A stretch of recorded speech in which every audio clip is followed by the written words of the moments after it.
The Equitable Life Assurance Society presents This Is Your FBI.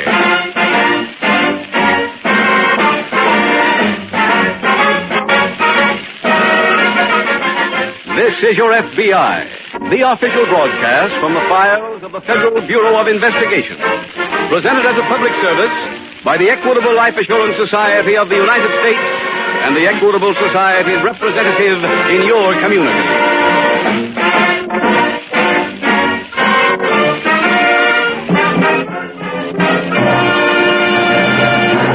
If you have a friend who is a representative of the Equitable Life Assurance Society, maybe this phone conversation will sound familiar to you.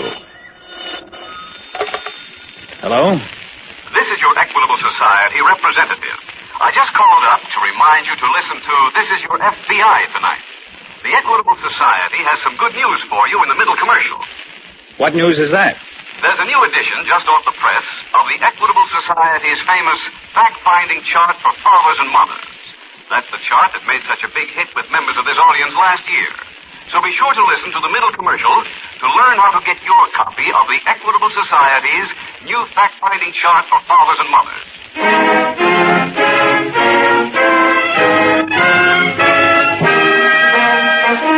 Tonight's FBI file, Lady Luck's Husband.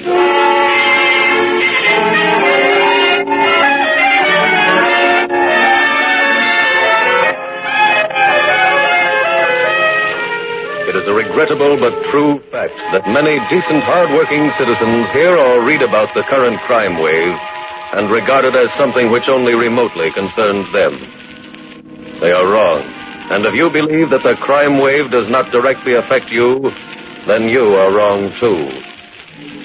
In the first 6 months of this year, thieves in the United States stole property worth almost $60 million, an average of well over $2 million a week. That property was not stolen from any special class of people, but from everyone, in every strata of our society. More than one theft was committed every second of every hour around the clock, day and night. And the thing to remember is that for every theft, there was a victim who might just as easily have been you.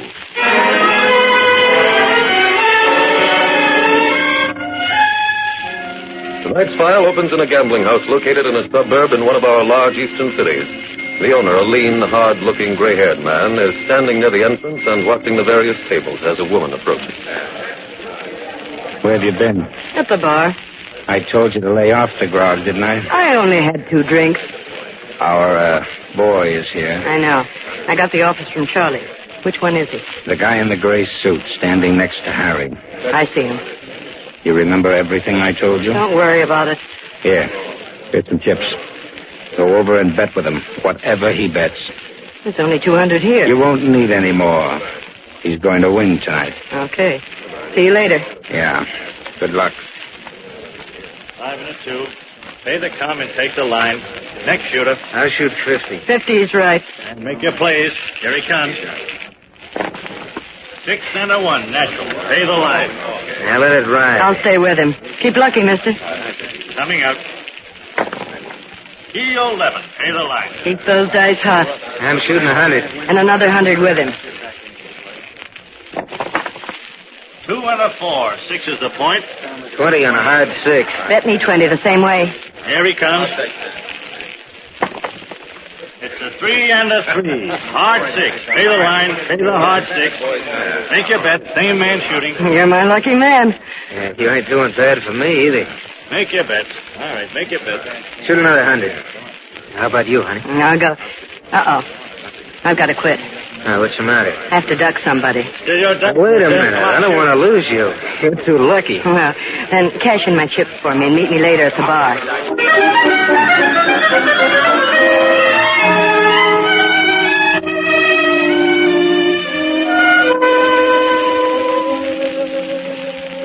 Hey, over here. Oh, sorry I kept you waiting, honey. I had to finish my shoot. How'd you make out? I won about a G. Not bad. Here's your dough. 600. Say, thanks. Can I buy you another drink? Sure. Oh, what is that, scotch? And water. Hey, Joe, 2 scotch and water, huh? I'm sorry I had to run out on you like that. Did you have to? Yes. Why? Oh, I spotted a fellow coming in. Friend of my husband's. Your husband? Uh-huh. You see, he doesn't want me to gamble, so I have to sneak out and come here alone. He must be daffy. If I was married to anybody as lucky as you, I'd drive you to the game. Well, I'm not usually so lucky. Maybe it was me? It was. Why don't you just say we're a good combination? Okay.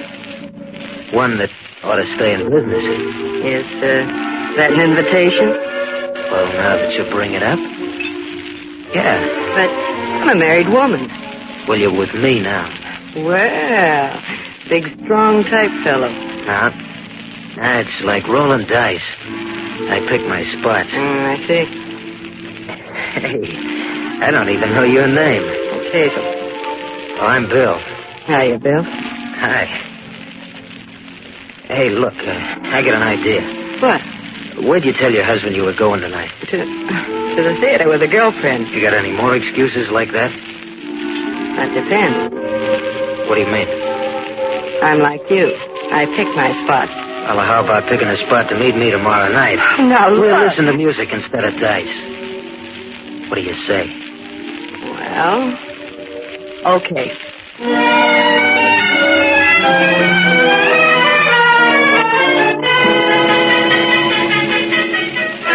Meanwhile, in the local FBI field office, Special Agent Jim Taylor is seated at his desk when Special Agent Frank Brady enters.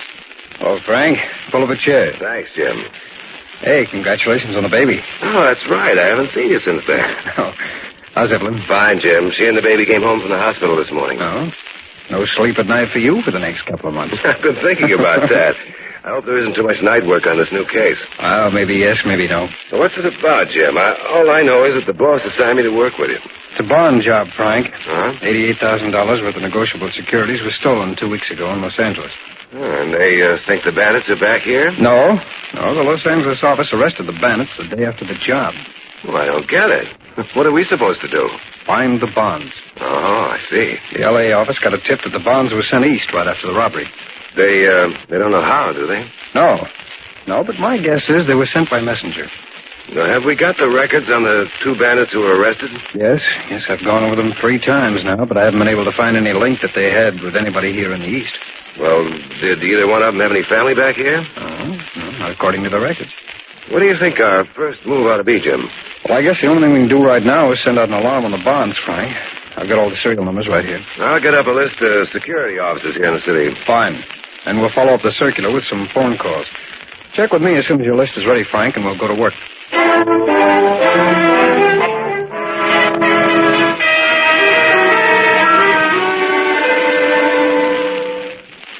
Hazel, throw me a match, will you? Huh? Oh, sure. Here. Thanks. Oh, Jack, you look tired. I am. I was up all night. Again? Yeah, the tables ran late. We let the suckers play till 6 o'clock. It's lucky I've got a boyfriend to take me out. How you doing with him? Not bad. We had another date last night. That's 3, isn't it? Yeah, 3. You got another date tonight? Mm-hmm. I'm meeting him at 7. How nice for you. How nice for him. You think you got him on the hook? Well, all I can tell you is, last night the way he talked, you'd have thought I was the original dream girl. You like that, huh? Sure. Why not? Did you tell him you were married? Uh-huh. Have you given him the husband routine yet? You mean that he doesn't understand me? Yeah. Have you used it? Not yet. You, kind of like this assignment, don't you? Jealous, baby? No, baby. I'm just reminding you. This is a business deal you're swinging. Look, why do you need this guy so bad? I already told you we need somebody to crack a safe. Why couldn't we hire him? We'd have to cut the job down the middle. This way we get it for free. Oh. Honey. Huh? You've had enough fun with this guy. Tonight I want you to go to work.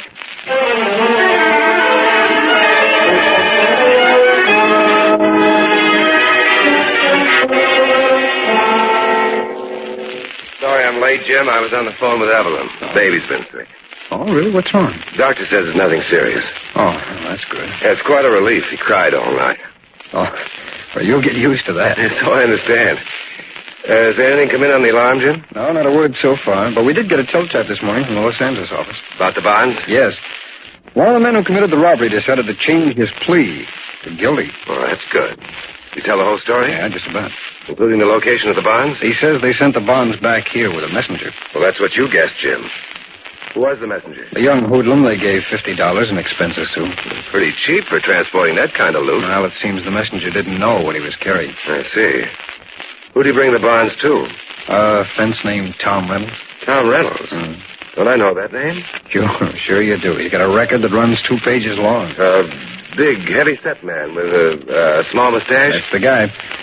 And now we know what our next step is. Let's see if we can find Tom Reynolds.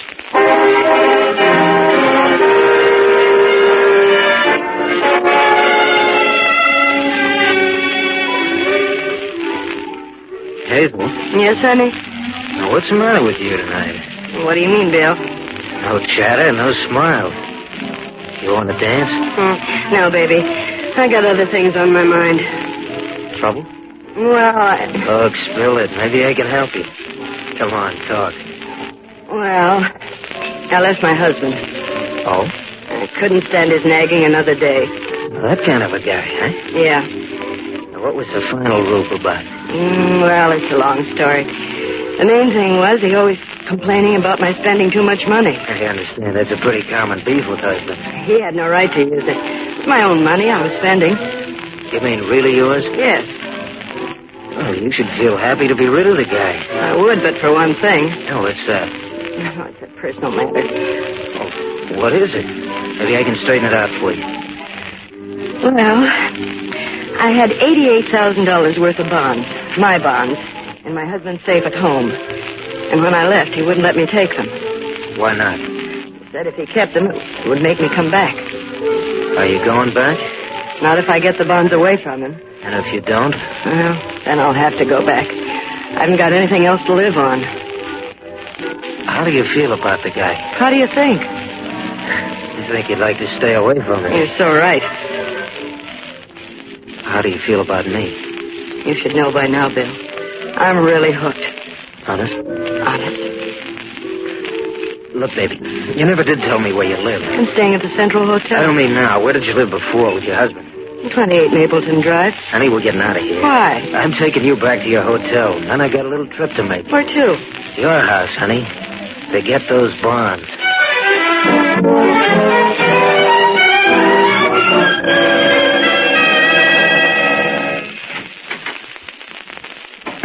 Jack? Yeah?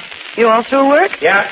Not much business tonight. We closed early. Oh. Say, what are you doing here? I thought you had a big date. I had it already. Oh, how'd it go? Fine. Did he go over to Tom's to get the bonds? Yeah, an hour ago. Is he coming back here with them?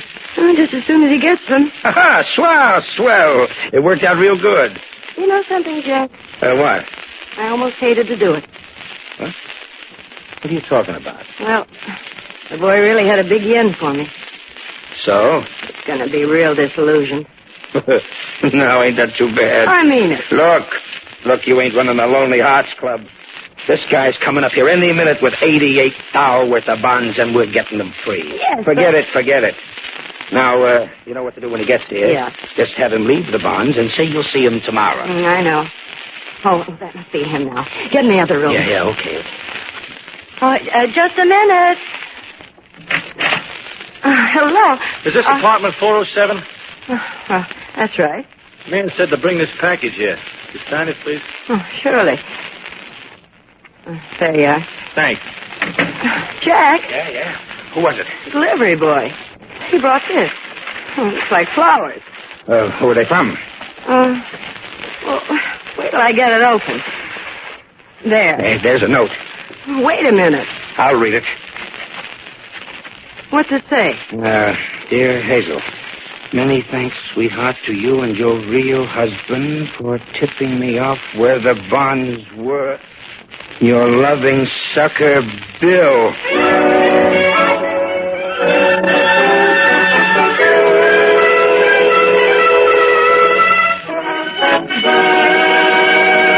We will return in just a moment to tonight's file, which shows how your FBI promotes security for the nation.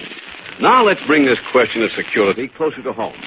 Ed, can you see the title of this chart I'm holding in my hand? Yes, it reads a fact-finding chart for fathers and mothers. Right, a fact-finding chart for fathers and mothers prepared by the Equitable Society. Okay.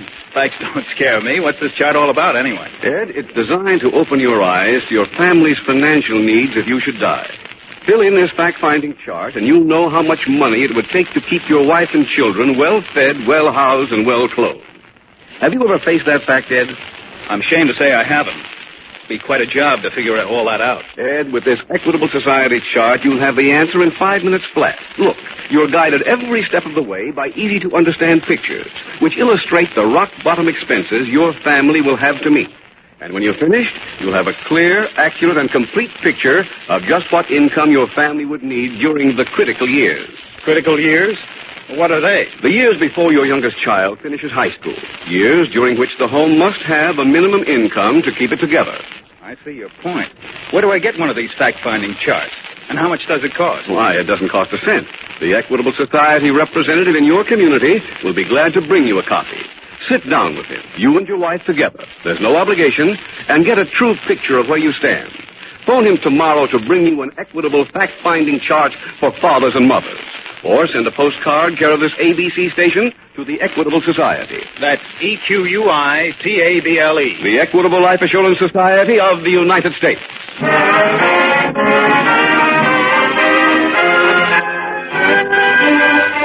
And now back to the FBI file, Lady Luck's husband.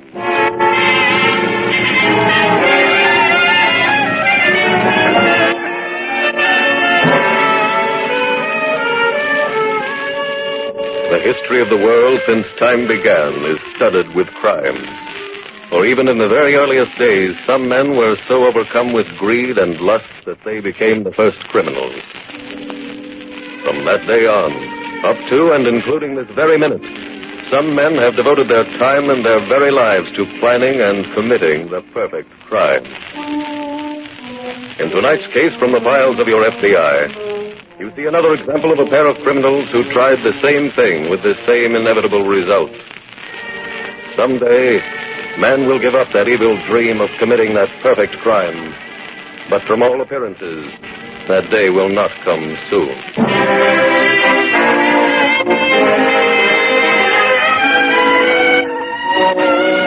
Tonight's file continues in the local FBI field office as Jim Taylor has just returned from a trip to the home of Tom Reynolds. Well, Jim, was that the right Tom Reynolds? Yes, Frank, it was. Did he have the bonds? I don't know. What do you mean? He was on the floor, unconscious when I got there. How'd you get in? Front door was open. I guess whoever knocked Reynolds out left it that way. Where's Reynolds now? He's at Memorial Hospital. They came and took him away while I was there. Did he ever regain consciousness? No, I didn't. Any lead on who knocked him out? Well, maybe. I worked up a set of prints that I found on his wall safe and on a strong box that was laying open on the table. I sent them on to the Ident Division in Washington. Well, it looks like somebody else knew Reynolds had those bonds. Whoever did must have had a pretty good grapevine, because the bonds couldn't have gotten to town more than a couple of days ago. I guess word spreads fast on a deal like that. Apparently it does. What do we do now, Jim? Frank, I think the best thing to do is go home and get a couple hours sleep. We won't get a report on those prints until morning.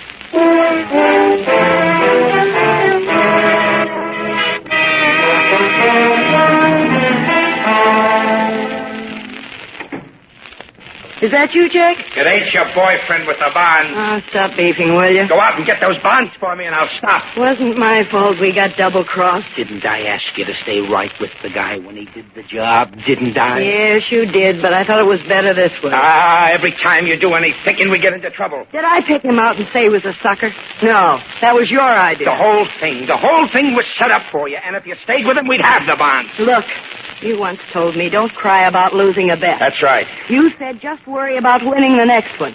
Well, we blew a bet. You blew it, not me. All right, I blew it. But we're in this thing together. Let's try to figure out how we can win the next bet. That's a cinch. All we got to do is find Bill Newton.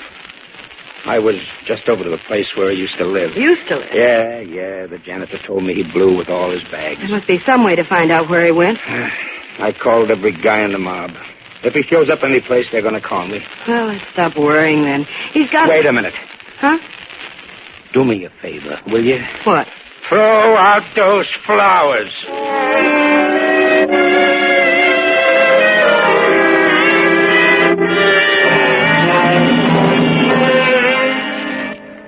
Frank.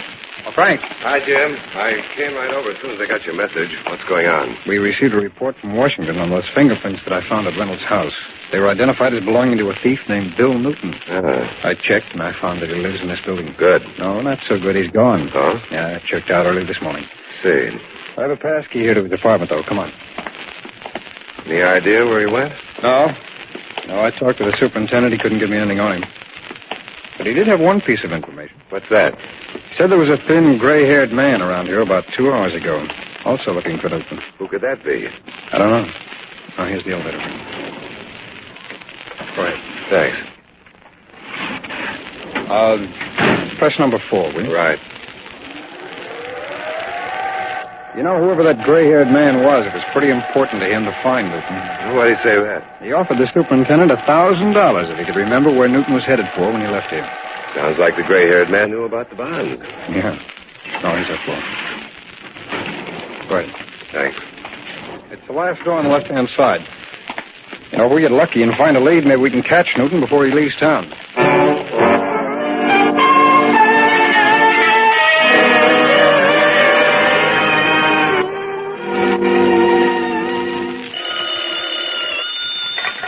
Hello?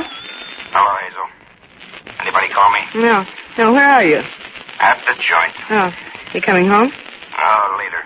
Should I get dressed for dinner? We going out? I don't know. Right now, I'm not interested in dinner. Did you hear anything about Newton? No, nobody's seen him. Well, he must be someplace. I know that. I mean, he's got to turn up sooner or later. If he turns up later, he's no good to me. I need him now. The check. Hold the phone a minute, honey. There's a guy trying to talk to me. What is that? What? Wait. Oh, thanks, pal. Thanks. Hazel, listen. How soon can you get our bags packed? Why? I just spoke to Harry Marshall. He saw Bill today. Where? At the airport. He was getting on a plane for Miami. So pack your bags and I'll pick you up in 10 minutes.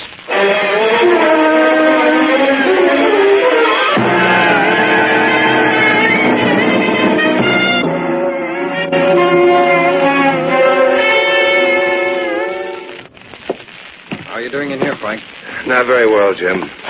Anything in that closet? No. Looks like Newton had time to pack all of his suits. Anything in these papers in the wastebasket? No, I've been through those, Jim. The only thing he left here is an overcoat. Oh.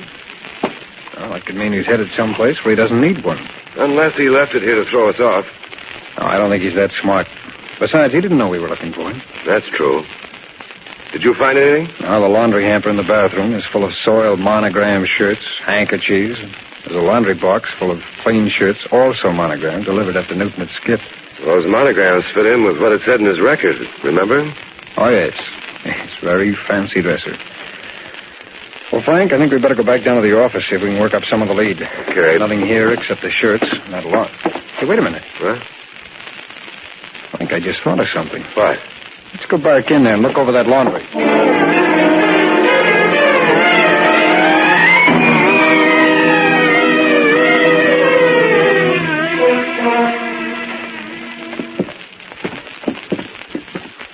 What number are we looking for? 1027. Come on. It's down this way. Are you sure he's in? Honey, I didn't give that bell captain $20 for nothing. This I'm going to enjoy. When I think how he's Quiet. That's the room there. Telegram, Mr. Newton. Oh, thanks. Step back, sucker. Well, this is a surprise. Listen, you... Lay off. I'll do the talking. Well, what do you want? Take a guess. If it's the bonds, I haven't got them. Don't make jokes. I'm not in the mood. I'm telling you, I haven't got them. Look, son. You ever seen one of these? In case you haven't, it's a gun. Yeah, and that little thing on the end is a silencer. It don't make any noise at all when it goes off. You want me to show you? No, never mind. Where are the bonds? They're in the top drawer over there. I'll get Stay where you are. Hazel, take a look. Okay. Well? I'm looking. in the right-hand corner. Did you hear that? Yeah, I've got him. Good. Here you are, Jack. Now, the next time, stick to your own racket, Newton. Just crack safes. Don't try to outsmart anybody. Come on, let's get out of here. Wait a minute. I'm not finished. But, Jack, We can't leave the chump like this. Now, look, you got your bonds, didn't you? That ain't enough. What do you mean? I'll show you. Drop that gun. Huh? Go on, drop it. I'll turn around slowly. Who are you? We're special agents of the FBI. What do you want with us? Those bonds? We don't know anything about them. She's right. They belong to this guy. He's lying. They're hers. Suppose you tell all this to the real owner in federal court. Now, come along, all of you.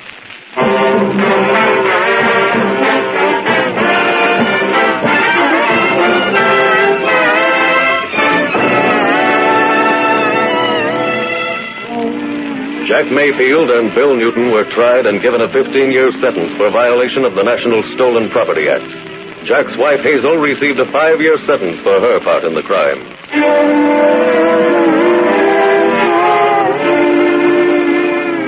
And so, 3 more criminal careers were brought to a close because of the alert observation of a special agent of your FBI. A special agent who remembered that every piece of laundry he had examined had borne the same label. He also reasoned that if Bill Newton was a fastidious dresser, it was likely he would order his new supply of shirts from the same man who had made his old ones.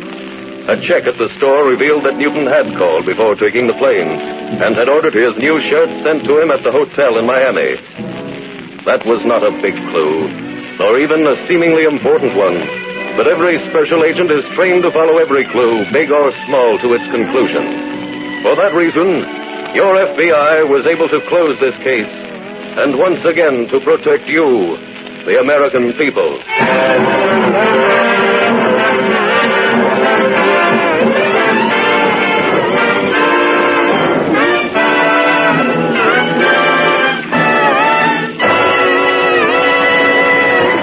In just a moment, we will tell you about next week's exciting case from the official files of your FBI.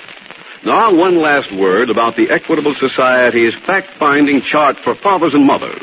Mr. Keating, I've been looking over that chart. My wife and I have been dodging this issue for years. Now we're really going to know how she and the youngsters would get along if anything should happen to me. Believe me, I want one of those charts for myself. Well, Ed, the man who'll see that you get one of these fact-finding charts is your Equitable Society representative. No charge or obligation, of course. Make a note to phone your Equitable Society representative soon. Or send a postcard care of this ABC station to the Equitable Life Assurance Society of the United States.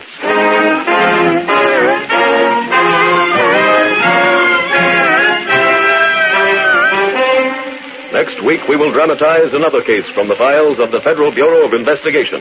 The story of a special agent's search for Santa Claus. Its subject, the Christmas season. Its title, The Return of St. Nick.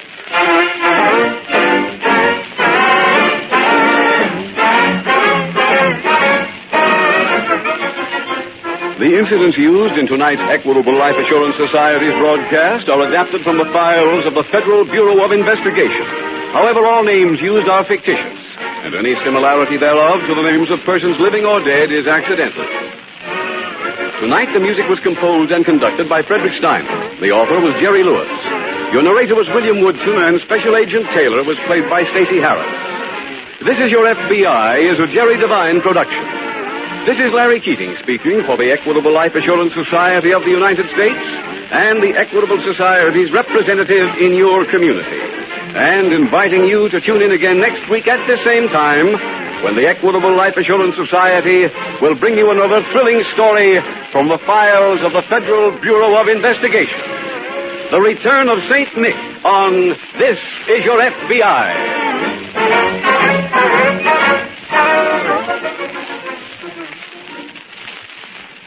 This is ABC, the American Broadcasting Company. The Equitable Life Assurance Society presents This Is Your FBI.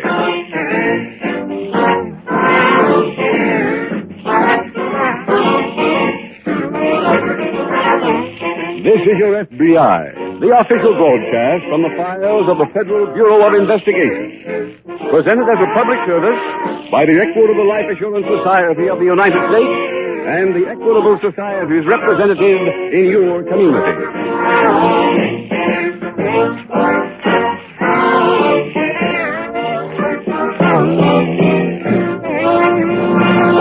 This afternoon and this evening, all over the country, Equitable Society representatives have been calling their friends on the telephone. Hello? Good evening, Mr. Long. This is Frank Morris, representing the Equitable Life Insurance Society of the United States. Mr. Long, I just wanted to remind you to listen to the Equitable Society's program tonight. This is your FBI. Yeah, I know. I listen every Friday.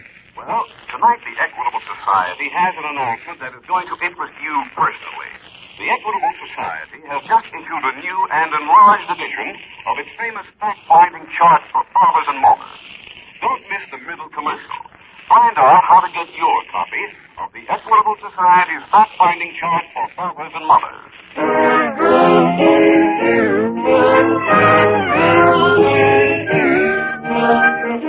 Tonight's FBI file, The Happy Honeymooners.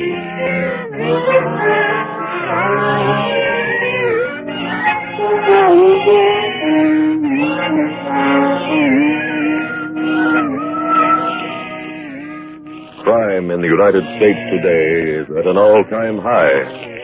And the figures gathered by your FBI and by other law enforcement agencies are enough to shock even the most complacent into a realization that the time to fight the crime wave is now. There is an average of more than 2,000 thefts committed in this country every day, or more than one every minute around the clock. That fact is serious enough. But even more serious is the companion truth that crime, like any disease, spreads quickly when it remains unchecked. We are all about to enter a new year. If we all do our part to help fight that crime wave, it can be a year to be remembered with pride. If we fail to do our part, then the same crimes we suffered this year will be repeated, with one difference. There will be more of them.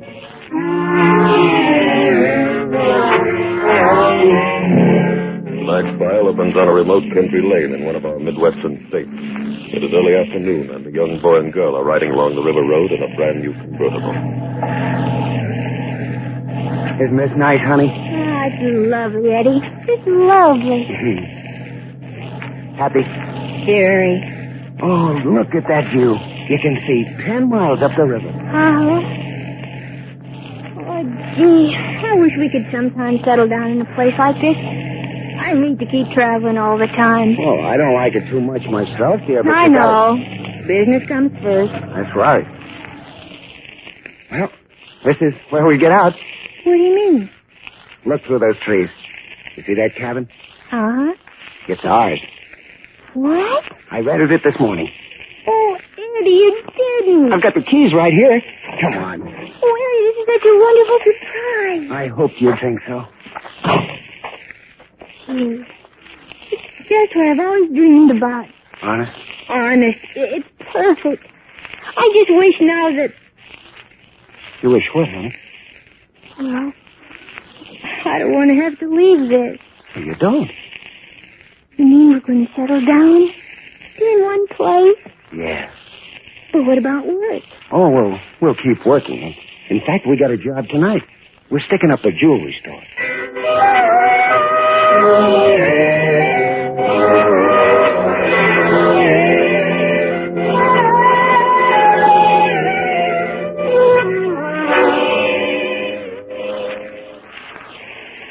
Go ahead, honey. Ring the bell. Okay. Gee, what a rain. Yeah. You think anybody's home? Oh, yeah, I checked. Yes? Good evening, Mr. Mitchell. Good evening. I'm sorry to trouble you, but my car broke down outside your door. I was wondering whether I might use your phone to call a garage. Certainly. Right in. Oh, thanks. Go ahead. Okay. Who is it, dear? A young couple. Their car broke down and they want to use the phone. Oh. Well, Howard asked them to take off their coats. They must be driven. I'll keep mine on, Mrs. Mitchell. I'm going right out again. In fact, your husband's coming with me. Oh. What? Howard, he's got a gun. What is this? Well, don't get excited, folks. Howard, this is a hold-up. If it is, he's wasting his time. We have nothing of value here. We know that, Mr. Mitchell. Then My what? husband wants you to take him down to your jewelry store. Then, if you don't mind, he'd like to have you open your safe. I won't do it. Mr. Mitchell, his gun here says you got him. Oh, you better do as he says. He's right, Mr. Mitchell. All right, Mary. I'll go with him. Oh, swell. What happens to my wife? Oh, my bride won't mind staying here with her, will you, Lucy? Of course not. I just love to visit. She'll stay here till I get the jewelry. Oh, by the way, Mrs. Mitchell, Yes? she has a gun, too. Well, come on, sir. We better get going. Very well. Wait, Eddie. Huh? It's such a nasty night out, honey. Ask Mr. Mitchell if he'd mind bringing an umbrella.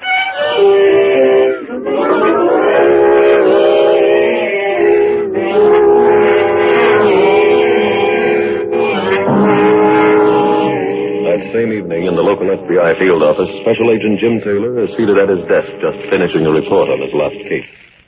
Busy, Jim?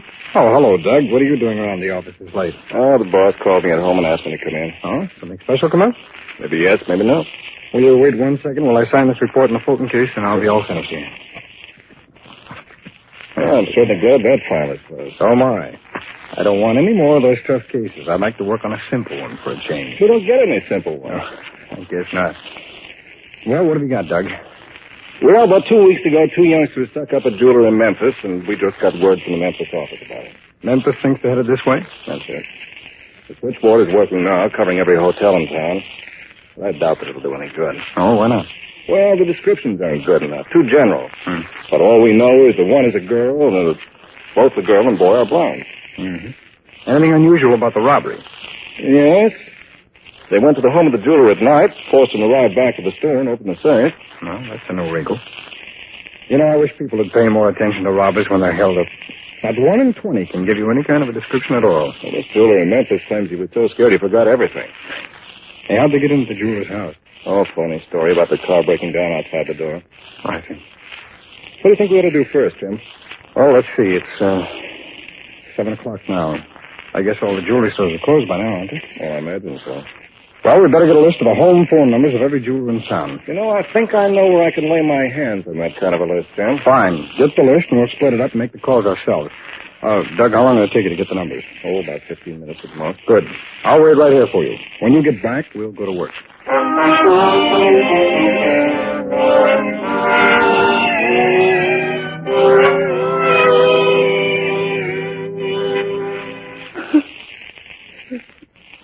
Oh, gee, Mrs. Mitchell, I wish you'd stop that crying. Everything's going to be all right. I know it is.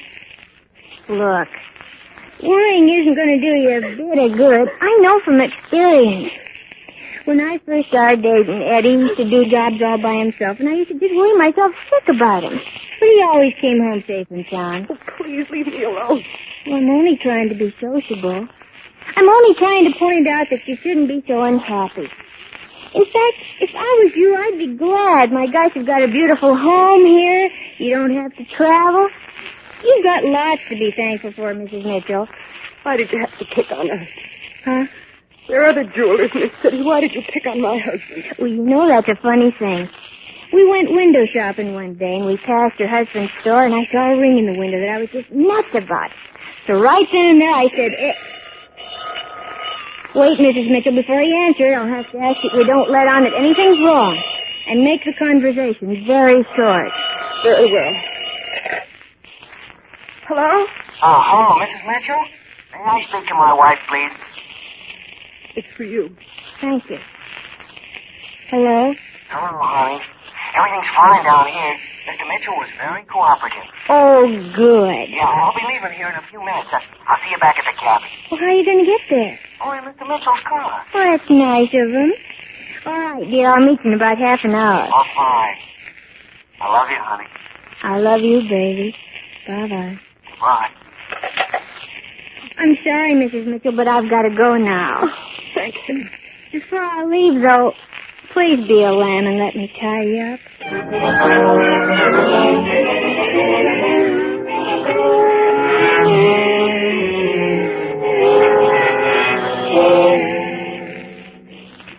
Hi, Jim. How you coming? Made my last call a minute ago. How about you? I just finished. Well, it ought to be tougher than to pull that same stunt on any jeweler around here. Oh, I think so. Hey, any numbers on your list that didn't answer? Yes, 2. Say, how about the newspaper? I've already called them, Doug. They'll use the story tomorrow. Oh, excuse me. Special Agent Taylor speaking. Mr. Taylor, this is Sergeant Drew down at headquarters. Yes, Sergeant. We just got a call from a Mrs. Howard Mitchell in Springtown. Mm-hmm. Says a young couple came into her house tonight, made her husband go down to his store and open the safe. Sergeant, is Mr. Mitchell a jeweler by any chance? That's right.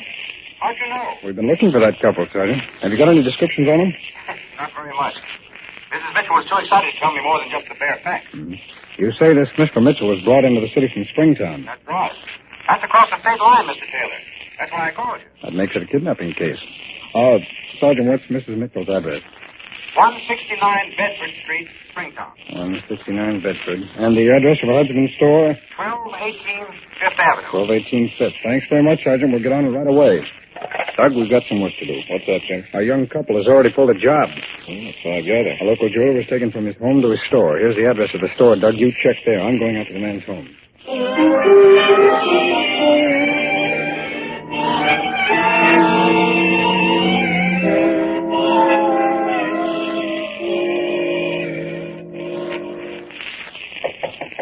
Who's there? Oh, just a second. Oh, baby, you're so... I know. Oh, gee, why didn't you blow the horn or something? I would have come out with Mr. Mitchell's umbrella. Oh, that's okay. Let me get this coat on. Sure, let me help you. My gosh, I never saw such rain. I know. Eddie, where's the jewelry? Oh, right over there in that bag. Oh, I can't wait to see it. Okay, I'll get it for you. Okay. Eddie? Yeah? Isn't that Mr. Mitchell around the corner? Mm-hmm. What's he doing here? All right. Brought him back with me. Looks like he's tied up. He is. Here. Take a look at this stuff. Oh, Eddie. Real nice, huh? Oh, it's beautiful. And look here, honey. Remember this? It's a ring I like so much. Uh-huh. I had Mr. Mitchell make a special effort to put that in. Oh, honey, you're so thoughtful. Oh, that's okay. Eddie? Yeah, What made you bring Mr. Mitchell home with you? Oh, I had a reason. We only have one bedroom. He can sleep where he is tonight. What was your reason? Oh, I figured he could afford to give us a little more money. Oh. Well, I called his wife and told her we were going to keep Mr. Mitchell until she gave us $20,000.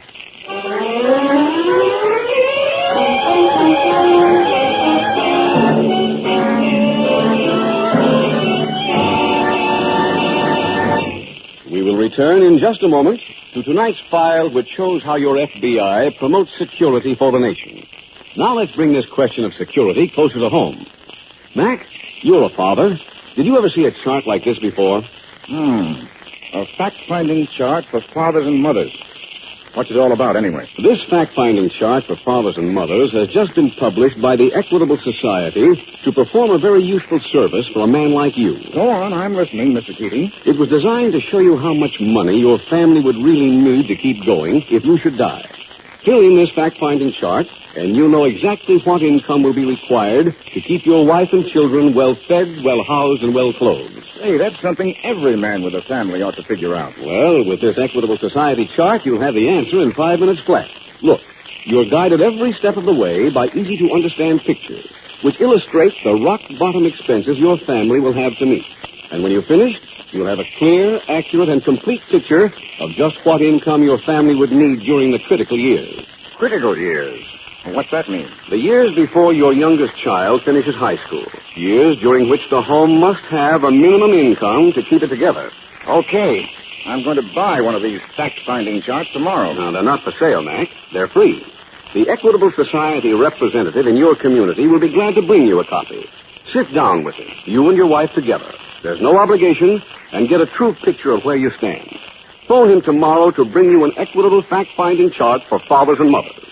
Or send a postcard, care of this ABC station, to the Equitable Society. That's EQUITABLE. The Equitable Life Assurance Society of the United States.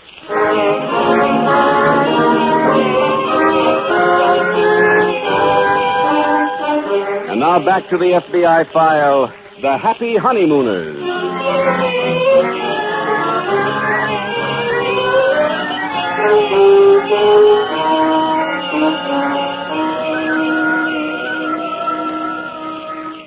According to the most recent figures available, There are approximately 7.5 million persons with arrest records in the United States today. And like any other group of people, they have certain things in common. But there is one thing which each criminal has that is his and his alone, his appearance.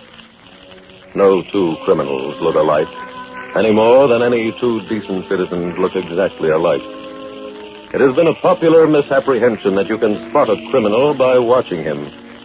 Experts in the living habits and movements of criminals, like the special agents of your FBI, will be the first to tell you that nothing could be further from the truth.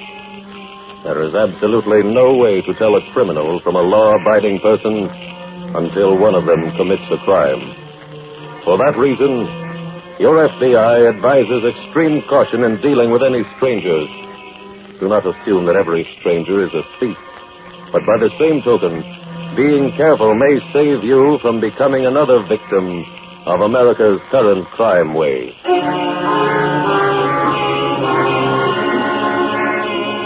Tonight's file continues in the FBI field office. Special Agent Taylor has just returned to the office from his interview with Mrs. Mitchell. Well, Jim, I see you got soaked, too. Yeah, to the skin. I don't think I ever saw it rain this way. I certainly hope your trip was more productive than mine. Nothing at the store at all, huh? Not a thing. The police had already arrived when I got there, and they went over everything. How about the safe? Oh, it was wide open and empty. No fingerprints? None at all. I imagine the Mitchell must have opened the safe himself, but if he did, he was wearing gloves. How about Mrs. Mitchell? Well, she was all right until she got a phone call from the man the girl called Eddie. Eddie said he was holding Mr. Mitchell for $20,000 ransom. They didn't kidnap the jeweler in Memphis. No, they just robbed him. This is something new. How is Mrs. Mitchell going to contact us? Oh, she's not. When Eddie called, she said that she didn't have $20,000, so he said he'd give her a little while to dig it up. That he'd call her back. Well, any call out to Springtown is a long-distance call, Jim. I know. The phone company is going to trace any call made to the Mitchell's number. We'd better sit right here until they call. Yeah, that's all we can do. Could Mrs. Mitchell describe the couple? Only very poorly. She was practically in hysterics night after. She couldn't... Oh, pardon me. Special Agent Taylor. This is Sergeant Drew again. Yes, Sergeant. Mrs. Mitchell got another call from the kidnapper. How long ago? About 5 minutes ago. Operator, trace it? Yes, she said the call came from Centerville. Centerville 842. Centerville 842. Thanks, Sergeant. We'll get on it right away. That was our call, Doug. Mitchell is being held at the house with the phone number Centerville 842. Let's check that number and get out there as fast as we can.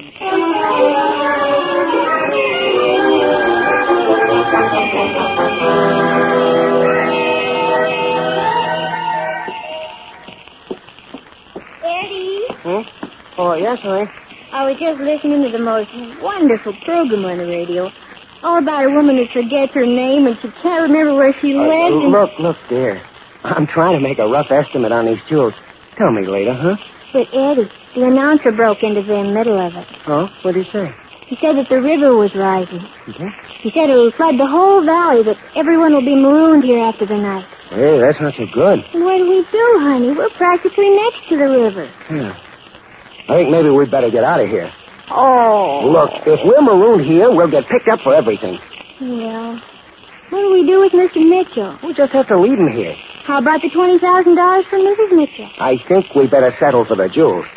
Are your bags still packed? Yes. Well, you better get them and we better get going. Well, can't we wait about 10 more minutes? What for? I want to hear how that program comes out.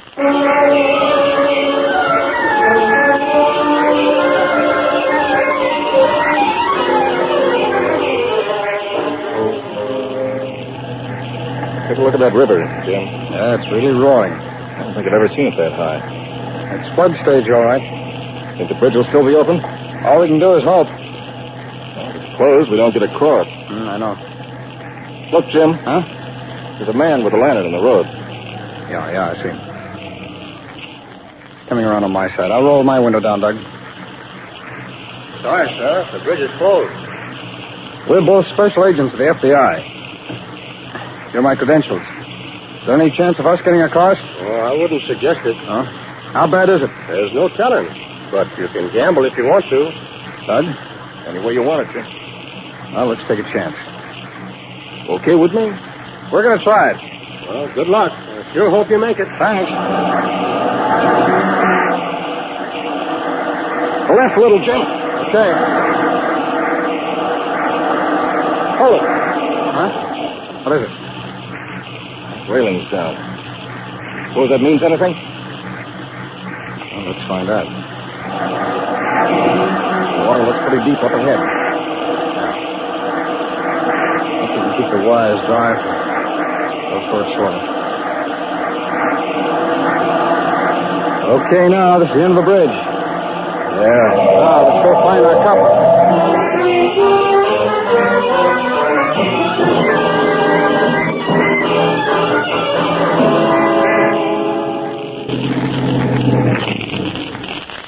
That looks like the place. Let me see. I'll keep it covered. Come on, Dick. All right, Sam. Think they're gone? I don't know. Might be a trick. Keep your gun out, Doug. I'm going to try the door. Wasn't locked. Come on, show it. Light switch. Hold on. Looks like that Bruno, huh? Look, there's Mitchell tied up over there in the corner. Yeah. How is he, Jim? He's breathing, but he's unconscious. Come on. Come on, it's in time. Get him to a doctor and then come back here.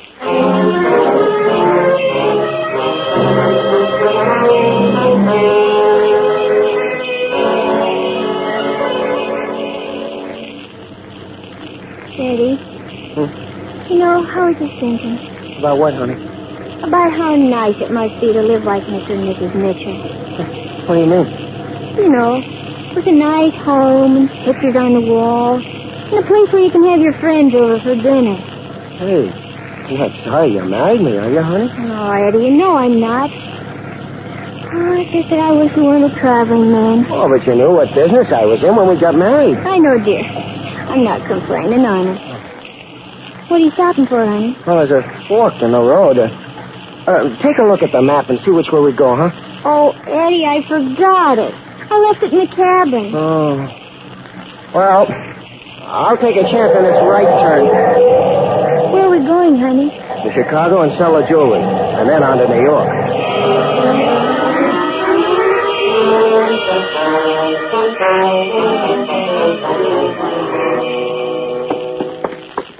Come on, Doug. I want to see where this door leads to. Right. What's there, Jim? It's a shed attached to the cabin. It's been used as a garage. Mitchell's car is here. They must have used their own car for a getaway. Mm-hmm. What do you got there? A map. I wonder if it was theirs. Is that a route marked on it? Yeah. Yeah, it's the road between here and Chicago. It still doesn't help much. They don't know what kind of a car they were driving. They don't know what they looked like. Mm-hmm. Aside from that, everything's under control. Not much point in setting up a roadblock if we haven't got a description. Wait a minute, Doug. Hey, look here. Look, this can give us one lead on that young couple. Come on, let's get to the phone.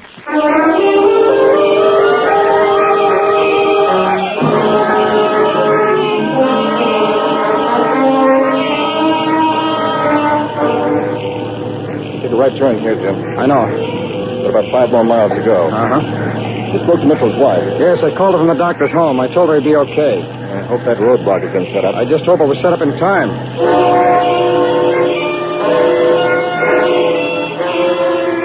There's a line of cars up ahead, Jim. That's the beginning of the roadblock. Like 100 cars or more. I was hoping there wouldn't be that many. What are we all doing out in weather like this? They're probably trying to get into the city before both bridges go out. Do we start at the head of the line? No, Doug. We'll park it here and walk up.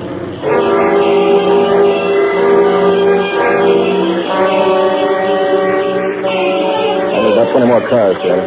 Well, we can't get any wetter. That's one consolation. That's true. Yeah, let's take a look at this convertible. Okay. Doug? Yeah. Shine your flashlight closer, will you? How's that? Yeah, that's fine. I think we may have something here.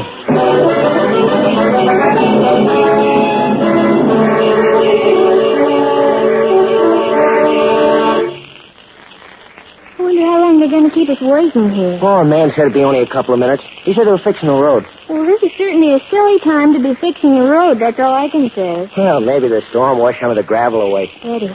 Huh. Look, here on my side. Well, what is it? The men standing there. Oh, maybe their car got stuck. They're looking in, Eddie. Maybe they're cops. You better get out of here. That's what we're going to do. They both got guns. Special Agents, the FBI. What do you want? We want you for armed robbery and kidnapping. Oh, you must be mistaken. No. Your car left its signature in the dirt floor of the garage by your cabin. Huh? Your left rear tire had a deep gash in its diamond-shaped tread. That's all we had to look for, but it was enough. Mister, can you close the door? I'm getting soaked. Oh, don't worry about that, lady. Both of you are going to a place where you'll be dry for a long, long time.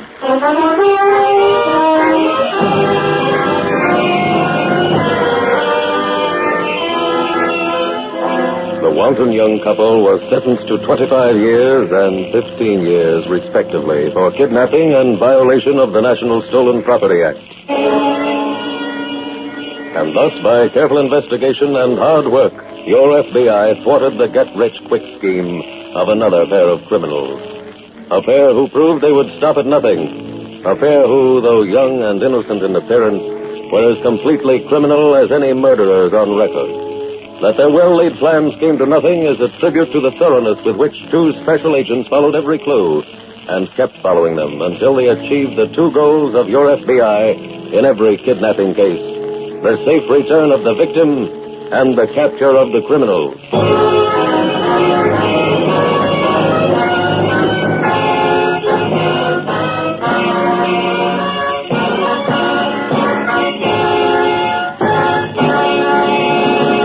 In just a moment, we will tell you about next week's exciting case from the official files of your FBI. Now, back to the news we announced in our middle commercial. The new and enlarged fact-finding chart for fathers and mothers, just issued by the Equitable Life Assurance Society. Mr. Keating, let's see if I've got this straight. The purpose of this chart is to give me a true picture of the minimum income required to give my family a decent standard of living if I should die. That's right, Mac. And the man who'll see that you get one of these fact-finding charts is your Equitable Society representative. No charge or obligation, of course.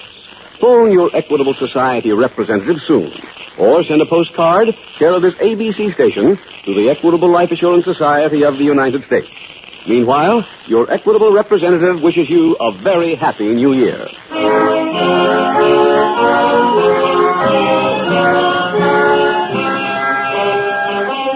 Next week, we will dramatize another case from the files of the Federal Bureau of Investigation. A case involving the operations of a gang of professional thieves. Its subject, bank robbery. Its title, The Sorrowful Safecracker.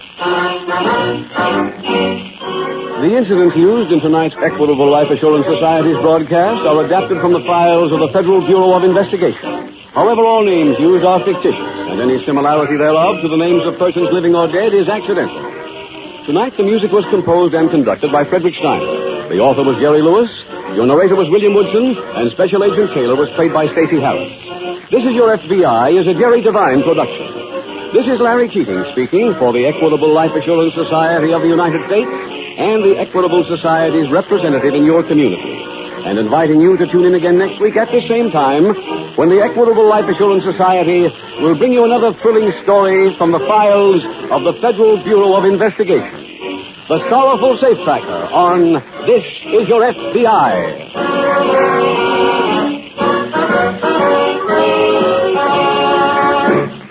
This is ABC, the American Broadcasting Company.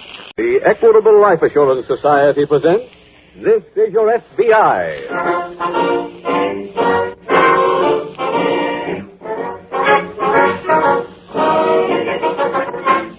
This is Your FBI, the official broadcast from the files of the Federal Bureau of Investigation. Presented as a public service by the Equitable Life Assurance Society of the United States and the Equitable Society's representative in your community.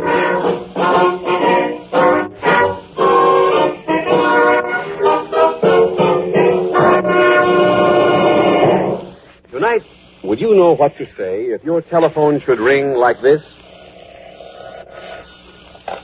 Yes? This is the Radio Checking Bureau. Is your radio turned on? Why, yes, it is. What program are you listening to? Please. It's, This Is Your FBI, just starting. Do you know who sponsors that program? Sure I do. It's the Equitable Life Assurance Society. I listened to this Equitable program last week. Heard about the Equitable Society's fact-finding chart for fathers and mothers. My Equitable Society representative brought me a copy. So naturally, I know that This Is Your FBI is sponsored by the Equitable Society. In about 15 minutes, I'll be back with full information about the Equitable Society's fact-finding chart for fathers and mothers.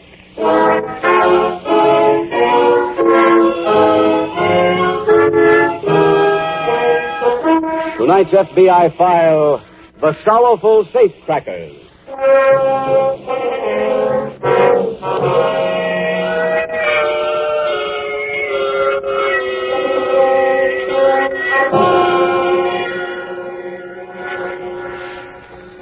There are passions in crime, just as there are in any other field. And while there are some who go against the trend, most criminals, like most legitimate citizens, follow the current fashion religiously. Some years ago, for instance, if a criminal wanted a quick reputation among his fellows, or if he wanted the biggest possible loot, he planned to rob a bank. In those days, bank robbery was almost a common crime, for banks were poorly protected. But today, all that has changed. Few criminals will undertake the tremendous risk involved in robbing a bank. In one 6-month period last year, for instance, there were only 21 bank robberies attempted. Thieves have turned to attacking easier targets. That is, most of them have. But despite the overwhelming odds against them, there are still some criminals who believe that they can succeed where so many others have failed, who believe that they are smarter than the law.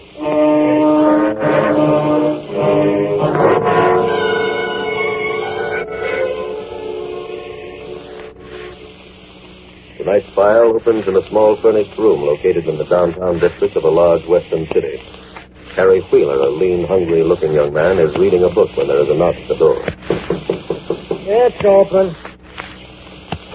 Hi, Harry. Oh, Frankie. Hey, it's getting cold out. You got a drink handy? Yeah. Here's a bottle. Help yourself. Thanks. Here, what are you doing? Reading? Yeah. What are you wasting your time with that for? I ain't wasting my time. This is very special reading.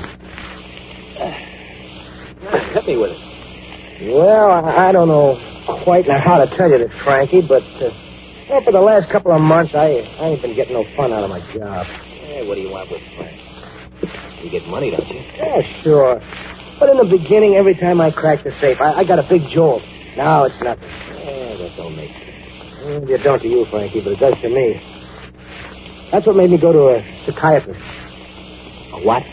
Well, them doctors who make you talk. You mean like that guy in the picture with Ingrid Bergman? Yeah, that's right. What do you need with one of those guys?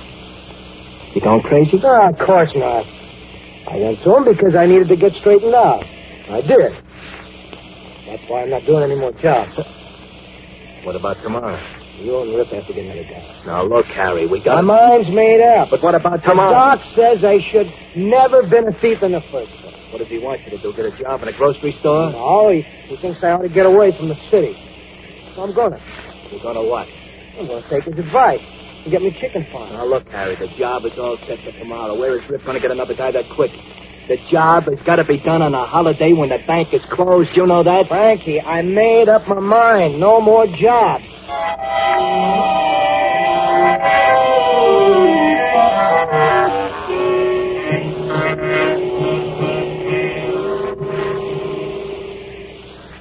Nora. Yeah, Rick? Fix me another drink, will you? This is good. Yes. What is it? You know what I saw downtown today? What? The most beautiful gabardine suit with a long skirt and those narrow shoulders. You'd love it on me. All right, you just got a new dress and 2 new hats. But this suit's a bargain. How much? $300. Wait till after the job tomorrow. Then will you get it for me? I don't know yet.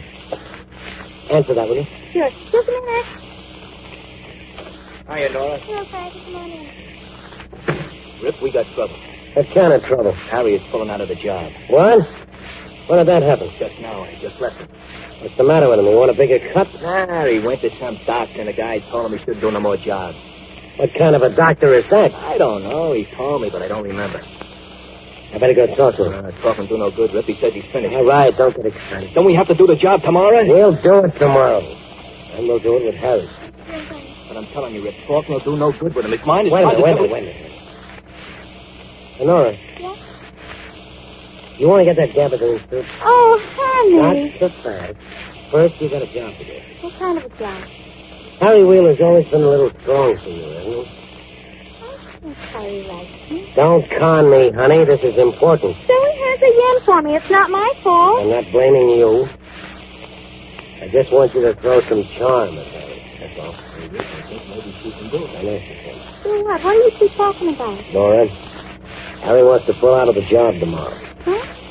You get him to go along with us, and you got your suit. Honey, you just made a deal.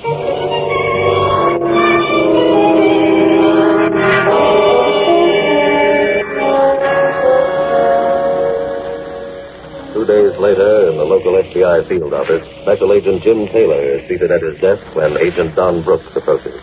Oh, Don. Oh, Jim. Oh, when did you come back to work? I checked in this morning. Oh, how do you feel? Oh, I'll be all right.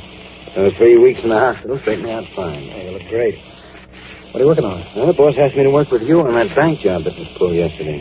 I'm glad he did. It's a tough one. Oh, what's the story? Well, the robbers, whoever they were, rented the store next to the bank a month ago. Then they dug a tunnel from the store under the bank and into the bank's basement. Well, how come they didn't set off the alarm? The trap wires don't run underneath the vault, and I guess they knew it. You think they might have had some inside help? No, I kind of doubt that, John. After all, if they'd had inside help, they probably wouldn't have had to rent the store and dig the tunnel. Yeah, that's true. How much did they get? About $55,000. All of it in cash? Yes, they didn't touch any of the bonds that were in the vault. Once they got inside, of course, they turned off the alarm. That's right. Then they had an expert who blew that safe. I was down there this morning, and whoever did that job really knew what he was doing. What time was the job done? During the day. According to the clock on the vault, it was blown at 11:14. Well, how come there wasn't anybody in the bank at that time in the morning? That's closed, remember? The mayor declared a holiday yesterday because of the city's 100th birthday. Oh, yeah, I remember.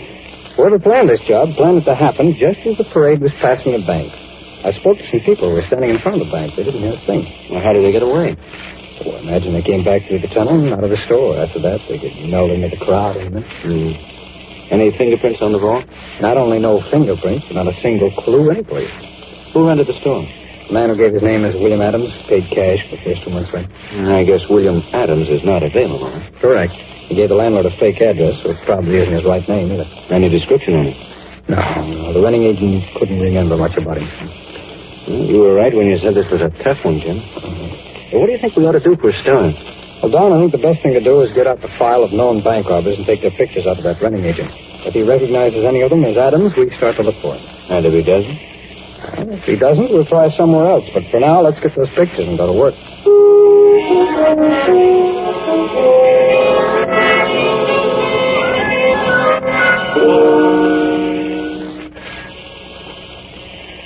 Okay. Hold it a minute.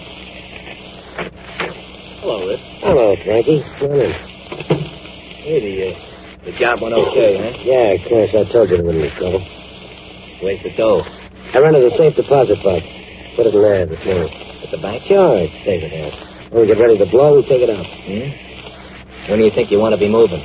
Oh, I don't know. A week, 10 days, then we go back east to another job that's all cased out. Yeah?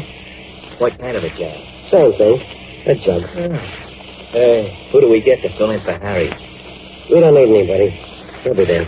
But he told me he was going to take the move from this job and pay for that chicken farm. How can he pay for the farm if he ain't got the dough? Well, his end will be more than the farm cost. I'm not giving him a dime. Oh, now, Rip, what'll that prove? Then he'll only get sore and never do another job. Yes, he will. He'll be back. What's going to make him? Nora. Oh. After we went to the bank this morning, I sent her down to see Harry. He's going to throw some charm in. And make him stay with us? That's the idea. Then with Harry, all we got to do is 4 or 5 more jobs like this. We can all quit with plenty of money in the bank.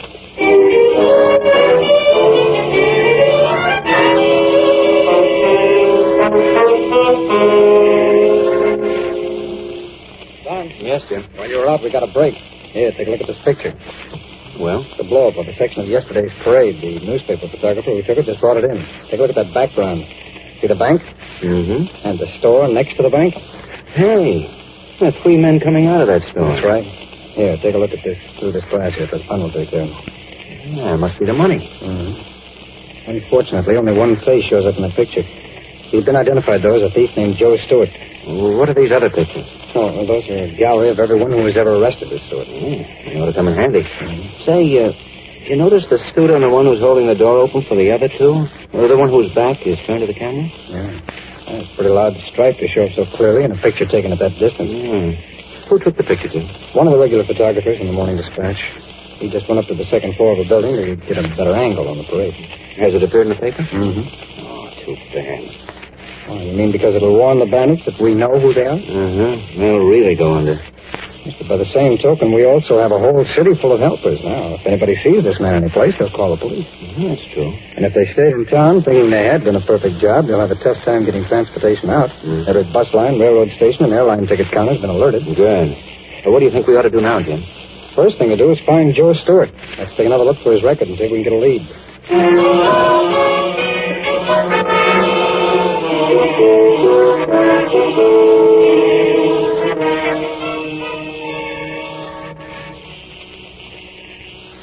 Take it easy. Take it easy. Oh, Rip. What's the matter with you? I'm glad you're still here. Why? Don't you know what happened? What are you talking about? You ain't seen the paper yet. No, they got a story about the job? Story nothing. They got your picture. What? Yeah. Let me see that paper. Yeah. That's the threat. Yeah. But your face is the only one that shows. You're the one who takes the rap. How do you like that? Yeah. What do we do now? We can't blow town. They'll be looking for me in the rocks. Well, we can't stay here, Rip. One of these bellboys or somebody will turn you in for sure. Yeah. True.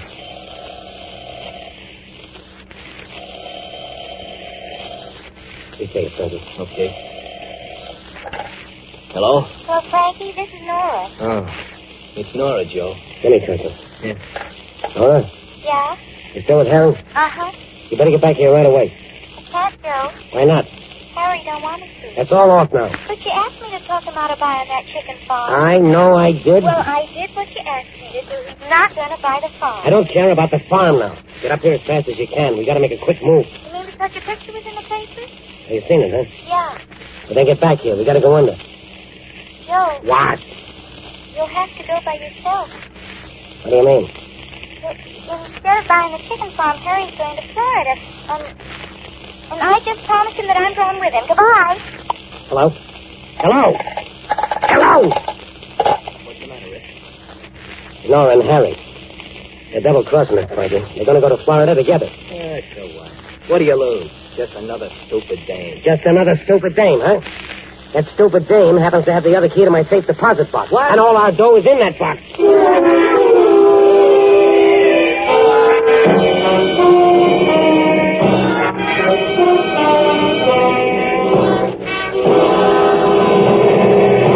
We will return in just a moment to tonight's file, which shows how your FBI promotes security for the nation.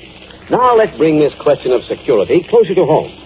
A year ago on this program, the Equitable Life Assurance Society offered a special fact-finding chart for fathers and mothers. The response was overwhelming. Thousands of charts were distributed by Equitable representatives, and the supply was quickly exhausted. So this year, the Equitable Society has prepared a new and enlarged edition of the fact-finding chart for fathers and mothers. It's ready now. Just what does this chart do that makes it so popular, Mr. Keating? Well, Tom, it was designed to open your eyes to what your family's financial needs would be if you should die. Fill in this fact-finding chart, and you'll know within $1 or $2 how much money would be required to keep your wife and children well-fed, well-housed, and well-clothed. Come to think of it, that is something I ought to know. Tom, with this Equitable Society chart, you'll have the answer in 5 minutes flat. Look, you're guided every step of the way by easy-to-understand pictures, which illustrate the rock-bottom expenses your family will have to meet. And when you finish, you'll have a clear, accurate, and complete picture of just what income your family would need during the critical years. Hold on a bit, Mr. Keating. Just what are these critical years? The years before your youngest child finishes high school. Years during which the home must have a minimum income to keep it together. You sold me, Mr. Keating. Where do I buy one of these fact-finding charts? You can't buy them, Tom. They're free. The Equitable Society representative in your community will be glad to bring you a copy.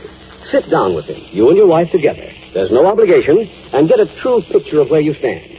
Phone him tomorrow to bring you an Equitable fact-finding chart for fathers and mothers. Or send a postcard care of this ABC station to the Equitable Society. That's EQUITABLE. The Equitable Life Assurance Society of the United States.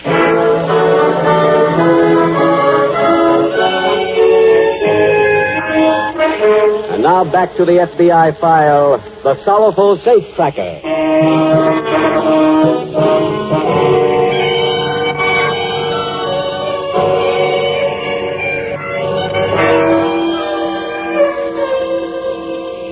Tonight's case from the files of your FBI graphically proves one important point about the alleged loyalties of one criminal for another. It proves that these loyalties are entirely legendary. The criminal who pursues his livelihood outside the common decencies does not have any loyalty nor anything else that is not for sale. You may hire his talent, his mind, or his muscles, but only for the money, never for anything else. By the very nature of his chosen career, sentimentality to the point of loyalty would be a liability.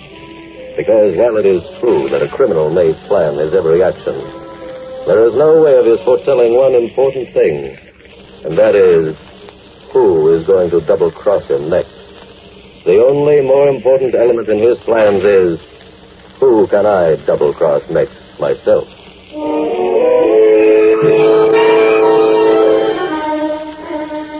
Tonight's file continues in the hotel apartment of Joe Stewart. He's seated in an upholstered easy chair, running his fingers nervously through his hair. How could she do this? She spent every dime I had on her. I know. Why would you want to leave a guy like me for a monks like Harry? The dirty cooks have probably emptied that safe deposit box by now. Well, even if they have, they're not going to swing with my dough. Say, Rip. What? How come you give Nora one of the keys to the box? In case I get into a jam and I couldn't go get the dough myself. I never figured she'd double-cross me. Well, we still got to get out of here. How can we move without dough? You carrying anything? Yeah, about a yard. I got 200. Hey, Rip, I know where we can go. Where? Out to Harry's chicken farm. You know where it is? Yeah. Okay, let's pack and blow out the back way.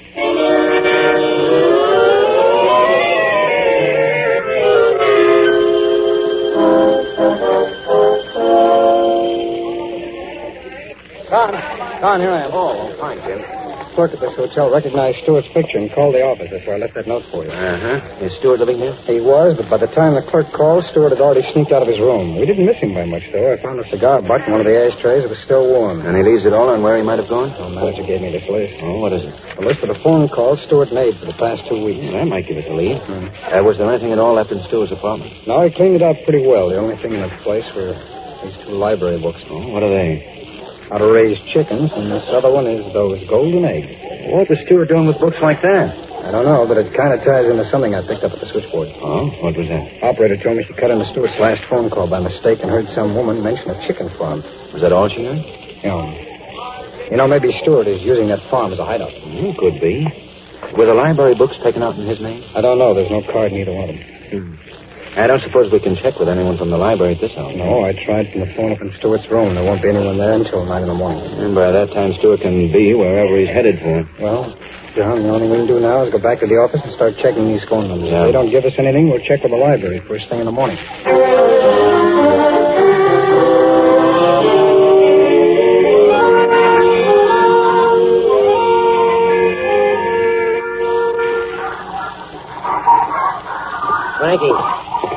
Frankie, get up. Oh. Come on, get up. You're all dressed, huh? I haven't been to bed yet. Why not?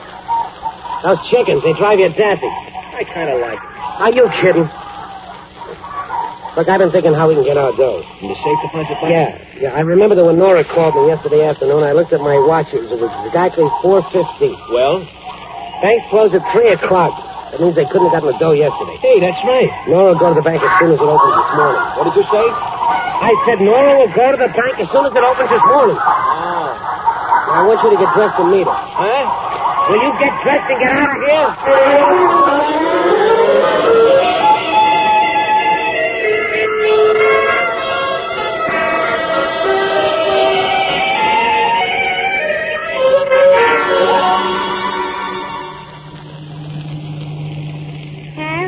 Yes, dear. What time's the plane leave? Well, let's see. 1 hour and 12 minutes. We've got plenty of time then. Oh, sure. It won't take us 10 minutes to get the money once we get to the bank. We'll have this cab wait for it. Happy? Gosh, yeah.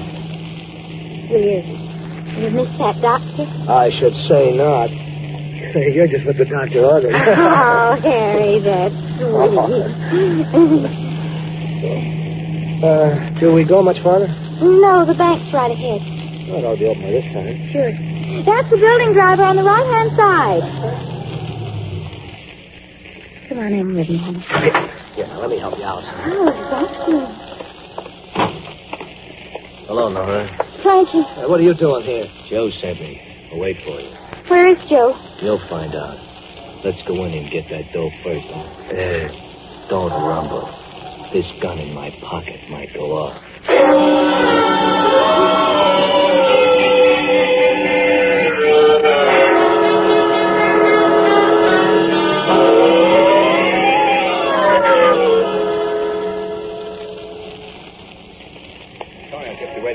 Okay, I just got back here myself. Who's this Harry Wheeler who lives here, Jim? I don't know, but he's the one who took those books out of the library. Oh, I see. I came over here right from the library, but Wheeler was gone. Landlady said she didn't know when he was coming back. Oh, that's why you wanted that search warrant. That's right. Let's go in and take a look around his room. Go ahead, Don. Wheeler's room is on the ground floor. It's first door down there on your right. This one, Jim? Oh, yeah. Yeah, that's it. Number 3. Can you get the key? Yeah, right here. Go ahead. Right.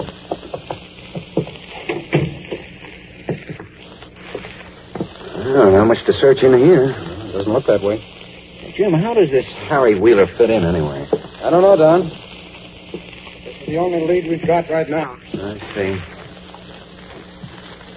Hey, Jim, I think I found something. What is it? It's a lease on a poultry farm. Well, looks like we came to the right place. Well, it still doesn't hook Wheeler into the bank job, though. All it proves is that there's some connection between Wheeler and Stewart. Don, come here. Huh? What is it, Jim? Look in this closet. I think this is all the proof we need.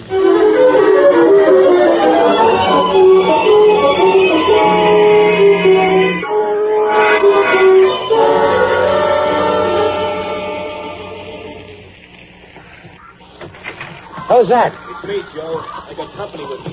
Did you nail him? Yeah, I got him all right. Here's the dough. Joe, honey. Shut up. Frankie, what'd you bring him back here for? What else could I do? Knock him off in the bank? He brought us here against our will. Joe and me wanted to go away. That's not so. Huh? I didn't want to go away with you at all. Nora. You got me into this, Joe. You made me force my attentions on him. I did it all for you. Joe, she's breaking my heart. You stay out of this. Joe, honey, I was only doing like you asked me to do. Frankie, let's get out of here. Joe! Come on, Frankie. Right. There we are, Stewart. What? Who was that? Don, see if any of them are loaded. Right. Cops, huh? Special agents of the FBI. Frankie, you let him tell you're here. We didn't have to. We found the lease to this place in Wheeler's room. We also found the suit that he wore when you 3 did the bank job. That suit with the loud stripe? That's right. The next suit for all of you will have stripes, too. Now, come on, let's get back to town.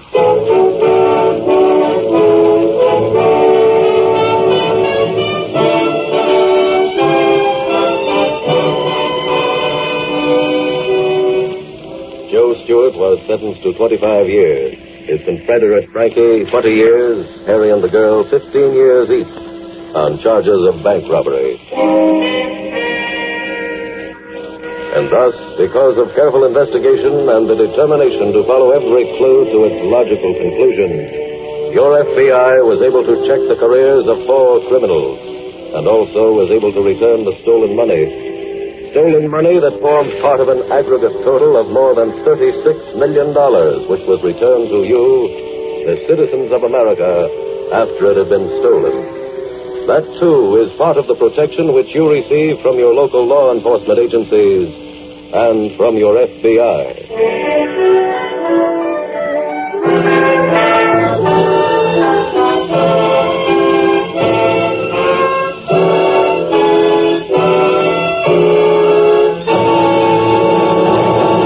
In just a moment, we will tell you about next week's exciting case from the official files of your FBI. Now, for a moment, let's get back to the Equitable Society's fact-finding chart for fathers and mothers.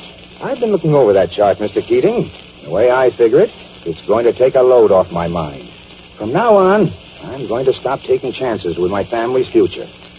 And as a first step, I'm going to get one of these charts for myself. Well, Tom, the man who'll see that you get one of these fact-finding charts is your Equitable Society representative. No charge or obligation, of course. Make a note to phone your Equitable Society representative soon. Or send a postcard, care of this ABC station, to the Equitable Life Assurance Society of the United States.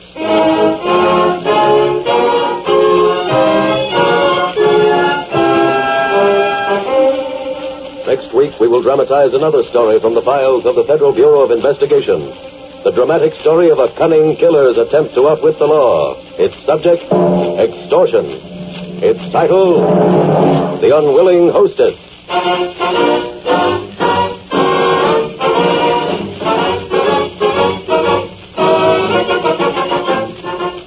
The incidents used in tonight's Equitable Life Assurance Society's broadcast are adapted from the files of the Federal Bureau of Investigation. However, all names used are fictitious, and any similarity thereof to the names of persons living or dead is accidental. Tonight, the music was composed and conducted by Frederick Steiner. The author was Jerry Lewis. Your narrator was William Woodson, and Special Agent Taylor was played by Stacey Harris. This Is Your FBI is a Jerry Devine production. This is Larry Keating speaking for the Equitable Life Assurance Society of the United States and the Equitable Society's representative in your community. And inviting you to tune in again next week at this same time when the Equitable Life Assurance Society will bring you another thrilling story from the files of the Federal Bureau of Investigation. The Unwilling Hostess on This Is Your FBI. This is ABC, the American Broadcasting Company. The Equitable Life Assurance Society presents This Is Your FBI.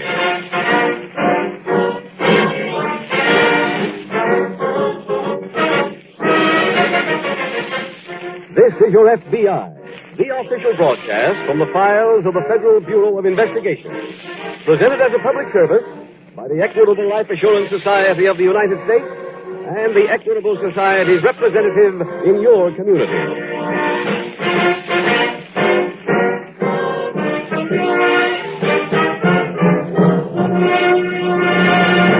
Today, all over the country, telephones have been ringing. Equitable Society representatives calling up fathers and mothers, telling about the coming announcement from the Equitable Life Assurance Society. Yes? Phil, this is Joe. You know, your Equitable Society representative. Yes, Joe. How goes it? Oh, fine. I just wanted to suggest that you make a point of listening to the middle commercial of This Is Your FBI tonight. The Equitable Society has just published a new and enlarged edition of their famous fact-finding chart for fathers and mothers. Listen to that middle commercial, and you'll find out how to get the new fact-finding chart for fathers and mothers published by the Equitable Life Assurance Society of the United States.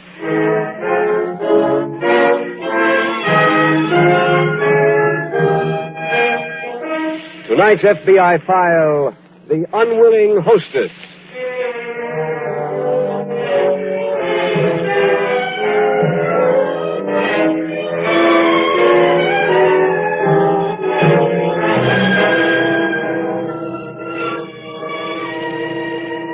Webster's dictionary defines a criminal as one who is guilty of an offense against morality or the public welfare. And that definition is correct as far as it goes. But there are other things which must be added if the criminal is to be defined fully and truly. One of these is that the criminal is basically a moral isolationist, living alone in his own small world and having no conception of his need for other human beings, nor any sense of responsibility toward his fellow men. His utter lack of feelings, his constant disregard of the essential dignity of every individual is what makes him a criminal. And it is important that everyone understand that point. It is impossible to know the real meaning of the word criminal without realizing that to him, other people do not exist so that they may enjoy themselves in a fruitful pursuit of happiness. To him, other people exist merely to serve when he chooses as his next victim.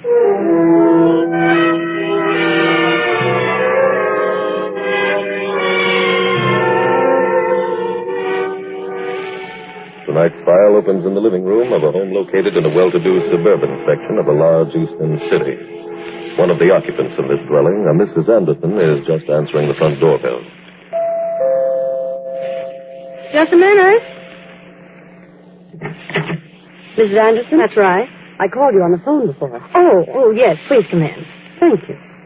I hope you can put up with an untidy living room. This is our maid's day off. I've just about finished making the bed. I understand. Will you sit right over there? Thank you. Would you like some coffee? I just had breakfast, thanks. Oh. I'm terribly sorry, but I've forgotten your name. Clinton. Ruth Clinton. Oh, yes, Mrs. Clinton. Now I remember. You mentioned something on the phone about a new community center. Wasn't that it? That's what I told you when I called. But you didn't get that. What? I don't understand. I used that as an excuse for you to invite me here. But why? I was sent here to talk to you. Who sent you? My husband.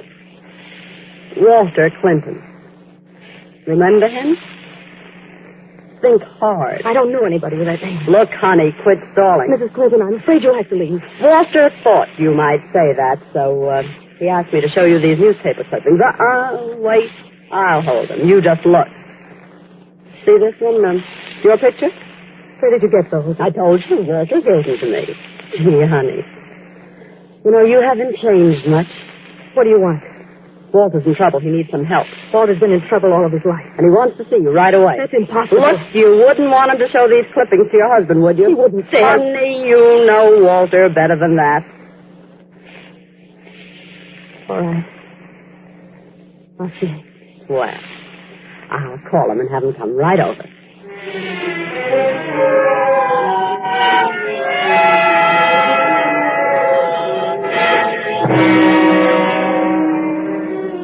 Meanwhile, in the local FBI field office, Special Agent Jim Taylor is reading a wanted notice when Special Agent Dick Madison approaches his desk. Hello, Jim. Oh, hi, Dick. Boss said to check with you. Oh? Well, I guess he was talking about this thing here, Dick. I don't know that there's very much we can do right now, though. Oh, what's the offense? Well, apparently there are two charges. One of them is extortion, the other one is murder. That sounds big. What's the story? An elderly man named George Russell was found dead in a cove in his home. So where was this, Jim? About a town called Hamilton. It's about 100 miles north of here. Okay. Russell was quite wealthy. When his body was found and showed signs of a bad beating, the police thought that robbery was the motive. What made them change their minds? The old man had a safe in his bedroom that didn't show any signs of having been tampered with. I see. Well, how do we get him in the case, Jim? Well, the police called us when they found some extortion notes. One of them contained a threat to kill the old man if he didn't pay. Oh. There were 3 notes in all, and all of them were signed with the name Charlie. Well, how old were they? All of them were fairly recent. Was there any indication that Russell had paid anything? Well, the local police have been going over his bank account. They found that he'd been making systematic withdrawals of cash for the past few months. I see. The last one of the notes they found was in the stationery of a hotel in Hamilton. The police checked, but no one by the name of Charlie was registered there. This thing is full of dead ends. No, they did get something from the hotel, though. What was that? Well, they sent the hotel register to our handwriting experts to see if they could find the signature that was in the same handwriting as the extortion notes. How did they make out? They found a Mr. Thomas Norton whose writing matches the notes. Norton had been living there with his wife. Had been living there? Yes, when the police checked, they found that Norton had left, despite the fact that his rent was paid up for 2 weeks in advance. That sounds fairly suspicious. Any leads on him? No, nothing yet. We've sent the extortion notes on to Washington to have them checked against the writings of known extortionists. But so far, we haven't gotten any report. With a note signed Charlie and the hotel register signed Thomas Norton, we may have somebody with a lot of aliases on our hands. Mm-hmm. So what do we do now? Well, the only thing we can do now is wait for Washington to give us some kind of a lead on that handwriting.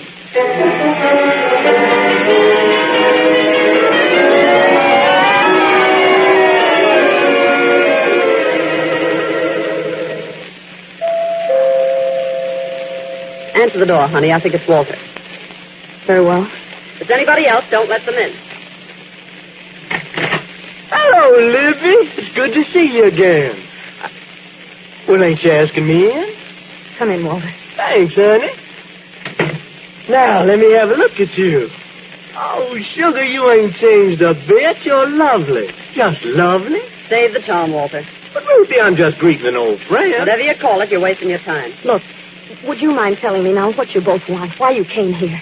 Well, it's sort of a social visit in a way. It's been so many years since I've seen you, honey. I just got a big yen to sit down and talk over old times. I'm afraid that wouldn't interest me. Sugar, after all the fun we used to have together. Please tell me what you want. Why, Libby, you're just being downright rude. Walter, get to the point. Okay. Libby, baby, me and Ruth have been doing an awful lot of traveling lately. Quit traveling all around the country. So? So we figured it's time we settle down for a while. And after talking it over, we decided to settle down with you. What?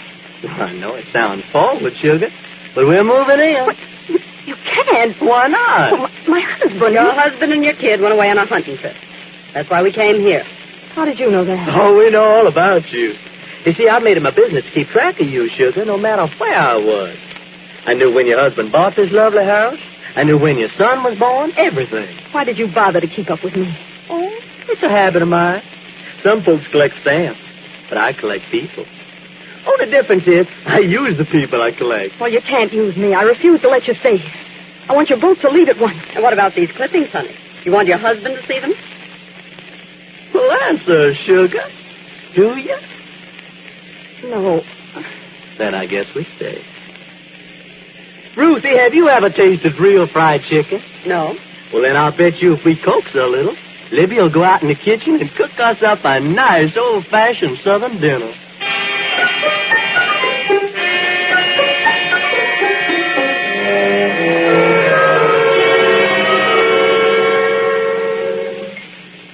Want a little more coffee, Ruthie? No, thanks. Was I lying about that chicken? No. It was okay. You hear that, Libby? Yes. Well, look, please, Sugar, when somebody praises you like that. Leave me alone. Oh, lay off. I ain't picking on her. She's just touchy. You know, she never used to be like that. Once upon a time, she used to just love every word I said. She's really crazy about me. That's not true. I was a silly high school kid who thought it was romantic to go around with you. But, Sugar, you used to spend all your time with me. Why'd you do that? I didn't know any better.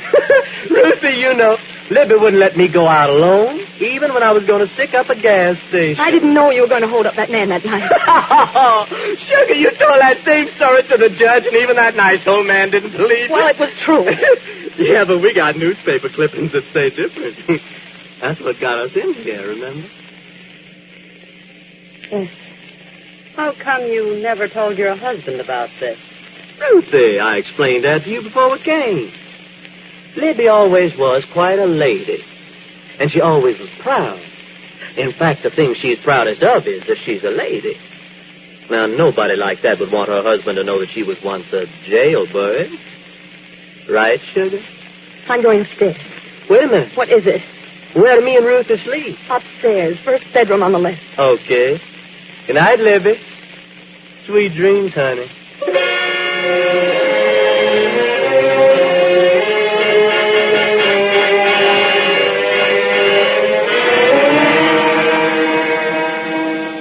Dick, I think we've got something to work on now. What came in? A couple of things. The first one was a report from the handwriting department in Washington. Did they identify the notes? Yes, it was an extortionist named Walter Clinton. At least that was the name he used the last time he was arrested. Then we were right about the string of aliases. Yes, we were. I've got his record here. It shows that he's been arrested under 13 different names. How does he happen to be running around loose if he's been arrested that many times? It's the same old story, an easy state parole board. He sounds like a fine one to get a parole. Well, he got one. I don't know how. And it cost George Russell his life.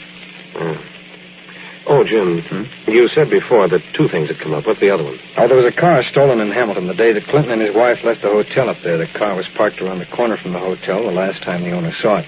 And that's the car that Clinton traveled in? That's it. Across the state line. It was found abandoned this morning here in town. That means he's probably still around someplace. Local police are checking every hotel and rooming house in the city. If he's in any of them, we'll find him. Has any check been made at the transportation terminals? Yes, they've all been supplied with pictures of Clinton. Good. So if Clinton and his wife try to move out of town now, the odds are pretty much against them. Have we got any description on Mrs. Clinton? Only a very general one. He's the one we'll have to collar. Well, what do you think we ought to do, Jim?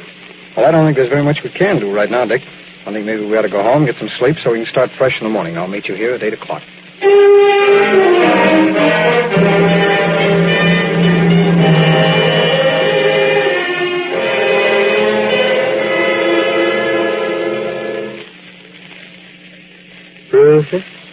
What is it?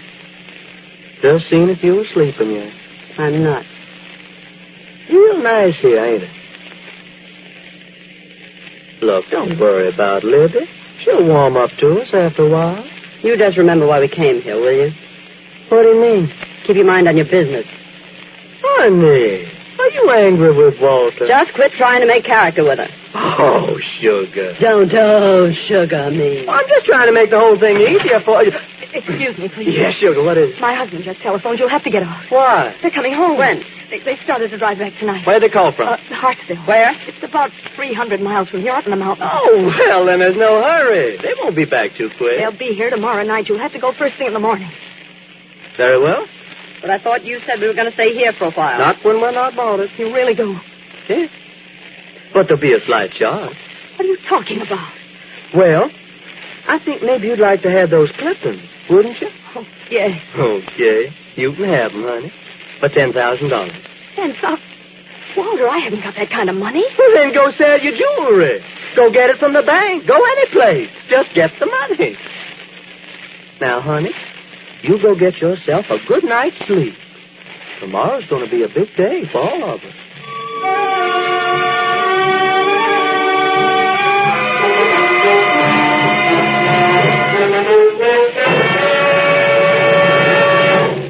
We will return in just a moment to tonight's file, which shows how your FBI promotes security for the nation. Now let's bring this question of security closer to home. Phil, have you got a minute to take a look at this new Equitable Society chart? Why, sure.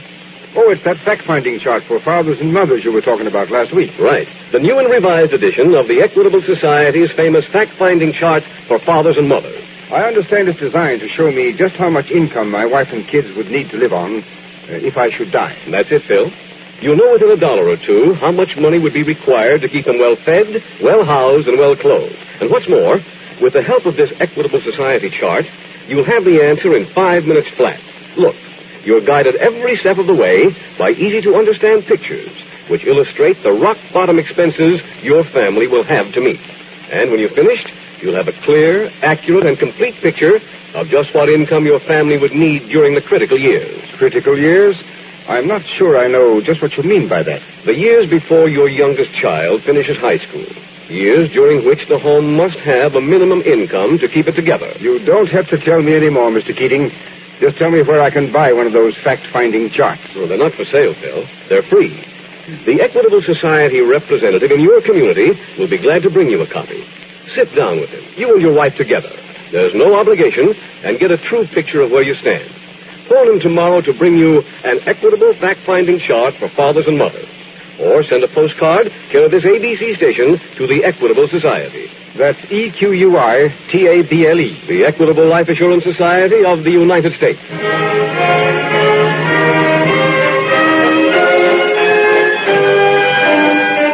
And now back to the FBI file, The Unwilling Hostess.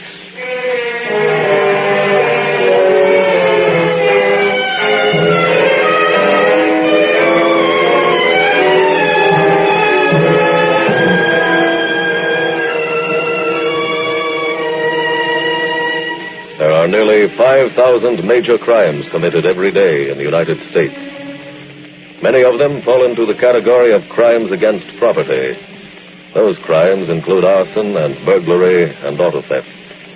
The other classification is known as crimes against the person. These include murder, armed robbery, kidnapping, and extortion. Of all the crimes committed, perhaps the most vicious, the most basically cruel, is extortion, because it affects not only the personal safety of the victim, but also his mind. It traps the victim in a terrible vice from which escape is possible 2 ways, neither of which are attractive. The first and most obvious is to pay the extortioner, and possibly thus to invite a lifetime of further extortion. The other way to escape, and the only logical way, is to do what the victim in tonight's case from the files of your FBI should have done. That infallible means of escape is to call your local police. Like your FBI, they have a remedy for extortion, but that remedy cannot be applied without the cooperation of you, the victim.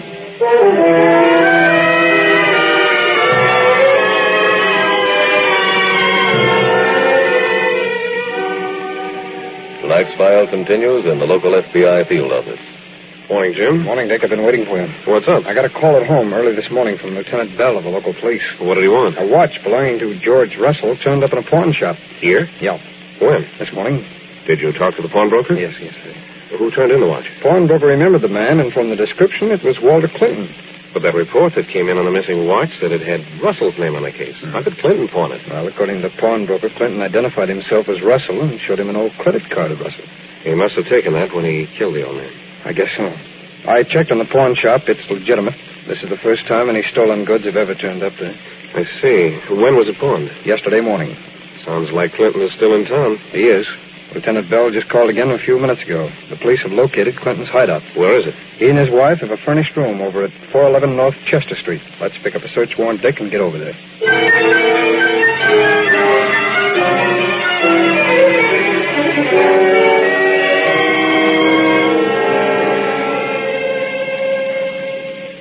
Morning, Libby. Oh, how I did sleep. Like an innocent babe.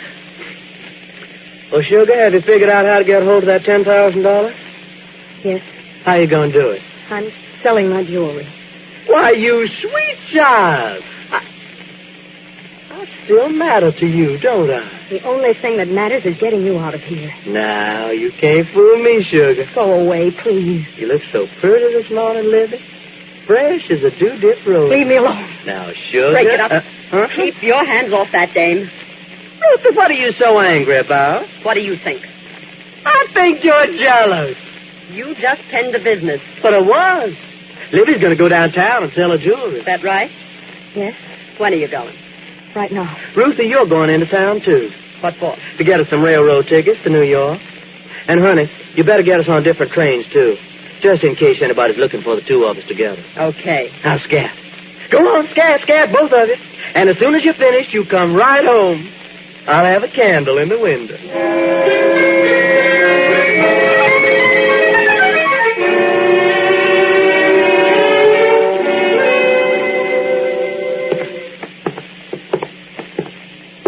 Here's the room, Dick, number 11. I'll unlock it. Go ahead, Dick. Thanks, Jim.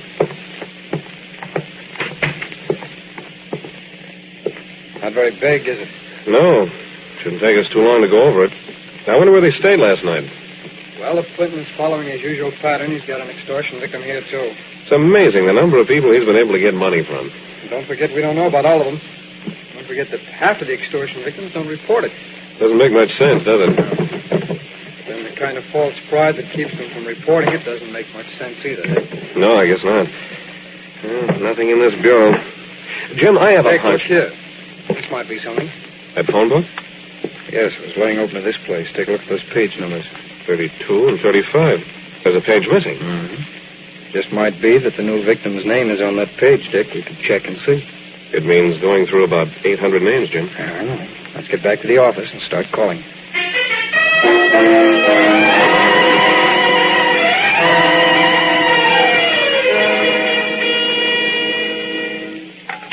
It makes 15 for me. How many get done, Dick? 12. Well, that leaves approximately 775 to go. Clinton can get the Californian back by the time we finish these. The worst part of it is that even if we're right about this page having the victim's name on it, he might not admit it if we call him. I've been thinking about that myself, honey. Special Agent Taylor. Hello. Hello. I called the police, and they told me to call you. Yes? I understand you're looking for a man named Walter Clinton. Dick, check this call. Yes, ma'am, we are. He's going to be on the 6:14 train out of here tonight for New York. 6:14, and how do you know that, ma'am? Never mind how I know. I'm telling you he'll be on that train. Do you want his space number? Yes, please. He'll have compartment B on train number 21. Compartment B, train number 21. I see, and may I ask who this is? I'm just a citizen who wants to see justice done. Mm-hmm. Well, that's very commendable of you, ma'am. You'll be sure to have someone at the station to arrest him. Oh, Won't yes, you? We will. Fine, goodbye. Hello? Dick, I hope they were able to trace that. I talked as long as I could before she hung up. Our operator's calling me right back. Good. He said Clinton was going to be on the 6:14 in New York. Is that the space on the train she gave you? That's right. Special Agent Madison. No, I see. Thank you very much. Well? I'm afraid it's not going to be too much help, Jim. That call was made from a pay station. Where's the phone located? In a drugstore at Main and 48th. Might be more help than you think, Dick. Let's see that page out of the phone book.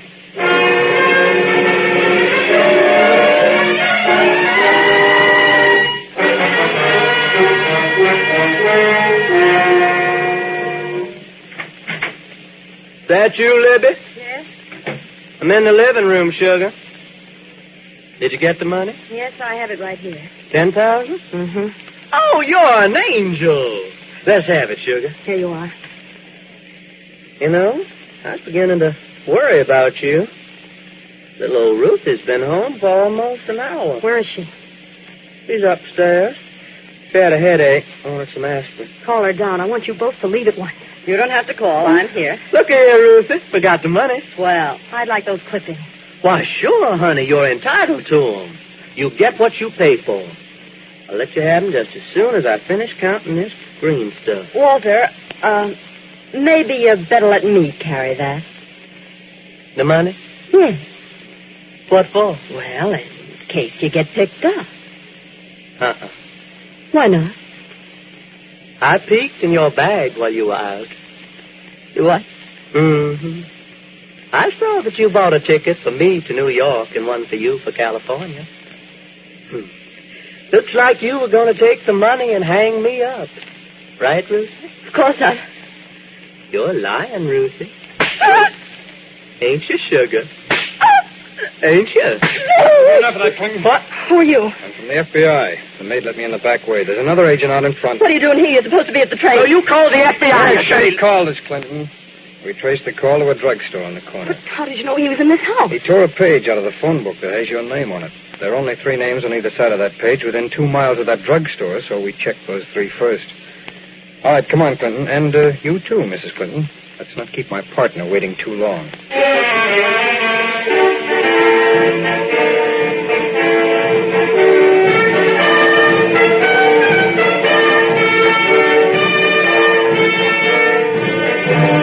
Walter Clinton was sentenced to 10 years for violation of the extortion statutes, after which he was turned over to local authorities to face charges of murder. His wife, Ruth, was sentenced to a 6-year term in a federal penitentiary. With those convictions, your FBI was able to close another case involving murder and extortion, 2 of the most serious crimes in the federal code of law. But these crimes and others like them will continue to be committed so long as the general public retains its present apathy regarding the very serious and dangerous rising tide of lawlessness. You, the decent citizen listening to this program tonight, can do something about this if you want to take the trouble. The biggest step you could take in the right direction would be to join with your fellow citizens in seeing to it that you have a strong and alert and, above all, a politically unhampered local police force. Your FBI will always be available as a final bastion against crime. But your first line of defense against the criminal army in America today is in your hometown. And the stronger you make your local police, the better your protection will be.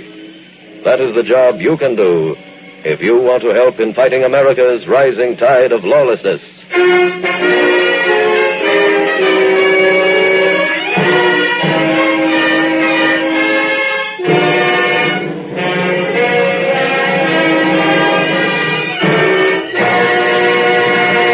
In just a moment, we will tell you about next week's exciting case from the official files of your FBI.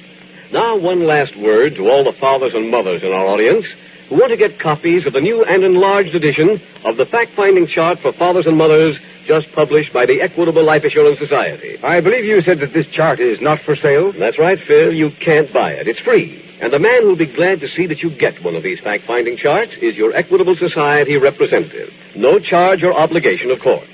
Make a note to phone your Equitable Society representative soon. Or send a postcard, care of this ABC station, to the Equitable Life Assurance Society of the United States.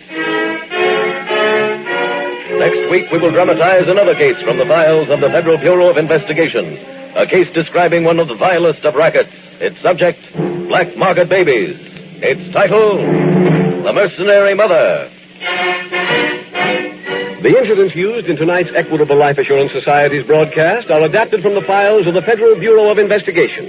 However, all names used are fictitious, and any similarity thereof to the names of persons living or dead is accidental. Tonight, the music was composed and conducted by Frederick Steiner. The author was Jerry Lewis. Your narrator was William Woodson, and Special Agent Taylor was played by Stacey Harris. This Is Your FBI is a Jerry Devine production. This is Larry Keating speaking for the Equitable Life Assurance Society of the United States and the Equitable Society's representative in your community, and inviting you to tune in again next week at the same time when the Equitable Life Assurance Society will bring you another thrilling story from the files of the Federal Bureau of Investigation. The Mercenary Mother on This Is Your FBI.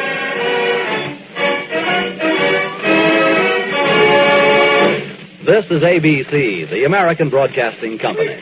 The Equitable Life Assurance Society presents This Is Your FBI.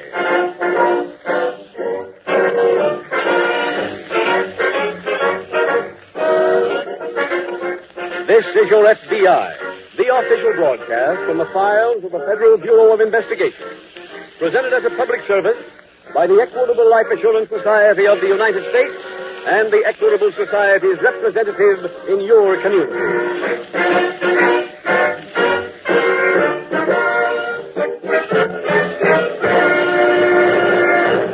It can happen to you tonight. You're sitting right where you are now, listening to this program, and suddenly... Yes? This is the Radio Checking Bureau. Is your radio turned on? Why, yes, it is. Do you know who sponsors that program? Sure I do. It's the Equitable Life Assurance Society. I listened to this Equitable program last week and heard about the Equitable Society's fact-finding chart for fathers and mothers. My Equitable Society representative brought me a copy, so naturally I know that This Is Your FBI is sponsored by the Equitable Society. In about 15 minutes, I'll be back with full information about the Equitable Society's fact-finding chart for fathers and mothers.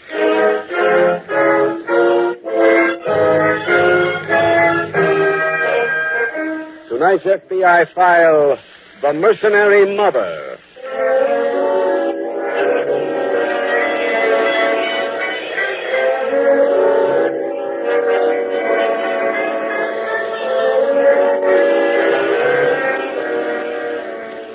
The current crime wave in the United States, a wave which is proceeding at the unprecedented rate of nearly 5,000 major crimes every day, is composed of an infinite variety of illegal actions. Behind every one of these crimes, there is a reason which might be revenge or passion or just ordinary greed. Whatever the rational explanation might be, the underlying motive in many cases is easily understandable. Not that any crime, however minor, can in any sense be condoned. But there are times in the lives of men when the pressures of society and their own basic weaknesses drive them to break the law, or to take that law into their own hands. However, there is one breed of criminal for whom there can be no possible excuse, and in whose behalf not a single word can be said, for his crime is vicious and venal. He is the criminal you are about to meet.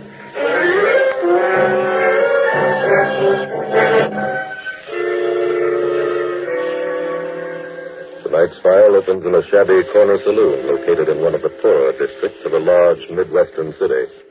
Seated at a table toward the rear is a thin, tired-looking man holding his head in his hands and gazing at the drink in front of him. Another customer approaches the table. Hello, Peter, my boy. Oh, hello, Count. Well, you seem to be engaged in serious thought. Yeah, I am.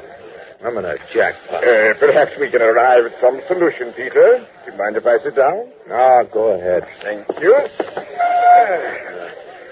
And how is your charming wife? Okay, I guess. You guess? Don't tell me there's trouble at home. Lay off, Count. Why, I have no desire to pry into your personal affairs, Peter. You know that. Okay, forget it. It merely seemed to me that I might be of more solace to you than whiskey. I got trouble, Count. Oh, Peter, you know me well enough to know that if there's anything I can do... Nobody can help. I have performed some astounding feats in my time, Peter. Have you got a red-headed kid? Well, I don't happen to have one on me, but I'm sure there must be one available. Well, that's what I need. Huh? Are you serious? Yeah. Well, what would you do with one if you found it? Well, Marion figured out a new racket. She got a list of rich families who want to adopt a kid. We're acting like the middleman. I see. We did fine with a kid last week, but now we got a customer who wants a redhead. Why? I don't know, but she won't take no other kind. Peter, you're a very fortunate young man. Me? Why? It's purely a coincidence, of course, but I happen to know of a child who is red-headed and who can be purchased quite reasonably. Are you Laden? Most assuredly. I know its mother. When would you like delivery? When can you talk to her? I'll speak to her this evening, if you like. Okay, go ahead and make a deal. How much should I offer? How much do you want for yourself? My commission should be, let us say 100. Well, okay. Splendid. Offer the dame 150. Suppose she wants more than that. Oh, Count, I can't afford to spend more for a baby.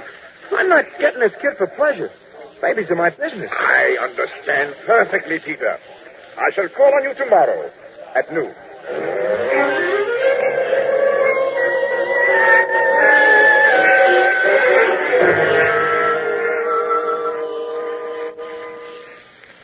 Marion. What?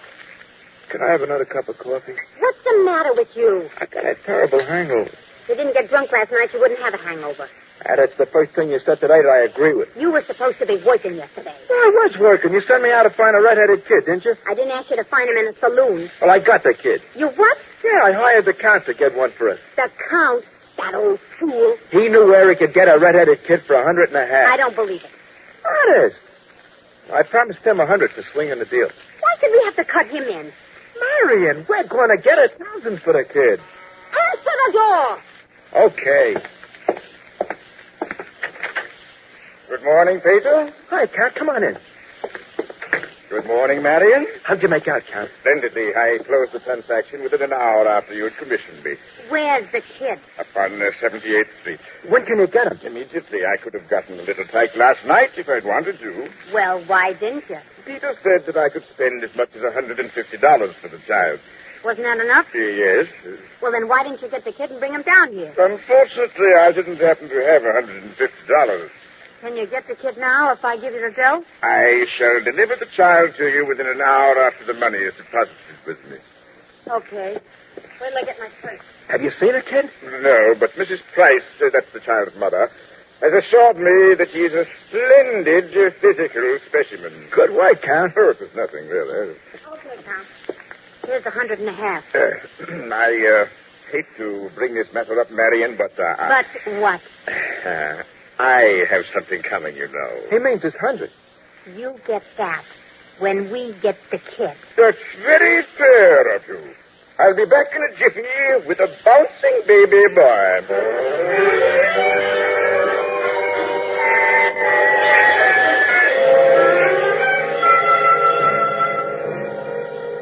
A short while later, in the local FBI field office, Special Agent Jim Taylor is greeting a friend of his, Sergeant Ray Kimberly of the local police. Pull up a chair, Ray. Thanks, Jim. Keeping you busy? Yes, that's what I went to see your agent in charge about. Oh, what have you got? Well, I'm not sure it's an FBI job, but he asked me to check with you in case it turns out to be. Kidnapping. Kidnapping? When? Where? Right here in town. 7th Avenue and 78th Street. I know the district. It's full of cheap tenements. Yeah, that's right. Who was kidnapped? A baby named Arthur Price. Mrs. Price called us less than an hour ago. Any motive?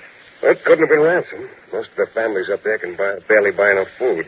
Yet, child's only 8.5 months old. He couldn't have walked out by himself. Any alarm been sent out yet? Yes. Ray, what's the story on the family? Well, it seems that Mr. and Mrs. Price were divorced shortly after the baby was born. Court awarded her the custody of the child. Well, then it's barely possible that Mr. Price did the kidnapping himself. Is he in town? I don't know, Jim. I'll have the office check on that, okay? You been to see Mrs. Price yet? No, I thought you and I'd take a run up there together. Fine, let's go.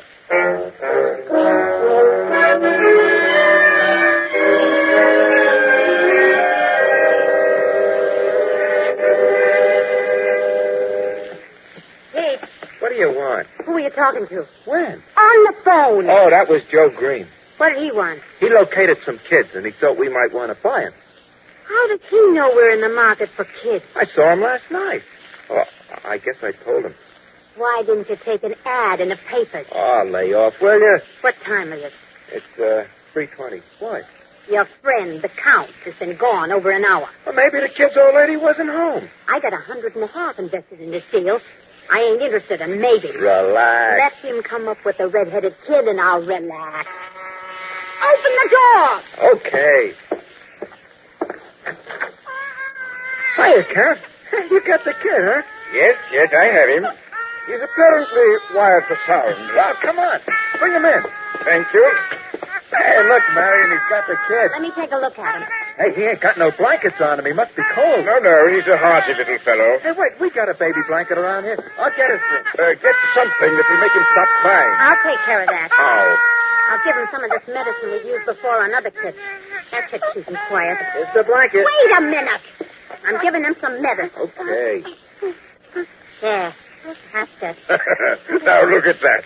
The little creature is calming down. Yeah, I guess he likes it. He's starting Why, you powderhead.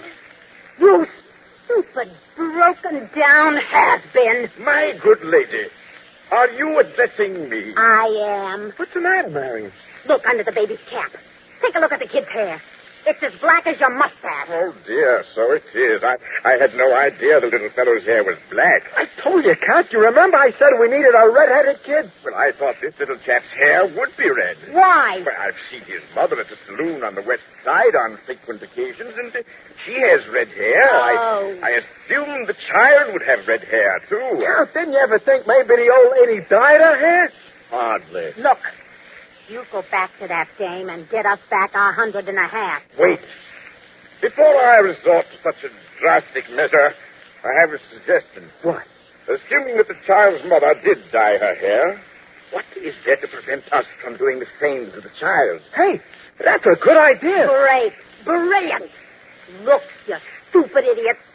With a kid's hair, you can spot a dye job a mile away. Now take him back.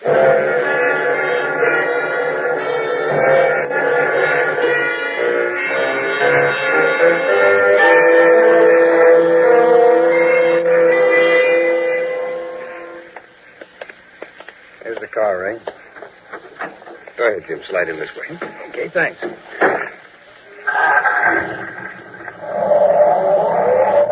All right, I didn't mention anything about that phone call I got up there because I didn't want to say anything in front of Mrs. Price. I figured that. It was the office calling me. They located Mr. Price. He's out on the West Coast. So we can drop him as a suspect. I think the story Mrs. Price told us was nothing but lies, Jim. Yeah, I agree with you. I wonder what she's hiding. I don't know, Ray. That neighbor you spoke to, she said she saw a tall, middle-aged man leave with the child? Yeah, that's right. Well, any more specifics on his description? No, she was pretty vague. She did give me a fill-in on Mrs. Price, though. Said she spends most of her time in saloons. Yeah, I'd have guessed that. Well, the lights changed, Jim. Oh, yeah. You know, I wish they'd pass a law that no unescorted women could go into a saloon. A law like that would put half the places in this neighborhood out of business. Make our job a lot easier. If we knew what the tall man really looked like, we might find him in one of these saloons. Well, at least we got a picture of the baby. I'll have the office make copies and send them out. Okay, Jim. Then we'll just have to wait for a break, Ray. As soon as we get one, we go back to work.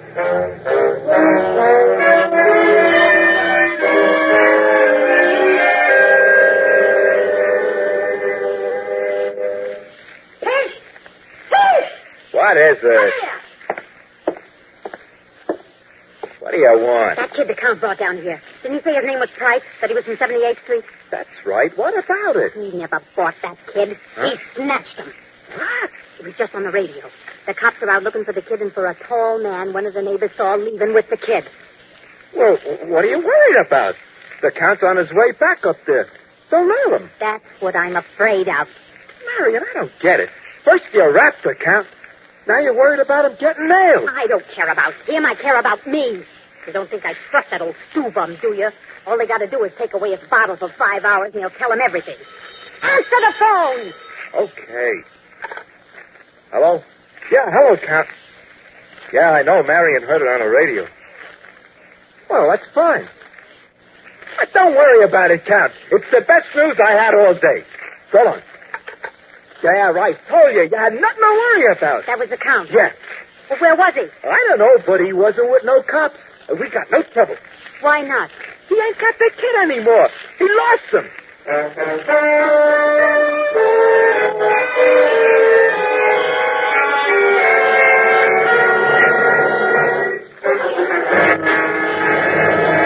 We will return in just a moment to tonight's file, which shows how your FBI promotes security for the nation. Now let's bring this question of security closer to home. Last year on this program, the Equitable Life Assurance Society offered members of the audience a special fact-finding chart for fathers and mothers. It sounds interesting. Can you still get one? Yes, Fred. A new and enlarged fact-finding chart for fathers and mothers has just been published. I have one here. Well, just what's it all about, anyway? Fred, it answers a question every man who loves his family ought to ask himself.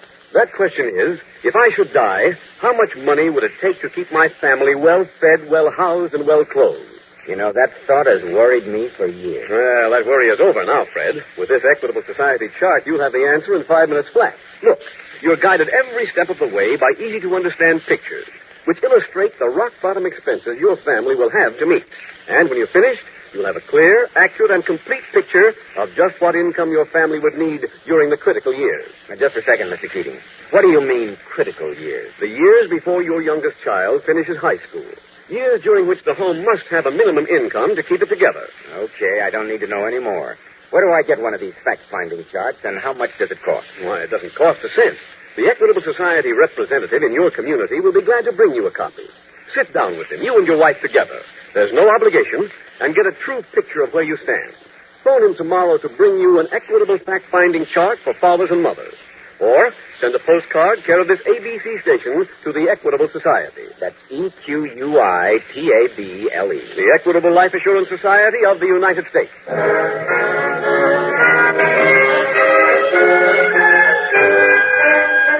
And now back to the FBI file, The Mercenary Mother.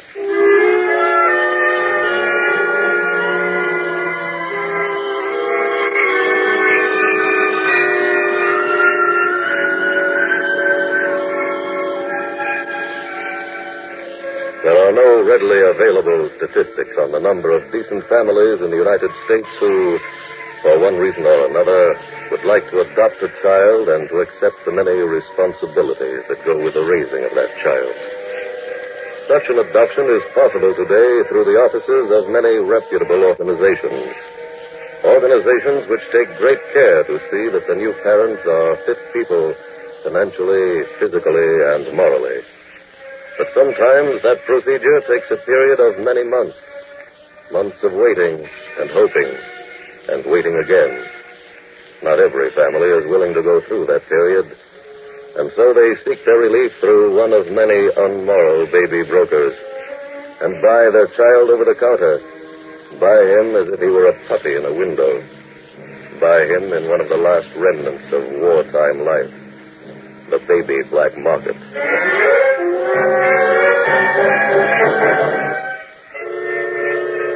Tonight's file continues 1 hour later in the apartment of Pete and Marion Sheridan.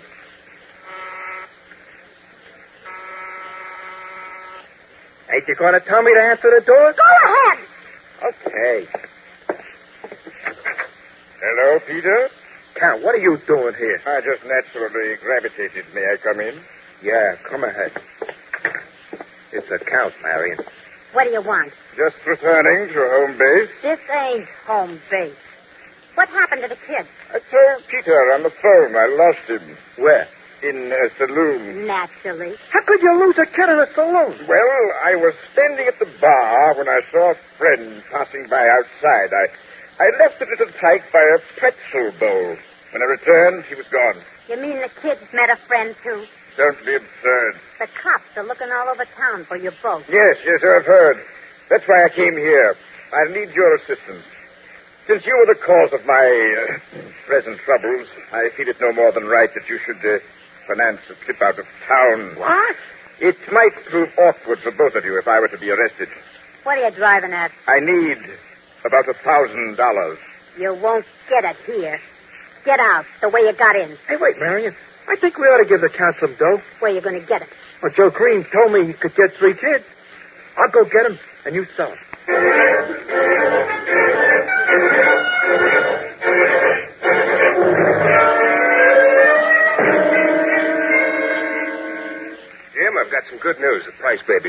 That's fine. Where? At a place called the 3-Star Saloon. Who found him? The cab driver went into the saloon for a beer. Saw the baby in a cardboard box. Have you spoken to the cab driver, Ray? Yes, he says that when the bartender said he didn't know whose baby it was, he suddenly remembered the story of the kidnapping in the papers. I see. How long ago did all this happen? Over an hour ago. One of our squad cars picked up the baby and took it back to Mrs. Price. Has the child been harmed? No. One of our doctors examined it. It's all right, just a little hungry. Mm-hmm. Have you seen Mrs. Price since the baby was returned to her? Yeah, I just came from there. And? She admitted under questioning she thought she knew who took the youngster. What does she think it was? It seems that a man whose name she doesn't know came to her and offered her $150 for her child. A man she doesn't know did that, huh? Well, she says she's seen him around the 3-Star Saloon a couple of times, but she doesn't know his name. That's the same place the baby was found? Yeah, that's right. Did you give her any description of this man at all? Yes, but I'm afraid it's too sketchy to do us any good. Well, if she turned the man's offer down, as she claims, how does she account for the baby's disappearance? Well, she says that at first she accepted the offer. Then, after thinking it over, she told the man she wasn't going through with the deal. She sounds like a fine mother. Yeah. Look, will you have these prints run through your ident section, Jim? Sure. Where are they from? There was a rattle in the cardboard box with the youngster that Mrs. Price fortunately hadn't touched. I got these prints of it, but we don't have anything in our files that matches. I'll send them down right now, Ray. You get any other leads? Yes, there's a pink blanket in this package here. Pink blanket? Yeah. The baby was wrapped in it when he was returned. It's not his blanket. Okay, I'll have the lab check it for laundry marks and anything else they find. Thanks, Jim. As soon as I get any report back, Ray, I'll call you.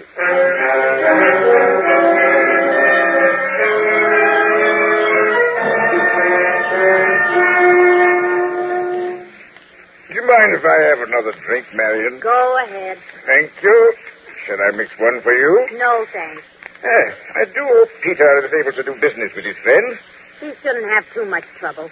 The kids are for sale. A toast to your attitude, Marion. It's so realistic. You want me to be a sentimental slob and cry like I was their mother? Marion, I'm sure that not even your worst enemy could accuse you of being sentimental. Hello, Peter. How did you make out? I saw the kids. They're real scrawny. How much can we get them for? Including $100 for Joe. All 3 kids would cost us $450. Sounds like a rare bargain. Be quiet, will you? I told Joe I'd call him if you wanted the kids. He can pick them up and deliver them. I think I'll go down and get another bottle of whiskey while we're waiting. No, you don't, Count. I don't want you getting picked up. Pete. Huh? Go in and call Joe and tell him to get those kids up here as soon as he can. Jim,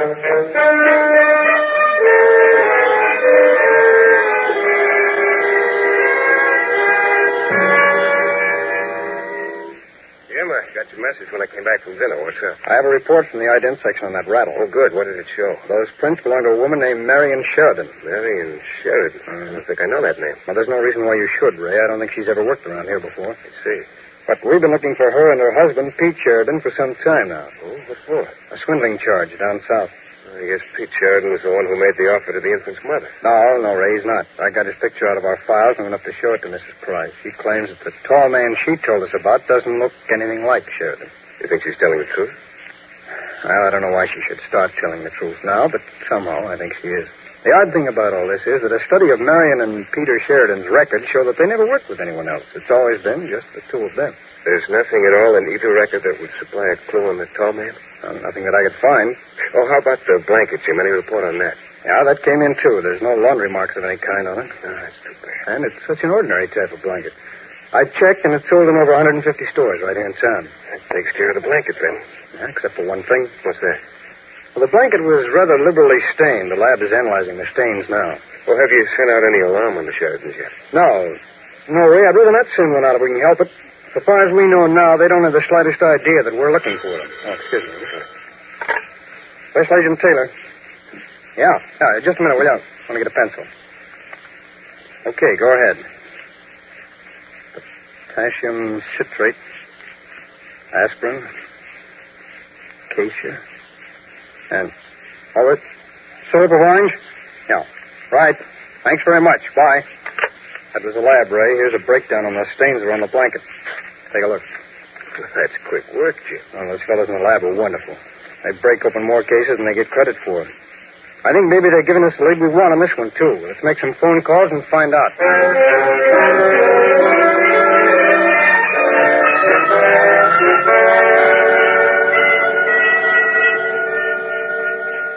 Well, that's not bad, Count. 2 phone calls. 2 customers, 2 baby clothes. Peter, you're a veritable tycoon. Jay, thanks. Pete, What do you want? the cops found the price kid and returned it. I just heard it on the radio. Well, I don't like it. why not? It takes the heat off us. It might not. Marion, now that you've gotten some cash, wouldn't it be a good idea if you went under for a while, that'd be a great idea. Exactly what I was about to say. Now, if you'd be kind enough to advance me, let us say... Save it, Count. You're not getting any dough. But, Marion, if he gets picked up, it might be trouble. He's right. There's always a chance that the police might make me talk. Don't worry. Hey, Marion, what's with the gun? What do you think? Now, Marion, put that thing away. It might go off. It's going to, Count. But you can't get away with this. Oh, no? Drop that gun, Mr. Sheriff. Huh? You heard what he said. Drop it. Now walk over to that wall. Go on, all of you. The police, I presume. I'm a special agent of the FBI. Of course, you realize I have nothing to do with these people. I merely stopped by here for a drink. He's lying. I think we can let a judge decide that. Now, come on, let's get out of here.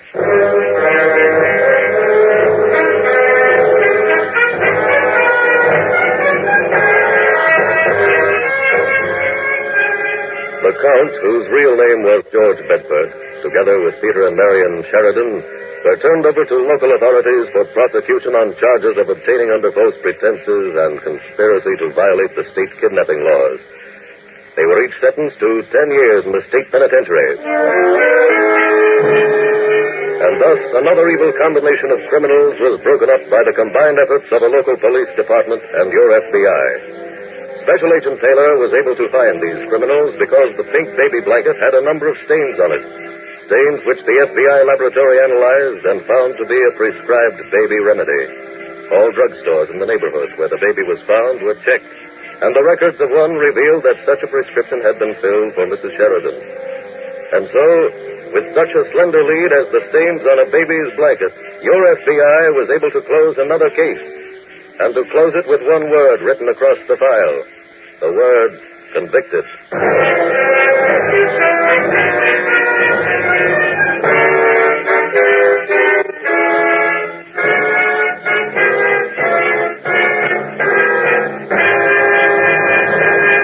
In just a moment, we will tell you about next week's exciting case from the official files of your FBI.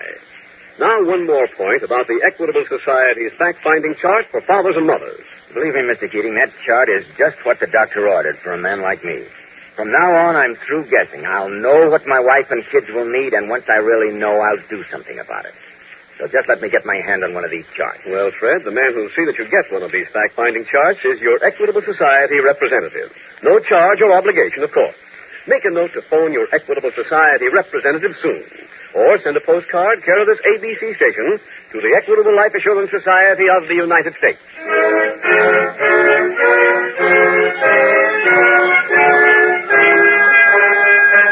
Next week, we will dramatize another case from the files of the Federal Bureau of Investigation. A case revealing the operations of a transatlantic criminal. Its subject, crime on the high seas. Its title, The Round Trip Murder. The incidents used in tonight's Equitable Life Assurance Society's broadcast are adapted from the files of the Federal Bureau of Investigation. However, all names used are fictitious, and any similarity thereof to the names of persons living or dead is accidental.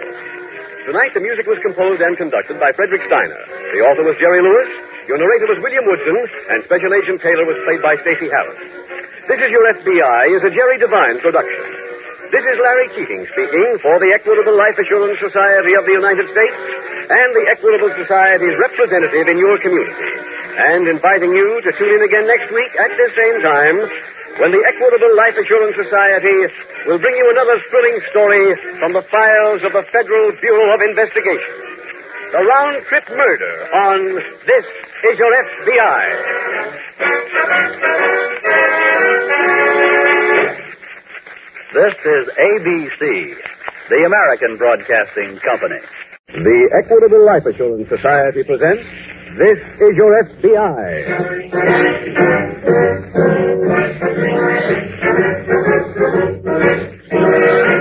This is Your FBI, the official broadcast from the files of the Federal Bureau of Investigation. Presented as a public service by the Equitable Life Assurance Society of the United States and the Equitable Society's representative in your community.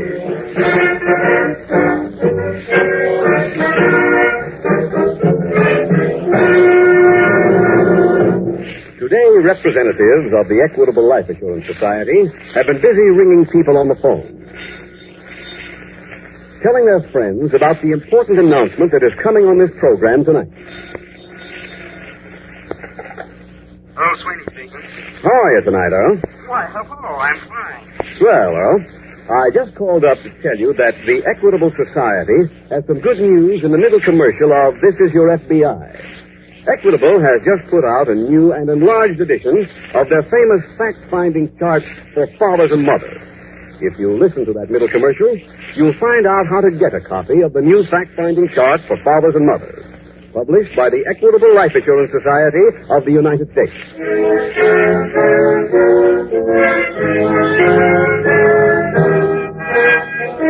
Tonight's FBI file, The Round-Trip Murder.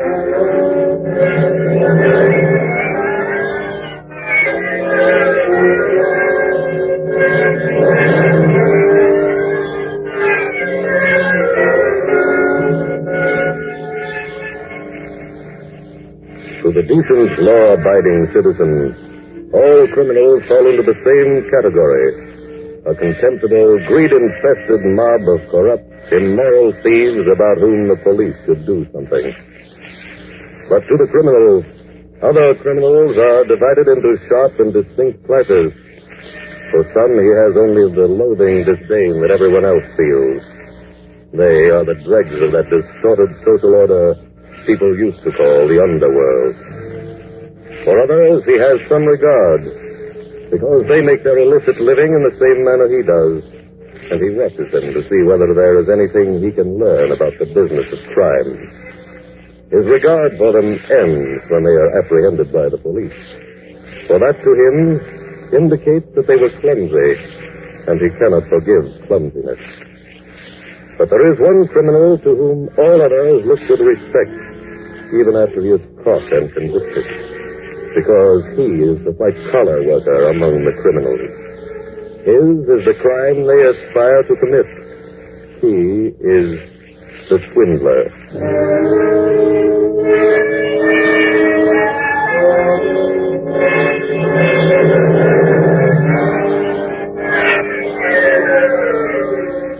Tonight's file opens in the first-class cabin of an American transatlantic liner. The cabin is occupied by a tall, mustached gentleman who is obviously enjoying the luxury of the trip, and there is a knock at the door. Come in. Good evening, sir. Evening, Spencer. Will I mix your drink, sir? Yes, please. Say one on the soda. Okay. Here you are, sir. Thank you. I packed your bags this afternoon, sir. So I noticed. Thank you, Spencer. Will there be anything else? Not right now. It's been a fine trip, hasn't it? Yes. I guess you're anxious to get home again, eh, Mr. Lemoyne? What? Oh, yes. Very anxious. That's what I always say. You never know how much you miss the good old USA until you take a trip like this. Now, that's true. I packed your bags before any of the others. Thank you, Spencer. I did it for a special reason. Oh? What was that? I was looking for something. What? I was looking for your passport. Well, I admire your frankness. And I admire your courage. What are you talking about? I found the passport. It told me what I wanted to know. What is this? Your passport is in the name of George Lemoyne. That's right. A man named George Lemoyne was a passenger on this ship about 2 months ago. I was his steward. And this is his passport, not yours. Look, I've heard enough of this. I'm only beginning. Get out of here. And go to the captain? He'd be real interested in this, you know. Shall I see him? What do you want? Money. How much? Enough to make me forget. Name a figure. Well, suppose you tell me what your angle is, and I'll know how much to The angle is my business. How about 1,000? Pounds or dollars? Dollars. not enough. That's as far as I can go. Make it 5. I haven't got 5. Split the difference. 2,500. That's right. Yeah, get me my traveler's checks. Where are they? You know where they are. You can fill my luggage. Oh, yes. They were in this bag.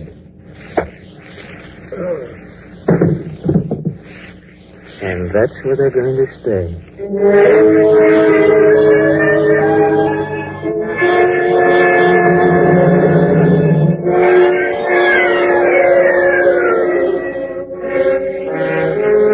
The next morning in the local FBI field office, Special Agent Jim Taylor is seated at his desk when Agent Haskell approaches. Oh, hello, Dig. Hello, Jim. When did you get back in town? Last night. I just handed in my report, and the boss asked me to check with you. What's this one about? Well, we got an inquiry from Scotland Yard in the mail. What kind of a crime? A man was murdered in London. They couldn't find any identification in his room or in his bag. No? But they found an American flag tattooed on his left arm and the letters USN tattooed underneath the flag. Sounds like a Navy man. Yes, he was. I had the prints checked in the service files and turned out to be a veteran named George Lemoyne. Have you notified Scotland Yard yet? Yes, boss cabled them as soon as ident gave us the report. What's the case, then? We got another cable back from them telling us that some other prints were found in Lemoyne's room. Do they know whose prints they are? No, they checked through their files and they didn't have them, so they're sending them along to us, airmail. Oh, they should be in tomorrow morning, then. That's right. Who was George Lemoyne, Jim? Well, as far as I can gather, Dick, he was a legitimate businessman. Well, he couldn't have been very old if he was a veteran. No, he was 36. He'd done a 4-year hitch in the Navy, had a very good war record. What was he doing in England? Apparently, he went over there on business. What kind of business was he in? Men's clothes. From what I can gather, he went to England to make a deal for some British woolens. I see. He'd been stationed there during the war for a while, and I imagine he'd made himself some friends. Any obvious motive for his murder? None that we can find over here, or that Scotland Yard can find over there. Well, he wouldn't be carrying any large amount of cash on a business trip. No, he'd arranged for credit with a bank over here for his purchases. You think there's anything we can do until we get those other prints in the mail? I don't know, Dick. But let's go out and see if there's anything else we can find out about Lemoyne. Nobody gets murdered without a motive. If we can find that, maybe it can help find the killer.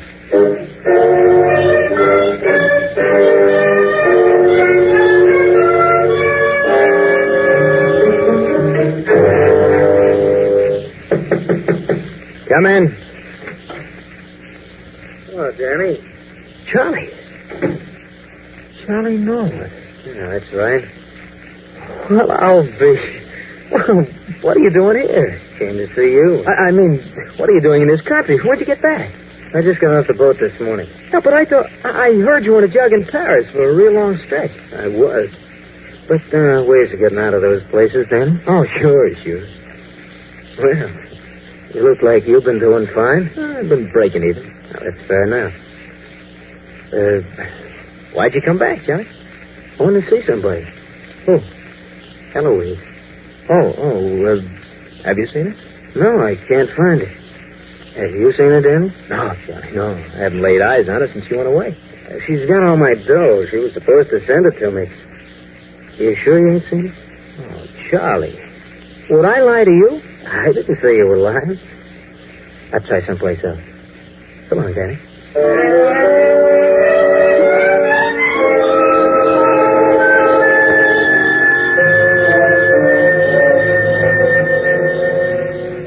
Jim, I went over to that address we had on George Lemoyne. Oh, did you find anything? No. It's an apartment house, and apparently Lemoyne took only those clothes he'd need on the trip. Mm-hmm. Dick, was he married? No, he lived alone. Oh, I got a call while you were out. I had to go over to Pier 38. On this case? Mm-hmm. Seems that there was a steward on the ship that came in from England this morning who had been assaulted and left in a closet in one of the cabins. Whose cabin was it? According to the passenger list, it was George Lemoyne. What? Mm-hmm. I guess whoever murdered Lemoyne stole his passport and then booked passage immediately. Did you get any description of the man who called himself Lemoyne? Yes, but it wasn't too good. When was the steward attacked? Night before the ship landed. That makes it a crime in the high seas. That's right, Dick. It's our jurisdiction. Were there any prints in the cabin? Yes, there were a couple on a highball glass, and, well, then there were some others scattered around the cabin. No ident on them? Not yet. I sent them through as soon as I got back. How about those prints that Scotland Yard was airmailing? They come in? Yes, I sent them along at the same time. Did you get to talk to the steward? Mm-hmm. He had just come to when I got to the boat. What was his story? Well, he said that he delivered a highball to Mr. Lemoyne's cabin, and that Lemoyne hit him on the head. He doesn't remember anything after that. Who is the steward? What's his name? Alvin Spencer. Oh, I've checked. He has no criminal record. But why would the murderer, and I assume that's who was using the passport, want to knock out the steward? Well, it's barely possible that Spencer found out that he wasn't Lemoyne. That's true. Spencer says, incidentally, that he had no conversation with the passenger at all. That's a little hard to believe, Jim. Yeah. You know, Dick, I think maybe we'd better keep an eye on Spencer. Sounds like a good idea. Meantime, we'll just wait for that report from my dent. It should tell us who Mr. Lemoyne's killer was.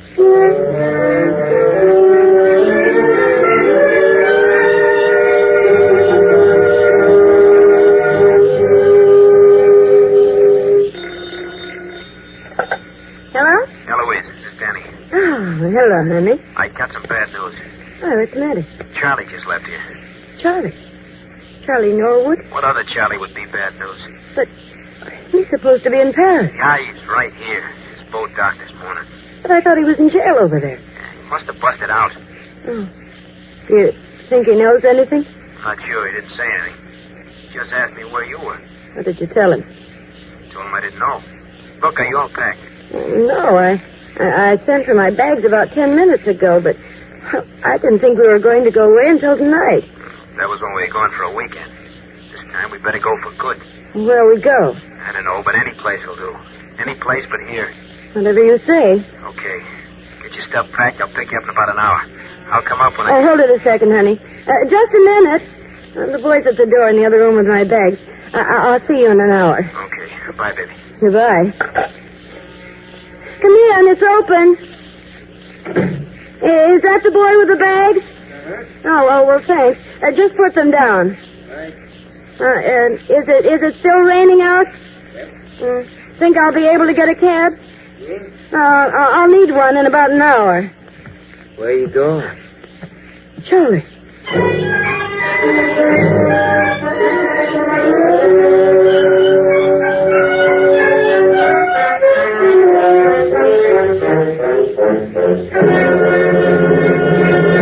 We will return in just a moment to tonight's file, which shows how your FBI promotes security for the nation.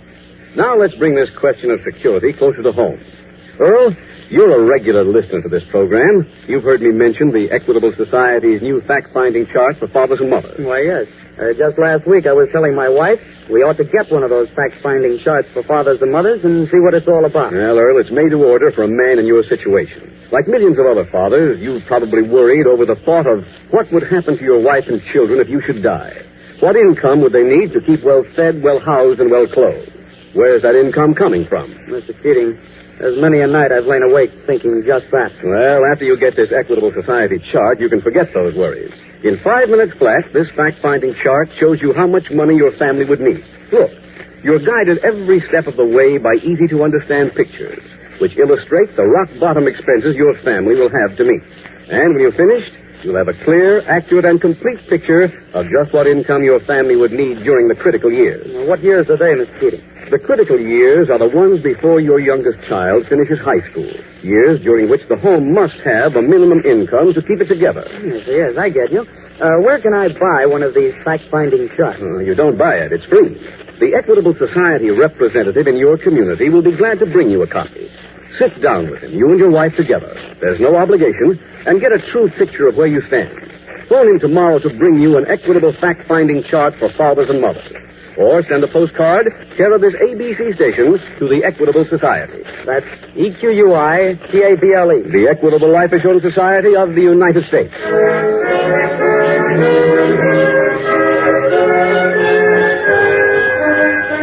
And now back to the FBI file, the round-trip murder.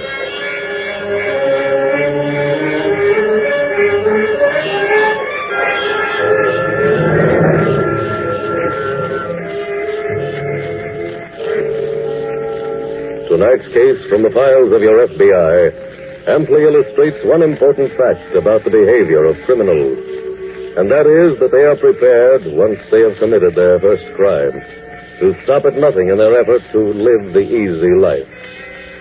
The accompanying fact that they must be stopped before it is too late is obvious to anyone who has made a study of the figures on our current crime wave.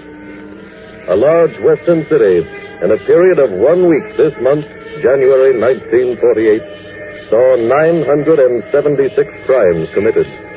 Crimes which ranged from auto theft to kidnapping and murder. It is not impossible to stop the crime wave. One Midwestern city, for instance, imprisoned more people in the past year than it had in any of the past 20 years. But that is only a start in the war on crime.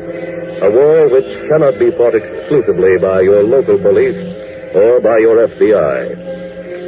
This is a war in which you are involved, because you are the criminal's victim, and the only way in which it will be won is with your incessant, painstaking cooperation.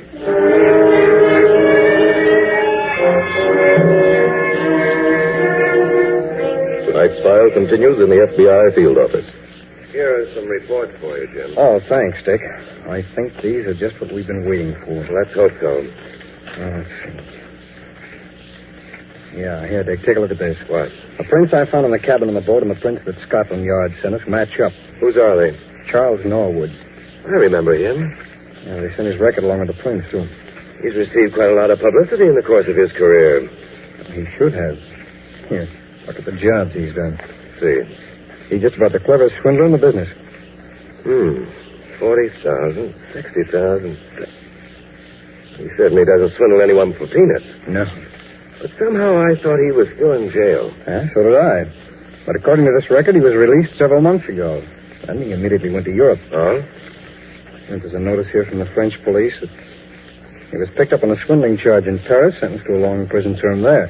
He must have gotten out of that somehow. Mm-hmm. Then he went to London and killed Lemoyne. That seems to be it. Dick, we've got a picture of Norwood in our files. It's on a wanted notice that we sent out on him. I remember it. Why don't you get it and go down and see the steward? Find out if he recognizes Norwood as the man who slugged him. Okay. Meanwhile, I'm going to send out some feelers and see if I can locate anybody else who's seen Norwood. I'll meet you back here at the office in an hour.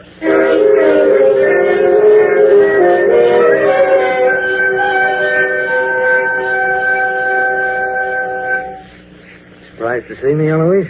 Oh, gee. Yes, Charlie. You figured I'd stay overseas, huh? Well, I didn't know. Well, when did you get back? Early this morning. I've been looking for you ever since. I went to 3 different places. You left no forwarding address. Well, you found me now. That's all that matters. Come here, honey. Well? Let me hold you. Oh, you don't know how much I've missed you. How much I've missed holding you like this. I saw Danny this afternoon. Danny who? Danny Phillips. Huh? Where'd you run into him? At the place where he's always lived. I went there to get your address. Huh? I haven't seen Danny in months. Quit lying. Get the whole rundown on you two. You've been going around with him ever since I left. That's not true. I saw your picture in his room. I don't know where he got it, Charlie. You gave it to him. I saw the autograph. But you don't know. I know plenty. In fact, I know that Danny Boy's on his way over here right now to meet you. Who told you that? I was outside your door when he called you. He never called me. Stop lying, I said. I know he called you. And I'm going to wait right here for him to show up.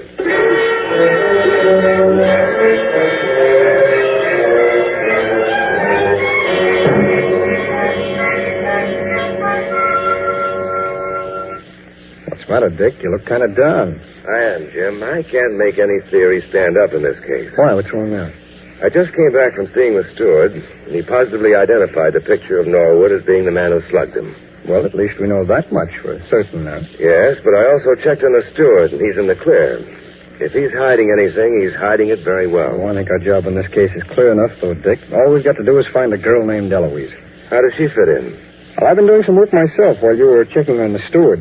Who is Eloise? Norwood's old girlfriend. Her name at one time was Eloise Williams. What do you mean, at one time?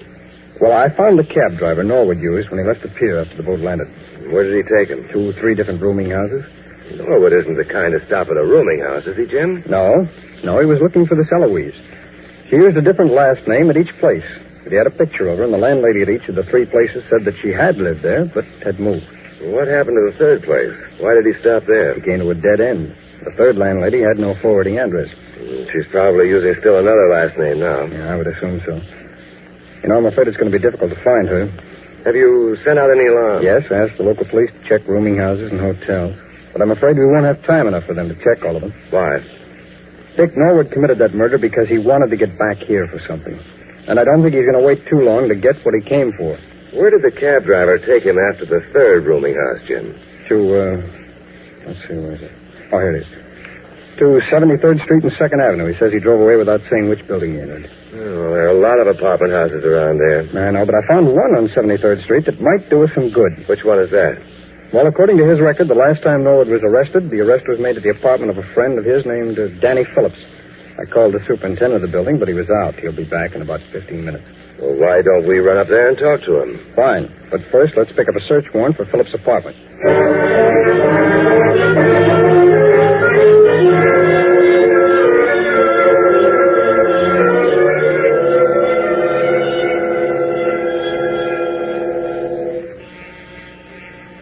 That must be your friend, Danny.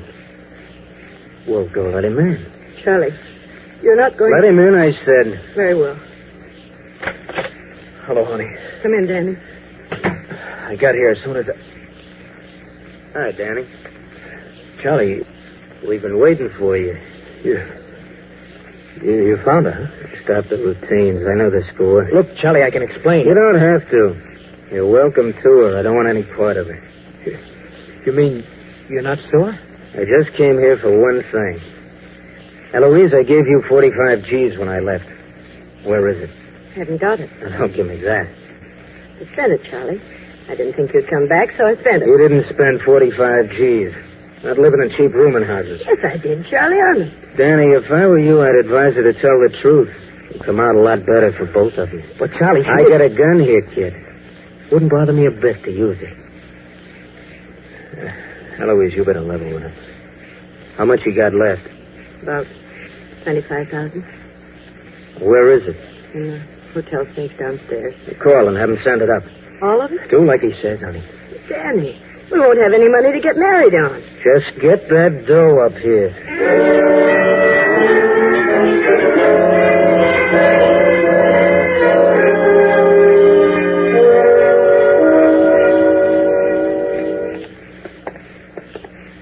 Danny Phillips lives in apartment 417, Dick. It should be down this way.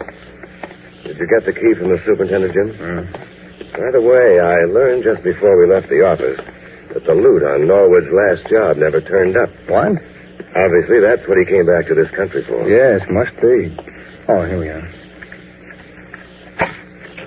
Does it? Come on, Dick. Right. Well, we just had this one room. Let's take a look around, huh? Did you say that the superintendent definitely identified Norwood's picture? Yes, he was standing in front of the building this morning when Norwood came in. Anything on the desk, Dick? Just some unpaid bills. You know, it's too bad to have a self-service elevator in the building here. Why? I'd like to know how long Norwood stayed here. It would also be a help to know where Danny Phillips is now. Yeah. Yeah, you could give it. Hey, wait a minute. What is it, Jim? Right, Dick, look at this. What? It's a photograph of a girl. It's signed to Danny with all my love. Eloise. That's the name of the girl that Norwood was looking for. That's it. But it's autographed to Danny Phillips, and very affectionately, too. Dick, this is beginning to piece itself together. Come on, we got some work to do.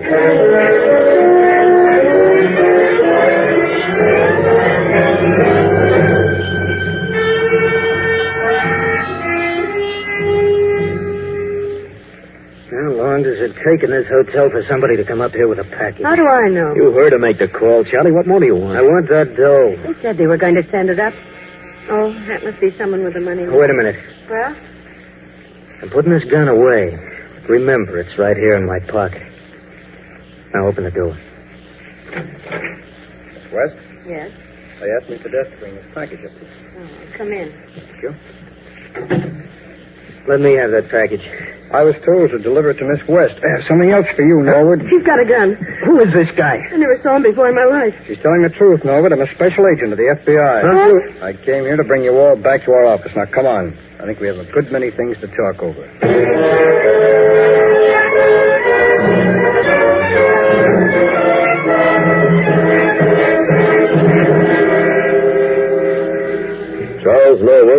extradited to England to be tried for murder. His erstwhile confederate, Danny Phillips, and the woman called Eloise, received a sentence of 5 years each in federal prison for violation of the National Stolen Property Act. And so, by tireless, sometimes apparently fruitless investigation, your FBI was able to apprehend a dangerous criminal who was wanted by the police of 2 continents. The clue which led the 2 special agents to the apartment hotel where Miss Williams was residing was a photograph of her which they found while searching Danny Phillips' apartment. Because her dress was cut to conform to the current new look, your FBI knew that it was a recent photograph, and a check at the photographer's gave them Miss Williams' current name and address. Tonight's file is another example of the swift execution of detail that has won for the Federal Bureau of Investigation the enviable international reputation it now holds. A reputation as an arm of justice which is intolerant of only one thing, the freedom of criminals.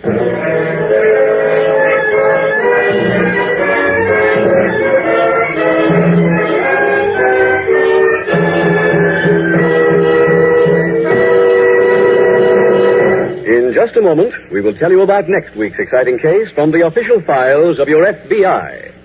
Now, Earl, I understand you have one more question about the Equitable Society's fact-finding chart for fathers and mothers. Yes, Mr. Kading, it's this. If I ask my Equitable Society representative for a copy of this chart, does that obligate me in any way? Absolutely not, Earl. This chart was originally planned as a special service for members of the Equitable Life Assurance Society. Then it was extended to the audience of this program. It's free, regardless of whether you belong to the Equitable Society or not. Your Equitable Society representative will be glad to supply you with a chart. What you do after that is strictly your own business. So make a note to phone your Equitable Society representative soon. Or send a postcard, care of this ABC station, to the Equitable Life Assurance Society of the United States.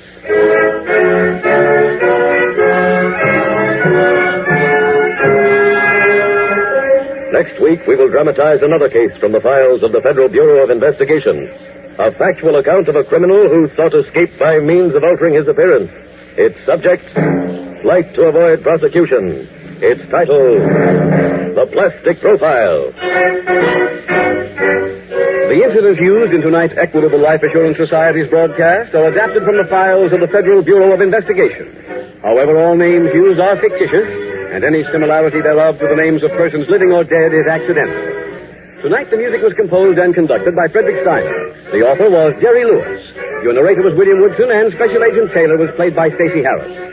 This Is Your FBI is a Jerry Devine production. This is Larry Keating speaking for the Equitable Life Assurance Society of the United States and the Equitable Society's representative in your community, and inviting you to tune in again next week at this same time when the Equitable Life Assurance Society will bring you another thrilling story from the files of the Federal Bureau of Investigation. The Plastic Profile on This Is Your FBI. This is ABC, the American Broadcasting Company. The Equitable Life Assurance Society presents This Is Your FBI.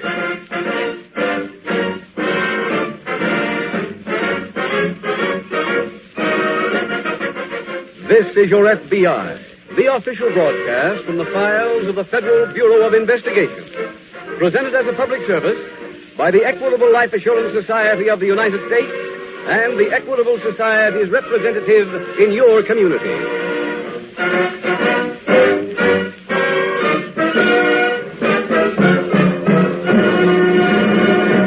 Today, hundreds of people all over the country receive phone calls from their Equitable Society representatives. Phone calls like this one. Hello? Hello, Jack. This is your Equitable representative. Oh, hello. What's new? Well, Jack, I thought you and your wife might be interested in getting a copy of a new chart just published by the Equitable Society. It's called A Fact-Finding Chart for Fathers and Mothers. I might be. What's it all about? Well, tonight on This Is Your FBI, you'll hear exactly what the Equitable Society's new fact-finding chart for fathers and mothers is all about. So be sure to listen to the middle commercial. Yes, in about 15 minutes, Dad and Mother, it will pay you to hear all the facts about the Equitable Society's new fact-finding chart for fathers and mothers.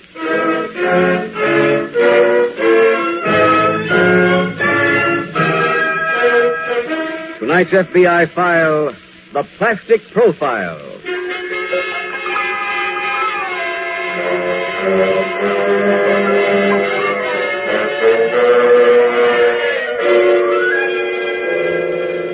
Eight years ago, in 1940, the number of crimes committed in this country was far below the number now being committed by America's huge army of criminals. With the larger number of crimes has come a greater number of convictions, a greater number of people being sent to prison. And yet, back in 1940, when the last United States Census was taken, the number of our fellow citizens who gave their residence as prison was appallingly large. More than 317,000.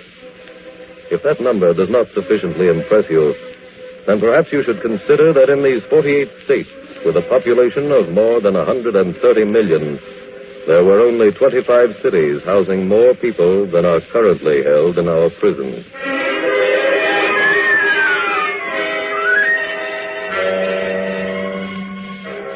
Tonight's file opens in a cell in a small prison located in a town in one of our northwestern states. It is early morning, and through the bars can be seen a heavy snowstorm. There are 2 men in the cell, and one of them is just waking up.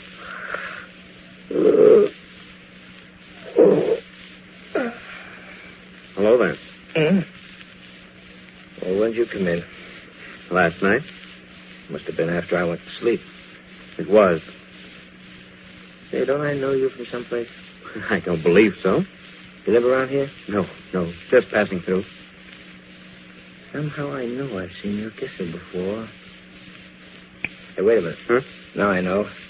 There's a picture of you on a circular in the post office. I seen it last week. Huh. Funny I should remember. Just seeing it once like that. Everybody does, especially the police. That's why I'm here. My name's Joe Crawford. Hello, Joe. I'm Slim Baldwin. What are you for? They're holding me for the FBI. Wow, that's bad. What's that? Quiet. Give me that stick. Here.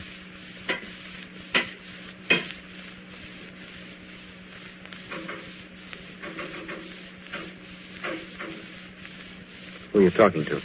Friend of mine, Ox Putman.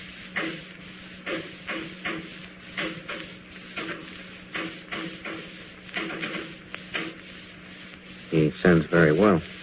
You can understand it? Of course. He just asked us at a time for busting out of here. That's right. Would Mr. Ox Putnam object to company? Not if the company kept his mouth shut. It's one of my specialties. Okay. Then we all go tonight. The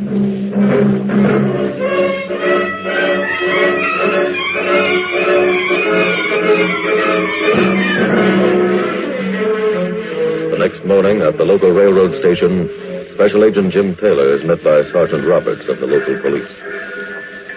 Hello, Jim. Sure. Hello. How are you? Okay, guy.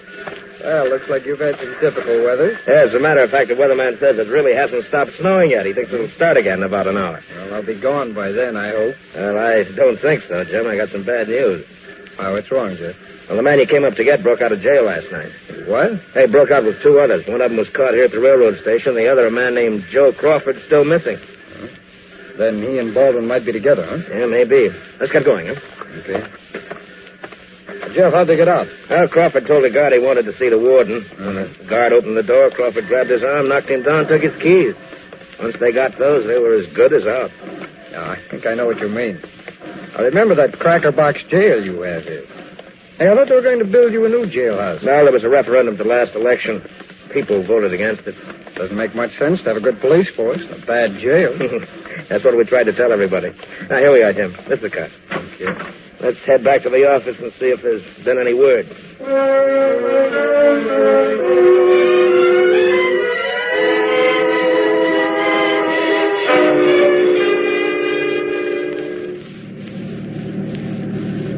Is the hideout very far now? No.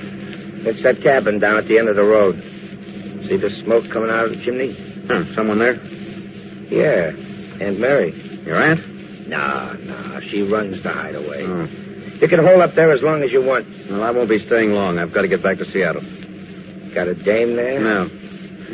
Got some money stashed there. Well, you better not make your move too soon. They'll be throwing plenty of pictures of you around. You know how that kisser of yours stays with people.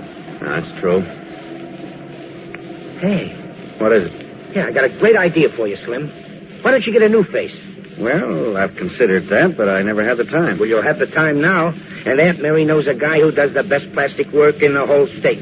A legitimate doctor? Well, he was once. He knows all the angles. Why don't you give him a try, huh? I'll think it over. Okay. Well, here we are. Is this Aunt Mary's? Yeah. Oh, boy. You'll have to plow through the snow a little. That's all right. Can you make it okay? Sure. Do you suppose she's home? Oh, sure. She's always home.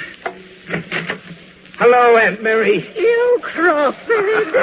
That's right. Come in, Joe. Yeah, go ahead, Slim, boy. It's got a fire. Yeah, feels good.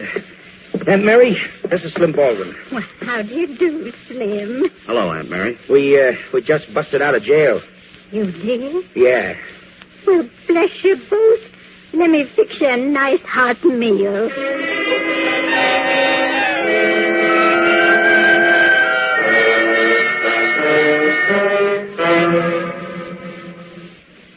Busy, Aunt Mary? Oh, no, come in, Joe. I thought you went in to take a nap. Oh, I'm not tired.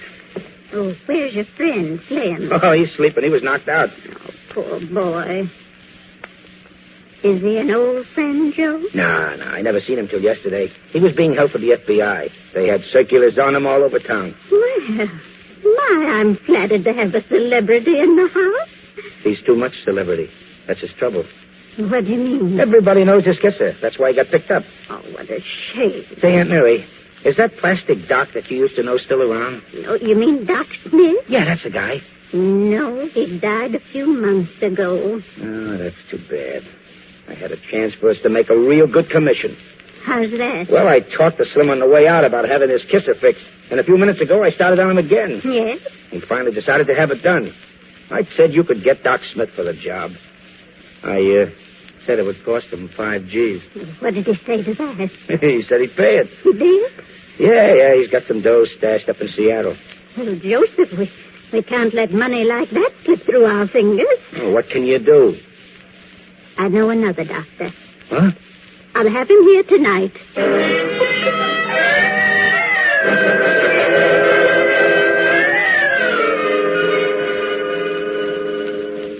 Jeff, how did you get Baldwin? Oh, we just recognized him from the wanted circular and picked him up.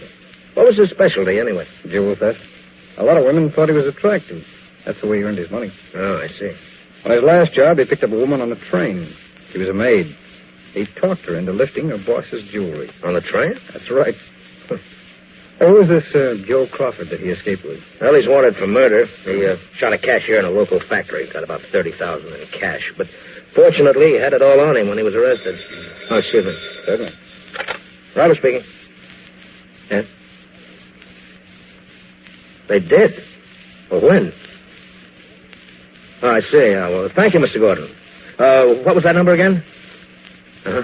Yeah, all right, I got it. Thanks a lot. We got a break, Jim. That was a farmer named Gordon. Baldwin and Crawford knocked him out and stole his car early this morning. How come he didn't report it until now? Well, they just came to. Oh. Well, let's get a good description on the car and send out an alarm right away. Right. And, Jeff, I think I'll go out and have a talk with Mr. Gordon.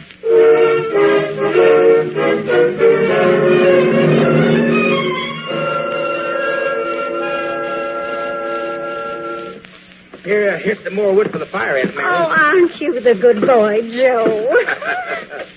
Say, is Slim still sleeping? No, he's been in here visiting with me. I just sent him back to his room. Get ready for the doctor. Oh, when's he coming? He should be here any minute. Did you talk to Slim about the dough? Yes, I told him I arranged everything with the doctor. I told him that he didn't have to pay till he got back to Seattle. Did you tell him that we'd go up with him to collect? Oh, yes. Mm-hmm. Swell. Well, there. How's that for a fire, huh? Oh, that's beautiful. You know, it reminds me of a building my departed husband once set fire to.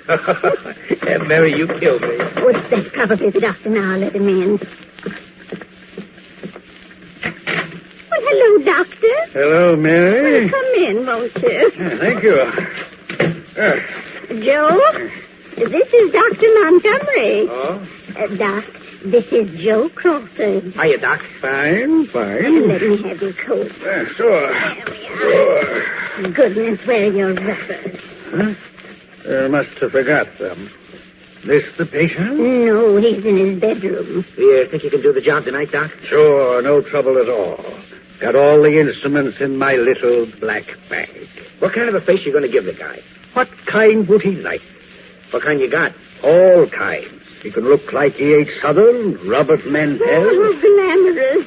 Who are them guys? Oh, they're very handsome men. But, Doctor, why don't you talk to the patient? After all, he's the one who'll have to make the choice. He's in his bedroom, Doctor. You go right in. Very well, very well. Hey, Mary. Yes, Joseph? This may not be the right thing to ask, but has the doctor been drinking? Of course. But how can he operate? Operate? Well, the only time he's used a knife in his life is to put butter on his bread.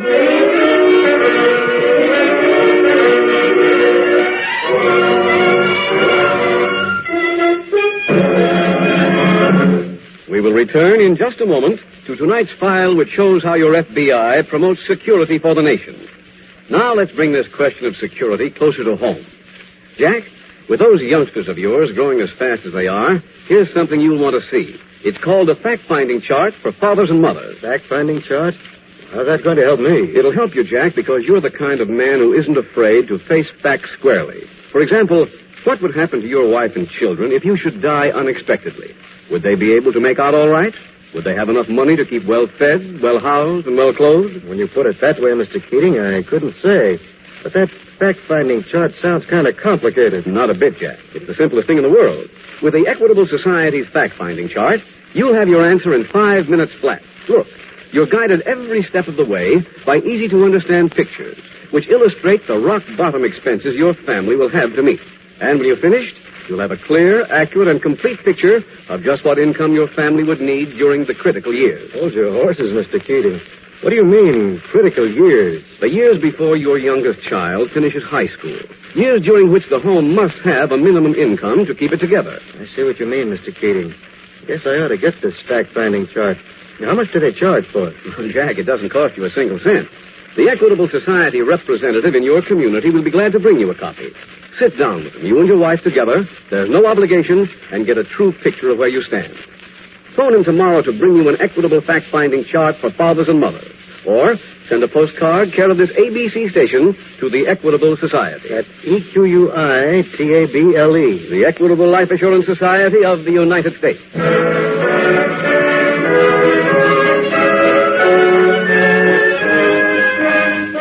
And now back to the FBI file, the Plastic Profile.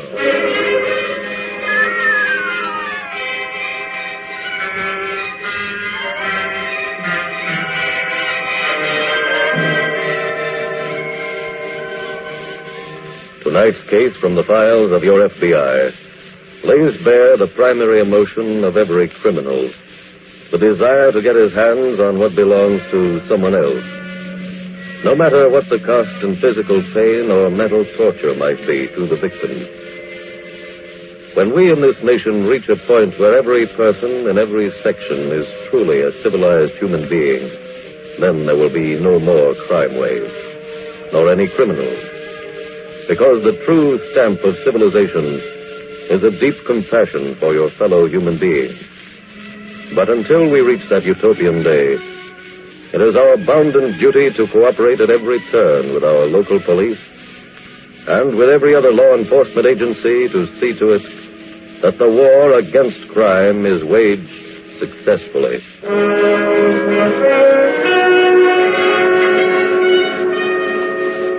Tonight's file continues in the small office of Sergeant Roberts of the local police. Jeff, can I come in? Come ahead, Jim. Have you got to see Mr. Gordon? Yes, he had a pretty nasty blow on the head. Could he give you anything? Yes, I showed him Baldwin's picture on the wanted circular and that picture of Crawford that you had. Uh-huh. He identified both as the men who stole his car. Well, at least we're sure of that much. Well, if they stay on any main highway, they should be picked up pretty soon, huh? I would think so, Jim. That alarm has been on the local radio station every 15 minutes since this morning. Mm-hmm. No, pardon me. Robert speaking. Yes, Mr. Atkinson. When? You're sure? Yes, I see. All right. Thank you very much. That was Mr. Atkinson, Jim. He just heard the alarm on the radio. And he saw the car? Yeah. When? This afternoon. It went past his house up 9 Mile Hill. Where's that? Oh, about 35 miles from here. Mm-hmm. He also said that he noticed the car because it was the only one that went past his house today. Well, we might be able to follow the tracks then if it doesn't snow again. Yes, we can get out there first thing in the morning. We don't have to go by car, Jim. We've got a helicopter. I'll fly us out there as soon as it gets light.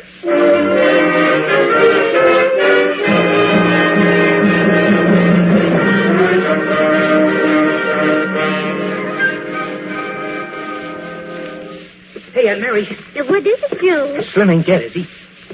What gracious, no. What makes you think that? Well, I just looked in that room where he is. He's out cold. Well, naturally. Oh, is he supposed to be that way? Well, the doctor was very generous with the chloroform. Oh. How long will he be out? About another hour. Then can he take off those bandages? No, son. They won't come off for a few weeks yet. What? But I don't want to wait here that long. You won't have to. He'll travel as soon as he regains consciousness. With his head all bandaged like that? Well, of course. I'll get him a cap with earmuffs, and with his coat collar turned up, no one will notice it. I hope that car we picked up holds together until we get to Seattle. Oh, we're not using that car. Might be hot. We'll use Doc Montgomery's. What about the doctor's dough? He's already gotten everything he's going to get. You paid him? Gave him 2 bottles of whiskey. That should keep him very happy. Suppose the doctor gets in touch with Slim and asks for his dough. How's he going to do that? Well, I saw Slim write down his address on a pad for the doc. As soon as he has a couple more drinks, get it back from him. Right. Now, give me a hand here. I'm looking for something. What, Aunt Mary? My best shawl. Got to dress up if we're going to Seattle.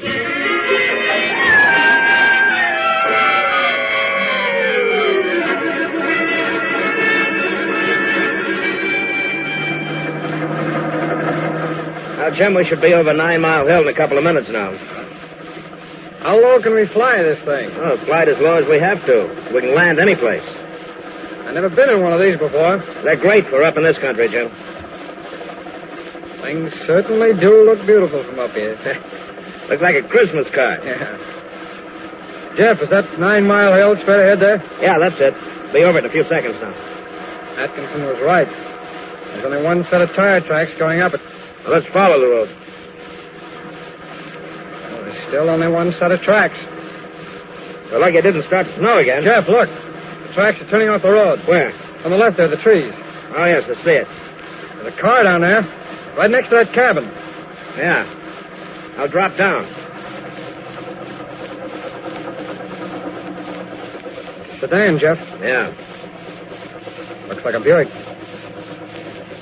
Left rear fender's in it. That was in the description. I'd say that was the car that was stolen from Mr. Gordon. I'm going to land in that clearing in back of the house.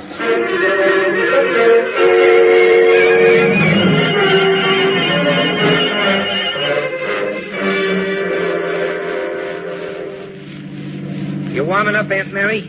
Oh, certainly. I love this weather. How about you, Slim? I just hope this face of mine turns out all right. Oh, Slim, it's going to be beautiful. How do you know? Well, the doctor showed me your face before he put the bandages on. Huh? What do I look like? Like a Greek god. I'm pretty worried about how it would turn out. Why? Well, I smelled whiskey on the doctor's breath just before I took the anesthetic. No, he just had one little nip. He was really drunk when we left. Well, he wanted to relax after such a difficult operation. Now be a good boy and stop worrying, Slim. You're going to look fine. Aunt Mary, how long since you've been to Seattle? Oh, heavens, not for years. Oh? Well, this will be like a vacation for you then, huh? Just say so. First thing I'm going to do is go to a department store and do some shopping. Gee, that's just like a dame. Spending all your money on clothes. Money? Gracious, Joe, I didn't say I was going to buy them. Huh? Well, you're much too young to remember, but in my day, I was the best shoplifter west of the Mississippi.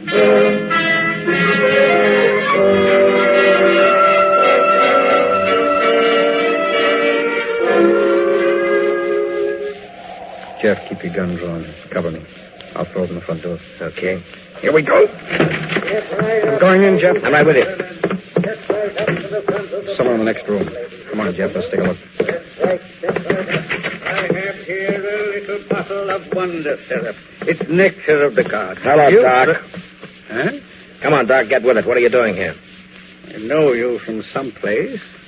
Can't place the face. I arrested you for selling snake oil last year, remember? Oh, yes. Yes, that's right. You did. Who is he, Jeff? Wonderful. Old medicine show man. Calls himself a doctor. More or less the town drunk. What would he be doing here? I don't know. Look, let's show him the pictures of Crawford and Baldwin and see what he can tell us, huh? Good idea. Oh, Doc. Yes, sir. What can I do for you? Take a look at these pictures, will you?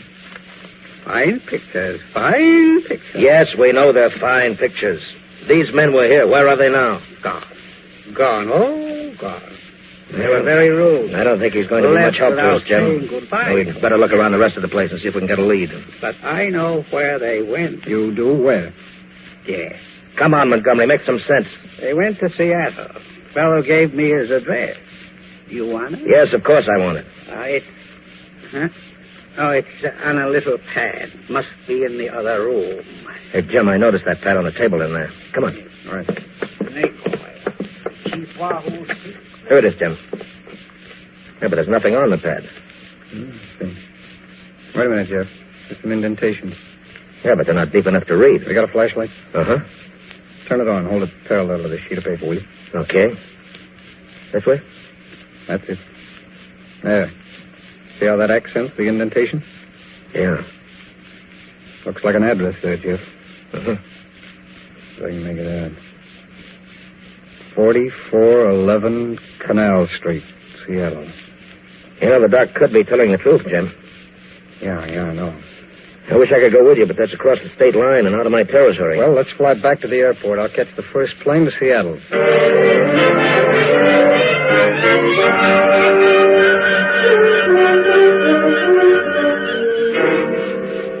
My, Slim, isn't this a nice apartment?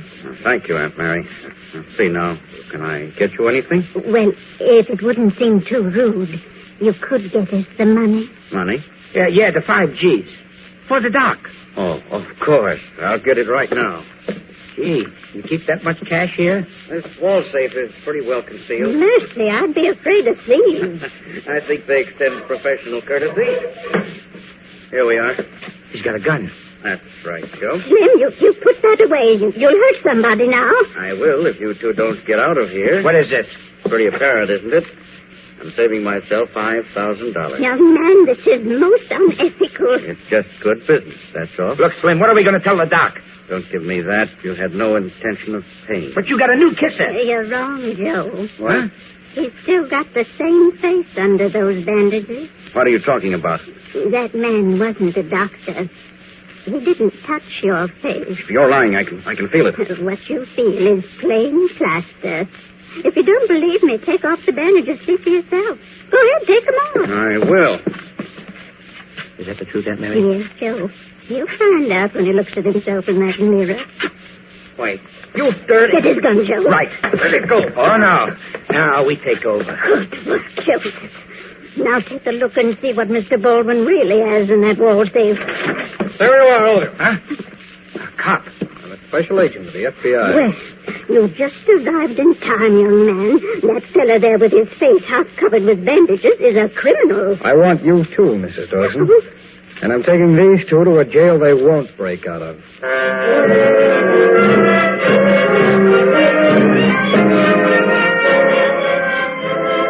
Slim Baldwin was sentenced to 20 years for theft from an interstate shipment. Joe Crawford was given 2 years and turned back to the local authorities for prosecution for murder. Mary Dawson received 2 years and a $1,000 fine, and the bogus doctor's probation was revoked, and he was returned to jail for 1 year. And thus, once more did cooperation between a local police officer and a special agent of your FBI result in the successful pursuit of a group of criminals.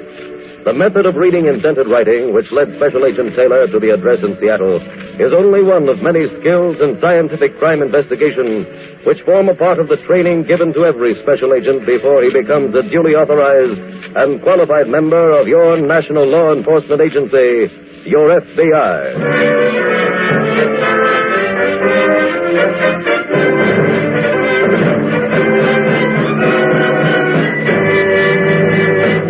Now, my friend Jack Stone says he has one more question about the Equitable Society's fact-finding chart for fathers and mothers. What is it, Jack? Well, you say this chart is free, Mr. Keating, but there must be some strings attached to it. No, Jack, not one. This chart was originally created as a helpful service to members of the Equitable Life Assurance Society. Now it's being offered to the audience of this program. Your Equitable Society representative will be glad to supply you with a chart. What you do after that is strictly your own business. So make a note to phone your Equitable Society representative soon.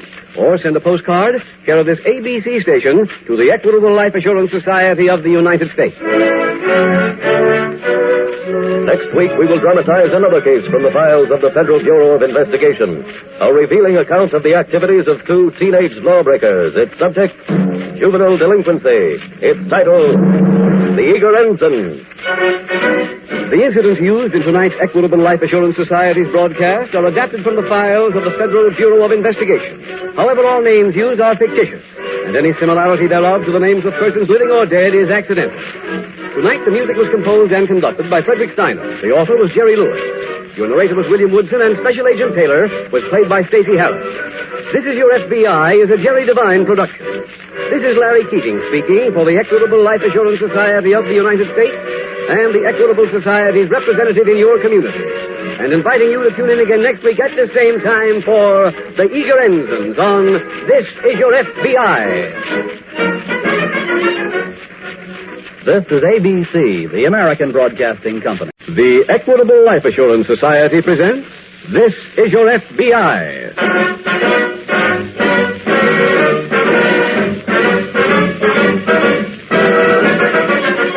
This is Your FBI, the official broadcast from the files of the Federal Bureau of Investigation. Presented as a public service by the Equitable Life Assurance Society of the United States and the Equitable Society's representative in your community.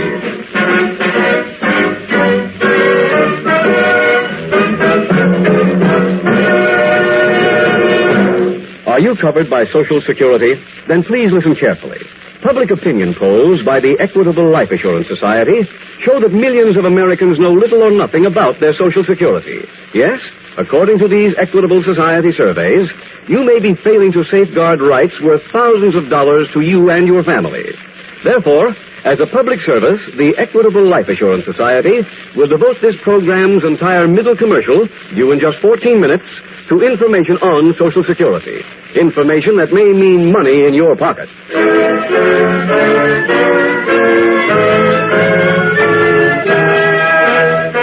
Tonight's FBI file, The Jewel-Laden Jockey.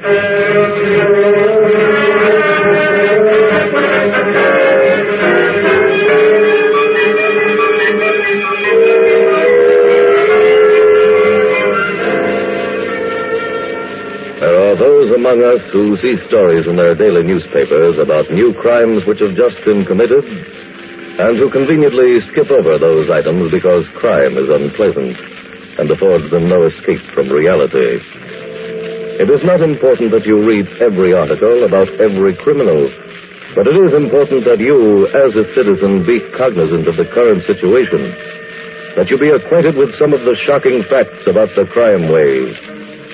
Those facts, like the one which tells you that there are 36 murders committed every day in this country, are vital to you because if enough of your fellow citizens learn them, they will act. They will see to it that your local police force is given the weapons it needs to fight the crime wave and to fight it to a successful and speedy conclusion.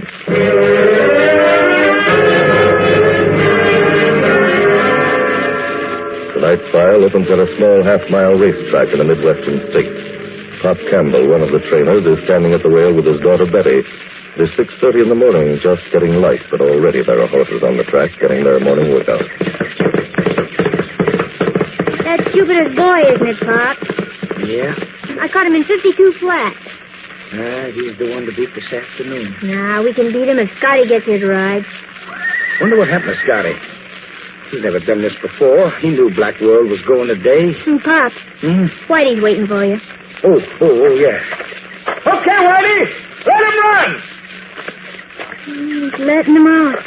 Yeah, honey, I told him to. Doesn't look like that ankle's bothering him at all. No, I think it's going to be okay. I hope so. Excuse me.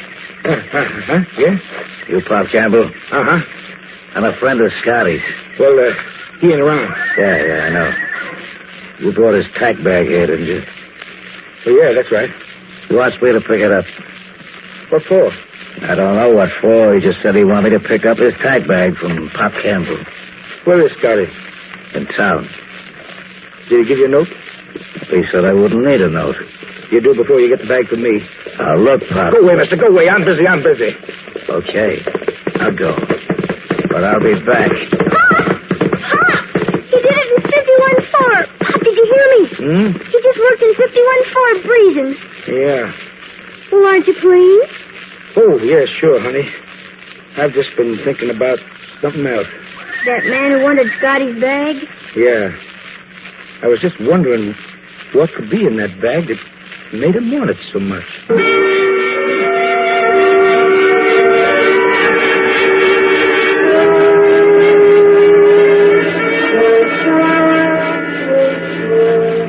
Later that morning, in the local FBI field office, Special Agent Jim Taylor approaches the desk of Agent Bruce Bedford.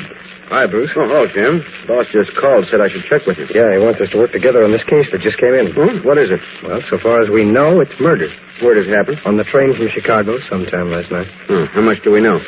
Oh, enough to start on, but not enough to get very far with. That sounds familiar. Yeah. Who was killed? A man named Richard Scott. He was a jockey. At one time, he rode at some of the big tracks, but he's ridden mostly at county fairs and half-mile tracks around this part of the country. I see. Whoever killed him probably used a silencer on his gun because the porter claims he never heard any shots fired. When was the body discovered? This morning in his compartment. It's a little odd for a small-time jockey like that to travel in a compartment. Scott liked to live as well as he could, according to what I found out so far. Well, why was this office given the case? Because Scott was en route to the city. Probably to ride out of Whitman Park. Racing starts out there today. Yeah, that's right. Yeah, that's probably where he was headed. Anything else in the report on Scott? Yes, his bag was rifled and his clothes were scattered all over the compartment. There was an address book found in Scott's clothes that may prove to be an interesting collection of names. Why? Well, two of the names were people here in town, and both of them are suspected by the police of being fences with stolen jewelry. Oh, how about the other names from out of town? They're being checked now. How about the bullet that killed Scott? Was shot from a .38. It's being checked at the unidentified ammunition file right now. Bruce, as soon as we get a report from either source, we'll go to work.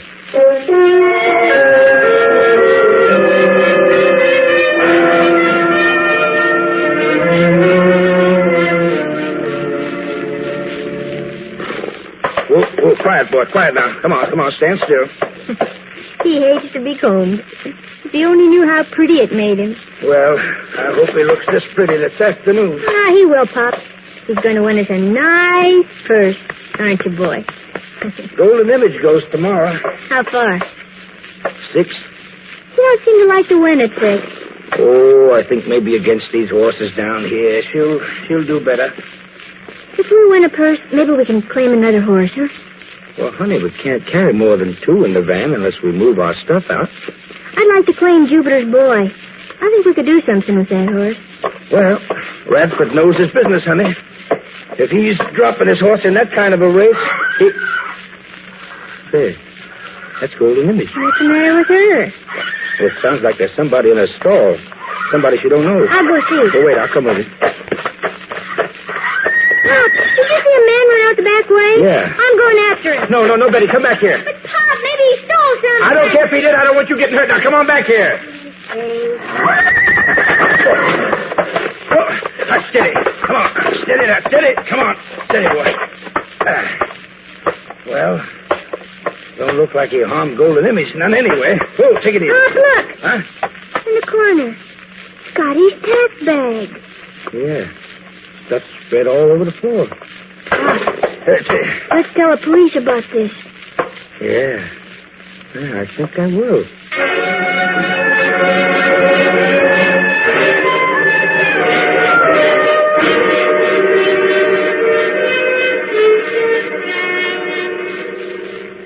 Jim, did you get anything back yet on your queries? Yes, I just got the report back on Scott's address book. Oh, what about those names from out of town? Almost every one of them is a suspected fence. Sounds like Scott was mixed up in something more than horse racing. In fact, we know he was. One of the suspected fences admitted that Scott worked with him. And what was his job? Well, Scott used to be the messenger for a whole flock of dealers in stolen jewelry. It was easy for him to carry it without suspicion. Well, that establishes the motive for the murder, then. Yeah, the killer undoubtedly knew that Scott was carrying some jewelry to deliver to someone here in the city. How about checking those two names that were in the book from here in town? Oh, I just finished talking to them. Oh? They both admitted knowing Scott, but denied that they were expecting him to bring anything to them. Mm-hmm. Scott was traveling with only one bag. I wonder where the rest of his stuff is. Oh, I called the Ritchie State Fairgrounds where Scott rode last week. They checked on that for me. What'd they find? Well, Scott ordinarily traveled with a man named Pop Campbell and his daughter Betty. Who are they? Campbell's what they call a gypsy around the racetracks. He owns 2 horses, trains them himself, and lives on whatever the horses win. I see. Now, Scott was his jockey. Ordinarily, the 3 of them travel together right with the horses. Well, this time, Scott came by train. Wonder why? I don't know, Bruce, but we can find that out easily enough. Let's go out to Whitman Park and talk to Pop Campbell.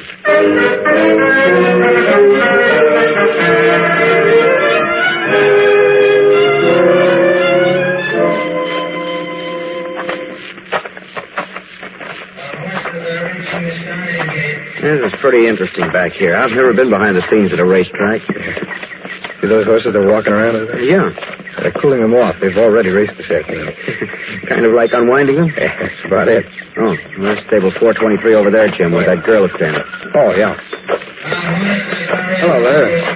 Hello. My name is Taylor. We're special agents of the FBI. Here are my credentials. This is Special Agent Bedford. I'm Betty Campbell. How do you do? You're Pop Campbell's daughter? That's right. Is your father here? No, he's not. Do you know where we might reach him? No. He went into town. I expect him back soon, though, if you want to stick around. Well, Is it about that man this morning? what man, Miss Campbell? The man who tried to steal something from the stable. No. As a matter of fact, we didn't know anything about that. We wanted to ask him a few questions about a jockey named Richard Scott. Maybe you can help us, Miss Campbell. Sure, I'll try. I know Scotty pretty well. Is he in trouble? He was killed last night. What? I'm sorry to have to break the news to you this way. How did it happen? We don't know all the details yet ourselves, Miss Campbell. How can we help you, Mr. Taylor? Well, the first thing Mr. Bedford and I would like to do is take a look at that tack bag that Scotty shipped down here in your van. Sure. It's right inside that door. That's what the man who broke in was looking through when we scared him away. Oh? Here you are, Mr. Taylor. The bag is... Well, what's the matter, Miss Campbell? The bag. Yes? It's gone.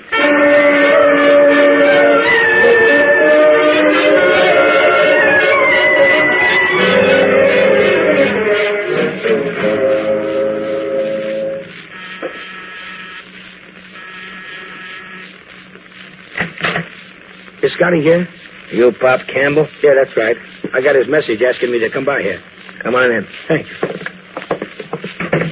He'll be with you in a minute. Tell him I'm in a hurry. I gotta get back to the track. Hello, Pop. I said hello. Yeah, you're the man who was at the track this morning. Yeah, that's right. What are you doing here? I live here.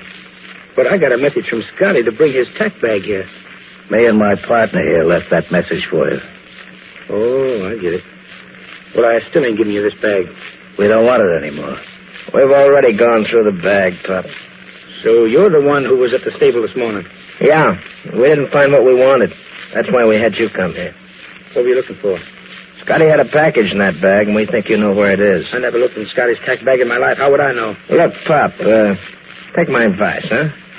You better tell us what we want to know. It'll work out nicer for you. How can I tell you what I don't know myself? Now, look, Pop. Johnny, let me handle this. Where's the package, Pop? I told you, I don't know. You're a liar. Let him get up by himself, Johnny. Maybe now he'll remember.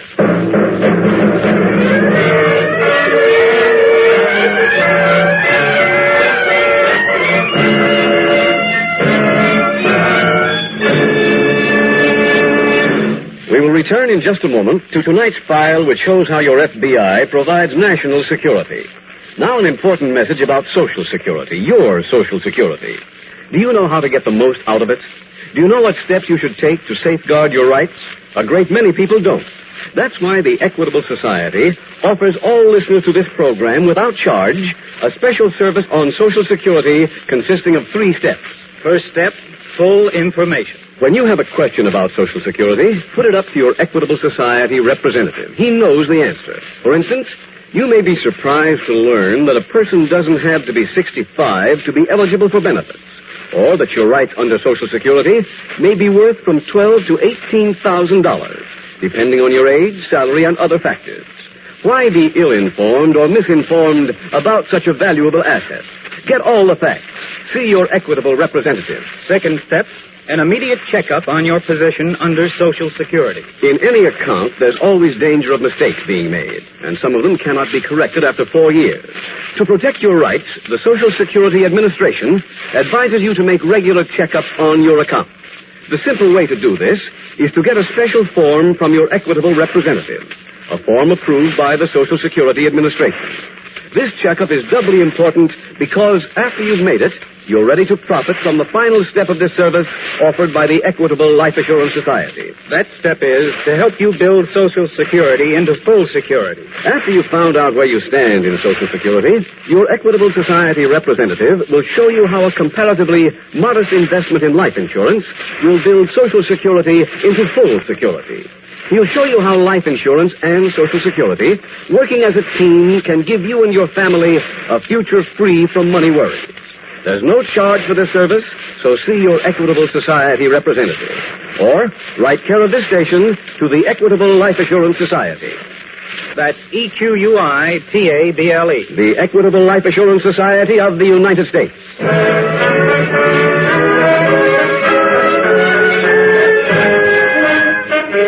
And now back to the FBI file, The Jewel-Laden Jockey.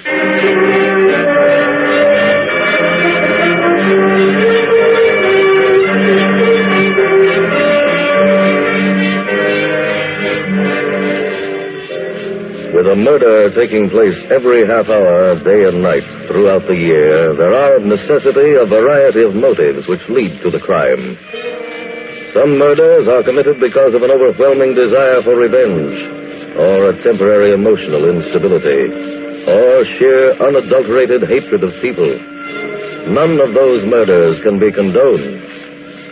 But of the different classifications, the most socially reprehensible is the venal murder, the killing of a fellow man for profit, such as the murder in tonight's case from the files of your FBI. Those murders are the most difficult to solve because they are usually committed by professional criminals who take pains to cover up their tracks. Sometimes they cover up so well that it seems for a while that they will be successful, as if they will escape without paying their just debt to society.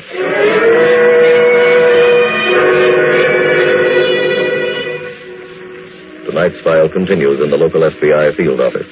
Bruce, we got a break on that Scott murder while you were out. Oh, good. What happened? The Chicago police picked up a jewel thief named Paul Harrison. Harris, how does he fit into this picture, Jim? He was supposed to meet Scott yesterday at the railroad station in Chicago and give him some jewelry to bring here. Oh. But Harrison missed the train. And the Chicago police picked him up? Yeah, that's right.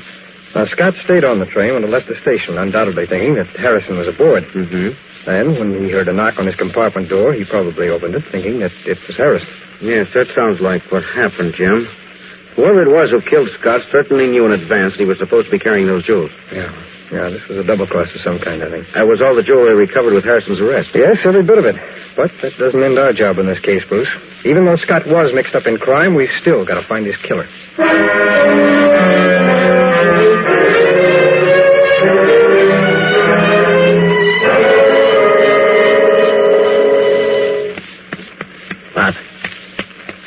Pop, he's out, Al. He ain't gonna stay out. Give me that glass of water on the table. Yeah. Come on, Pop, come around. Get with it, will you? Now, let me take over for a while, huh? Okay. Pop, are you waking up now to hear me? Yeah. Then listen to me, huh? I don't like to see Al keep hitting you, but we gotta find out where that package is. I told you, ask Scotty. He'll tell you he never give me any package. We can't ask Scotty, Pop. He's dead. What? He had an accident on the train. What happened to him? Take one guess. Oh. Now, you wouldn't want the same thing to happen to you, would you? No. Now, look, Pop. You train horses for a living, right? Yeah. Okay, we do this for a living. You don't like your job to be any tougher than it has to be, so neither do we. Now, why don't you stop all this and tell us where the package is? I don't know. Why do you keep saying I don't know? Because it's true. Look, Johnny, let me start again. It's up to you, Pup. Do you want him to? How can I tell you what I don't know? Okay, I'll go to work again.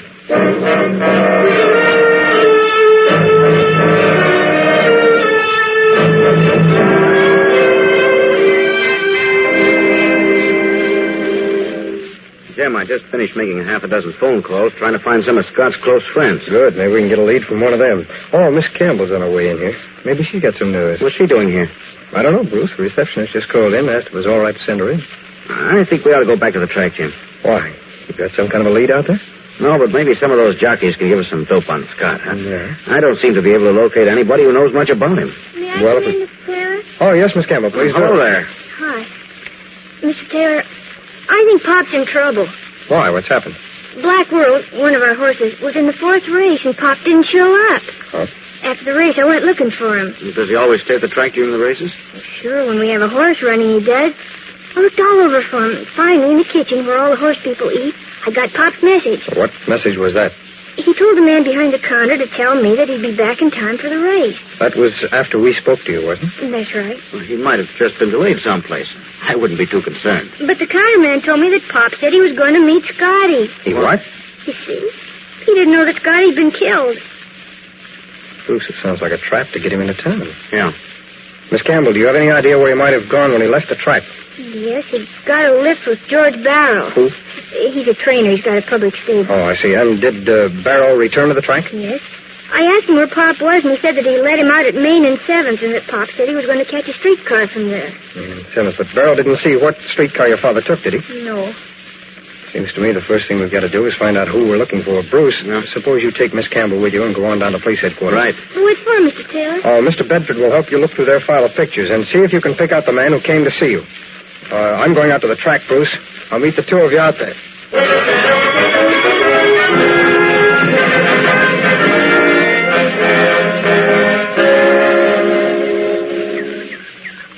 Oh, Jim. Oh, hello, Bruce. Where's Miss Campbell? She's pretty shaken, Jim, so I took her over to their van. She promised she'd try to get a little rest. Oh, swell. He identified the man who came out here this morning. No, who is it? Al Edwards. Edwards. I remember him, but I thought he was doing time. So did the police, but we checked, and he's out on parole. Oh. Another one of those, huh? Yeah.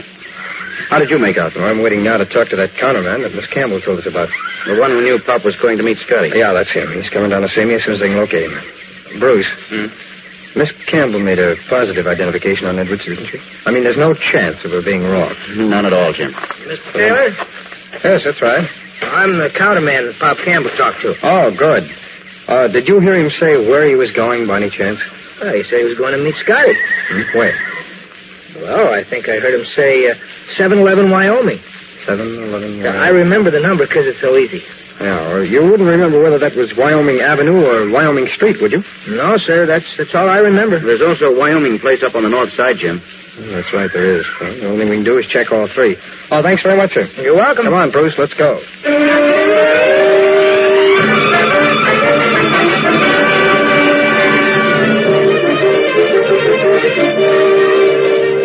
Well, check this one off, Bruce. No luck, huh? No, Dr. Logan lives in this house. Suppose we try 711 Wyoming Street now. That's right in the neighborhood, isn't it? That's right. Okay, let's go. Wyoming Street isn't the answer either, Bruce. Who lives in this house? 20 women. It's a girls' boarding house. Well, that doesn't leave us much choice. That's right. Wyoming Place is the only other possibility. Come on. Bruce, this can't be the right place either. It's a minister's home. Well, it's not Wyoming Avenue, Wyoming Street, or Wyoming Place. But it has to be an address, doesn't it, Jim? Yes, I should think so. Hey, wait a minute, Bruce. Why didn't we think of this before? Head back into town.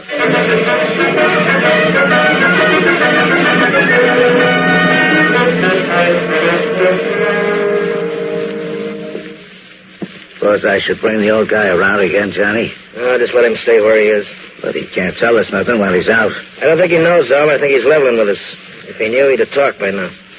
You mean we did all this for nothing? Well, that's the way it goes. You win one, you lose one. I ain't win one in 6 months now. Don't let it get you down. We'll get lucky with something else. What do we do now? Blow? Not yet. Why not? We can't just walk out and leave the old guy the way he is. He won't come to for a couple of hours yet. But when he does, he goes right to the cops. So what? He'll be gone by then. Just as soon we had more start than that. Oh. I took the silencer off my gun. Put it back on. It's jammed. And forget the silencer. You'll hear it all over the hotel. In this trap, Al, it'll sound like sweet music. Yeah. Just look out in the hall. See if it's empty. Okay. Whoever you are. Drop that gun, Edwards. Who are you? Special agents of the FBI. We have a warrant here. You better call the doctor, Bruce. Campbell looks like he's taking a bad beating. Okay, Jim. We'll take these two downtown and book them. You got nothing on us? Nothing but the murder of Richard Scott. They're just guessing, Al. The porter on the train that Scott was killed on can identify both of you. When he does, you'll take another train ride. This time, the government will buy you tickets.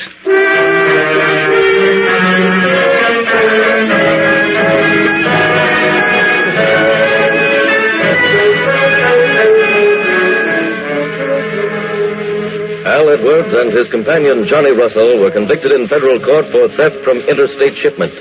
They were given long prison sentences, then turned over to a local court for prosecution for the murder of Richard Scott.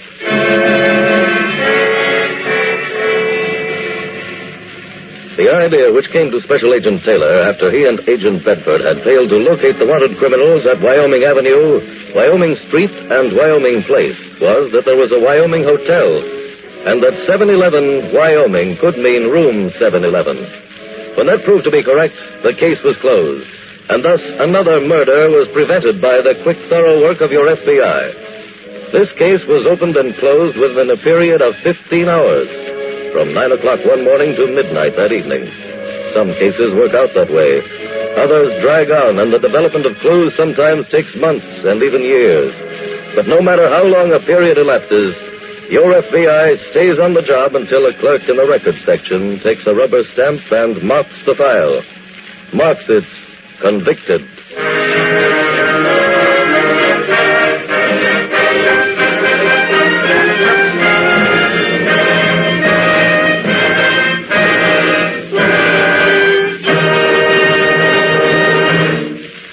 In just a moment, we will tell you about next week's exciting case from the files of your FBI.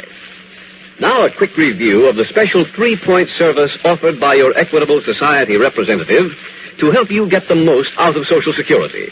First, he gives you a clear picture of what Social Security can accomplish for you. Second, your Equitable Society representative supplies you with the special form approved by the Social Security Administration for checking up on your position under Social Security.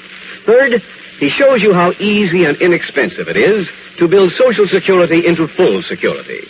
Don't fail to take advantage of this special service offered without charge by your Equitable representative and the Equitable Life Assurance Society of the United States.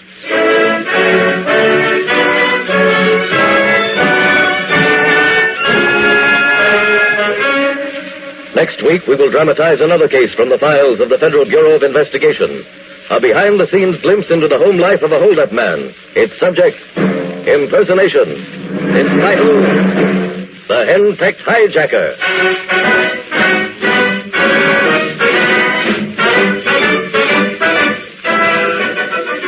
The incidents used in tonight's Equitable Life Assurance Society's broadcast are adapted from the files of the Federal Bureau of Investigation. However, all names used are fictitious, and any similarity thereof to the names of persons living or dead is accidental. Tonight, the music was composed and conducted by Frederick Steiner. The author was Jerry Lewis. Your narrator was William Woodson, and Special Agent Taylor was played by Stacey Harris. This Is Your FBI is a Jerry Devine production. This is Larry Keating speaking for the Equitable Life Assurance Society of the United States and the Equitable Society's representative in your community, and inviting you to tune in again next week at this same time when the Equitable Life Assurance Society will bring you another thrilling story from the files of the Federal Bureau of Investigation. the henpecked hijacker on This Is Your FBI.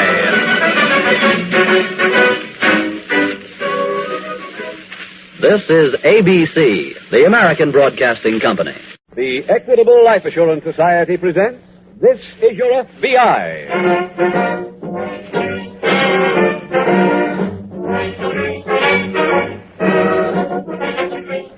This is Your FBI, the official broadcast from the files of the Federal Bureau of Investigation. Presented as a public service by the Equitable Life Assurance Society of the United States and the Equitable Society's representative in your community.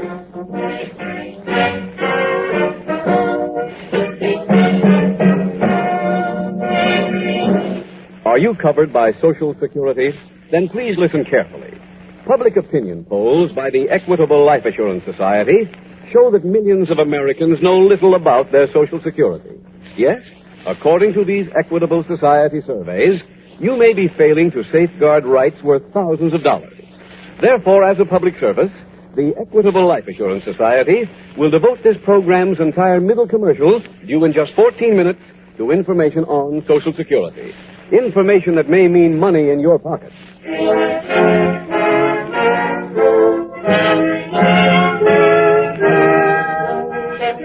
Tonight's FBI file, Operation Ransom.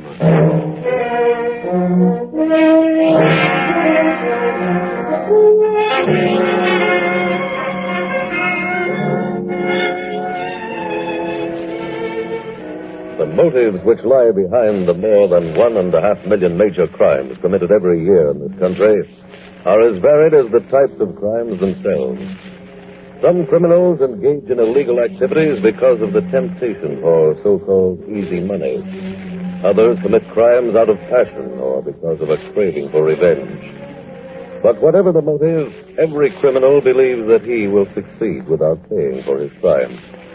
He is sure that circumstances will conspire to make his capture impossible because, as he sees it, he has every advantage on his side. Not only must he be captured, but he must then be proven guilty beyond the shadow of a doubt. What he does not realize is that actually there are no advantages on his side, except for one. That single asset which always belongs to the criminal is the element of time. For he alone is the one who decides when the crime is to take place. He alone is the one who decides which is the proper moment for him to strike.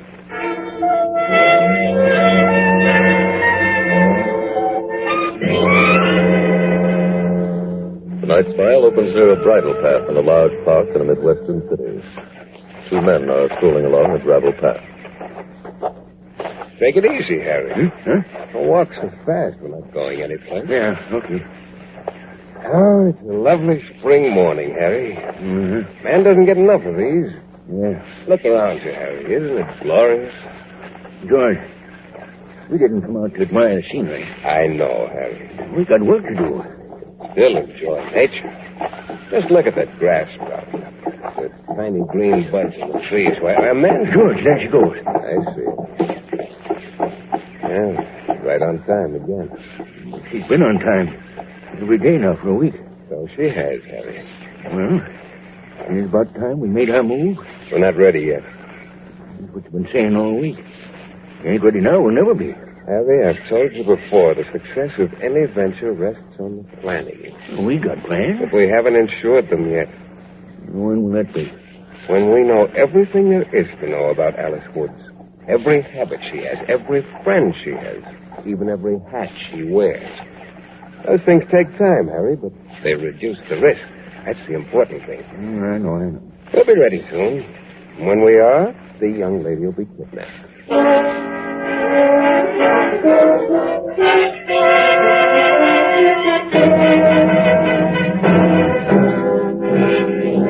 A few days later, in the local FBI field office, Special Agent Jim Taylor has just entered the office of Agent in Charge, Evans.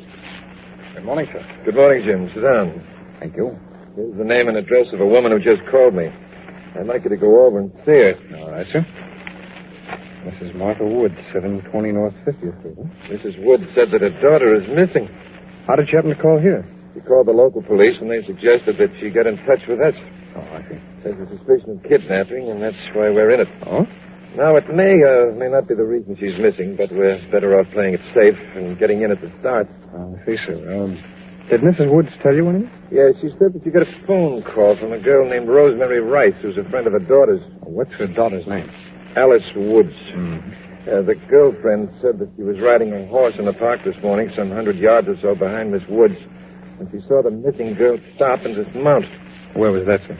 Near 53rd Street entrance to the park. We walked over to talk to a man who had called her while she was riding. Miss Rice didn't recognize this man, did she? I don't know, Jim. At any rate, the man walked the girl over to a car that was parked at the roadside. There, they met another man, and the three of them spoke for a few seconds. Right. Then Miss Woods was forced into the car, and it drove off. Any description on the car? Yes, it was a 1947 Buick sedan, color black. Any license plate number? No, but it was an out-of-state license. Out of state. Go up and see if you can get a picture of Alice Woods from her mother. If you can, have some copies made. All right, sir. I'm also putting Bob Clinton on this case to work with you, Jim. Fine. As soon as you get back, we can have a meeting and decide which move to make first.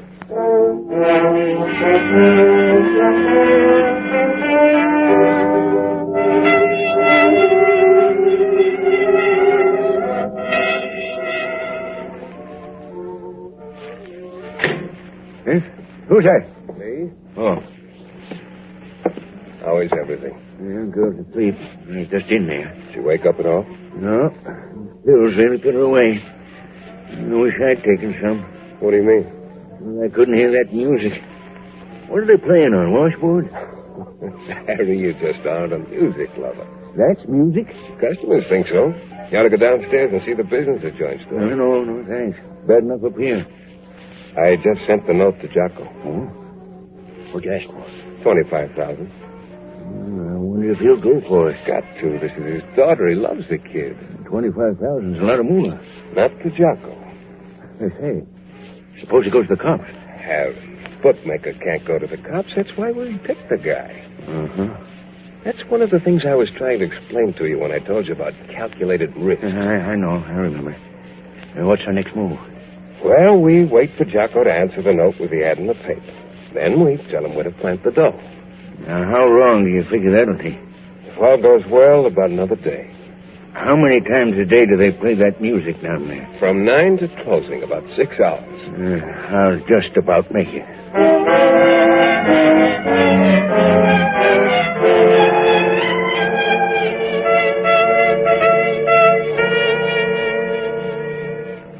Excuse me, sir. Yes, Jim. I got Alice Wood's photograph from her mother. Good. Have you ordered any copies? Yes, sir. Oh, I found out something about the girl that might give us the motive for the kidnapping. What's that, Jim? Her father is Jocko Morgan. The bookmaker? That's right, sir. How'd you find that out? Well, Mrs. Woods told me that she had received a phone call from her ex-husband. He said that he'd gotten a ransom note and wanted to know whether or not the girl really had been kidnapped. And Jocko Morgan is her ex-husband? That's it, sir. They've been divorced for 15 years, and Mrs. Woods has resumed her maiden name. Oh, incidentally, she told me that her daughter believes that her father is dead. Have you been to see Morgan? Yes, sir. I went over to his apartment. Did he give you the note? No, not at first. In fact, he denied any knowledge of it. He was probably going to pay the money and not say anything to the police. I imagine so, yes. But he finally agreed to talk about it. In fact, he wound up begging us to help him find his daughter. That's a bit ironical. A man like Morgan asking the law to help him. Yes, isn't it? Well, we have to give the same cooperation we give to any other citizen. I realize that, sir. So I advised Morgan to follow the kidnapper's instructions and place the ad in tomorrow morning's papers. Where's the ransom note? I have it right here, sir. Send it down to the lab for check against the paper and typewriting standards. All right, sir. Mr. Evans? Oh, come in, Bob. Yes, sir. Hello, Jim. Hi, Bob. I just interviewed the Rice girl, sir. Alice Wood's girlfriend? Yes, sir.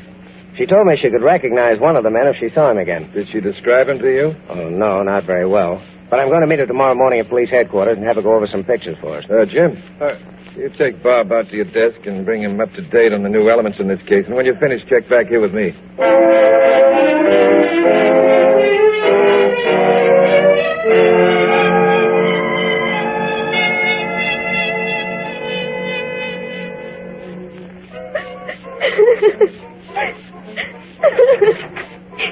Who's that? Me? Who are you? Don't you remember? Oh, yes. You had a good sleep, didn't you? Where am I? In a room. I mean, where? What is this place? It's, building. I want to go home. I don't blame you. Why are you keeping me here? Yeah, it's a matter of money. What do you mean? We're holding you here till your old man pays off. My father? Yeah, that's right. But my father's dead. Since when? He died when I was a little girl. Oh, had me scared for a minute. So you won't be collecting from him? Oh, yes, we will. How? He ain't dead. What? I just seen him last week. My father? Yes, your old man is Jockey Morgan. He's the biggest bookmaker in town. But if you think he's dead, you can get 3 to 1 from him personally that he ain't. You're lying. Well, now, look, I can prove it to you. Who's that? I'll be right with you. But wait a minute. See you later. Is the girl awake? Awake and crying. What's she crying about? I don't know. I just told her old man was a bookmaker and she burst into tears. Sure wouldn't make me cry if my old man was a bookmaker. Yeah, look at this. What is it? Jocko ran the ad, see it? Oh, yeah. Huh. When do we get the dough?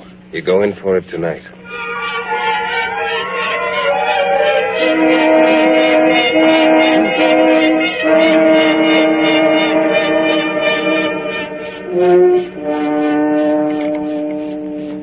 Busy, sir? Well, come in, Jim. Well, the ransom money has been planted. Good. We went to the vacant lot where it was supposed to be left. Morgan put the package beside the big rock with a white cross on it. Clinton stayed up there? Yes, sir, he did. He has a good vantage point. He'll call in just as soon as the money is picked up. Fine. Oh, did anything come back from the lab on that ransom note, sir? Yes, but it wasn't much help. Mm-hmm. The paper is a cheap, common brand, and the typing was done in a typewriter without too many distinguishing marks. I see. Pardon me, Jim. Certainly. Evans talking. Hello, sir. This is Clinton. Yes, Bob. What have you got? The money was just picked up.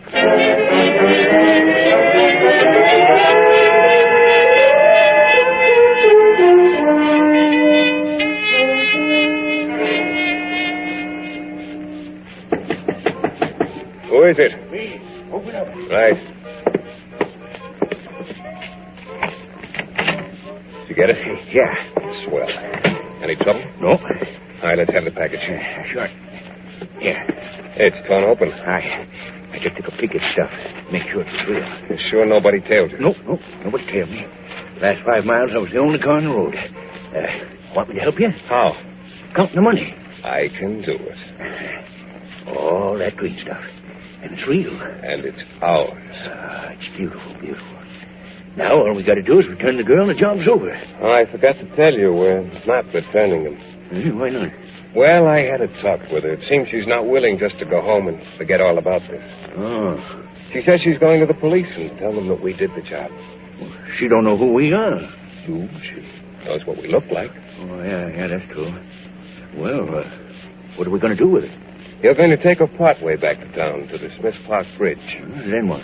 Then you get rid of her. Oh, now look. Harry, all I said in the note was that when we got the money, we'd release her. Well, when you get to the bridge, release her into the river.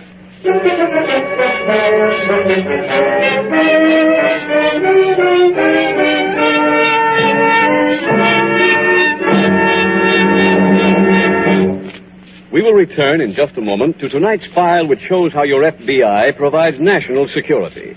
Now a timely announcement on Social Security. Equitable Life Assurance Society surveys indicate that most people know little about their rights under Social Security. To correct this situation, the Equitable Society offers listeners a special service consisting of 3 steps.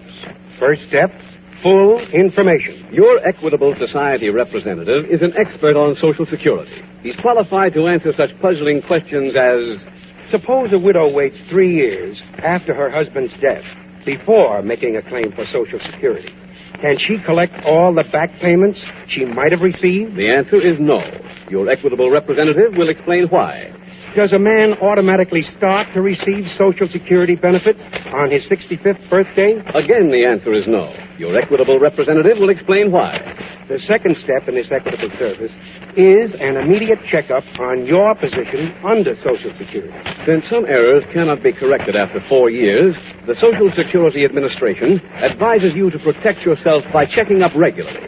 Your Equitable Society representative will supply you with a special form approved by the Social Security Administration and show you what to do with it. Then you're ready for the final step.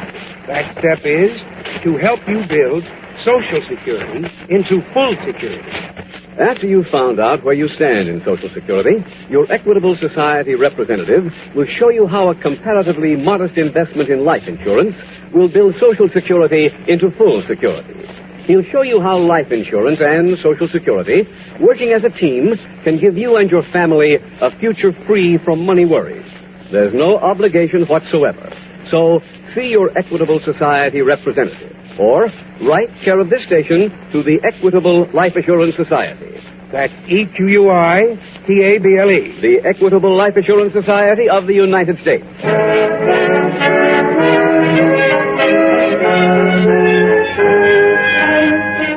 And now back to the FBI file, Operation Ransom.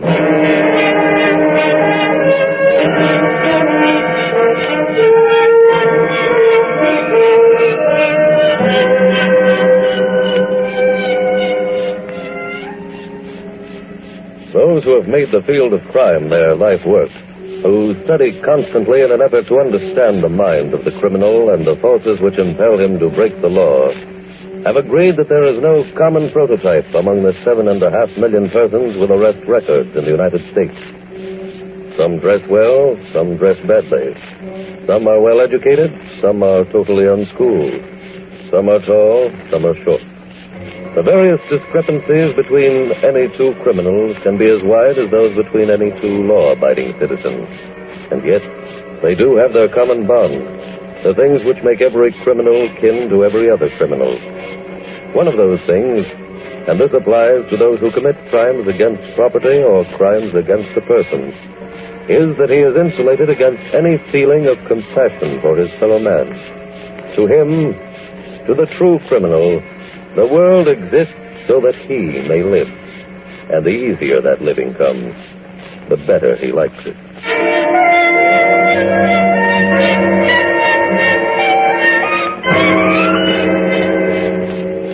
Tonight's file continues at the local FBI field office.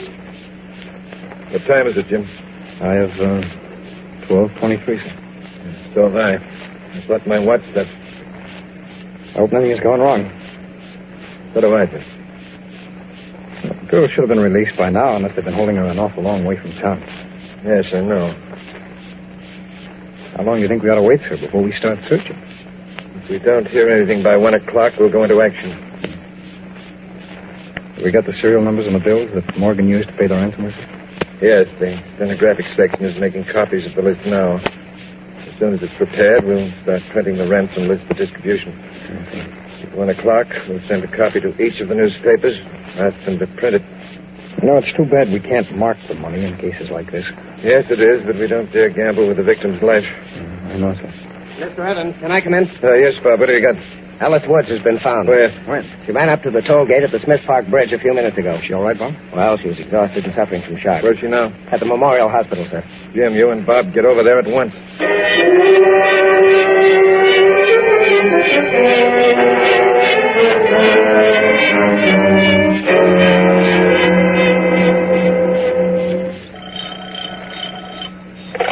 Hello, George.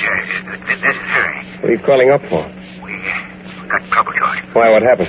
Well, I drove to the bridge like you said. Yeah? And I stopped the car and opened the back door. Go on. When I opened the door, she ran out the other side of the car. Well, how could she do that? She was tied up, wasn't she? Yeah, but I guess she must have worked herself loose. Well, did you catch her? No, I couldn't. What? It was dark. She got away. Stupid fool. I'd planned everything perfect. I'm sorry, George. A lot of good that'll do us. There's no telling how much she knows about where she was being held. She could lead the cops right back here. No, she can't. She was still blindfolded just before I stopped it. George, what should I do now? Come on back here as fast as you can.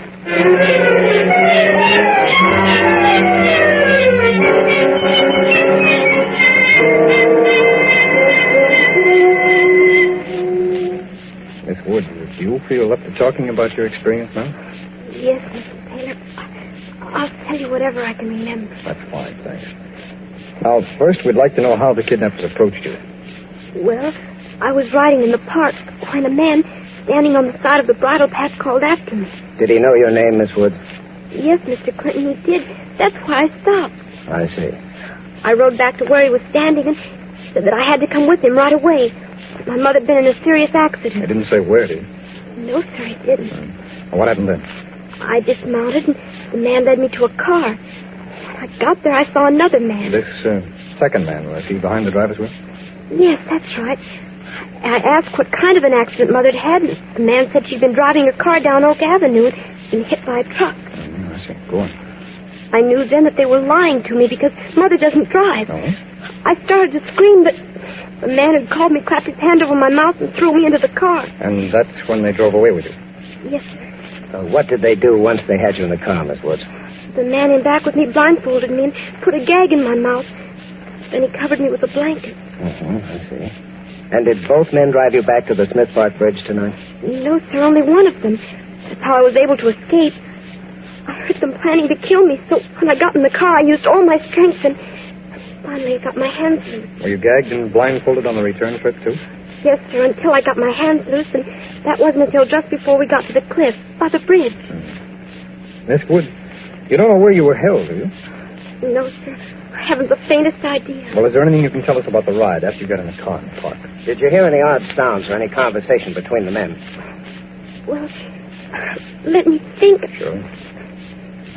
Oh, a little while after we started, one of the men asked the other one for a quarter for the bridge. It must be the Smith Park Bridge. You told there's a quarter. Miss Woods, would you know which way you turned when you got off the bridge? No, I don't. But I remember after we rode a while, I heard some planes warming up, as if they were about to take off. You're sure they weren't flying above you? Oh, no, sir. I've done some flying, and I can tell the difference. Good. Now, is there anything else? Oh, yes. A little bit after that, we went past what sounded like a waterfall. A waterfall? Yes. Jim, there are no waterfalls in this section. That's what it sounded like to me, Mr. Clinton. I'm sorry. Please go on. Well, let's see.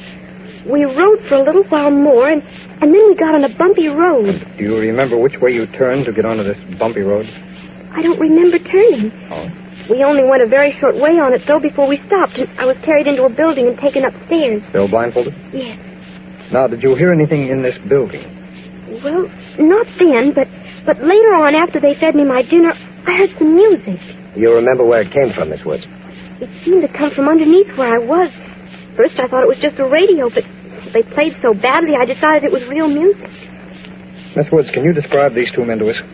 Yes, surely. Good. Suppose you start right now.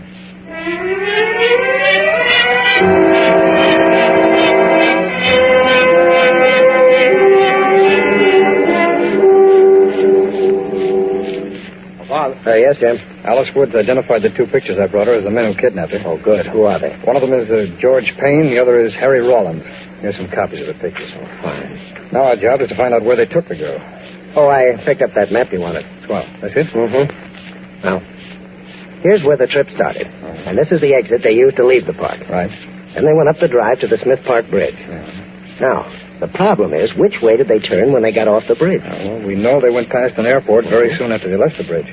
Look, there's Hurley Field. They'd have gone by that if they turned left. But, Jim, if they turned right, they'd have gone by Western Airport. Oh, yeah. Well, they could have gone either way.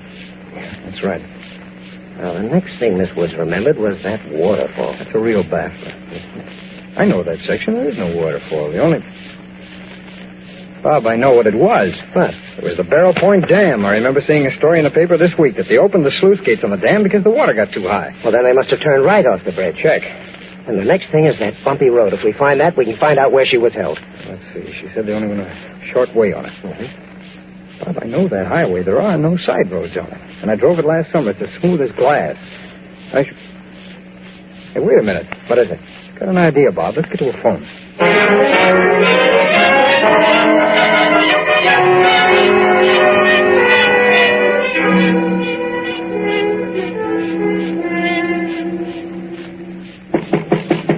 Who's that?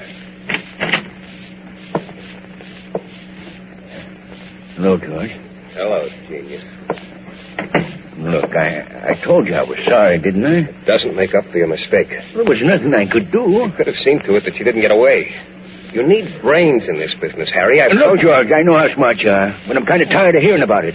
Suppose you give me my money and we'll call it quits, huh? What money? My cut. You better forget that. Huh? You're not getting anything. That's a joke. I ain't laughing. I'm dead serious. George, you can't do this to me. Harry, I have a gun here that permits me to do anything. Who's that? All right, step back. Hey, what is this? The FBI. You let him tail you back here. No, he didn't. All right, come on, you two. Yeah, but We're not going to blindfold you like you blindfolded Miss Woods. Now, we're going to let you see where you're going. And I have a hunch you'll recognize the jail when we get there.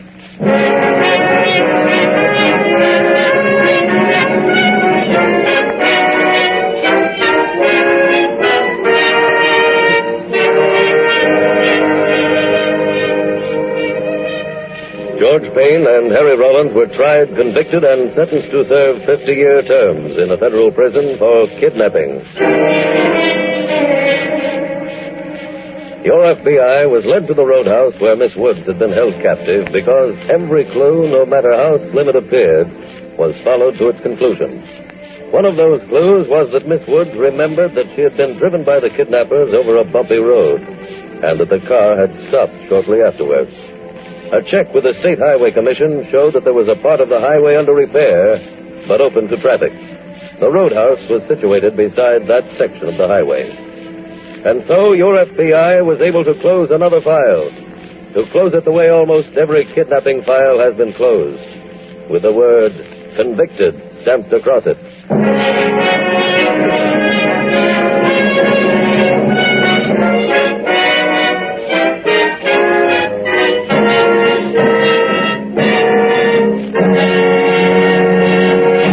In just a moment, we will tell you about next week's exciting case from the files of your FBI. Now, a quick review of the 3-point Social Security service offered by your Equitable Society representative. First, he gives you a clear picture of what Social Security can accomplish for you. Second, your Equitable Society representative supplies you with the special form approved by the Social Security Administration for checking up on your position. Third, he shows you how easy it is to build Social Security into full security. Take advantage of this special service offered without charge by your Equitable representative and the Equitable Life Assurance Society of the United States.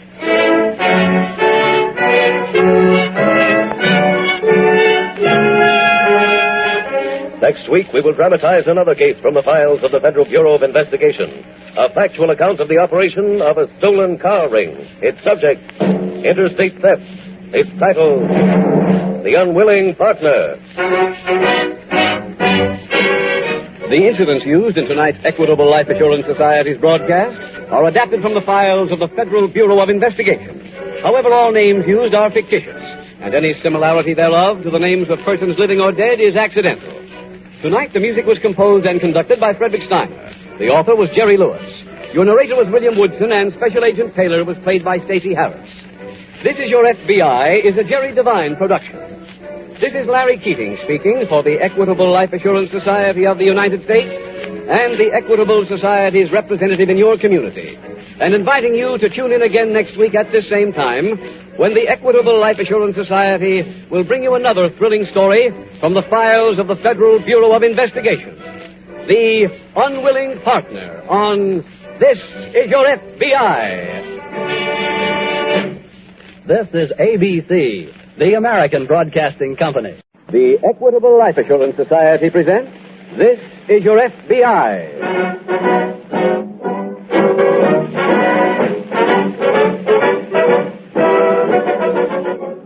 This Is Your FBI, the official broadcast from the files of the Federal Bureau of Investigation. Presented as a public service by the Equitable Life Assurance Society of the United States and the Equitable Society's representative in your community.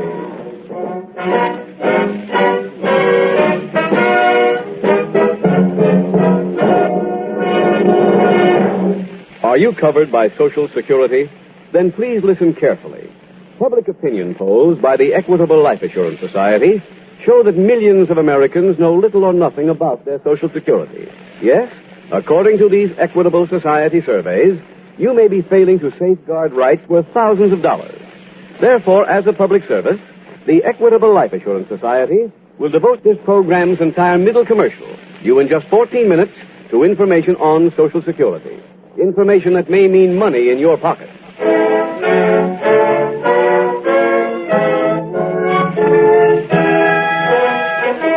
tonight's FBI file, The Unwilling Partner.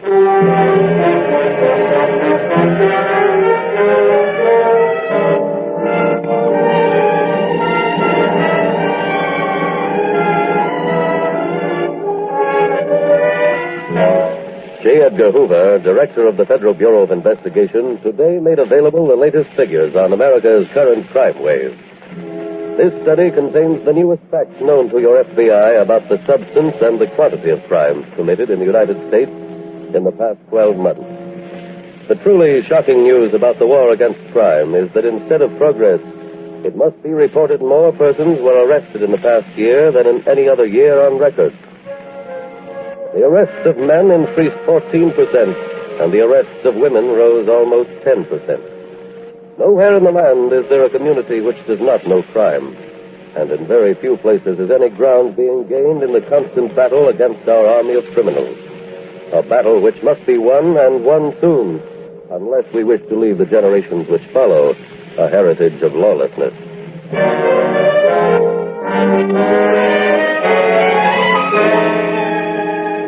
Tonight's file opens at the spring training camp of a minor league baseball team in a Midwestern town.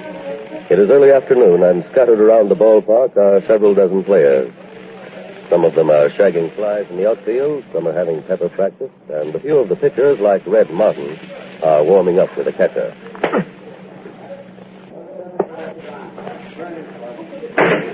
Take it easy, Red. Still 3 weeks to opening day. I know. I just felt like cutting loose. You don't have to prove anything. Just get in shape and you'll work the opener. Okay. Quit in a little while. Take a shower. Thanks. Just a couple more, huh, Charlie?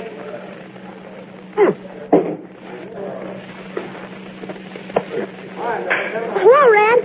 Hi, son. Can I have your autograph in this ball, Red? Sure, kid. As soon as I finish working. Well, you know something? We just made up a Red Martin club. Did you? Yeah. We're going to come out and see you every time you appear. How many of you in the club? 4 of us so far. I'm the president. I'll tell you what I'll do. I'll give you some passes for the opening game, huh? Honest? Oh, sure. What's your name? Herbie Jackson. Okay, Herbie. They'll be at the pass gate. Gee, thanks, Red. Forget it. Okay, Charlie, that's all for me. See you later, Herbie. I'm going to take a shower. Okay. Hey, Red. Huh? Red, I want to see you a minute. Don't you remember me? Vince Green. Oh, yeah. You were a friend of Joe Jenkins. Yeah, that's right. Met you in St. Louis. Uh-huh. Been a lot of places since then. What are you doing here? I came to see you. About what? Business proposition, Red. I got a business, Vince. I'm a ball player. Oh, wait a minute. You ain't going to be a ball player all your life. There's a chance for you to hook into something nice. I'm busy, Vince. I got to get in and take a shower before I cool off. Well, look, why don't you meet me after you get through with your shower? I'll wait for you outside the clubhouse, huh?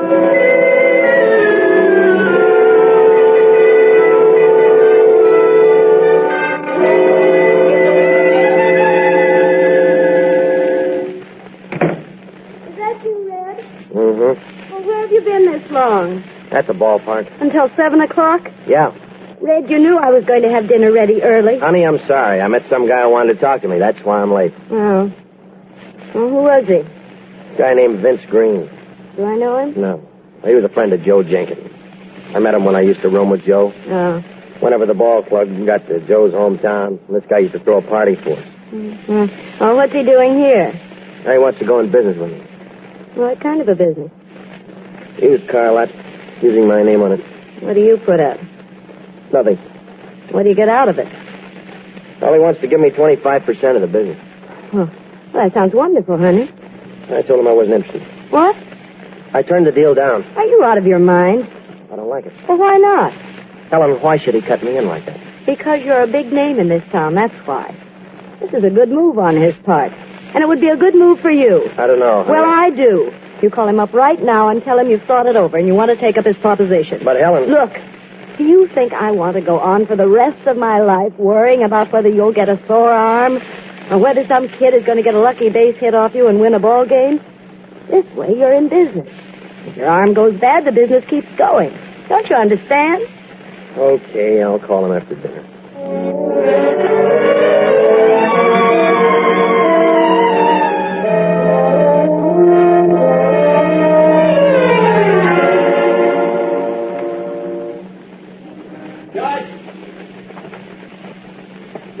I'm here in the shack, Vince.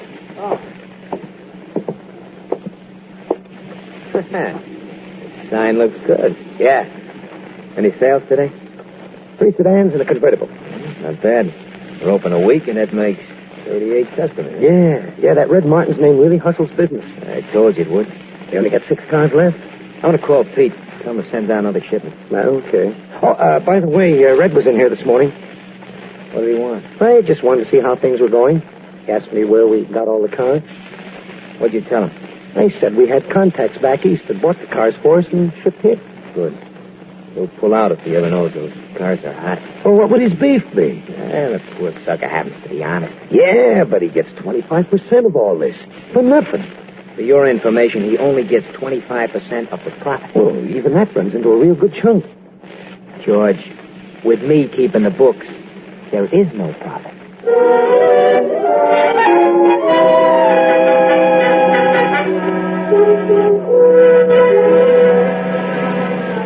In a nearby city, a combination warehouse and garage is on fire. It is a 3-alarm blaze. FBI Special Agent Taylor is standing just inside the fire line. Jim. Oh, hello, Randy. Sorry I had to call you at this hour of the night. That's all right. I've just been watching a lot of evidence being burned up in there. Evidence on what? You know that list of stolen cars we were working on down at the office? Well, when this fire broke out, the fireman went into this garage and discovered a secret wall in the back. That's where the fire started. I see. Part of the wall worked on an electric switch. You pressed a certain button, that part of the wall swung out, and you could drive a car through. Into a concealed part of the garage? That's it. That's where they used to fix up the stolen cars and paint them. Matter of fact, it was the paint that made this blaze spread so fast. How'd you find all that out, Jim? Well, when the firemen first discovered the secret wall, they found a car back there and drove it out. That's it, parked down there, down the street. The gray convertible? Yeah, that's right. I guess the gang didn't have time to change the motor number on it because it hadn't been filed off as yet. It's one of the cars on our list? That's right. Has anybody been caught, Jim? Any of the people from the garage, I mean? Yeah, the night manager is down at headquarters now. And there was a body found, but so far it's been unidentified. I see. You know, Randy, this could be the break we've been looking for in this used car ring. I know. Well, we'll know more as soon as we can examine this place. How soon do you think that'll be? About an hour from what the fire chief told me. Randy, look, why don't you stay here and go through the place as soon as you can, huh? All right. You going back to the office? No, I'm going down to headquarters and see that night manager. Find out how much he knows.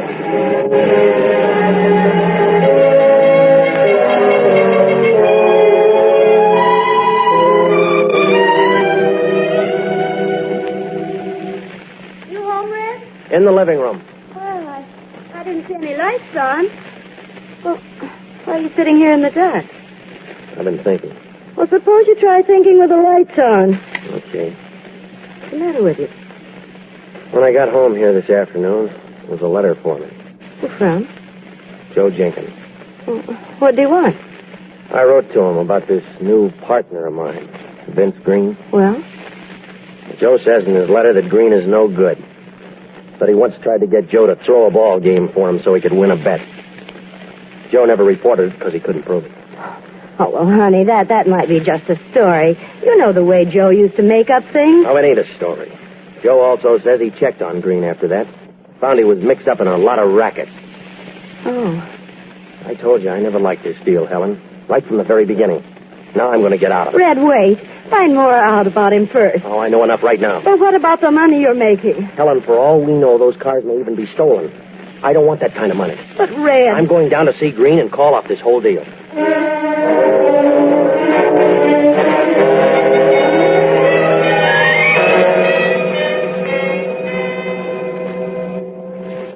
Well, Jim, that fire finally cooled down enough for us to explore the ruins. Did you get anything, Randy? Yes, I found evidence that an outfit called the A&B Trucking Company has hauled a shipment of automobiles for them. Well, they're a legitimate outfit, huh? I know. I called them to see where they'd shipped the cars. They're checking it. We should hear from them any minute now. Oh, fine. What did you get from that night manager? Plenty.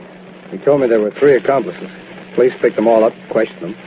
They all claimed they'd never seen the man who ran the business. Who gave them their orders?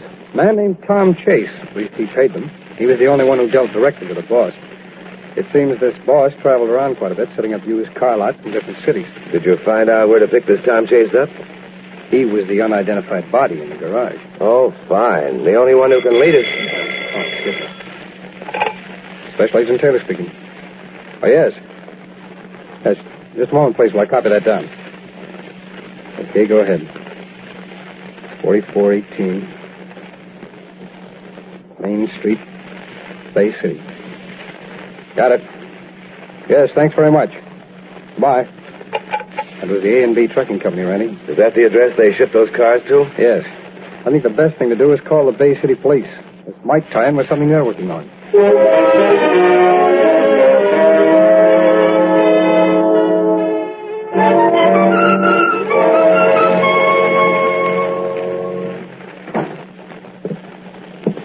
George, I got some bad news. What?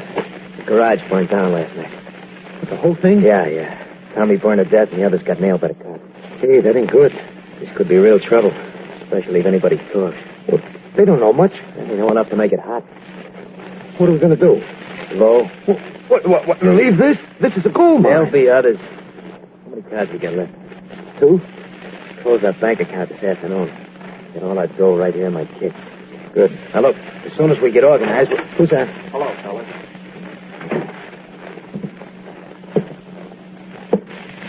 Hi, you Red. What brings you around? I had to see you right away. Well, what about? I got a letter from Joe Jenkins this afternoon. Oh. How is Joe? He told me some things about you. Things I didn't like. What is this? He said you tried to get him to throw a ball game once, Vince. That you're a racket guy. Joe said that about me? Yeah. I don't want to be mixed up with anyone like that. You want to quit, is that it? Yeah. Okay. We quit. You mean it? Sure, I mean it. All right. How many cars have you sold here so far? Oh, I don't know. How many, George? 46. What? I want the names of the people who bought them. What for? I want to call them.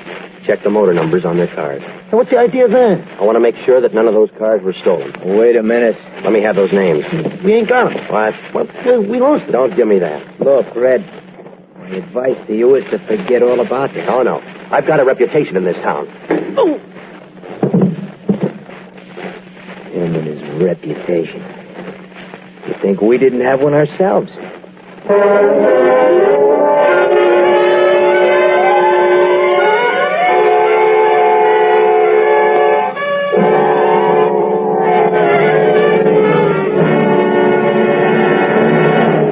We will return in just a moment to tonight's file, which shows how your FBI provides national security.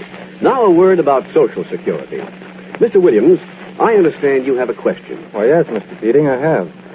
When I get to be 65 and start collecting Social Security benefits, can I take a part-time job? I'd be pretty well fixed if I could do that. But probably not, Mr. Williams. If you worked in covered employment and earned more than $14.99 per month, you wouldn't get anything from Social Security. Before you make any further plans, get in touch with your Equitable Society representative. Ask him about the Equitable Society's 3-step service on Social Security. The first step is full information. The answers to how Social Security applies to you personally. I see. Well, what's the second step? An immediate checkup on your position under Social Security to make sure all the money you've paid in is properly credited to your account. Your Equitable Society representative will supply you with a special form approved by the Social Security Administration and will show you what to do with it. This checkup makes possible the last step in this service offered by the Equitable Life Assurance Society. Well, what is that? After you've found out where you stand in Social Security, your Equitable Society representative will show you how a comparatively modest investment in life insurance will build Social Security into full security. He'll show you how life insurance and Social Security, working as a team, can give you and your family a future free from money worries. There's no charge for this service, no obligation whatsoever. So see your Equitable Society representative immediately, or write care of this station to the Equitable Life Assurance Society. That's EQUITABLE. The Equitable Life Assurance Society of the United States.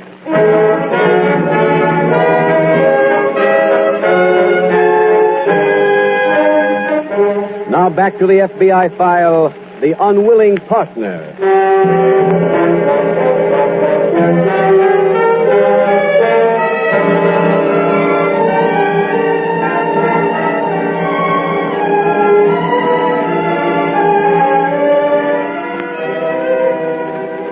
You rarely see an item in your newspaper or hear a story on a radio newscast about a stolen automobile. Because the value of any single car is not likely to be large enough to make it newsworthy. However, it is newsworthy when you learn that many of those cars, which are stolen all over the nation, find their way into a pool which filters them to various exchanges throughout the country where they are altered in every respect and then resold. Those exchanges are big business today when the supply of automobiles is still seriously short of the demand. To give you some idea of how big those centers are, it is necessary only to tell you that in the last year, more than $61 million worth of cars have been stolen. That is more than $5 million worth every month. And the truly solemn fact about those figures is that they are increasing.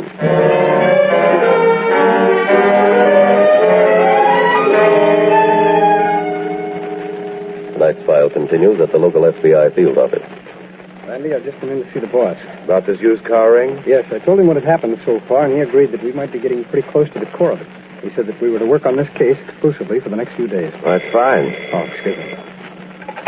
Special Agent Taylor. Oh, yes, Chief. You have?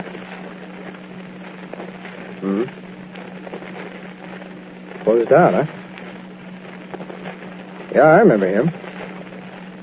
Oh, I see. All right, thanks, Chief. But yes, we will. Yeah. Why? That was the chief of police down at Bay City, Randy. Did he check that used car lot already? Yes, it was being run by 3 men. One of them, who seemed to be the boss, was Vince Green. I know Green, Jim. He could be the boss of that whole operation. Yeah. The second one was a George Damon, and the third man was the one in whose name the lot was operated. Red Martin, a ball player. Red Martin? Mm-hmm.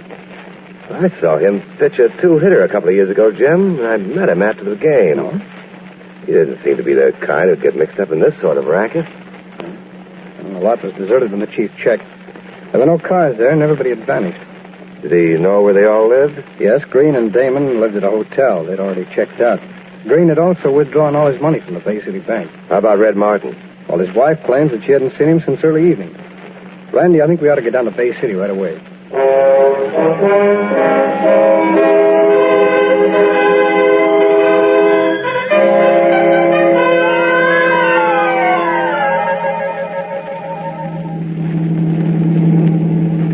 This is a pretty good heap. Glad we didn't sell it. You know, it'd have been funny if we had to go out and buy a car from some legit. Times ain't never going to get that tough. Ever taken this highway before? Not that I know of. Why? Whenever I ride on it, it makes me feel kind of funny. What for? Remember Chick Patterson? Yeah. He's part of it. I don't get it. Chick got in trouble when they were building this thing. North Side mob took him for a ride, put him in one of those road mixers. Oh. Tell me about the new garage. I bought it about a year ago. I had a lot of cash and looked like good investment. Is it laid out good for us? Yeah. We can set up a phony wall just like any other place. Swell. Hey, Chick Patterson is getting kind of bumpy.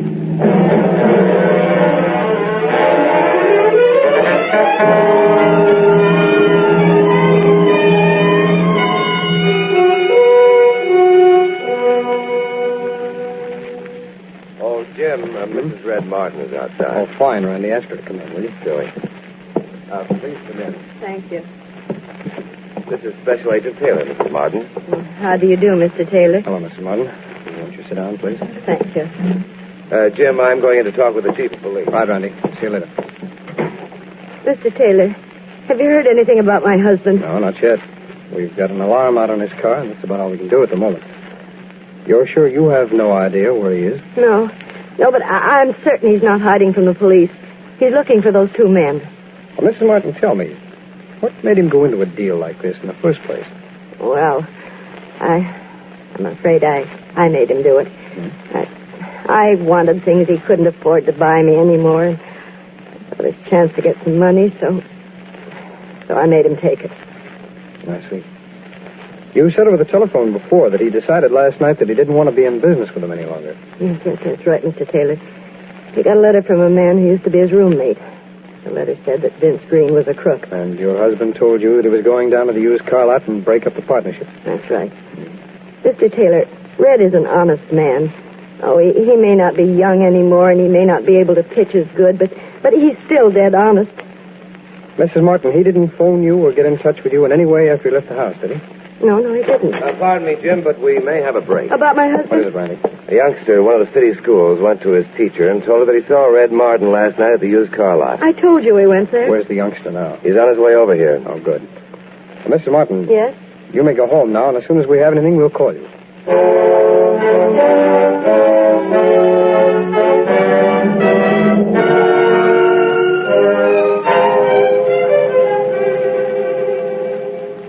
That's the youngster's here, Jim. You want to see him now? Yes, Randy, please. All right, Herbie, come on in. Jim, this is Herbie Jackson. Hello, Herbie. My name is Jim Taylor. Hello, Mr. Taylor. Herbie, I understand you saw Mr. Martin last night. Yeah. I'm president of the Red Martin Band Club. Uh-huh. And I went over to get his autograph for a new member. I see. What time was that, Herbie? It was right after my dinner. About 8:30. I see. And he was there when you got to the lot? Yes, sir. He was on the floor, hurt. What? He was hurt bad. How do you know that, Herbie? His head was bleeding. Was he conscious? Oh, yes. He spoke to me. What did he say, Herbie? He told me he got beaten up by his partners. Did he tell you where he was going? Yes. He was going after his partners. He wanted to catch them. And he said he knew where they went. Well, did he mention any city to you?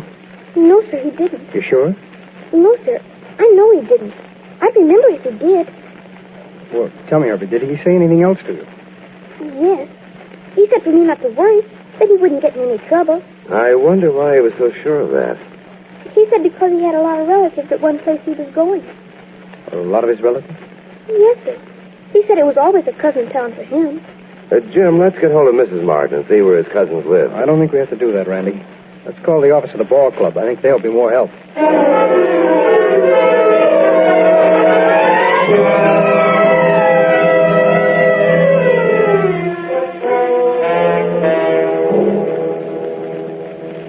Vince, this is a real good layout. Yeah. We got room for 2 paint shops here. We can turn out a car every day. I talked to some boys from the East this morning. Oh? They said if we pay cash, we can have as many hots as we want. How much cash? Yard and a half a car. Delivered? Yeah. Well, that ain't bad. Oh, it should be a big help. Huh? That should give you enough to open up another lot. Ah, look who's here. Honest Red. That's right. What are you doing here? What do you think? How'd you know we were here? You got a call last night at the shack, just after I came to. It was one of your stooges. He said he was expecting you up here to a garage. Took me a little time to find the right one. You're a sucker for punishment, ain't you? What do you mean? Coming back for another treatment? I came to get the money you stole from my friend. That ain't what you're going to get. George, let's continue this in the back room. Huh? We'll talk right here. I got a gun here, chum. Let's do it our way. Oh, let's do it our way. Huh? Stop that gun. Go on. Jim, come on, you two. Who are you? Oh, no, wait a minute. The FBI. You better get home and get some rest, Fred. The whole town will be out to see you pitch that opening game. Everybody except those two. I got a hunch they're going to be tied up elsewhere.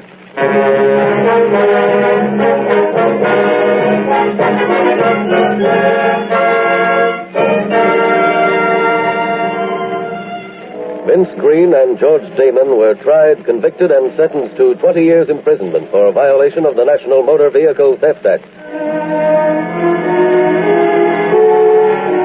The word cousins is a baseball expression meaning an opponent who is easy to defeat.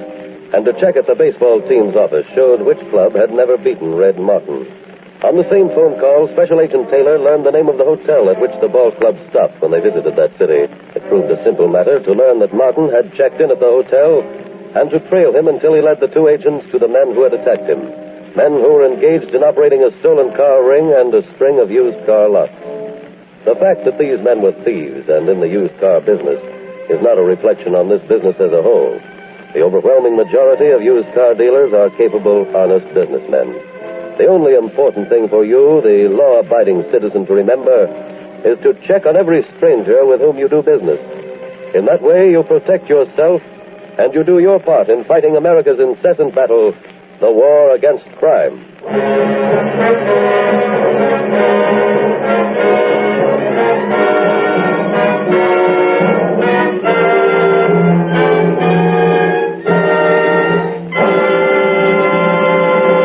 In just a moment, we will tell you about next week's exciting case from the files of your FBI. Now a quick review of the special 3-point Social Security service offered by your Equitable Society representative. First, he gives you a clear picture of what Social Security can accomplish for you. Second, your Equitable Society representative supplies you with a special form approved by the Social Security Administration for checking up on your position. Third, he shows you how easy it is to build Social Security into full security. Take advantage of the special service offered without charge by your Equitable representative and the Equitable Life Assurance Society of the United States.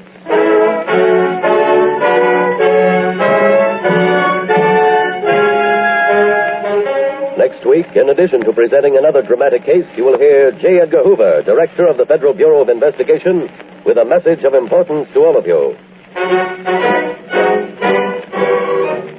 The incidents used in tonight's Equitable Life Assurance Society's broadcast are adapted from the files of the Federal Bureau of Investigation. However, all names used are fictitious, and any similarity thereof to the names of persons living or dead is accidental. Tonight, the music was composed and conducted by Frederick Steiner. The author was Jerry Lewis. Your narrator was William Woodson, and Special Agent Taylor was played by Stacey Harris. This Is Your FBI is a Jerry Devine production. This is Larry Keating speaking for the Equitable Life Assurance Society of the United States and the Equitable Society's representative in your community, and inviting you to tune in again next week at the same time when the Equitable Life Assurance Society will bring you another thrilling story from the files of the Federal Bureau of Investigation. The Runaway Racketeers on This Is Your FBI. This is ABC, the American Broadcasting Company. The Equitable Life Assurance Society presents This Is Your FBI.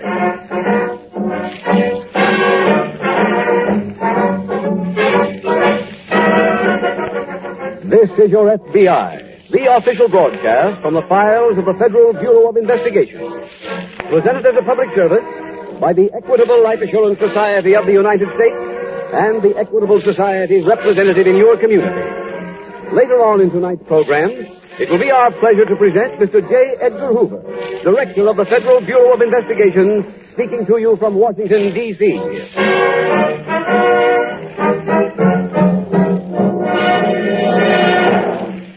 Are you covered by Social Security? Then would it surprise you to know that your rights under Social Security can be equivalent to $12,000, $15,000, even $18,000, depending on your age, salary, and family situation? Rights worth that much are worth knowing about, worth safeguarding. Therefore, as a public service, the Equitable Life Assurance Society will devote this program's entire middle commercial, due in just 14 minutes, to information on Social Security. Information which may mean money in your pocket.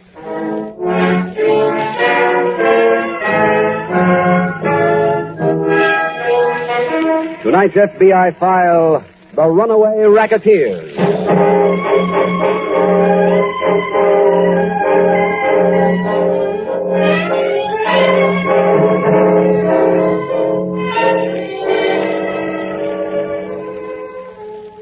There are many serious problems facing every law enforcement agency today. But perhaps the most important one is juvenile delinquency. Because unless that problem is at least partially solved, there is no hope that the crime wave will recede.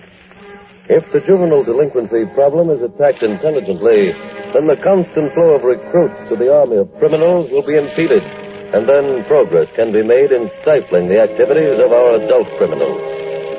Mr. J. Edgar Hoover, Director of the Federal Bureau of Investigation, will speak to you later in the program about this matter of vital concern to every one of you, whether you are a parent or not. It has been a mistake made by many people in the past that juvenile delinquency was no concern of theirs if they themselves did not have children whose lives they might guide. Nothing could be further from the truth. The problem that confronts your FBI and every other law enforcement agency in the nation also concerns you.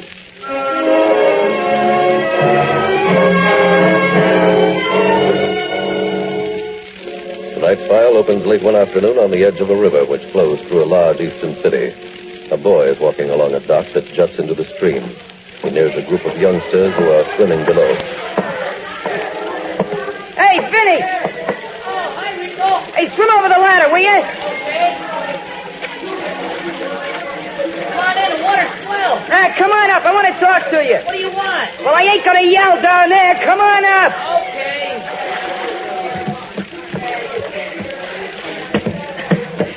What's in your mind, Rico? Hey, come on over here. Okay. Hey, throw me Eddie's shirt, will you? I want to wipe off. Okay. Get another butt? Sure. Here. Where'd you get a full pack? I bought it. And that ain't all I can buy. With what? With this. Hey, how much you got there? $25, and it's mine.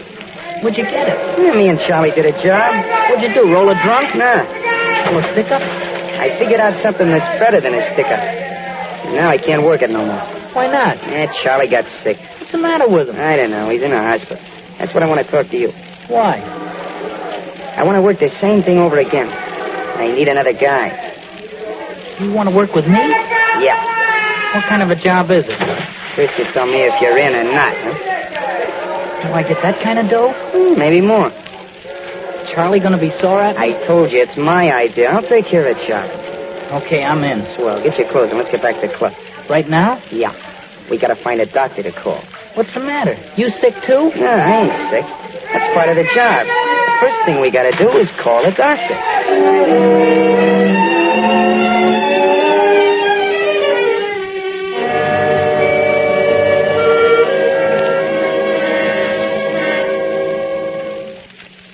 Rico, what is it?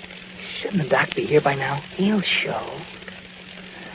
Is this the place you and Charlie used? Nah, you think I'm that stupid? I was just asking. You sure you gave the doctor the right address? I did just like you told me. Okay. Now look, when he rings the bell, you answer the door and look real sad. Okay. Let him in and remember, open the door real wide so we don't see me standing behind it. I will. And I'll take care of the rest. Hope it works. It worked the other day with Charlie and me, didn't it? Yeah. Then quit worrying as long as... That's him now. Go ahead. Okay. Dr. Fulton? That's right, son. My mother's in that room there. Thank you.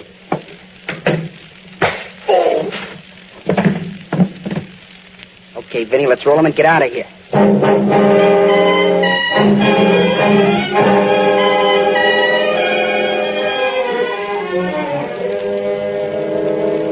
The next morning in the gymnasium of the local boys' club, FBI Special Agent Jim Taylor is visiting an old friend.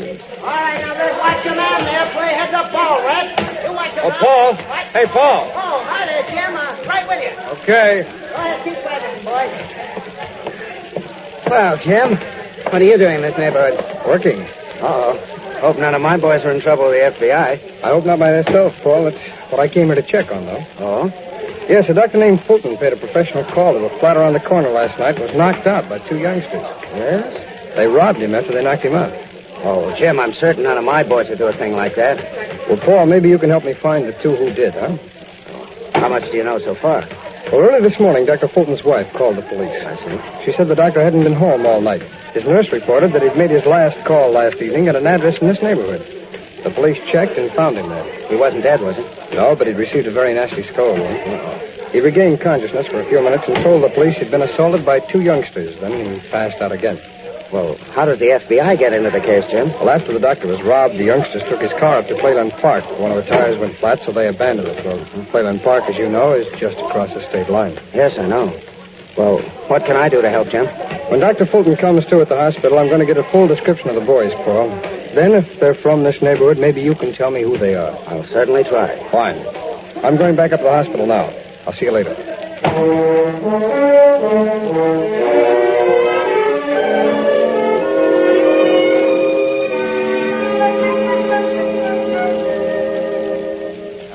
It's 3-2-09. Who's with me, huh? 3-2-09. Come on, who's on a bet? Let's go, fellas. Rico. Rick. Huh? Oh, hiya, Vinny. You in the game? Yeah. Can I see you for just a minute? Well, what about? Well, the rest of the stuff from last night's job. Did you sell it? Not all of it.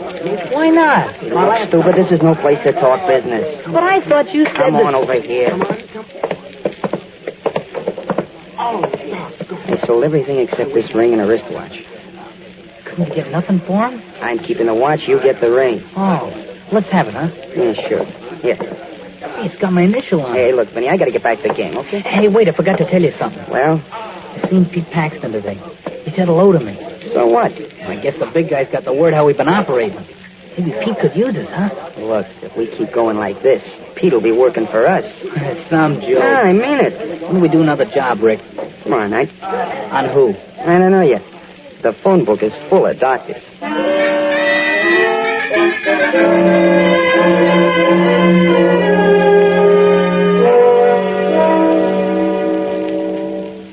Are you busy, Paul? Oh, come on in, Jim.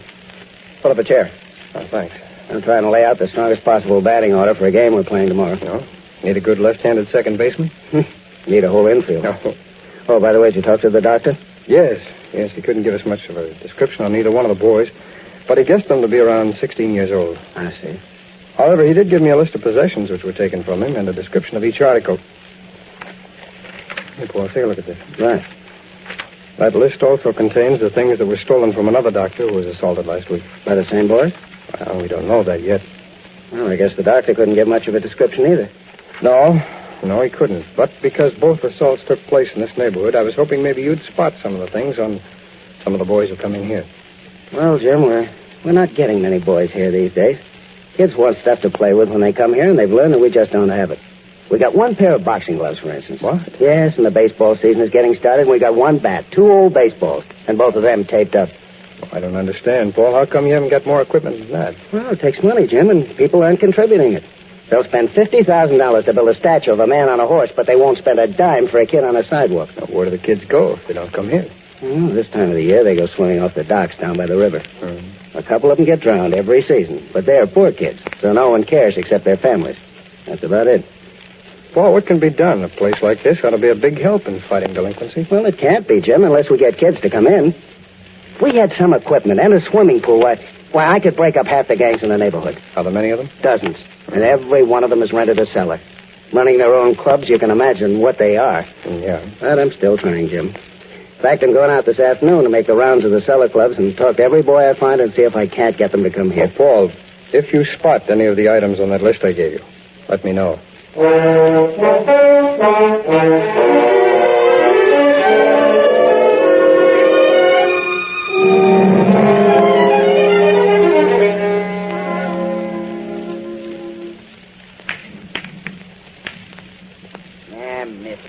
Give me the chalk, Rico. Okay. Let's see. 7-ball cross-side.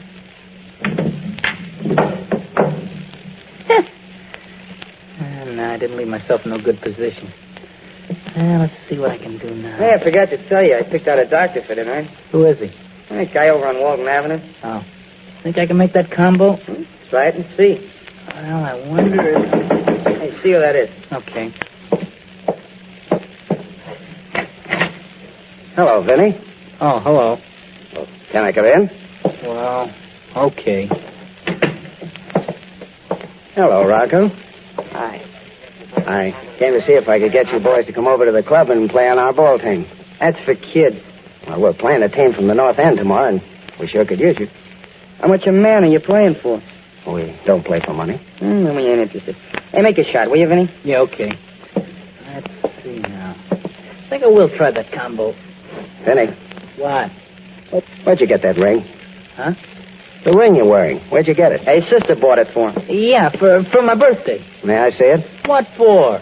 Well, I hate to say this, but it looks like a ring that was stolen from a doctor last night. Hey, you're crazy. I have a list here with a description of that ring, and Now, look, Mr. Crawford, I'll handle this, no... Vinny. You got any questions, Crawford? Ask him from me.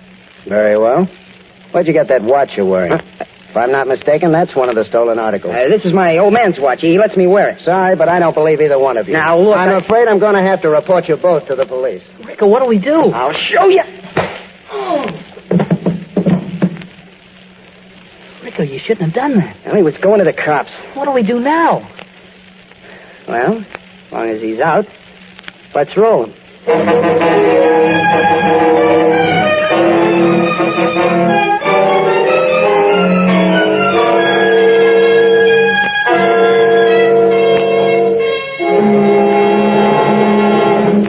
We will return in just a moment to tonight's file, which shows how your FBI provides national security. Mr. Wilson, I believe you have a question? Yes, Mr. Keating. My wife is 35 years old. We've got 3 kids. 2, 8, and 11 years old. If I die, does she get Social Security benefits for the rest of her life? No. They stop after the youngest child reaches the age of 18 and are not resumed until your wife is 65 years old. As a matter of fact, if you want to get a clear picture of Social Security, why not get in touch with your Equitable Society representative? Full information is the first step in the Equitable Society's 3-step service on Social Security. The second step is an immediate checkup on your position under Social Security. What's that for? To make sure all the money you've paid in is properly credited to your account. Your Equitable Society representative will supply you with a special form approved by the Social Security Administration and will show you what to do with it. This checkup makes possible the last step in this service offered by the Equitable Life Assurance Society. What is that? After you've found out where you stand in Social Security, your Equitable Society representative will be able to show you how a comparatively modest investment in life insurance will build Social Security into full security. In other words, he'll give you an analysis to show how life insurance and Social Security, working as a team, can give you and your family a future of financial independence, of complete freedom from money worries. There's no charge for this service, no obligation whatsoever. See your Equitable Society representative immediately, or write care of this station to the Equitable Life Assurance Society. That's EQUITABLE. The Equitable Life Assurance Society of the United States.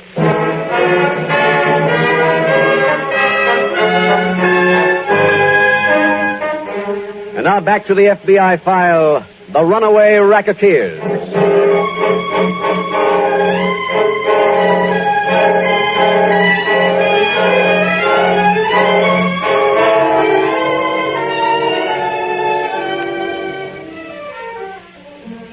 Tonight's case illustrates how a young boy who travels in bad company can become involved in a life of crime. It also shows that the commission of any later crime after the first one has been committed is almost a natural reflex. That is the reason why juvenile delinquency in any section is everyone's concern. Because from the youngsters who go wrong today will come the super criminals, the Dillingers, the Capones, the Carpuses of tomorrow. But that need not be their destiny. There are ways of fighting delinquency, and those ways are successful. They do take money and they take people. But when a community proves that it is willing to provide boys' clubs and other clean places where youngsters can spend some hours of decent enjoyment, it has made headway. It takes 2 things. First, the financial ability to provide those places with equipment they need. Second, and more important, it takes long hours of hard work by people who must prove to the children that they understand their problems and are willing to help them solve those problems. That is the main ingredient in any recipe for fighting juvenile delinquency. That single, inexpensive quality, understanding.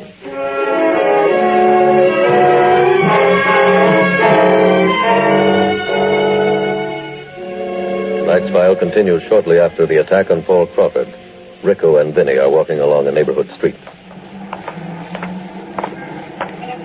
Rick, I still say you shouldn't have done that. Will you stop? We'll get in trouble on account of that. How are we going to get in trouble? Mr. Crawford knows where we live. So what? Well, he'll have us arrested. He's got to find us first, don't he?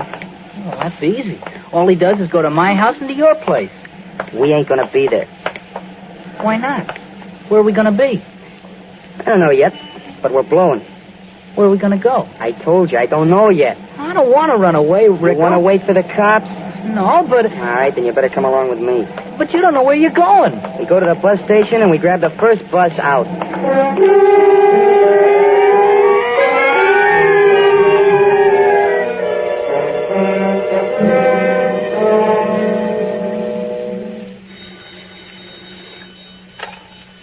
Special Agent Taylor speaking. Hello, Jim. This is Paul. Paul who? Paul Crawford. Oh, doesn't sound like you, Paul. Doesn't feel like me either. I just came to. What do you mean? I found those kids for you, Jim, but they knocked me out. When did that happen? About an hour ago. Who are they? One of them is a kid named Rico Anderson. The other is Vinny Franklin. How did you know they were the kids we were looking for?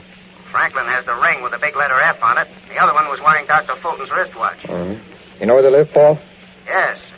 Anderson boy lives at 58 West Adams Street. Oh, hold it, Paul. I want to write that down. All right. 58 West Adams. Okay, go ahead. And the other one lives at 118 West Jefferson. 118 West Jefferson. That's Vinnie Franklin's address? Right. Got it. What did the doctor say about you, Paul? Oh, I haven't been to see you, Dr. Jim. Got to this phone booth as soon as I came to. Well, you'd better get over to a doctor's office as soon as you can. I'll go to these two addresses and see if I can pick up the two youngsters. When I'm finished, I'll check with you down at the boys' club.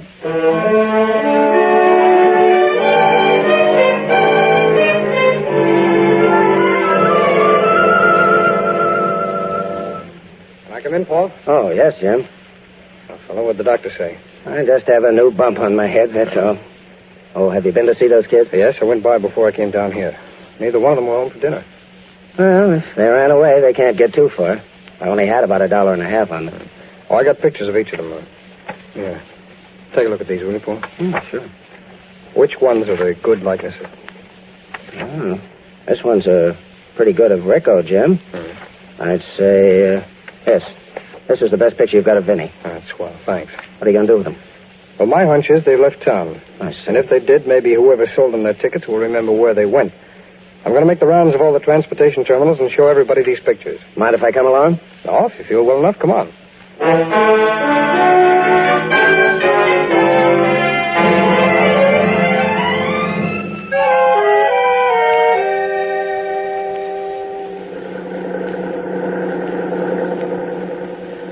Rico. What? When does this bus get to Boston? About another hour. Do you know anything about Boston? Sure. What? Well, they finished third last year. Huh? Third in the American League. Oh. What I meant was, do you know your way around? Have you ever been there before? No, but we'll make out. Still wish this bus was going the other way. What's the matter with you? This is big action. Not for me. Look, as soon as we get off the bus, we'll head right for a hotel. You ever been in one? Just the downstairs part. Yeah, you ain't seen nothing. In the rooms, they got soft beds, stuff like that. Uh-huh. And when you get hungry, if you like, you can have your meals right in your room. Sound like something to you, huh? Yeah, sleeping and eating. And I like it better at home. You ain't going home till we make a few scores. There's plenty of doctors in Boston. When we clip them, then we go home. Not before.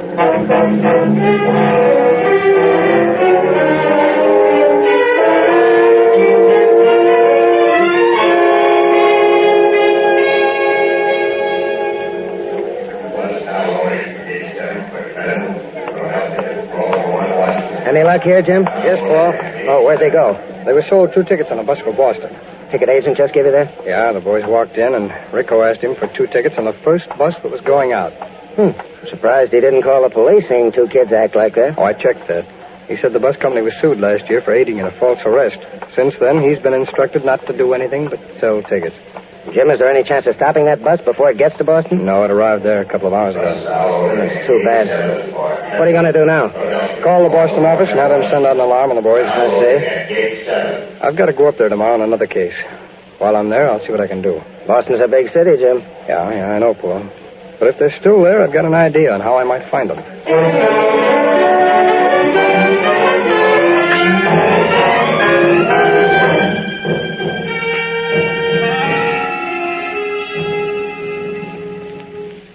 Rico. Hell, what is it? I don't feel so good. What's the matter? I wish I was home. Oh, quit beefing, will you? Hey, what time did the doctor say he'd be? As soon as he could. I told him to hurry. Yeah. Rico. What? Take it easy when you slug him, will you? Why? Well, you can kill a guy hitting him over the head. Yeah, not this way. Well, I don't want to get mixed up in nothing where a guy gets killed. Will you shut up? But, Rico, Go ahead. Wait till I get behind the door before you open it. Okay. I'm coming. Dr. Chancimino?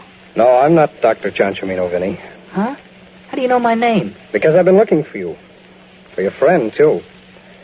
Come on out from behind the door, Rico. Okay, then I'll close it. Hey, what's the idea? Who are you? I'm a special agent of the FBI. Huh? How did you know he was here? You were traced to Boston. I had a hunch you'd try the same thing here, so I had every doctor alerted. Told him to call our office if he got a phone call late at night from someone who wasn't a regular patient. You're real smart, ain't you? No, Rico. But I am smart enough to know that you two are headed in the wrong direction. Now you're going to come back home with me.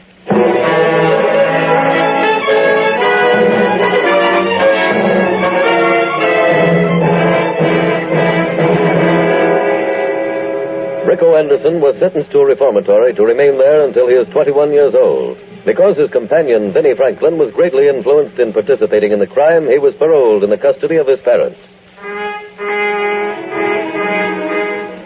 And now we switch to Washington, D.C. in order that you may hear a vital message from Mr. J. Edgar Hoover, Director of the Federal Bureau of Investigation. Mr. Hoover. Good citizens develop. So do criminals.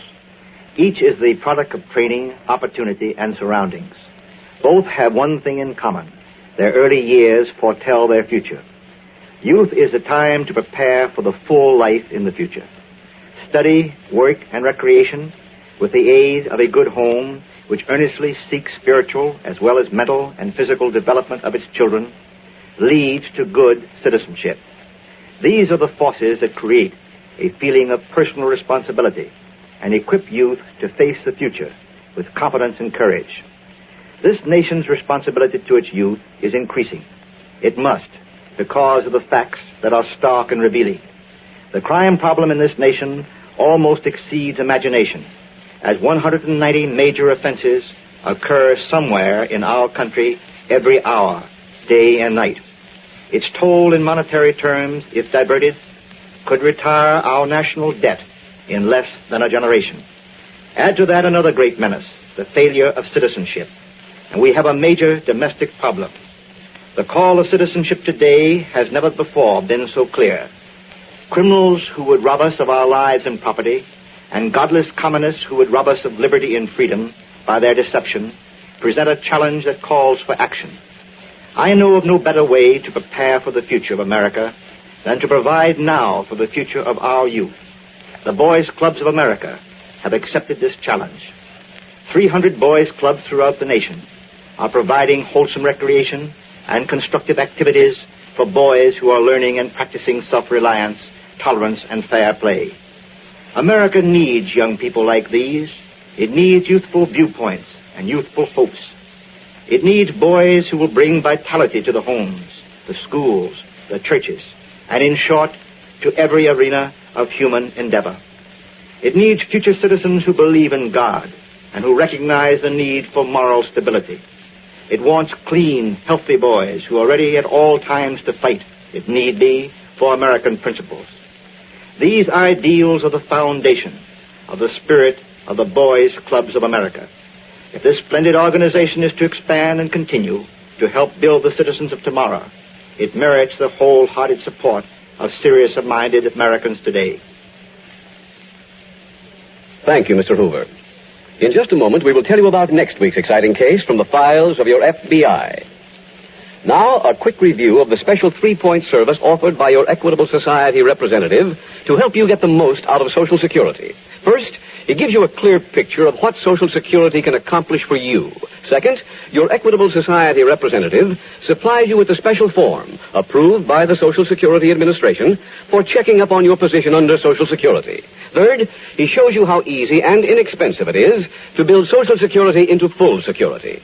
Don't fail to take advantage of this special service offered without charge by your Equitable representative and the Equitable Life Assurance Society of the United States.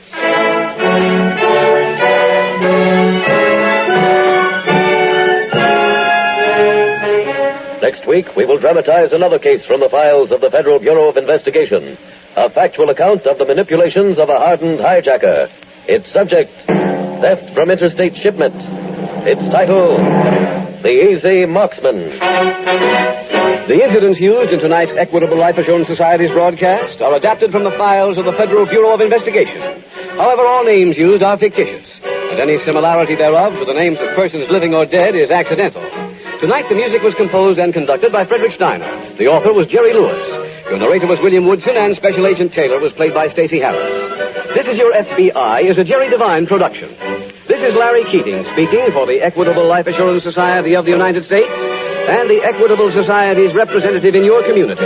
and inviting you to tune in again next week at this same time when the Equitable Life Assurance Society will bring you another thrilling story from the files of the Federal Bureau of Investigation. The Easy Marksman on This Is Your FBI. This is ABC, the American Broadcasting Company. The Equitable Life Assurance Society presents This Is Your FBI.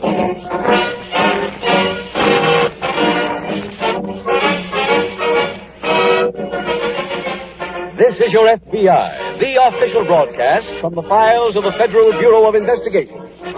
Presented as a public service by the Equitable Life Assurance Society of the United States and the Equitable Society's representative in your community.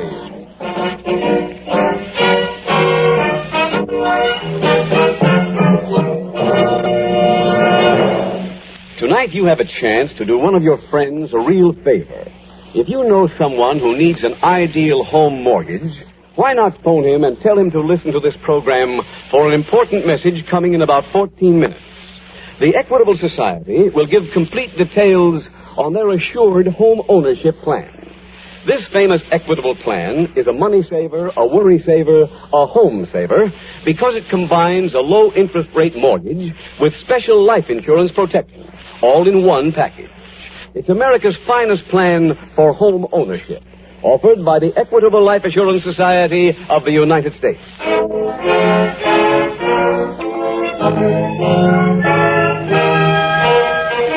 Tonight's FBI file, The Lonesome Lamister.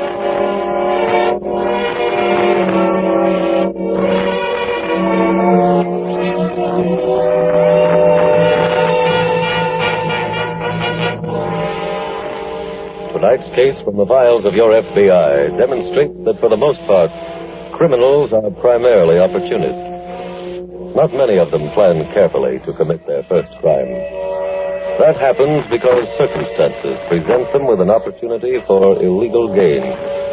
And either their weakness or their greed overpowers their sense of right and wrong, and they plunge into a criminal career. It does little good to attempt to impress upon those people the irrefutable fact that crime can never possibly be made to pay. Because even if they accept that fact, it would not prevent them from the commission of that first crime. When circumstances conspire to present them with that opportunity to gain something without earning it, they are so overcome by the temptation that they do not stop to think. They grab automatically. For in that moment, when they make that decision, they adopt for themselves the motto of the criminal. The motto of every criminal throughout the world. To take first and ask questions later.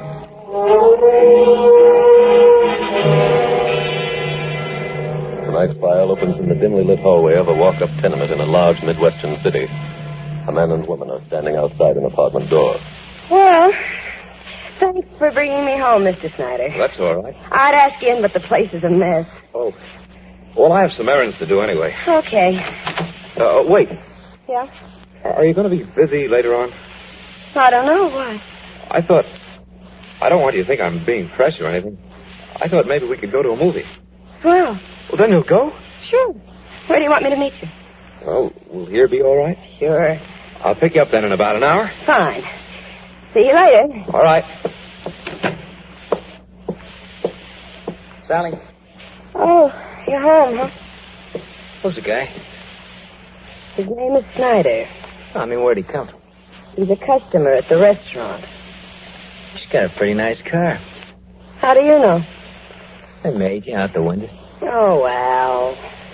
His dress is pretty good, too. I didn't notice. Throwing you a little romance, is he? He's a lonesome guy. Now drop it. I went to Bentley's today during lunch. Saw a real nice dress. It was too much dough, but I went for it. Mm-hmm. I won't get it till tomorrow. Having it ordered. Seems I'm having measurement trouble. They had to let it out about 2 inches. There's something funny about him. About who? A friend. Al, are you still... I'm trying to figure him out. Get his angle. Look, why does there always have to be an angle with everybody? Because there always is. Oh. Now, look, why would a guy with nice clothes and a good car eat at that hash house of yours? How do I know? You know what the bum must be? One of them suburban cheats. They probably get a nice home, nice little wife who don't understand him, and he comes to town once a week to let off steam. He told me he's single. Guys have been handing that line out since before silent pictures. Well, I believe him. Okay, all right. You know, I heard him say he was going to pick you up in an hour. That's right. Where you going? To the movies. Do you mind? No. In fact, I'm glad you're going.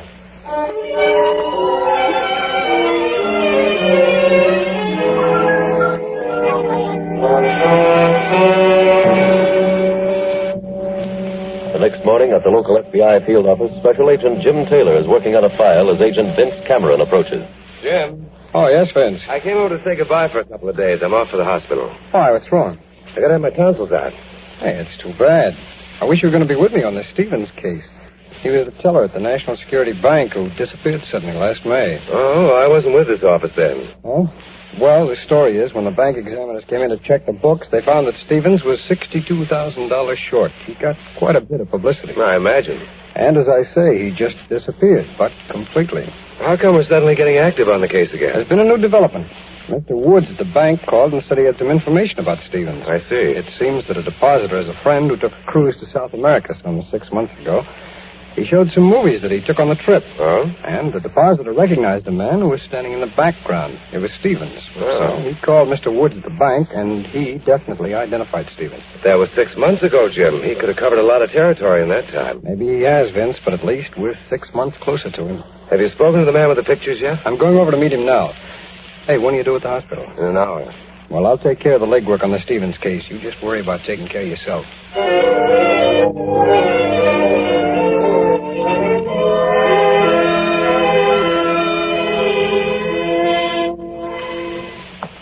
Al, What is it, honey? how do you like it? Like what? My new dress. Oh. Looks okay. Well, thanks. How'd you like the movie last night, huh? Not bad. Hey, did you like that part about the fight in the mountain cabin? Yeah, I thought... Have you seen the picture? When? Last night. Huh? I was sitting right behind you.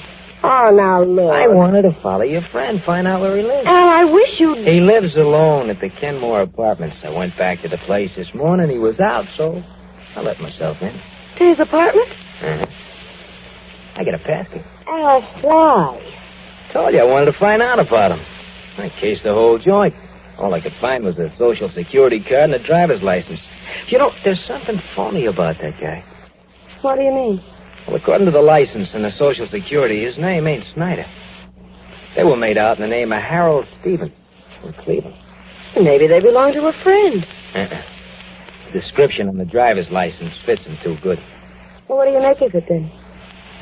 I think that guy is a Lamister. Oh. That timid little character? Yeah, I'm going to find out. How? Got me a friend in Cleveland. I'm writing him a letter. I'll just ask him to dig around on anybody named Harold Stevens.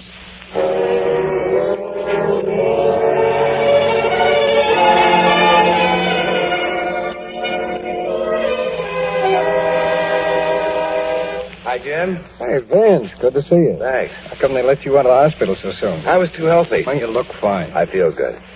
So what's new in the Stevens case? Plenty. I went over and looked at those movies and interviewed the man who owned them, a man named Baker. Did he remember Stevens from the trip? Yes, he said he'd gotten quite friendly with him. Fine.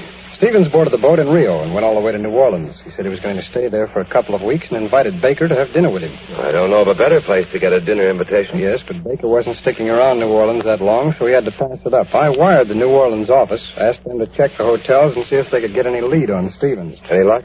Yes, they found he'd registered at one of the hotels, but he stayed 2 weeks and left. Any forwarding address? Yes, a whole series of them. Here's a list. From New Orleans, he went to San Antonio to the Grand Canyon to Los Angeles. Really seeing the world. From Los Angeles to San Francisco to Yellowstone Park to Bay City. He couldn't have gone to any more places if he joined the Navy. No. Well, the trail ends at Bay City, and it looks like a dead end. How come? He checked out of the hotel in Bay City, and at that place, he left no forwarding address. I see. He used several different names in the journey, but they weren't too difficult to trace because every one of them were with his real initials.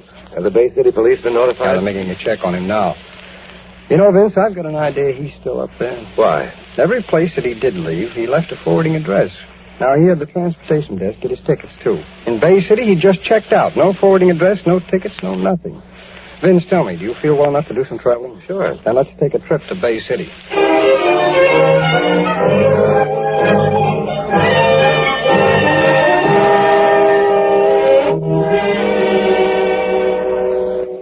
Oh, baby, we got our answer. Answer? From what? The guy I wrote to in Cleveland about your friend Snyder. Oh. You know what? Mr. Snyder, or to use his real name, Mr. Stevens, clipped a bank for 62 beautiful G's. Oh, I don't believe it. Oh, honey. I talked to my boy on the phone. Told me the whole story. Well, what do you know? Yeah. Wonder what made him do it. 62 G's. Look, baby, what do we care what made him do it? We know he's the guy. That's all that counts. Al, if he stole $62,000 from a bank, he's too big for us. No, not if he's got any of that dough left, he ain't. Well, you just can't go in and pick him up. I don't figure on doing it that way. Well, what are you going to do? You just get him up here. I'll show you. Oh, baby, this is the big one. Let's hook him while we got the chance.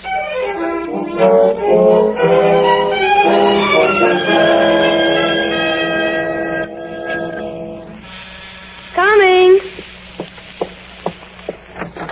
Oh, hello, Mr. Snyder. Hello, Sally. Come on in. Thanks.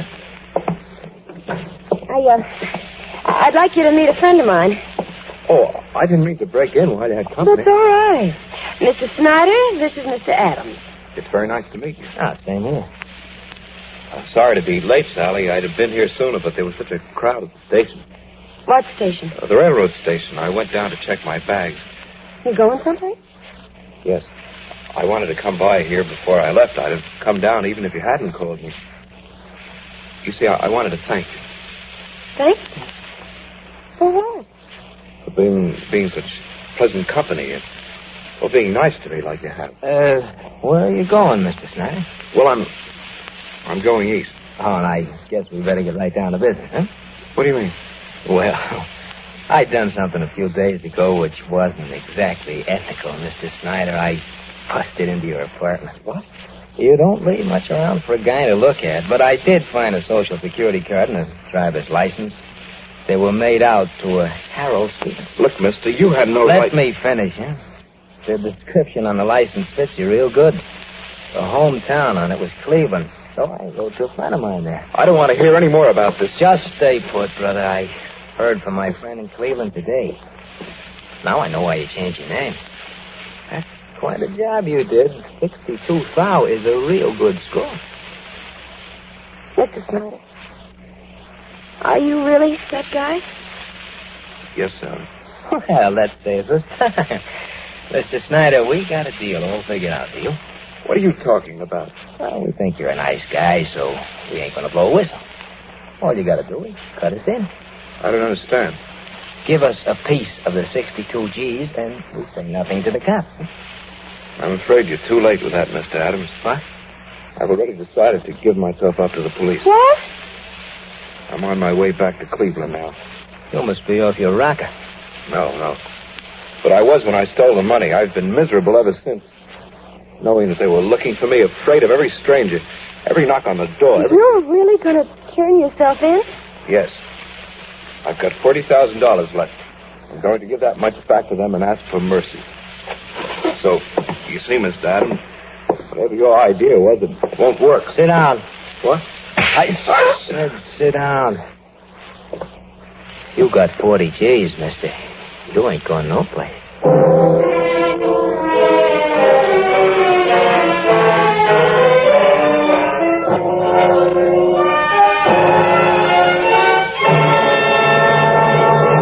We will return in just a moment to tonight's file, which shows how your FBI protects American citizens and American homes.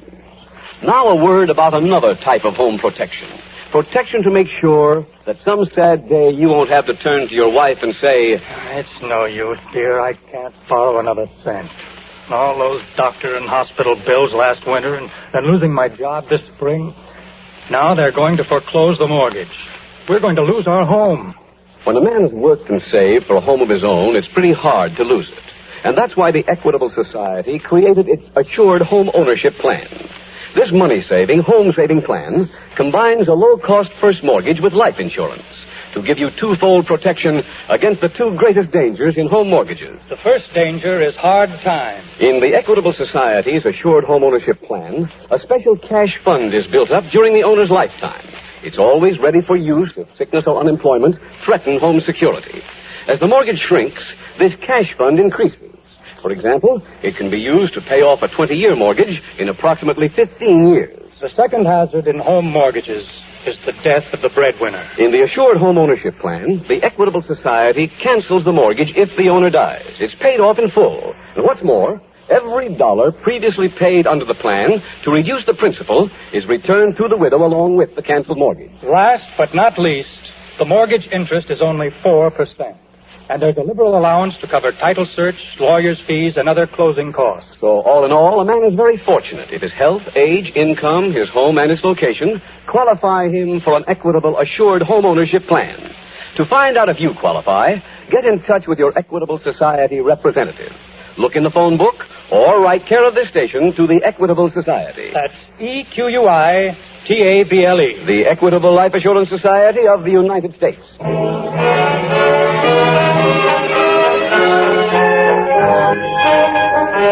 And now back to the FBI file, The Lonesome Lamister.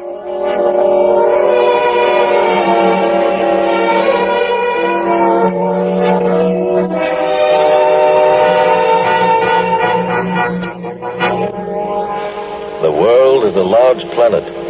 According to the best available figures, it consists of more than 51 million square miles and is inhabited by more than 2 billion people. But with all of that, it can still be very small when you are the object of an intensive manhunt. Nowhere is there an island of utter safety for you. Nowhere are you absolutely free of the fear that the next person you meet will not be the one to recognize you, nor even that the next knock on the door will not be the police who've at long last caught up with you. Living under those conditions, there is constant terror.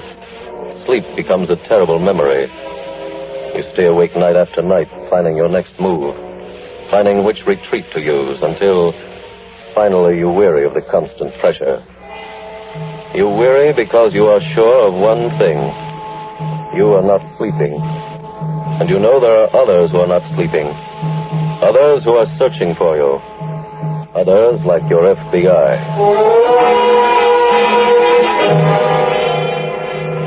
Tonight's file continues at police headquarters in Bay City. Well, Vince, I went by the Central Hotel. That's the place Stevens stayed when he first got to Bay City. Anybody there remember him? No, but we checked back through the reservations. His name was there. Well, that doesn't tell us anything we didn't know before. Except that I learned that he checked out at 3:22. How does that help, Jim? Well, I figured there was a chance he might have taken a taxi from in front of the hotel because he did have some baggage with him. I see. Now, this box here is full of taxi trip records. Every cab ride that was taken on the afternoon of the 7th is in this box. We've got to go through every one of them? Well, that's already been done. Oh, excuse me. Special Agent Taylor.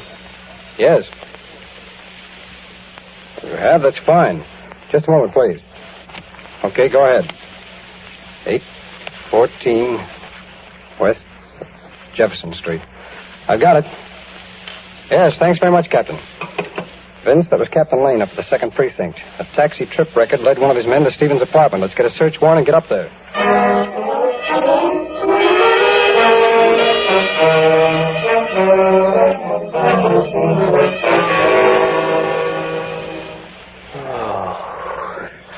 Look, Snyder, I'm going to ask you once more. Where is the money? I can't tell you. You want me to go to work on you again? Oh, let me try.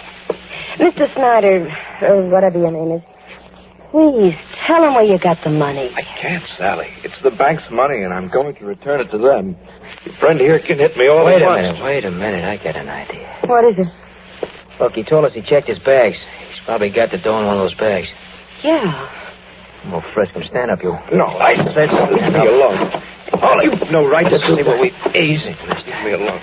Wait a minute. Here they are. Look, there's 2 claim checks. Sally, take these and get those bags.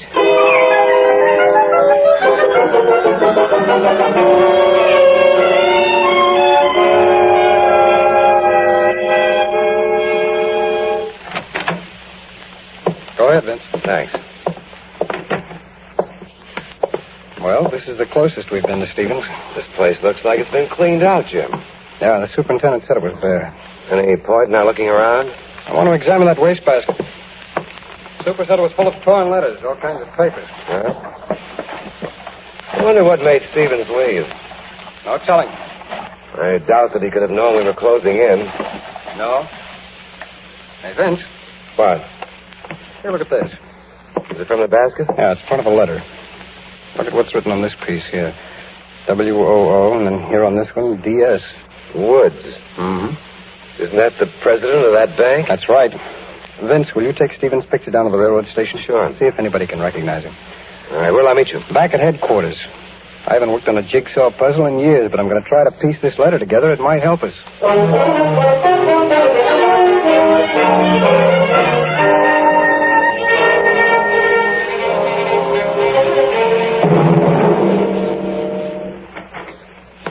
That you, Sally? Yeah.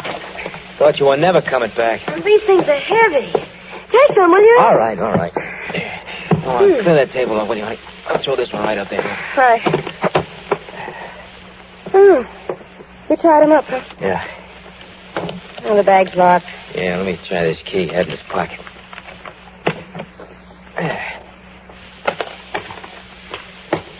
Hey. Al. Look at all that green stuff. Oh, baby. It's all ours. Hey, what happens to him now? What do you mean? Well, he'll go to the cops as soon as we let him free. We ought to blow him. No. Well, we can't just sit here. Honey, make a little deal that'll square everything.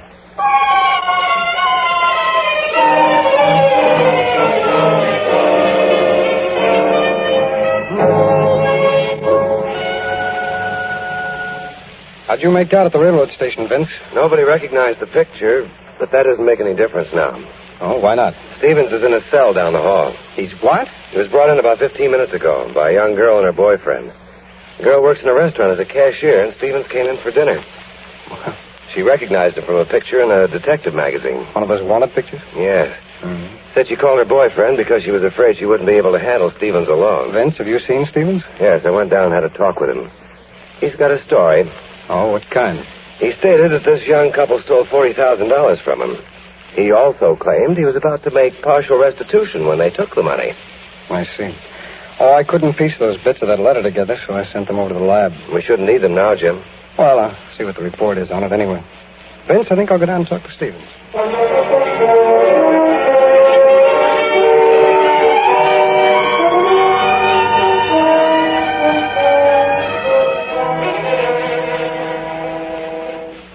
Soda, honey? Yeah. Yeah. You know, I'm going to call that hash house tomorrow. Tell them I quit. I'm going to stay in bed till noon. Oh, that's swell. When do we collect the reward? Well, pretty soon, I think. What a head for larceny. I never would have thought of it. You're a girl. You're not supposed to have brains. You say the nicest things. Who dat? Don't know. Should I answer? Yeah, sure, go ahead. Okay, coming. Miss Sherman? That's right. Who is it, baby? I'm finding out. I'm a special agent of the FBI, Miss Sherman. Oh? Here are my credentials. He's from the FBI, Al. All right, bring him in. Come in. Thank you. Well, I suppose he come to ask me some more questions about that guy Stevens, huh? Yes, I have. Well, there was no hero stuff in the deal. As soon as I see who he was, I know there's only one thing to do. Call the cops. Mr. Taylor. Yes? What happens with the reward? When do we get it? Well, I have sort of a presentation to make you both right now. Oh? These warrants for your arrest. What is this? I had a talk with Mr. Stevens. He said he was about to surrender voluntarily and return $40,000 out of that money that he'd stolen. He's a liar. I don't think so. You see, we found some torn pieces of paper in the wastebasket in his apartment. They proved to us he was telling the truth. Look, Mr. Taylor. The laboratory pieced them together. They proved to be a letter that Stevens wrote to the bank he used to work for. It said that he was returning to Cleveland and was bringing back $40,000. He didn't have a dime on him when we caught him. That's the truth. I'd save that story for a judge if I were you. And I'd make up another one, too. What do you mean? To explain what those two bags are doing in that corner over there with the initials HS on them. I believe they belong to Stevens. We brought him here before we took him to the police station. I believe that. I also believe you took his money. But now, before we go, are you going to give me that money, or do I have to look around and find it myself?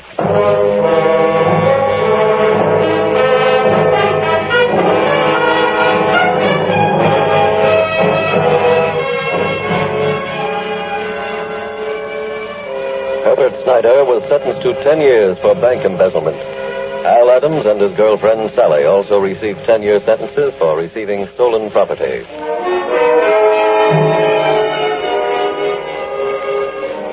And thus, once more, did the laboratory of your FBI furnish the proof which was needed by a special agent in order to close a case successfully. The lab, as it is called, does not perform dramatic miracles, but it does do a thorough, impartial job of helping to investigate crime scientifically. 16 years ago, the Federal Bureau of Investigation Laboratory started with one man and one microscope. Today, there are 300 trained scientists at work examining evidence of crimes committed in every state. Last year, more than 100,000 such pieces were examined. And in every instance, the lab was not looking for evidence to convict. It was looking for the result of a scientific investigation. And science knows no master. It will prove innocence as well as guilt. And for that reason, the laboratory of your FBI functions the way every other branch of the Bureau does, as an impartial protector of you, the citizens of America.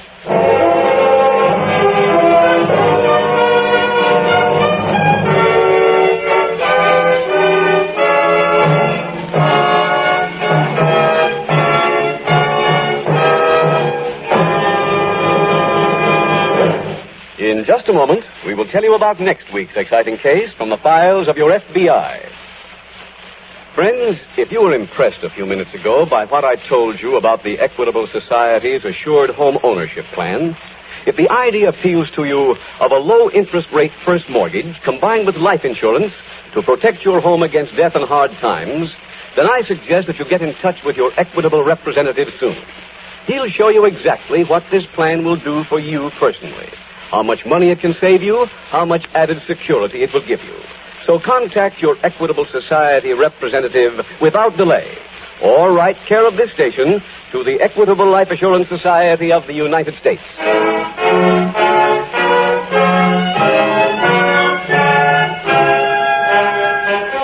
Next week, we will dramatize another case from the files of the Federal Bureau of Investigation.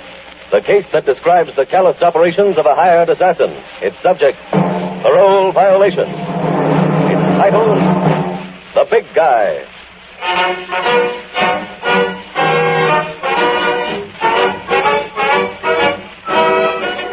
The incidents used in tonight's Equitable Life Assurance Society's broadcast are adapted from the files of the Federal Bureau of Investigation. However, all names used are fictitious, and any similarity thereof to the names of persons living or dead is accidental. Tonight, the music was composed and conducted by Frederick Steiner. The author was Jerry Lewis. Your narrator was William Woodson, and Special Agent Taylor was played by Stacey Harris. This Is Your FBI is a Jerry Devine production. This is Larry Keating speaking for the Equitable Life Assurance Society of the United States and the Equitable Society's representative in your community, and inviting you to tune in again next week at the same time when the Equitable Life Assurance Society will bring you another thrilling story from the files of the Federal Bureau of Investigation. The Big Guy on This Is Your FBI. This is ABC, the American Broadcasting Company. The Equitable Life Assurance Society presents This Is Your FBI.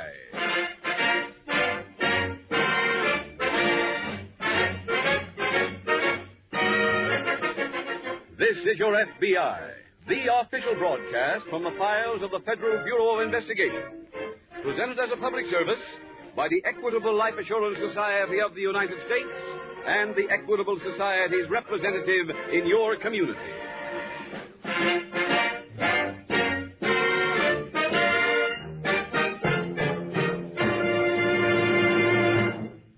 Before we hear tonight's file, I have a special request for our boy and girl listeners.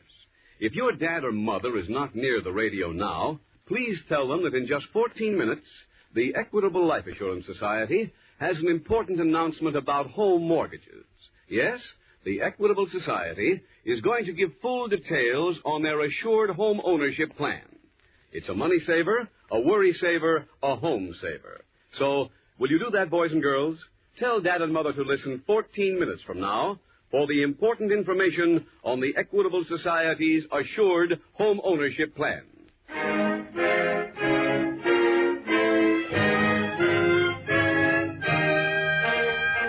Tonight's FBI file, The Big Guy.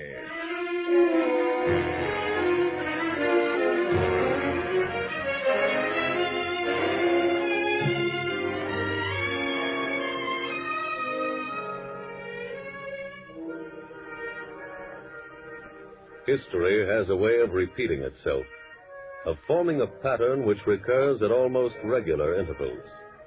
For that reason, anyone studying the field of crime today must go back and study the happenings after World War I. There began a rising tide of crime with the coming of peace in 1918, even as there is a rising crime wave today. Criminals banded together and formed what used to be called gangs. The men were identified by the now almost outworded gangsters.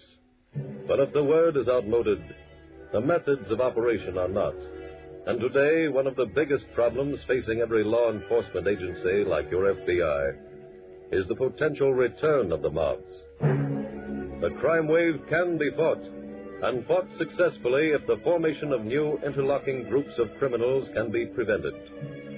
Once the ranks are formed, fighting the war against criminals is more difficult, because arresting an underling does not impair the effectiveness of the mob, does not destroy the leader, the man on top.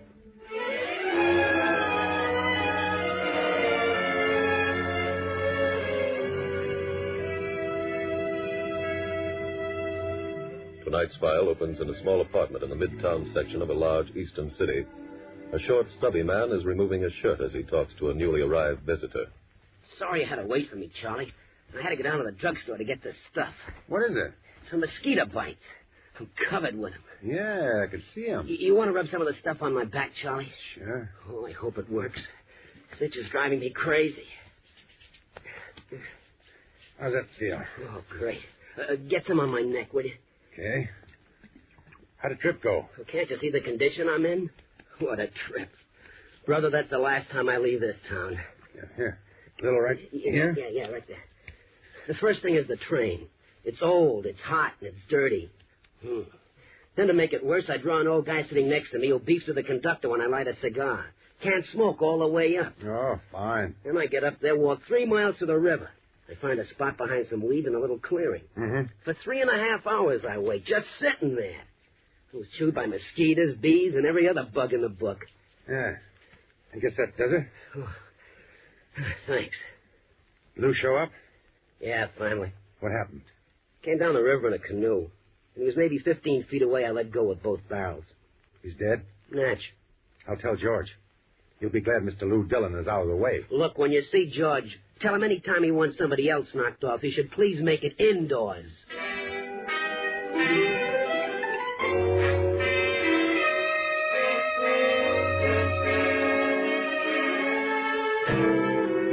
Next morning at the local FBI field office, Special Agent Jim Taylor is standing in front of the teletype machines reading an incoming message when Agent Don Conway approaches.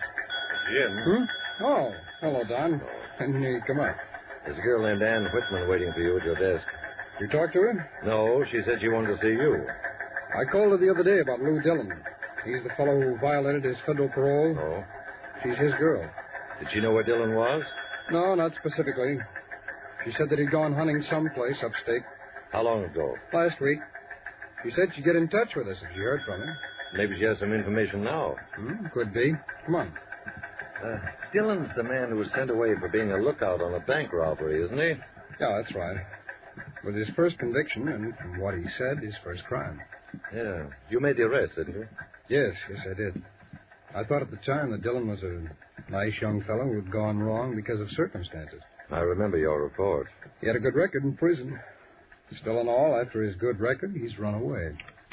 Oh, Don, you'd better stick around while I talk to Miss Whitman. Huh? Okay.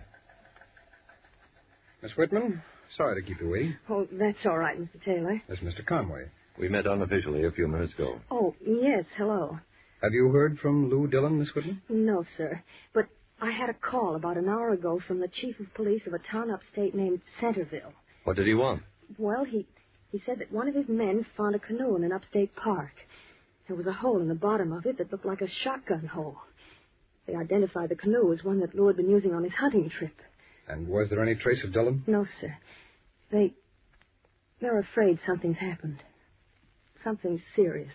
Well, how did the police happen to call you? Well, they said Lou was staying at a lodge, and when he was reported missing, they went there and looked through his papers.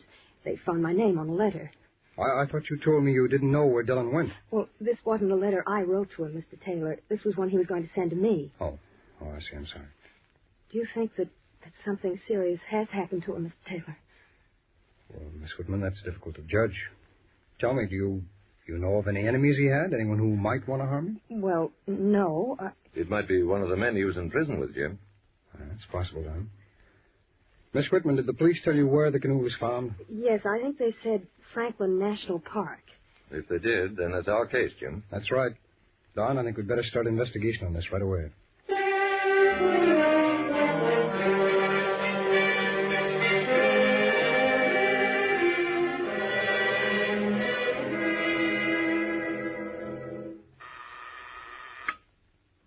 Yes? Mr. Blair to see you. Send him right in. Yes, sir. Oh, and Miss Williams, hold all calls for the next 10 minutes. I don't want to be disturbed. Yes, sir. Hi, Mr. Medford. Come in, Charlie. Okay. Well, glad to see you back. Thanks. It's good to be back, Charlie. How was the trip? Very tiring. I covered 10 cities in 10 days. Hey, did you do any good? Well, some things were accomplished, but they didn't come easy. You know, Charlie, I wish that some of the people who think that criminal activities are a soft touch could work alongside of me for a week.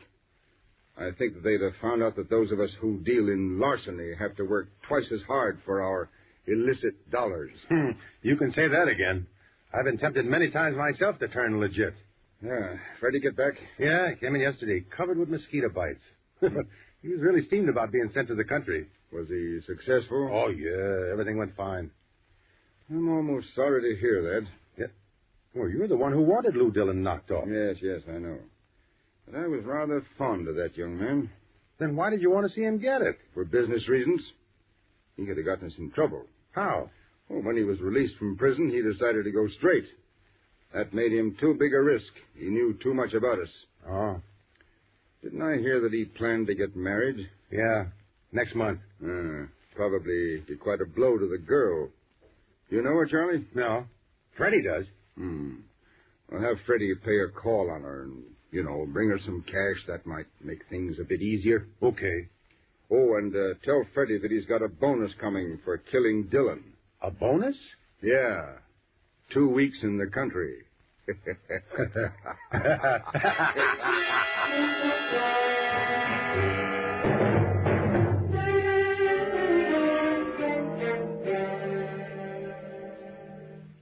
Oh, brother, that's a slow train from Centerville. I know.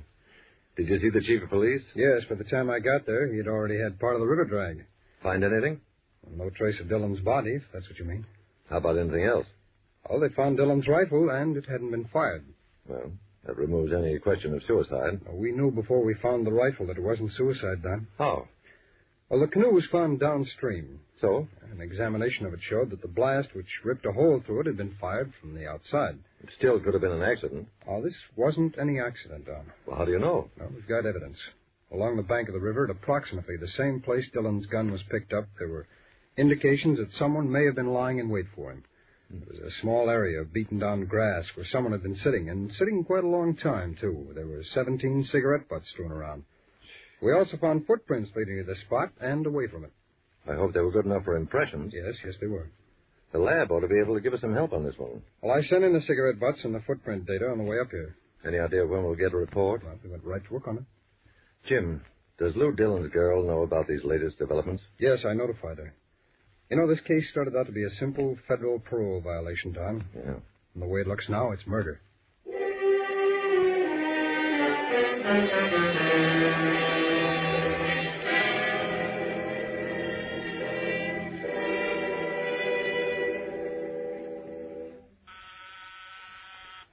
Just a moment. Hello, Ann. Oh, hello, Fred. Can I come in? Yes, come ahead. I hope you don't mind my dropping by like this. Why, no. I had a reason for coming. I just don't know how to say it, I guess. About Lou, you mean? Yeah, I just heard about it. It's real tough, Ann. Lou was a great little guy. Fred, please don't say was. There's still hope that he'll be found. Oh, sure. What I meant was, well, everybody liked the guy. I know. You and him were, planning to get married, right? Yes. Well, I got something for you. It's sort of like a wedding present, I guess. Here, you take it, Ann. Fred, what is this? Take it. But Honey, it's dough, a real nice bundle of dough. What? Here, look. What? I don't understand. Fred, why should you give I ain't giving it to you. It's from a guy me and Lou both have worked for. Who is he? Well, he don't want his name brought in. Just compliments of a friend. Fred, I can't take this. Huh? I sound ungrateful, I know, and I'm sure the man means well, but I can't possibly accept it. Honey, that's $500. Just take it back, Fred, and tell the man thanks. Well, okay. And thanks to you, too, for stopping by. Don't mention it. I'll be seeing you, honey. Get back in, sir. You heard me. No.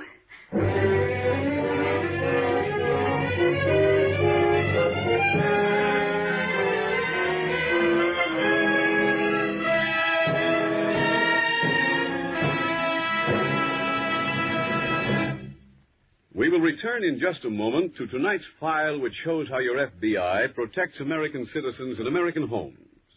Now a word about another type of home protection. Protection against mortgage foreclosure.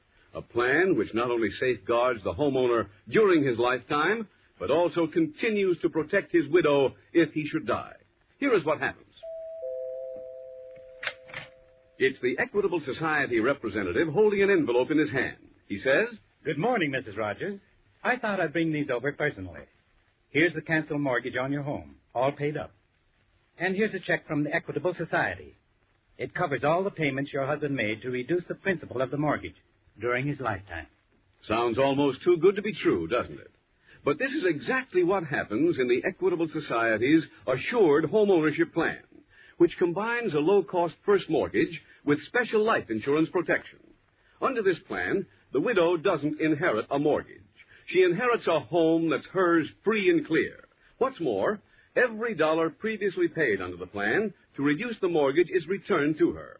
If the plan has been in operation for a number of years, this payment will amount to a very considerable sum of money. In addition, this Equitable plan protects the home against another great hazard, hard times. The Equitable Society's Assured Home Ownership Plan accomplishes this through a special cash fund which is built up during the owner's lifetime. This fund is always ready for use if sickness or unemployment threaten home security. As the mortgage shrinks, the cash fund increases. For example, it can be used to pay off a 20-year mortgage in approximately 15 years. Last but not least, the mortgage interest is only 4%, and there's a liberal allowance to cover title search, lawyer's fees, and other closing costs. So, all in all, a man is very fortunate if his health, age, income, home, and its location qualify him for an Equitable Assured Home Ownership Plan.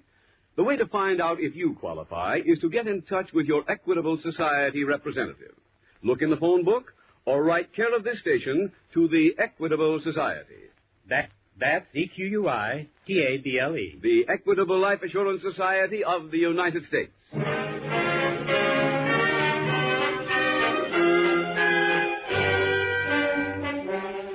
And now back to tonight's FBI file, The Big Guy.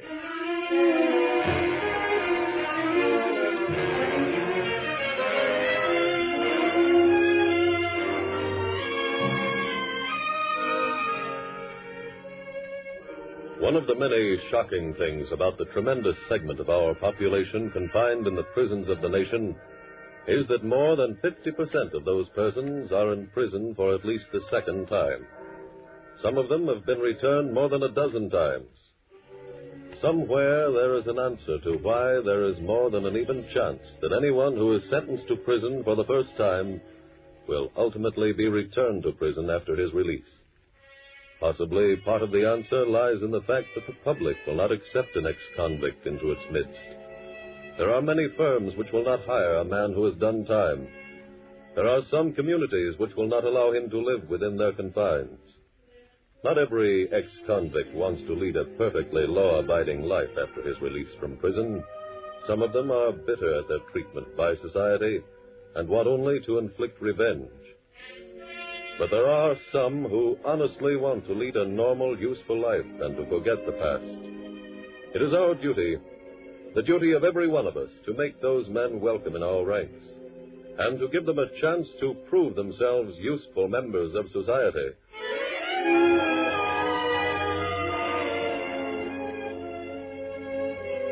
Tonight's file continues at the apartment of Ann Whitman. Lou. Oh, Lou, darling, this is so wonderful. I just can't believe it. I can't believe you really. I'm here, honey. Lou, everybody thought you were dead. Lou, where were you? What happened? It's kind of a long story. Look, I know you two want to be alone. Now, wait a minute. I want you to hear the story, too. But I have to get back. Sit down. Listen. Okay. What did you hear about me, Ann? What story did you get? Well, your canoe was found, and there was a shotgun hole in it. The local police reported you missing. Uh-huh. And then the FBI investigated. They found evidence that someone was waiting for you, that it wasn't an accident, that someone had shot and killed you. They were right, Ann. All but the part about being killed. Someone did shoot you? Yeah. Who? You want to answer that, Freddie? Huh? Do you want to tell her who shot me? How would I know? I saw you through the weeds, just before you pulled the trigger. Me? Uh-huh. I don't know what you're talking about. Come on, Lou. That's it.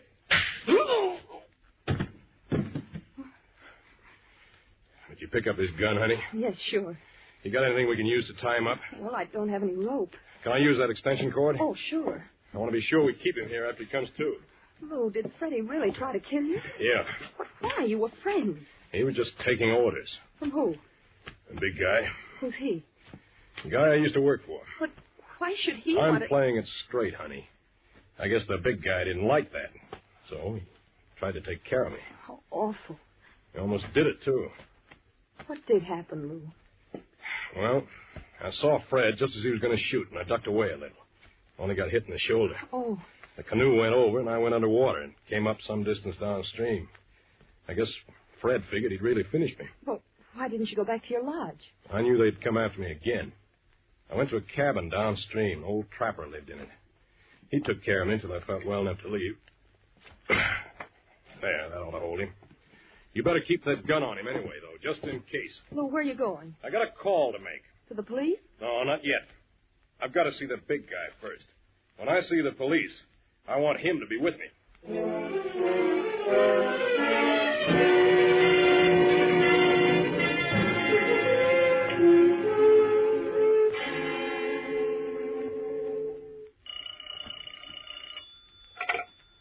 Special Agent Conway speaking. Hello, Don. Oh, Jim.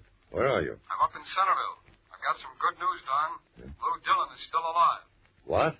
How do you know? I just interviewed an old trapper who has a cabin about 5 miles downstream from where the accident occurred. He said that Dillon stayed with him after he'd been shot. Well, why didn't he notify the police? Dillon asked him not to. He claimed it was just a hunting accident. Where's Dillon now? He left there earlier today. Any idea where he's headed? The trapper believes he said something about going to see his girl. Oh, this was early today. That's right. Well, if that's his destination, he should be at her place by now. Just about. Oh, Don, has anything come in from the lab yet? They just called. They'll have all the information for us in about an hour. Good. Now, look, I'm flying down. I'll go right to Miss Whitman's from the airport. I'll meet you there.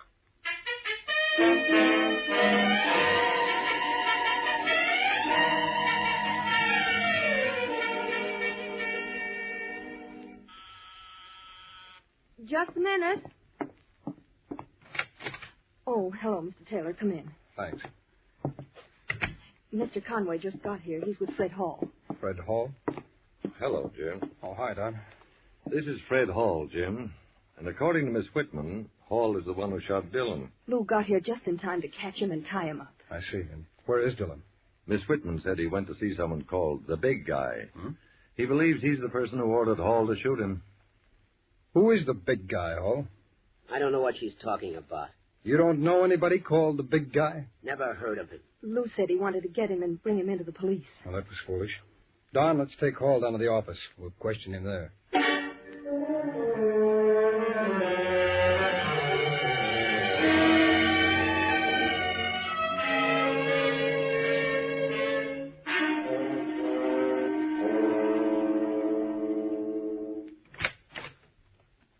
Hello, Mr. Medford.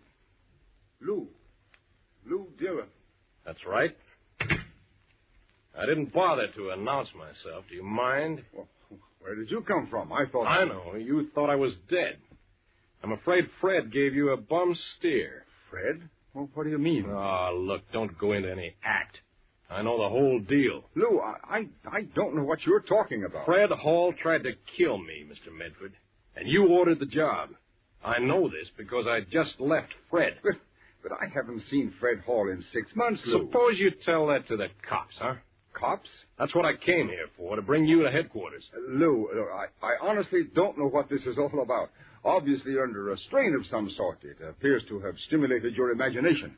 Now, why don't you be a good boy and go home and get some rest? I'm not leaving here without you. That's what you think, kid. Huh? Oh. Thank you, Charlie.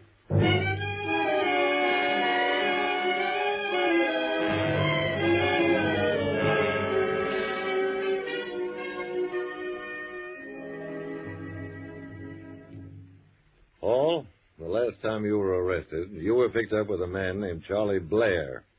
Is Blair the big guy? I don't know anybody by that name. Don, I think we've got some ammunition now to use on Mr. Hall. Did you get something in the lab? Yes. Hall, listen to this report. It should interest you. Item 1. There were 17 cigarette butts found in one spot on the bank of the river where Dillon was shot. What's that got to do with me? Well, the laboratory says that the person who smoked those cigarettes has type AB blood.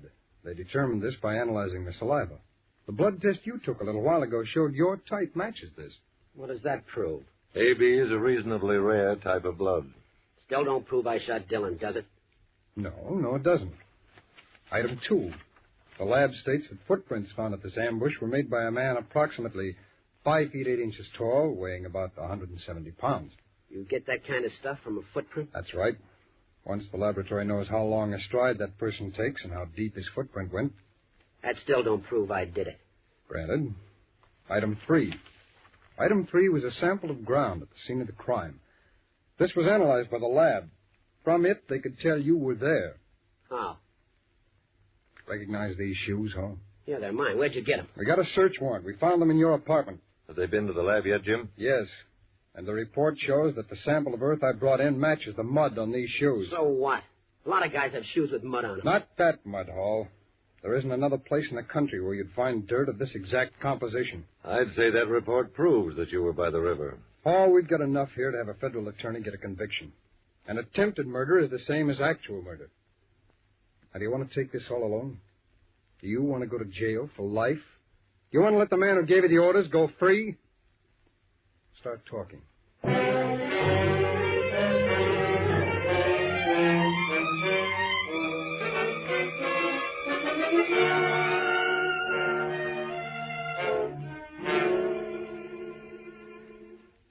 He's out, Mr. Medford. Real cold.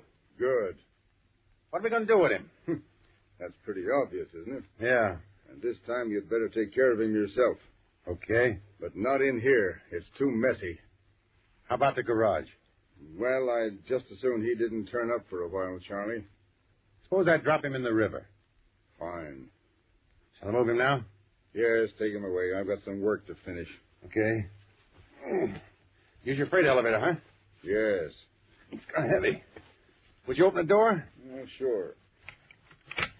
Put him down, Blair. What? Go ahead, Jim. I've got them both covered. Who are you? We're special agents of the FBI, Medford. We came here for you and Blair. Dillon's unconscious, Jim, but still breathing. That's good, but it still doesn't change the charge. You two are still being arrested for attempted murder.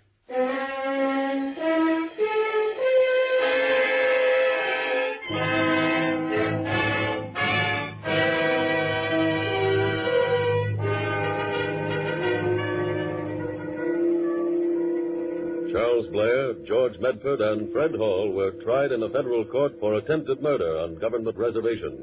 All 3 men were sentenced to life imprisonment.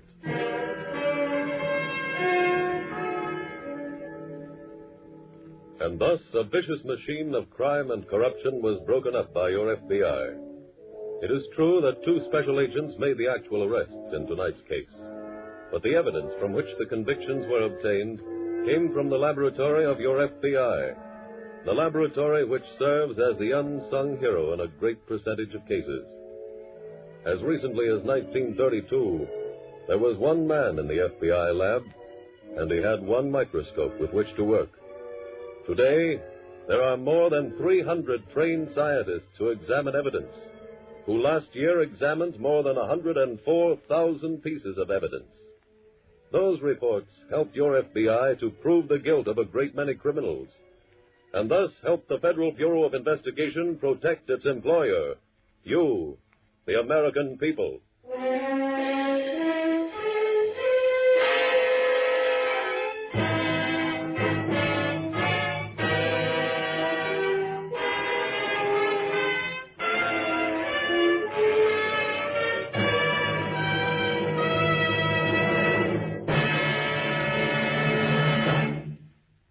In just a moment, we will tell you about next week's exciting case from the files of your FBI.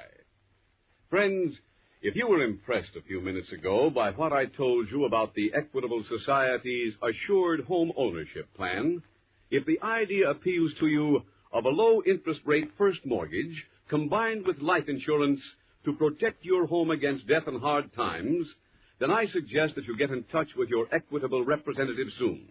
He'll show you exactly what this plan will do for you personally, how much money it can save you, how much added security it will give you. So contact your Equitable Society representative without delay, or write care of this station to the Equitable Life Assurance Society of the United States.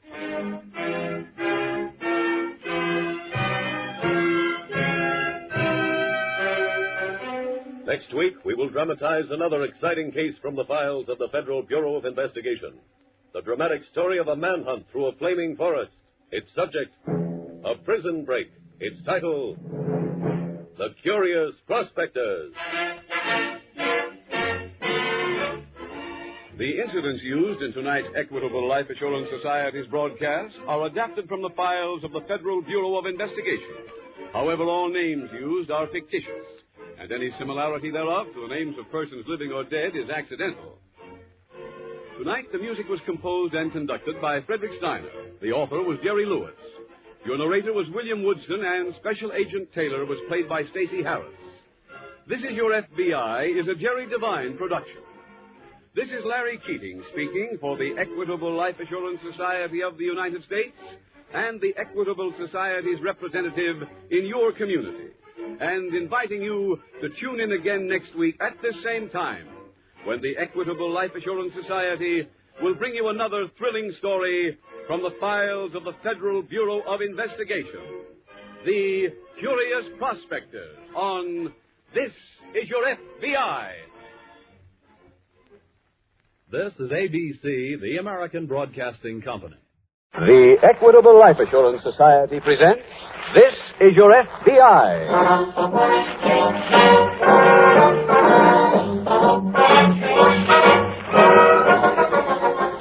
This Is Your FBI, the official broadcast from the files of the Federal Bureau of Investigation. Presented as a public service by the Equitable Life Assurance Society of the United States and the Equitable Society's representative in your community.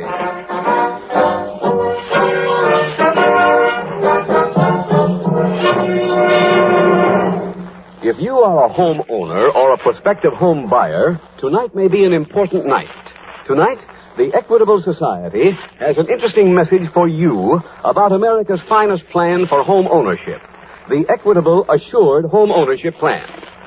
This is one of the Equitable Society's most worthwhile services, a money-saving, home-saving plan, because it combines a low-interest rate mortgage with special life insurance to protect the home. So listen carefully 14 minutes from now for full details on the Equitable Society's Assured Home Ownership Plan.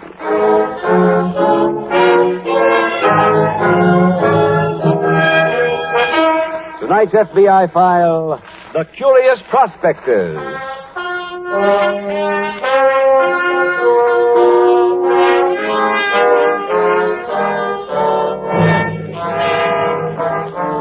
There are those who read their morning papers and shrug their shoulders when they see a story about escaped convicts or daring crime, just because that crime did not happen very close to where they live. What they don't realize, and what your FBI constantly strives to impress upon everyone, is that any crime, anywhere in the nation, affects you, whether you live next door to the criminal or 3,000 miles away. It affects you because that criminal has attempted to break a law and escape unpunished. And if he should be successful, it would make it that much easier for the next criminal to do the same thing. Crime is an epidemic, and unless every citizen is aware of his stake in the war against it, unless every citizen makes up his mind that this is his war, then progress in combating it will be all but impossible. It takes no great effort to understand what that would mean. What a defeat in fighting the crime wave would do to every institution in the land. Every institution and every person, with no exceptions.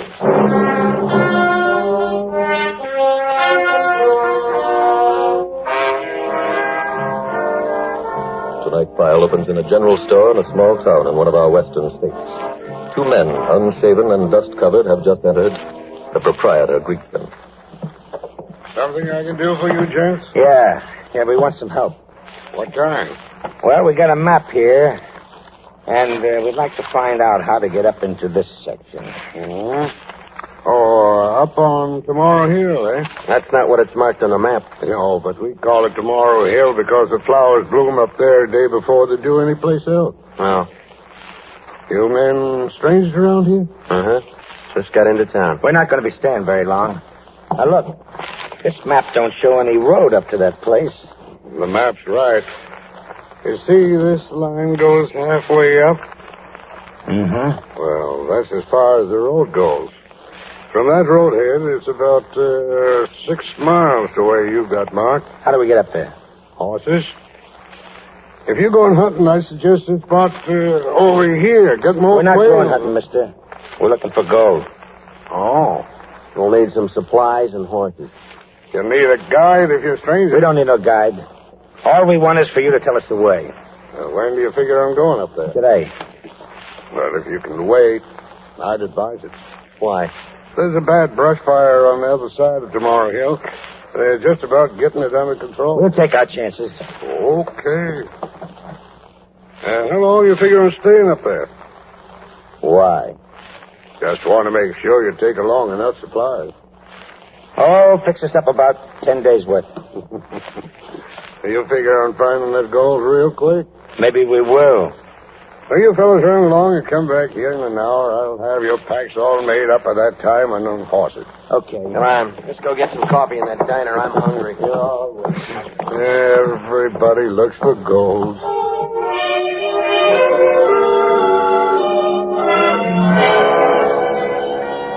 That afternoon, in the nearby FBI field office, Special Agent Taylor approaches the desk of Agent Gene Butler. Jane, have you finished that report on the Wilson case? I just sent it through, Jim. Did you want to see it? No, I was asking because we've got something that just came in that's quite similar. More escaped prisoners? Yes. These three broke out of the Blainville County Jail a couple of hours ago. Probably got out with a nail file. Did you ever see that prison? No, but I was about to when this message came through. We had a detainer on all three of them. Wow. One of them had already been apprehended, a man named Williams. He was found on the outskirts of Blainville with a bad bullet wound. Where is he now? He's in the hospital. He's unconscious but alive. Before he passed out, he said that the other two men who escaped with him, Pete Shelby and a Stubby Lucas, double-crossed him. That doesn't sound logical, Jim. Why would they work and escape with him and then shoot him? Well, I checked on that. Williams and Lucas committed a payroll robbery together. A few days after the robbery, they were apprehended and convicted. Yes? But the loot from the job was never recovered. Williams claims that they were on their way to get it. Oh. He says he drew a map of the area where the money is buried. When he finished the map, Selby shot him and took the map. Was Williams able to tell where they were headed? Yes, he said they were going first to a town called Hamilton. That's one I never heard of. I looked it up. It's a little place in the foothills of the mountains. They're not going to be easy to find if they're headed up into those mountains, Jim. Yeah, I know. Well, I think the first thing to do is check with the Hamilton police. Find out if either Shelby or Lucas has been around town. You want me to put the request through? Yes, will you, Gene? I'll go down to the file room and check through the records.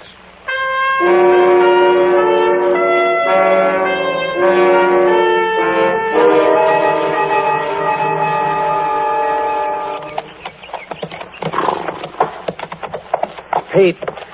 What? Let's, take it easy, huh? Look, I don't like riding these horses any better than you do. Easy, baby, easy. The sooner we get there, the sooner we get out. Yeah, I know. How come you and William stashed that dough way up here anyway? They chased us up here. We knew we were going to get caught, so we buried it. Oh. Wonder how he is. Williams? Yeah. He should be dead. I still don't know why you shot him. I told you. To make it a two-way cut. Just don't try to make it a one-way, Pete. There wouldn't be no point in that. Whoa, easy, baby, easy. You're the only guy who knows where the dough is buried. I mean after we get the dough. Well, let's get the dough first, huh? Hey, do you smell that? What? Something burning. No. Well, I do. The guy in the store that said there was a fire up here, did he? Ah, he said it was way over on the other side of the mountain. It could be coming this way. Well, stop worrying about everything, will you? Maybe it's good for me. Maybe if Williams had worried, he'd be here now. I'm going to keep on worrying till I'm out of here with that dough.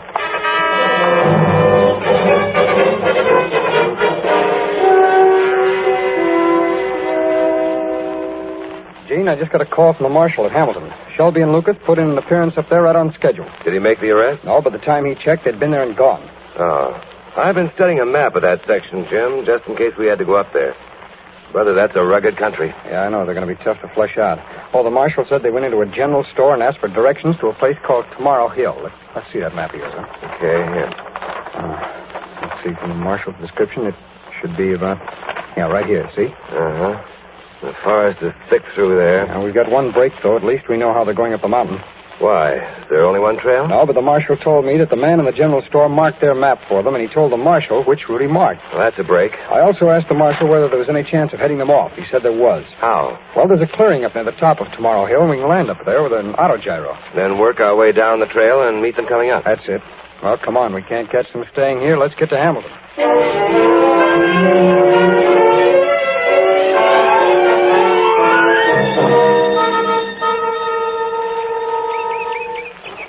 Marshal, how soon should that auto gyro be here? Oh, any time now. It's on its way over from Suttertown. You use gyros much up here? No, I don't, but the Forest Service does when it's fighting a fire. As a matter of fact, that's where that gyro's coming from. Oh, that's right. We heard about that brush fire just before we left. It's better than a brush fire now. It's spread considerably. It must be mean babies when they get out of control. They're always out of control, Jim, right until the last spark is out. What do you think the chances are of getting in and out of that hill are, Marshal? Well, there's a pretty good fire break on top, and unless they get a bad wind and a crown fire, you should be safe enough. A crown fire? Yeah, that's when the fire spreads on treetops without ever touching the ground. Oh, I see. Oh, say, by the way, which one of you's going in, you or your partner? I am. Well, do you know that kind of country? Oh, I worked as a guide one summer while I was in school. This cabin that we've got marked here on the map, Marshal, this is the place that I'll head for first. Yes, they might stop there. It's the only cabin in the whole hill. Well, if they don't, I'll just start working my way on down. Okay. As soon as you find them, we'll send the gyro back up to take all of you out. Oh, swell. Oh, here it comes. Now, here comes the gyro. I'll get you that portable transmitter. Fine, I can use it. Oh, in fact, I'll call you on it as soon as I reach the cabin. Right. Marshal. Yes? If you get a chance to talk to that weatherman, will you tell him to turn that fire around the other way?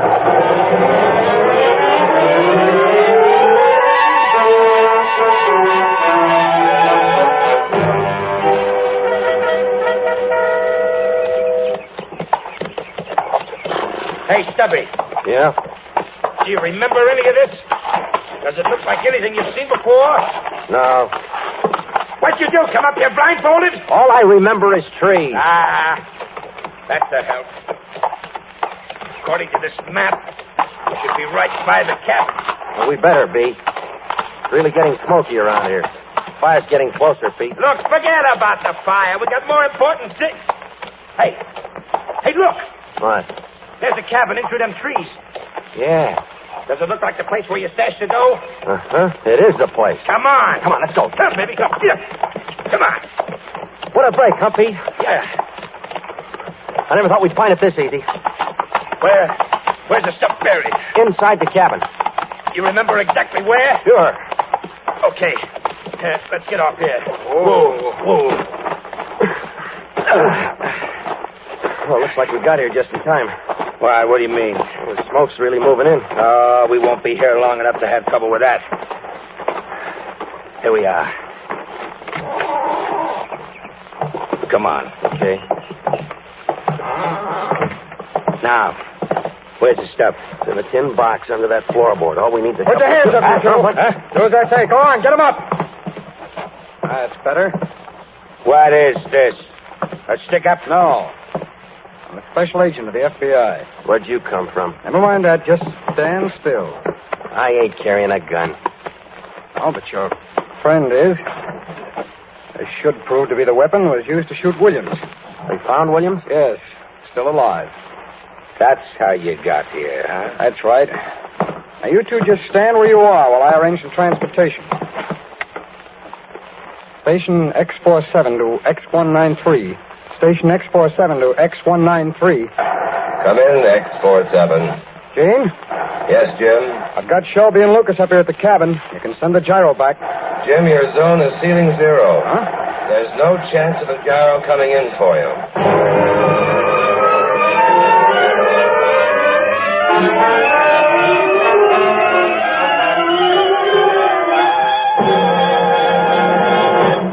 We will return in just a moment to tonight's file, which shows how your FBI protects American citizens in American homes. Now a word about another type of home protection. Protection against mortgage foreclosure. A plan that has made it possible for thousands of homeowners to phone their wives like this. Darling, listen to this. We don't need to worry how we're going to meet those doctor bills and our mortgage payments, both coming due next week. We can use the cash fund in our Equitable Assured Home Ownership Plan. And that's exactly why the Equitable Society's Assured Home Ownership Plan provides this cash fund. It's a nest egg to use when sickness or unemployment threaten home security. You see, this money-saving, home-saving Equitable Plan combines a low-cost first mortgage with special life insurance protection. Thanks to the life insurance element, the special cash fund is built up. It's always ready for use in emergencies. As the mortgage shrinks, this cash fund increases. For example, it can be used to pay off a 20-year mortgage in approximately 15 years. In addition, the Equitable Assured Home Ownership Plan protects the home against the death of the breadwinner. In the Assured Home Ownership Plan, if the owner dies, the Equitable Society cancels the mortgage. It's paid off in full. What's more, every dollar previously paid under the plan to reduce the principal is returned to the widow along with the canceled mortgage. Last but not least, the mortgage interest is only 4%. And there's a liberal allowance to cover title search, lawyer's fees, and other closing costs.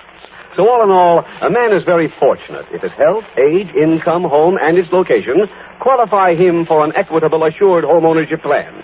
The way to find out if you qualify is to get in touch with your Equitable Society representative.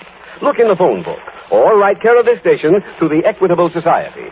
That's EQUITABLE. The Equitable Life Assurance Society of the United States.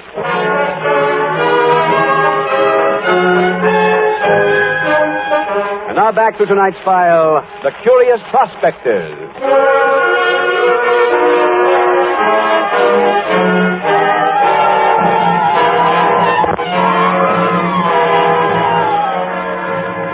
Of all the words in any language, probably the oldest is the word fire, for it goes back to the very beginning of recorded time.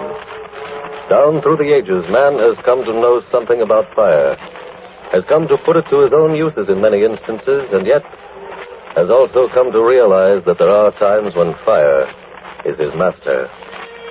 Today, any good student of forestry can show you black moths in the woods that point to a gigantic fire that burned as long ago as the year 1400, even before the discovery of the continent.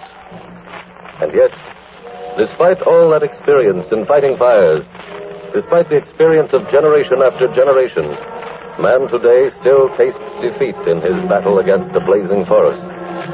No one can tell which way the wind will turn, which way the fire will jump, which flame will leap the highest. Because every fire is a brand new adventure. Every fire makes its own rules. And thus, this battle of man against the fire is the most primitive warfare of all, and pits man against an opponent he has never conquered yet. An opponent called nature.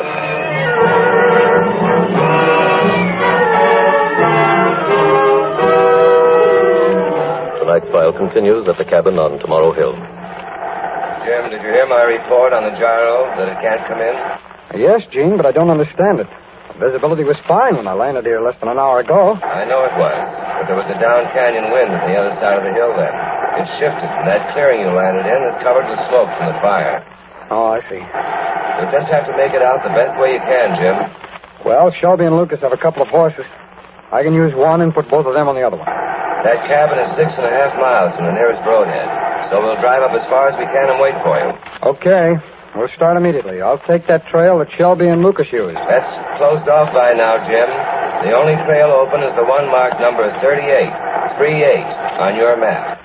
Just a minute, Gene. 38, yeah. Yeah, I got it, Gene. Okay. I'll take 38 all the way down. We're leaving here now. All right, you two. Come on, we've got to get moving. What about the money? I dug it up before you arrived. All right, come on, let's get out of the horse. You think we'll make it? You know as much as I do. Come on, Shelby, start moving. Okay. Now we're going to have to follow... Hey, look. What? The horses. They're gone.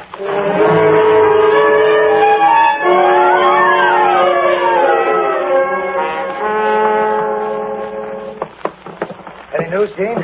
Yes, Marshal, and most of it's bad. What happened? Jim called. He surprised both Shelby and Lucas in the cabin. Trouble? Not with them, but the clearing closed in and the gyro couldn't go back and pick them up. Jim was going to come down Trail 38 on the two horses Shelby and Lucas used going up. Well, that's not a bad trail. They haven't got the horses.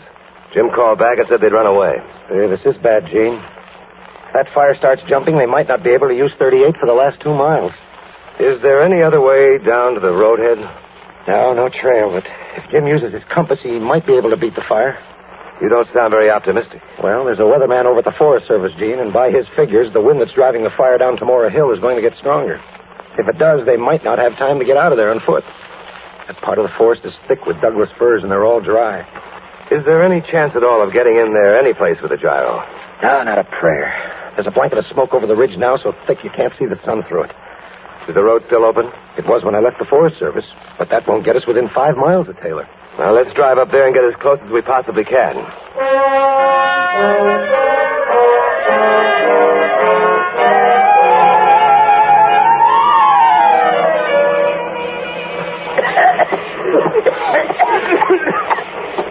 This stuff is thick. I can hardly walk. Watch your step going through there. You think we'll get out? Sure we will. Look at that smoke. Well, the smoke's getting heavier, Shelby, but it's not getting any hotter. That probably means the fire isn't getting any closer to us.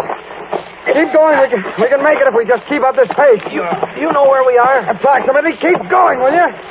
We still got over 2 miles to go to that roadhead. You just keep right on this point on the compass. Oh! What is it? Ah, get up, Stumpy. Come on. I can't. What's the matter, Lucas? My ankle. I turned it good. Come on, let's leave him. No. You stay where you are, Shelby. Come on, Lucas. What are we going to do? Look at it there. We're going to give him a hand. Huh? Yeah, now come on. Grab his right arm. I'll take his left. We'll never get out of here with him. Take that other arm and left. Come on. There you go. Come on. How's it feel? I can't stand on it. Now, throw one arm around Shelby's shoulder. That's it. I'll put your other arm around mine. All right. There. All right, come on.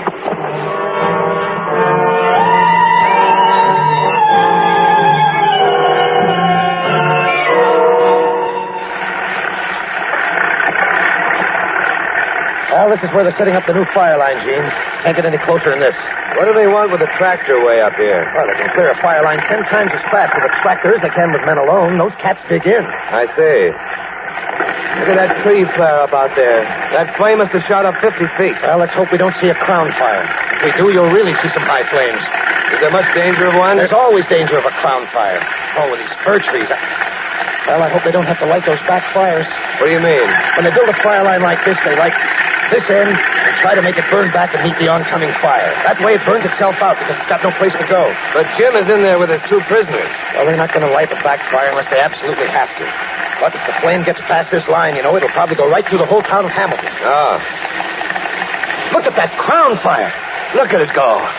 Gene, that's right across the line that Taylor was coming down. Are you sure? Yeah, I'm afraid so. And I'm also afraid the trail is closed off. That probably means they can't get through.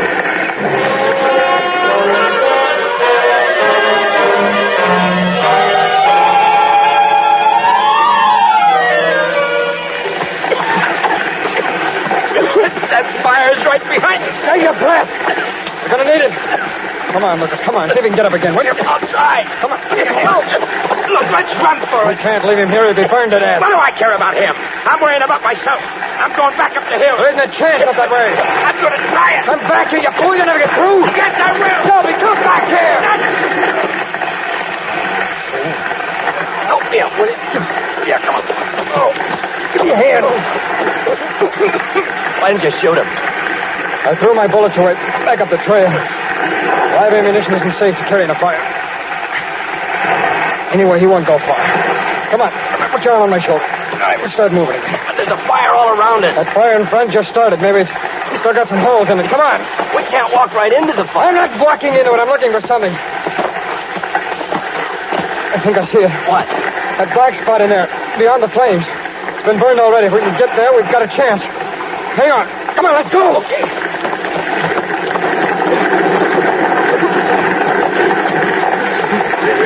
Come on, get down on the ground. Get down.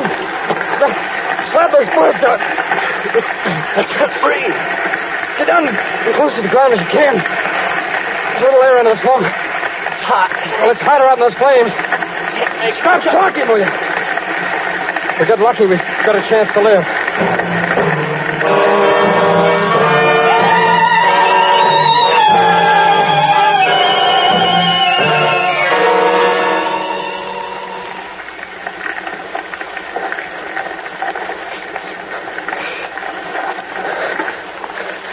Lucas. Huh? What? Take a deep breath. Huh?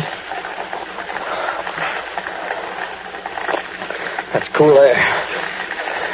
Yeah. You stand up. Let me try. One. Yeah, just about. All right, come on. There's a big burned out patch further down. But there's still little fires down there. Maybe they'll make a big fire again. Things only burn once, Lucas. Come on. This is our only chance. Be careful with that ankle. I haven't got the strength to carry you again. Okay. I'll do my best. Wait a minute. Hold it. I thought I heard something. It's Gene. Gene! Gene, up here! Here, Gene! Up here! We're safe, huh? Yeah. Lucas, I don't know why we're here, but I'll tell you one thing. I'm sure glad I remembered how to pray.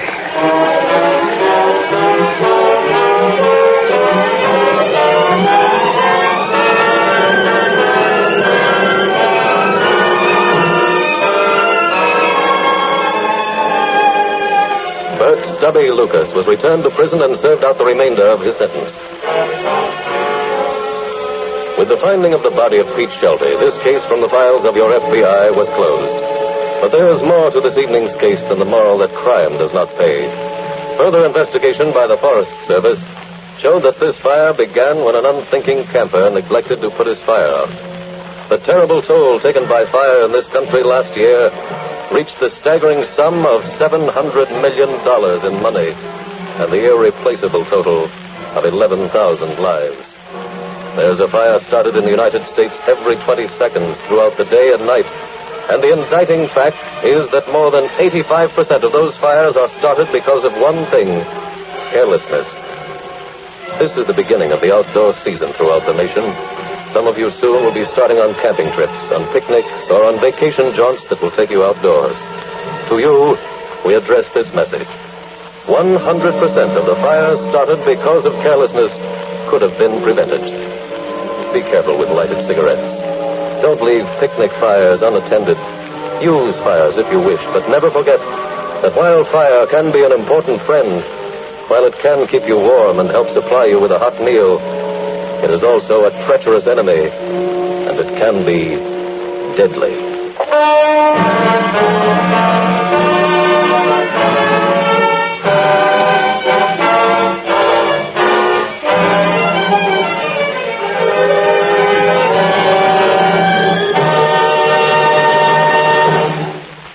Friends, if you were impressed a few minutes ago by what I told you about the Equitable Society's Assured Home Ownership Plan, if the idea appeals to you of a low-interest rate first mortgage combined with life insurance to protect your home against death and hard times, then I suggest that you get in touch with your Equitable representative soon. He'll show you exactly what this plan will do for you personally, how much money it can save you, how much added security it will give you. So contact your Equitable Society representative without delay, or write care of this station to the Equitable Life Assurance Society of the United States.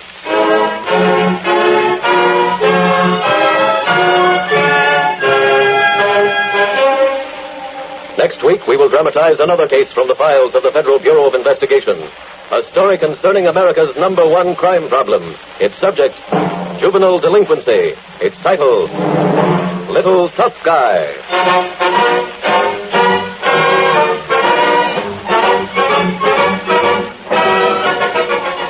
The incidents used in tonight's Equitable Life Assurance Society's broadcast are adapted from the files of the Federal Bureau of Investigation. However, all names used are fictitious, and any similarity thereof to the names of persons living or dead is accidental. Tonight, the music was composed and conducted by Frederick Steiner. The author was Jerry Lewis. Your narrator was William Woodson, and Special Agent Taylor was played by Stacey Harris. This Is Your FBI is a Jerry Devine production.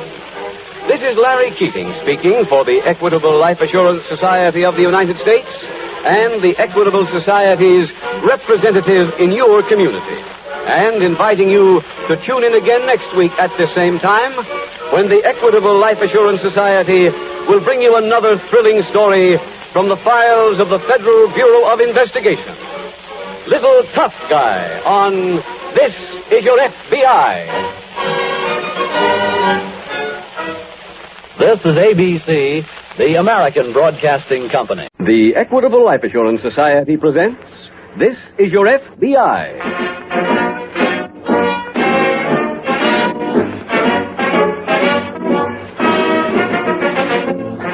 This is Your FBI, the official broadcast from the files of the Federal Bureau of Investigation. Presented transcribed as a public service by the Equitable Life Assurance Society of the United States and the Equitable Society's representative in your community.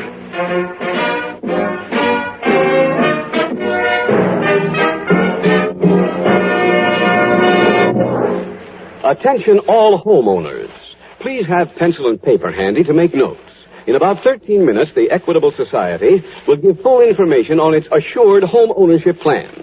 This Equitable Plan is a money saver, a worry saver, a home saver. One of the finest services ever offered by the Equitable Life Assurance Society.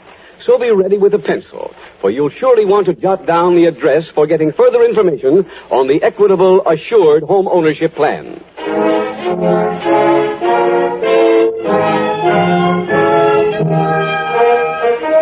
Tonight's FBI file, The Unhappy Medium.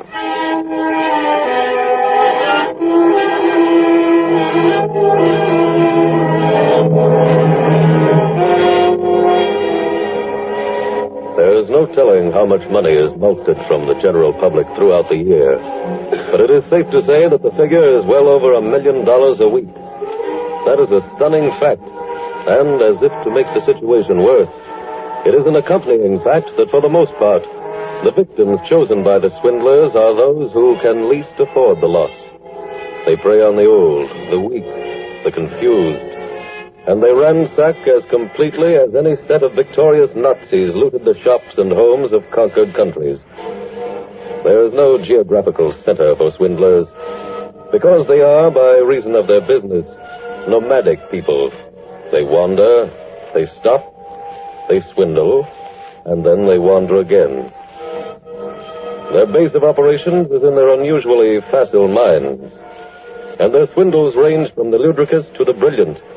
But whatever their plan of attack might be, they always have a common cause: to get your money.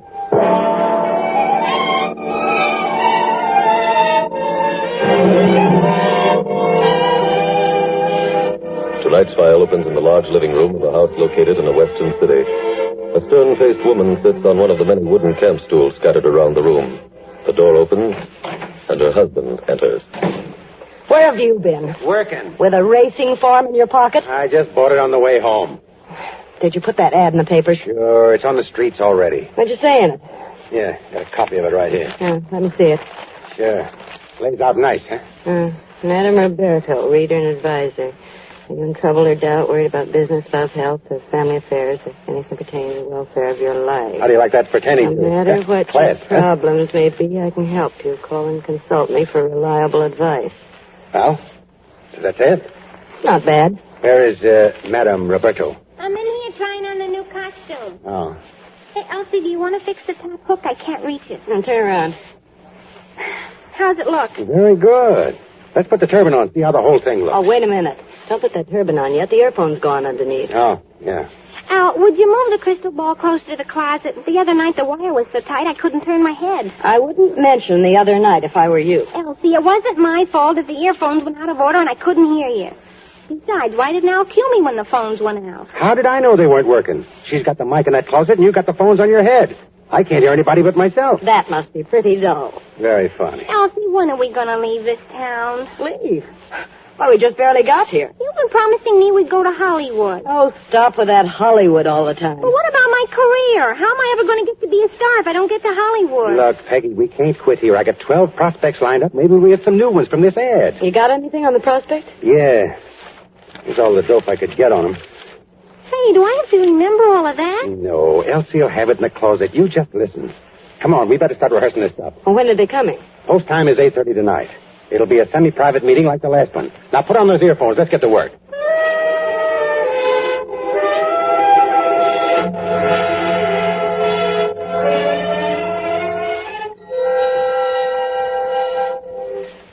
Now, Madam Roberto, I have here on these sheets of paper the questions that are most bothersome to these people. Tear them up, please, and throw them away. Yes, madam.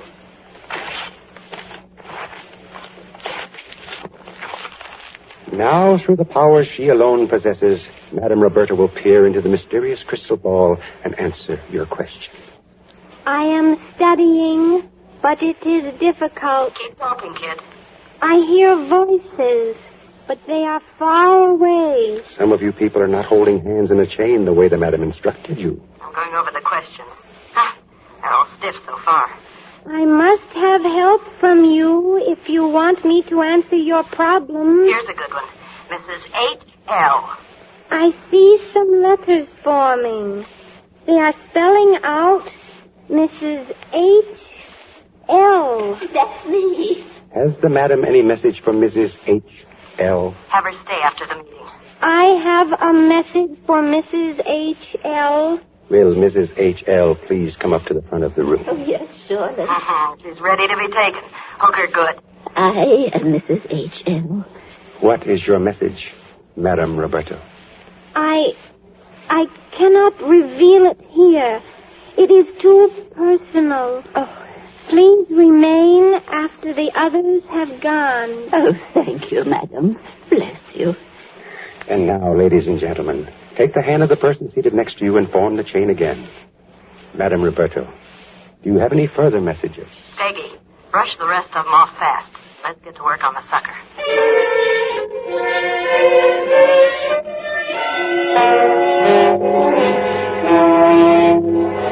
Meanwhile, in that same city, at the local FBI field office, Special Agent Jim Taylor is walking over to the desk of Agent Stan Kimball. Hello, Stan. Hi, Jim. When did you get into town? About 15 minutes ago. Oh, I didn't know you were being transferred out here. Oh, I haven't been. I've been chasing and just missing 3 swindlers for a couple of months now. Every time I close in on them, I find they've just left town. I know the feeling. But don't look so discouraged. You'll catch up to them. We'll catch up to them, you mean? Huh? Yeah, your agent in charge just assigned you to work with me. Well, how about filling me in on the background? Okay. Well, this little trio was wanted in 5 states for larceny, conspiracy to defraud, illegal fortune-telling, and unlawful flight to avoid prosecution. One of them, an Al Watson, he's done time twice. What for? Swindling both times. His wife, Elsie, she was acquitted each time for lack of evidence. Uh-huh. Now, in this new setup they've been using in the last few months, they have a young blonde girl working with them. She uses the name of Peggy Garvey. Ah, you think they're here, eh? I'm pretty sure they are. The ticket seller at the station in Albuquerque remembered selling them 3 tickets from there to here. Well, one trouble with trying to find a fortune teller here is that there are a couple of hundred of them spread over the city. Well, he's got pretty good descriptions on them. Stan, let's get an alarm. Maybe the local police can help us track them down.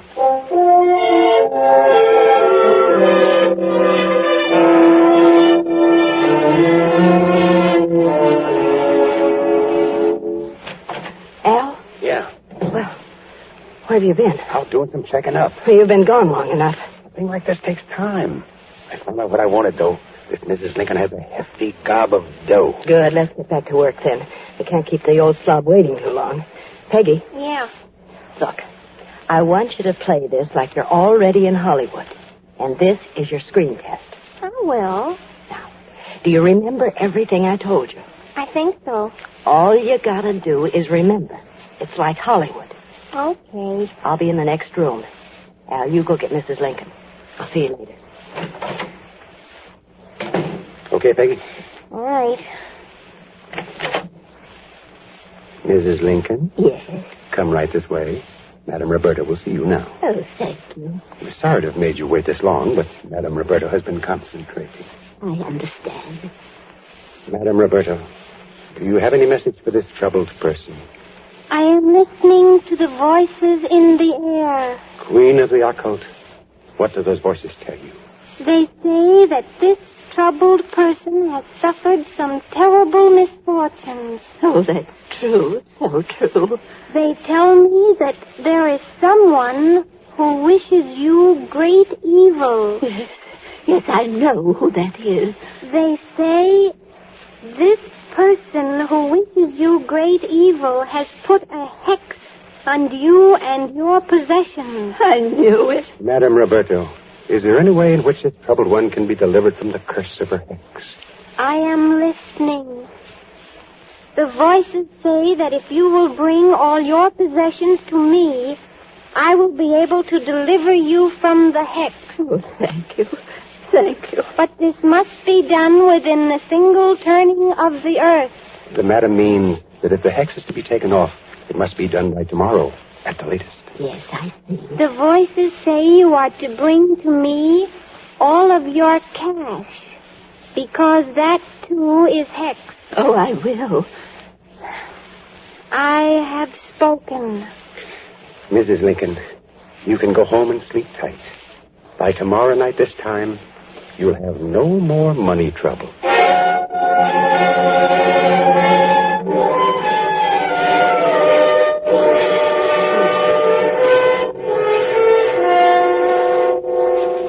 Stan, I ran into a little luck. Oh? The Adams Costume Company here in town sold one of our little trio a robe and a turban, but the trail ends there. Didn't they get any address at all? No, Mrs. Watson, or whatever name they're using now, came in, picked the stuff up. No alterations, no deposits, no nothing. Oh, I hope this isn't another close but no cigar deal. Well, that isn't all. The police located the taxi driver at the railroad station who picked them up the night they arrived here. Where did he take them? To the Central Hotel, but they're not there anymore. Well, they couldn't work to swindle out of a hotel room. No, my guess is they found a house and rented it. That's always been their pattern. Jim, let's call on all the fortune tellers alphabetically. Oh, I wish we didn't have to take that much time, but I guess that's about the only thing to do. Okay, let's get that list we made up and start calling.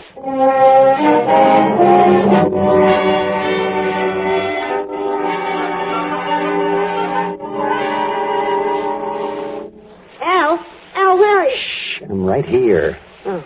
Well, what's been happening? The Lincoln dame came here about an hour ago. She had all the stuff with her. The cash, too? Yeah, $7,000 worth of it. Hey. Has she been in there with Peggy for a whole hour? Yeah. What's going on? I don't know. I've been waiting for them to break it up. Stick your head in and give Peggy the sign. I don't want to disturb the deal. Look, she don't know enough to ad-lib this long. Look, but honey... Do as I say, Al. Stick your head in there. Okay. Mrs. Lincoln? Please. Where is Madame Roberto? She went out that other door. She told me to meditate. She said I must have absolute quiet. Oh, sure. You go ahead, Mrs. Lincoln. Keep meditating. Peggy isn't there. What? She left Mrs. Lincoln and went out the back door. She must have gone to her room. Come on, let's check on that. She should have stayed with the customer. There's something funny about this. What do you mean? Oh, why should she leave the old dame? Maybe she ran out of words. Well, let's find out. There's no one in here. Are you sure? Oh, do you think I'm blind? Hey, look. What? Wait. Here's a note on the bed. Let's see it. Wait, I'll read it. Now, you please. Well, what does it say? What does it say? She took Mrs. Lincoln $7,000 and went to Hollywood.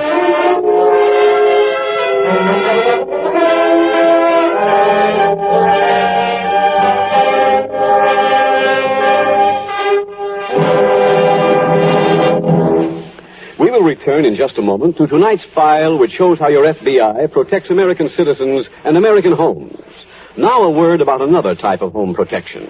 Protection to make sure a moving man will never come to your home and say, "Gee, lady, seems like only yesterday we moved you and Mr. Wilson into this swell little house, and now I've got to move you out. Pretty tough on you. First you lose a good husband, and now you lose your home." Of course it's tough. Nothing tougher. And that's why the Equitable Life Assurance Society created its Assured Home Ownership Plan. This money-saving, home-saving plan combines a low-cost first mortgage with life insurance to give you twofold protection against the two greatest dangers in home mortgages. The first danger is the death of the breadwinner. In the Assured Home Ownership Plan, the Equitable Society cancels the mortgage if the owner dies. It's paid off in full. What's more, every dollar previously paid under the plan to reduce the principal is returned to the widow along with the canceled mortgage. The second hazard in home mortgages is hard times. The Equitable Society's Assured Home Ownership Plan protects against that, too. During the owner's lifetime, a special cash fund is built up in this plan. It's always ready for use if sickness or unemployment threaten home security. As the mortgage shrinks, this cash fund increases.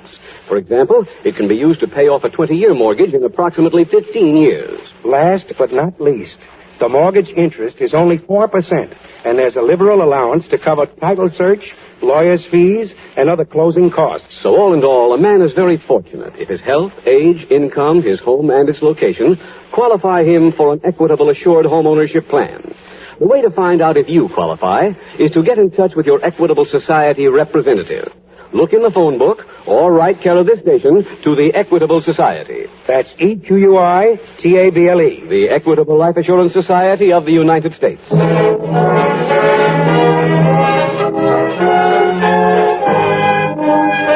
Now back to tonight's file, The Unhappy Medium.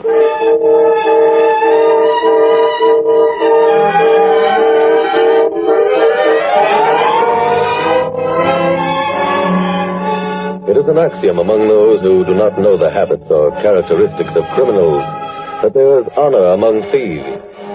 As illustrated by tonight's case from the files of your FBI, nothing could be further from the truth. Thieves, and especially swindlers, recognize no such thing as honor, because to recognize it would be to admit that there is such a thing as a code of ethics, as a set of rules by which human beings were better able to live with each other. The swindler cannot allow himself the luxury of a conscience, and without that, there is no such thing as honor. Any thief would willingly and anxiously steal, lie, cheat, or even murder, no matter who it hurt, so long as he gained from the criminal act. And that is as true of female thieves as it is of men, for the motto of criminals of both sexes is the same. That motto is, he who steals and runs away lives to steal another day.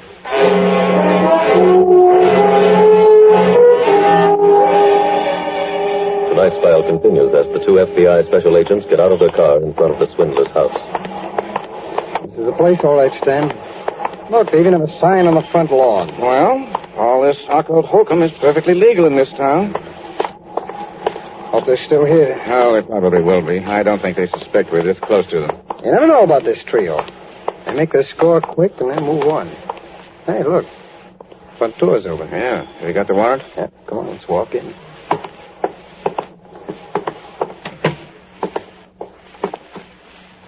Well, they're here, they're being pretty quiet. Well, come on, we better look around. Let's try this room first. Okay. Hold it. Someone's sitting in the chair by the window. Pardon me. Oh, please be quiet. I'm meditating. Oh, I see. We're special agents of the FBI. Here are my credentials. What do you want here? Have you seen a man and a woman about 45 and a young blonde girl about 21 or 2? Oh, you mean Professor Williams and Madame Roberto? I think so, yes. Where are they, please? Well, Madame Roberto is in her room. She's concentrating. On what? On removing some evil spirits from my money. Ma'am, I think we'd better start at the beginning and get your whole story.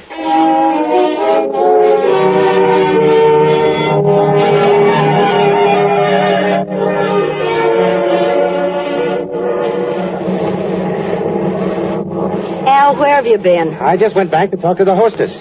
You even table hop on planes. I wanted to find out when we get to Hollywood. Sit down. When we get there, you'll know it. Well, there's one good thing about all this. What? Once we get to Hollywood, we shouldn't have too much trouble finding her. How do you figure that? Well, she'll look for a job. Acting. We can nail her that way. If you hadn't encouraged that acting, we wouldn't be trying to nail her at all. Are you going to start that again? Well, you're the one who told her she had talent. You had her right away to that acting school. That fixed everything. I did it because we needed her. To run off with $7,000? Elsie, we'll get the dough back. I'll get it back. And I'm keeping it. From now on, I'm treasurer. Well, don't I get nothing? Yeah. You meditate.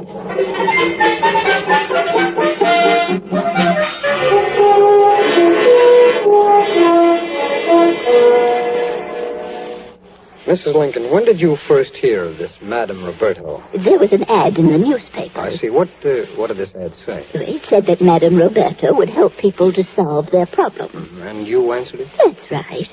Why are you asking me all of these questions? Because I'm afraid you've been the victim of a group of swindlers. What? Yes, ma'am. There's nobody else in the house. I've looked through every room. You find anything that might give us a lead? I didn't look for any clues, to tell the truth. I just went from room to room to see if there was anybody around. Oh, I'm sure that you'll find you're mistaken, sir. About there being swindlers, I mean. Mrs. Lincoln, are those papers in front of you yours? Why, yes. This is the deed to my house, and these are stock certificates I own, and these are my war bonds.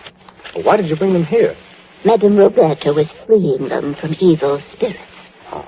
And is that all you brought? No, I brought $7,000 in cash, which Madame Roberto was removing the hex from also. How long ago did she start doing that, Mrs. Lincoln? Why, she left here about an hour ago to take the money back to her room. She said she could work better there. And, she left you here to, meditate? That's right. Mrs. Lincoln, it looks like you've been swindled out of your money. Oh, no. We'll try to get it back for you. Stan, I think the first thing to do is start searching this place. See if we can find any lead on where they've gone.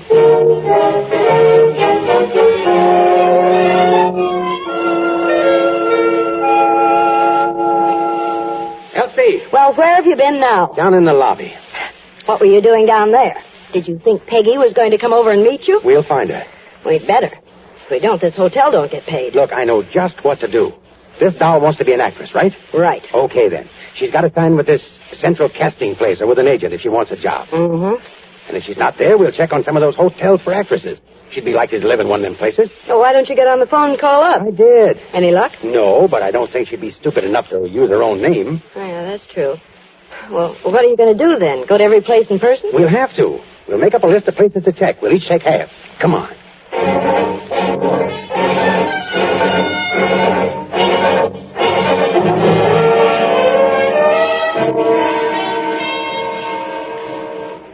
Jim, the girl's closet is empty. She must have had her bags packed by the time Mrs. Lincoln arrived. Sure looks that way. What's this? Hey, there's a note that was on the floor. What's it say?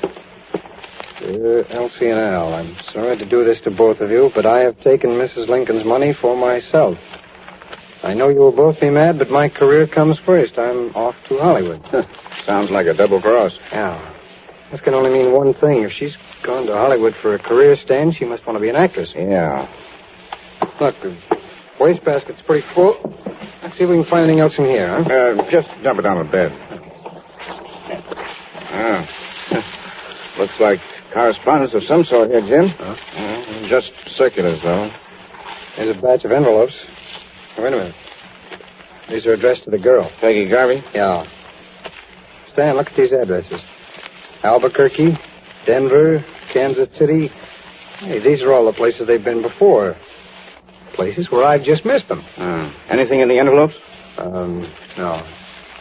No, but they're all from the same outfit, the International School of Dramatic Art. There's 7 envelopes. Let's look in the other rooms, Jim. Maybe we can find a better lead there. Wait, Stan. I don't know if we need a better lead. Let's find a phone. I've got an idea.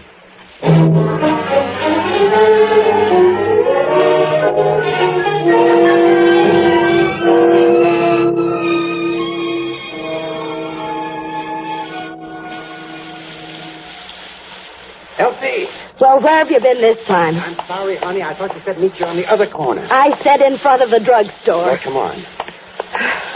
You told me it never rains in California. You want me to put in a fix with the weather? I want you to take me to Peggy.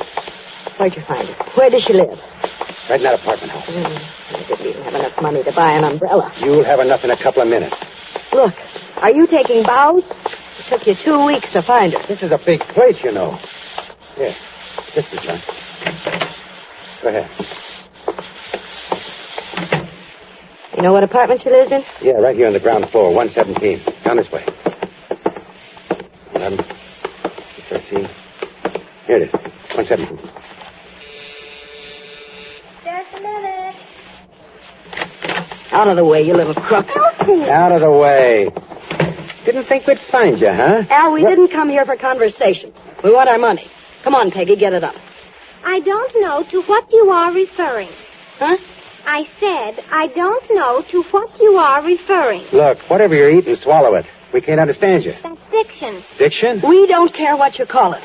Just come up with that 7,000. I don't know what The 7,000 you took from old lady Lincoln.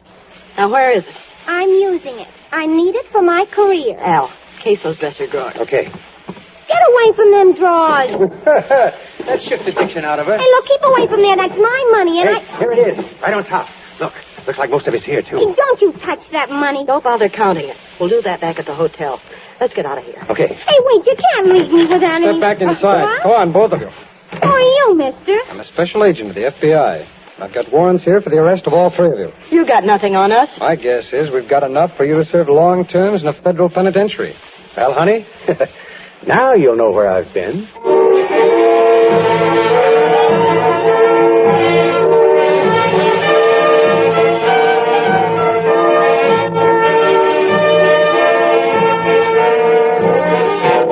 Watson and his wife Elsie were tried, convicted, and sentenced to 15 years in prison for violation of the National Stolen Property Act.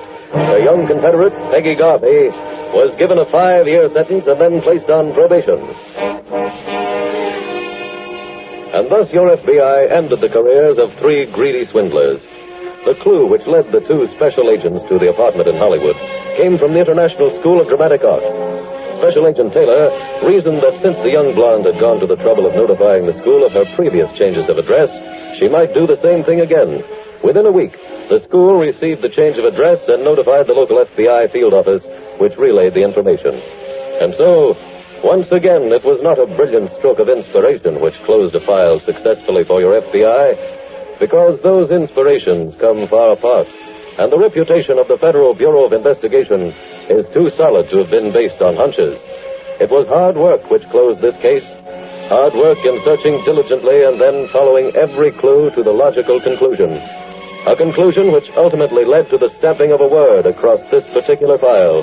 The single important word, convicted.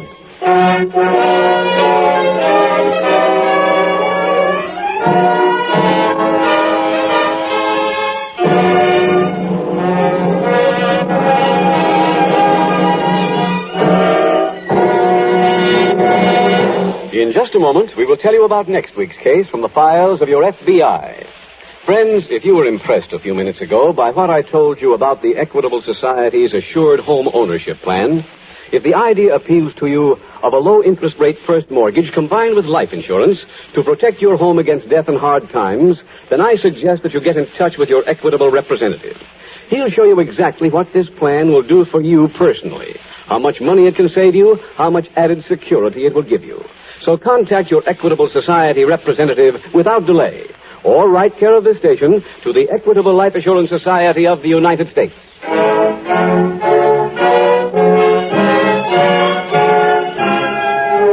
Next week, we will dramatize another case from the files of the Federal Bureau of Investigation. An unusual story revealing the cunning tactics of an elusive murderer. Its subject, extortion. Its title, Students of Violence. The incidents used in tonight's Equitable Life Assurance Society's broadcast are adapted from the files of the Federal Bureau of Investigation. However, all names used are fictitious, and any similarity thereof to the names of persons living or dead is accidental. Tonight, the music was composed and conducted by Frederick Steiner. The author was Jerry Lewis. Your narrator was William Woodson, and Special Agent Taylor was played by Stacey Harris. This Is Your FBI is a Jerry Devine production. This is Larry Keating speaking for the Equitable Life Assurance Society of the United States and the Equitable Society's representative in your community, and inviting you to tune in again next week at this same time when the Equitable Life Assurance Society will bring you another thrilling story from the files of the Federal Bureau of Investigation. Students of Violence on This Is Your FBI. This is ABC, the American Broadcasting Company. The Equitable Life Assurance Society presents This Is Your FBI.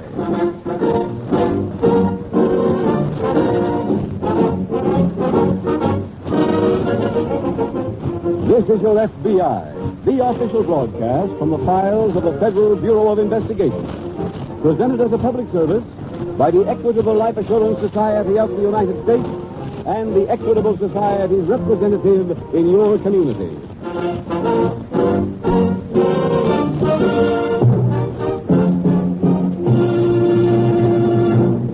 Homeowners and home buyers, please listen closely. In about 14 minutes, the Equitable Society has important news for you. It's about the amazing Equitable Assured Home Ownership Plan. A money-saving, worry-saving, home-saving plan that combines a low-cost mortgage with life insurance protection. So listen carefully for all the facts about the Equitable Assured Home Ownership Plan, one of the finer services offered by the Equitable Life Assurance Society.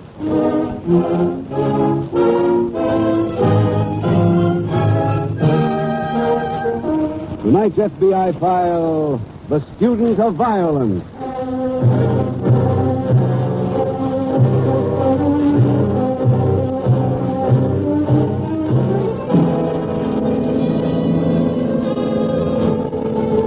Murder is a crime that is committed under many different circumstances.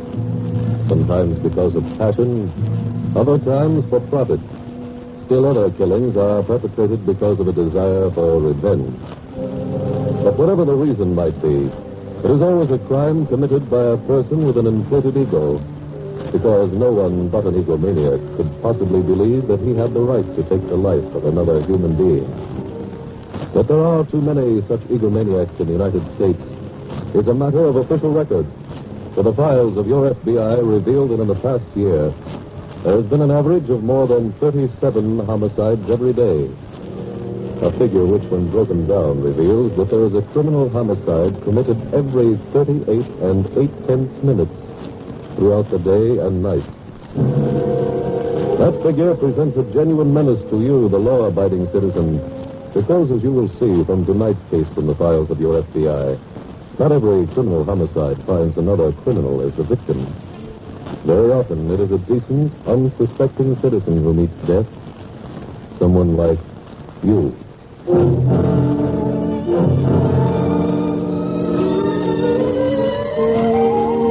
Tonight's file opens at the White Pine Inn, a popular summer resort. A young, rather attractive girl is at the telephone. Hello, honey boy. This is Olive. I'm over here at this White Pine Inn. Got a little on me a job here yesterday. Yeah, I got your letter. I guess I just got especially lonesome for you after I saw your picture in the paper. With that cute little gal, like Miss Patricia something. Scott, that's it. I must say you two made a real cute couple. What? I had to come here, honey boy. I had to protect my interests. Oh, Oh, no, sugar. I couldn't think of a divorce. I want to keep on being married. You know, sugar, if I didn't love you, I'd say you want to marry that Scott girl because she's so rich. Huh? Oh, now, really, honey boy. What would you pay me with? Money you got from her? I don't need money that bad. Sugar, I'm not interested in a divorce. Sure, I'll meet you where? The boathouse down by the lake? Well, I don't know where it is, but I'll find it. Okay, sugar. Bye now.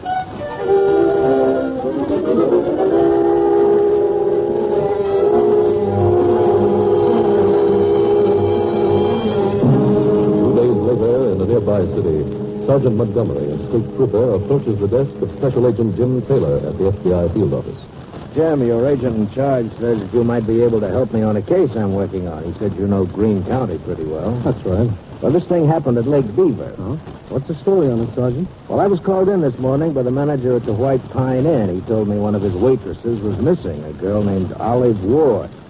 She'd been missing for 2 days now, and I thought maybe she'd gone home until I searched her room and found a threatening letter. Sergeant, I assume the agent in charge explained to you that we don't have any jurisdiction unless the note was sent to the mail? Yes, he did. Oh, good. This note was sent to the girl at Centerville, New Jersey, where she used to work, and the postmark on the envelope was Lake Beaver. Any signature? Well, just the initial J. No return address on the envelope, of course? No, not a thing on it, front or back. And it's your feeling that something has happened to the girl, is that right? Yeah, you see, Miss Ward had only worked at the hotel one day, and one of the waitresses told me that she got a phone call that first night she was there. It was from a man. Any idea on him? No. And after the call, Miss Ward asked her which way it was to the boathouse. That's the White Pine Inn boathouse? Yeah, that's right. She also asked about using a canoe because she said she had a date. As I remember, it used to be that you just took a canoe whenever you wanted. Well, it's still that way, and obviously Miss Ward and her date used one because it's still missing. That's a pretty big lake to drag, Sergeant. It's too big. You see a lot of private boats on the lake. Quite a few private planes out at the airport. Yeah, they're still there. Well, we might organize them and start a searching party.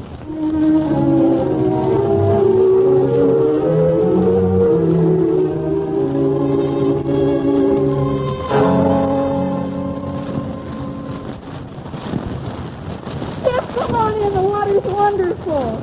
Pat, I stopped listening to that kind of talk when I was 7. But it is. Come on in. I'll get enough exercise at the dance tonight. Sissy. Hey, by the way, what time do you want me to pick you up? Huh? Or when should I call for you? Jeffy's gonna murder me. I forgot. What? I forgot about us. Made another date. Well, did you break it, Pat? You wouldn't do a thing like that to me. Hi, Johnny. I should have known her date was with you. Give me a hand, one of you. Here. Here you go. Oh, I got an idea on how to see which one of you takes me to the dance. Oh, what is it? You're both good swimmers. Have a race. The winner takes me. Okay with me. Hey, look, Pat, I still got this bum shoulder from swimming the other day. I knew you'd pull some kind of an alibi. Hey, now, wait a minute. If that's how you play... Hey, I thought we were all kidding. Well, I'm not going to let... it. I'm going to the dance with both of you.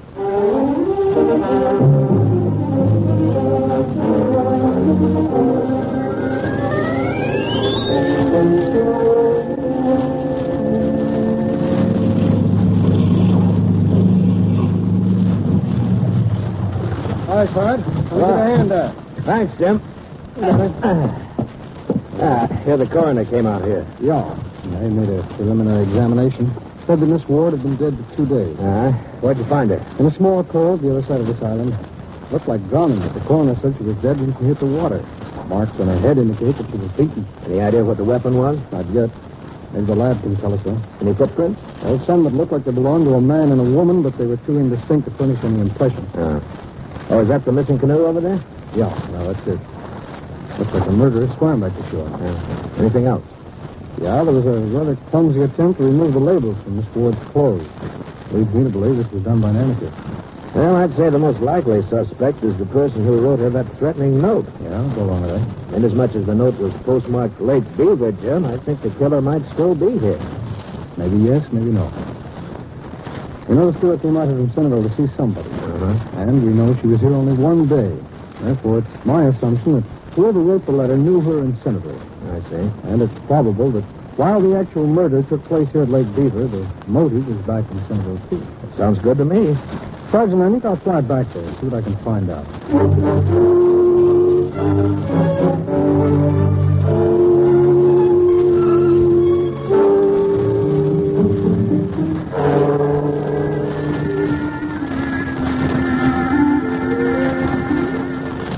You know something, Pat? I thought this was never going to happen. Dancing with you? I've been trying for hours. Haven't been trying very hard. Honey, every time I even started for you, off you'd go with another guy with a true haircut. It's not true. Well, now that I've got you, I'm not going to lose you. Come on. Huh? Just come with me. Go ahead, honey. Hmm.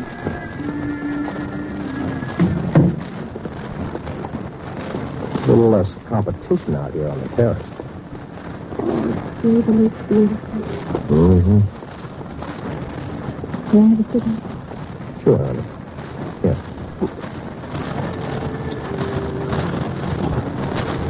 Pat, I had a reason for bringing you out here. What? It has to do with you and Jeff. What? I never really knew Jeff, although we did go to the same school at the same time, but I know some fellows who are friends of his. They all think Jeff's a real nice guy. Johnny, what's this all about? Well, I think you ought to marry him. Hmm? Mm-hmm. You're both nice guys. You'll be happy with it. Look, answer one thing for me. Is it John in your name for John Alden? I'm serious, Pat. I am, too. If you're not John Alden, stop imitating me. Pat, you're engaged to the guy. Who's William do? Huh? Gave him back his ring last week. Oh, I didn't know that. I was telling you all this about marrying him, I mean, because I wanted to bow out gracefully. Johnny, I don't want to. Huh? I don't want you to bow out.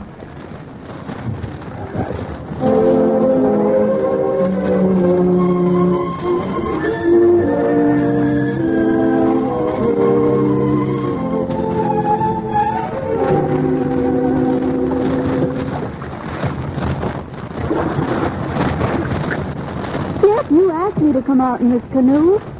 Been on the lake for 10 minutes and I'm tossed out. What's the matter with you? I saw you go out in the terrace with Johnny. Oh. What's happened to us, Pat? Oh, I don't know, sir. You went away to finish college. Oh. I guess maybe I grew up. Pat, I still want to marry you. I'm afraid it's too late. What do you mean? Johnny asked me to marry him tonight. You didn't accept it. Yes, I did. But you can't. Please, Jeff. I won't let you. Just take me back to the dance. No. Jeff. I'm not taking you back until you listen to me. You can't marry him. I won't let you do it. Just sit down. I've got to tell you something first. But you're tipping the canoe. Sit down. No. You're going to listen to me. Jeff, look out. Jeff!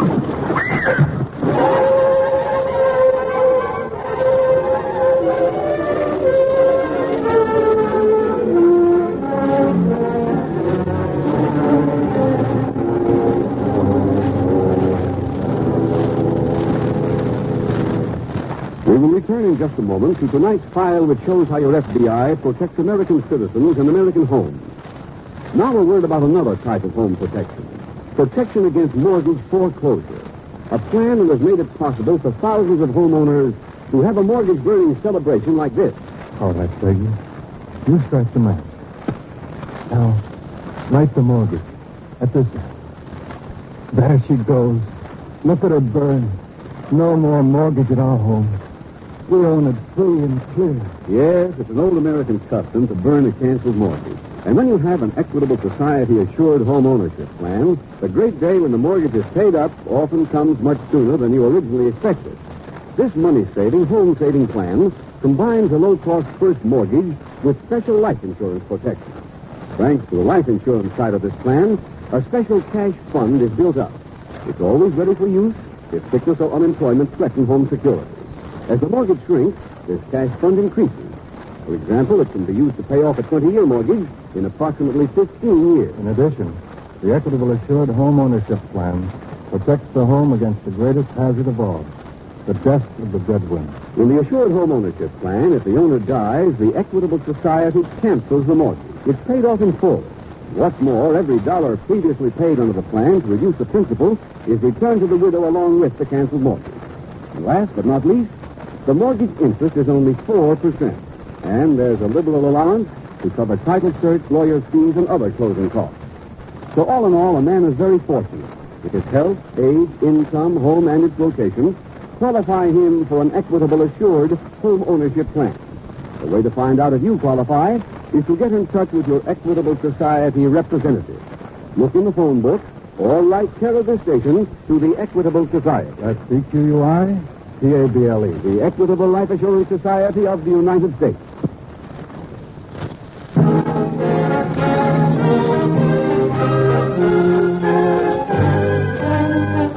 Now back to tonight's file, The Student of Violence.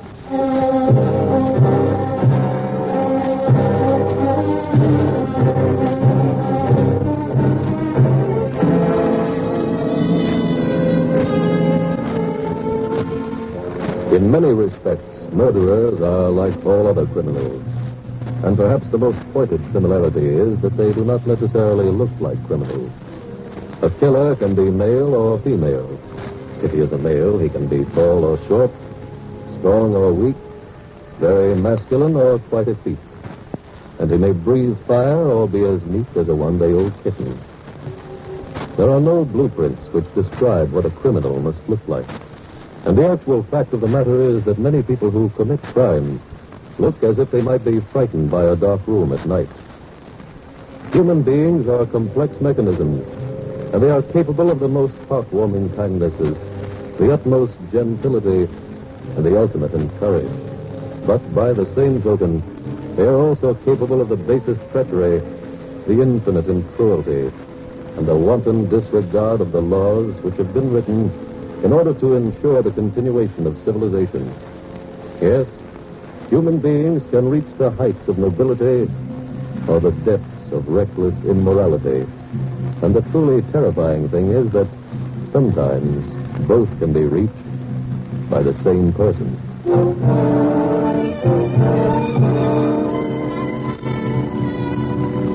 Tonight's file continues at the State Trooper Barracks in the office of Sergeant Montgomery.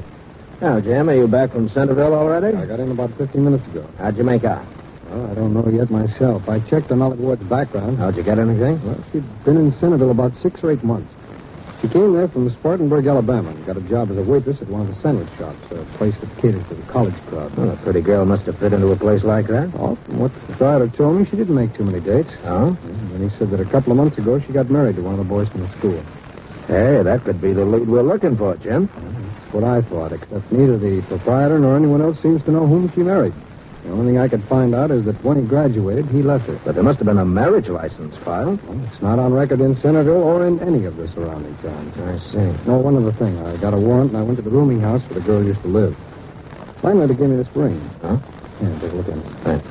She said Miss Ward left it there when she moved out. It's a graduation ring. The numerals on it there are 46. Uh-huh. Oh, her initials inside. Yeah, those are her initials, O.W. I went back to the sandwich shop, asked the proprietor if he had ever seen the ring before. He said he had. On her? Yes, he said that she used to wear it. That's when he told me that she came from Spartanburg. Well, what do you do now, Jim? Well, Sergeant, I think I'll fly down to Spartanburg and see what I can pick up. Maybe that's where the answer to this case is.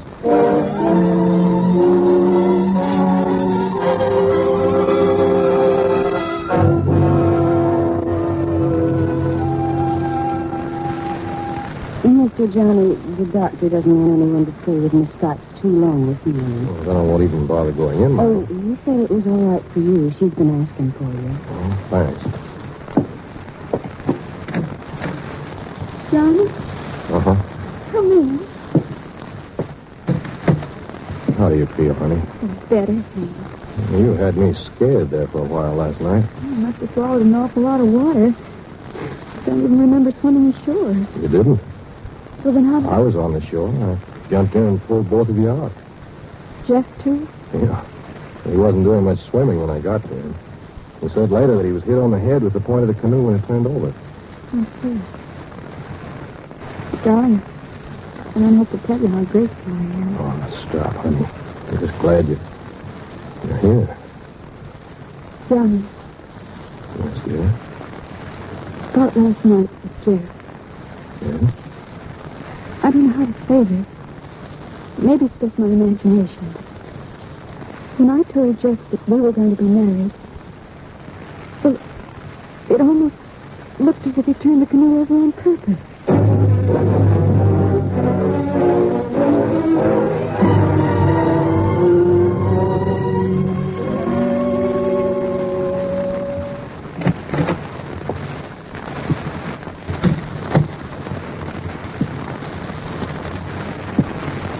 Hello, Dad. Jeff. Oh, I'm sorry. Were you sleeping? So was Doc. I came over to apologize. I see. And I know that it's impossible to undo what I've already done, and I know I made a complete fool of myself. But when you said you were going to marry Johnny, I just lost my head. Let's stop it, Jeff. We're both sorry it happened. Let it go again. But there was something I wanted to tell you. Before I say it, though, I want you to know that I still love you. And this has nothing to do with the fact that you said no to me. What are you trying to say, Jeff? Did you see the newspaper yesterday? Yes? Did you see a story about a waitress from White Pine Inn? Yes, I did. Her picture was in the paper, too. I know. I remember that girl, Pat. She used to work in the hamburger place in Centerville. All of the fellows at school used to eat there. Oh? Last spring, after exams were over, I went away for a couple of days of golf and rest. I went up to a lodge in the mountains near school. While I was there, I saw Johnny and this girl together. Was that so awful? I'm sure Johnny had dates before. That's what you say, Pat. They were registered as Mr. and Mrs. Buchanan. What? According to the newspaper, the man they're looking for, the man they think is the murderer, is the girl's husband. Jeff Clinton, this is the dirtiest thing I ever heard of. Accusing Johnny of murder. You get out of here. Okay, Pat. But it's only fair to tell you when I leave here, I'm going to the police. You're going to tell them that story? I've got to. Haven't you the courage to confront Johnny with this? Sure. I'll be glad. Then come back at 6. I'll have Johnny here.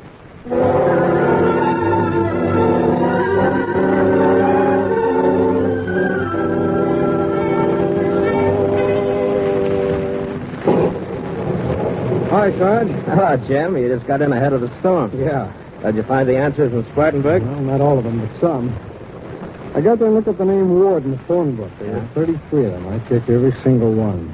None of them knew the girl. Oh, fine. So I went to the Board of Education and checked through their records. No one named Olive Ward graduated from any school in 1946. Maybe the ring threw us off. No, it finally worked out. I kept thinking about that ring and how it might help us, and I finally came up with the right answer. What was that? Well, I figured that if she graduated in 1946, then her picture should be in one of the school's yearbooks. Yeah? So I checked the ring to see which school it was made for. I looked through their yearbook and finally found her picture.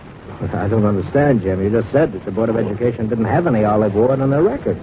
Well, that's because her name wasn't Olive Ward. She graduated as Olive Ward Chesky. She was a Polish girl. Oh, I see. Sadly, she has no relatives left in Spartanburg because I couldn't find any other Ward Cheskys in the city. I even checked all the voting records. Oh, excuse me.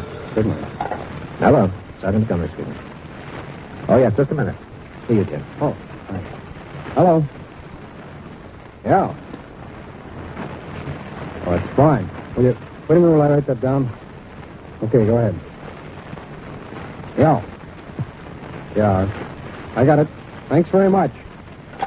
Sergeant, here's the answer we've been looking for. Who was that? That was the license bureau at Blackport. That's a little town near Centerville. A lot of college kids go there to be married, so I wired them and asked them to check their records. Well, did they find the name of the man who married Olive Ward? Yeah. Well, let's get a warrant and close this case.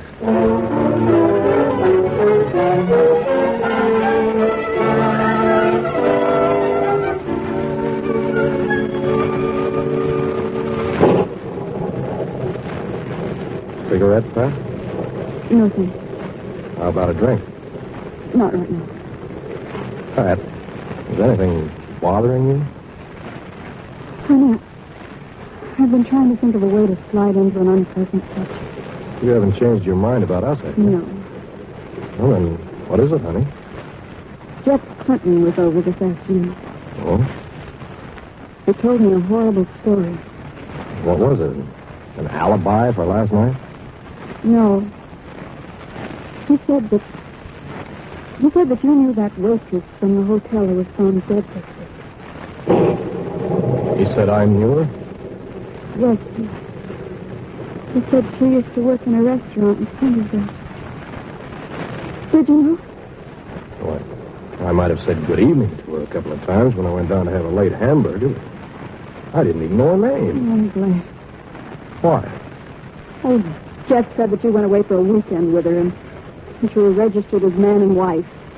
Well, that's the biggest schoolboy trick I ever heard of. That's what I told him. And I'm very pleased that you can tell him he's a liar when he comes here. He's coming back? Yes, he said he'd be here by 6. What do you bet he doesn't show up? He said he would. Well, I know that guy, Pat. I know how he operates. Well, this time he isn't going to get away with it. I'm going to find him and make him come here and tell you he was lying. Wait, Johnny, he could be on his way. I don't want to wait. I want to clear this up now. That's a good idea, Johnny. Huh? Jeff. Let's clear up the whole thing. Oh. You mean that phony story you told her? It isn't phony, Johnny. You know that. He didn't even know the girl, Jeff. Let him speak for himself, Pat. Sure. I didn't know that girl any better than you did, Jeff. I didn't even know her name until I saw her picture in the paper. You're a liar. Oh, look. Will you go to the police with me? Certainly you'll go, won't you, Johnny? No. What? Well, I don't have to prove myself to you, do I? If you've got nothing to hide, why are you afraid of the police? Oh, look, I've heard enough of this. You get out of here, Jeff. I'll get out when you come with me. Johnny, why don't you go with him? Pat, are you on his side? Johnny, all I'm trying to do is... You're trying to frame me. John. I didn't know that girl. John, I saw you. Shut up. I'm leaving here now, and I'm leaving alone. Johnny, honey, what are you doing? Stay where you are. All of you, Cannon. Huh? Oh, no. Who are you? Special agent of the FBI. All right, Buchanan, you're coming with me.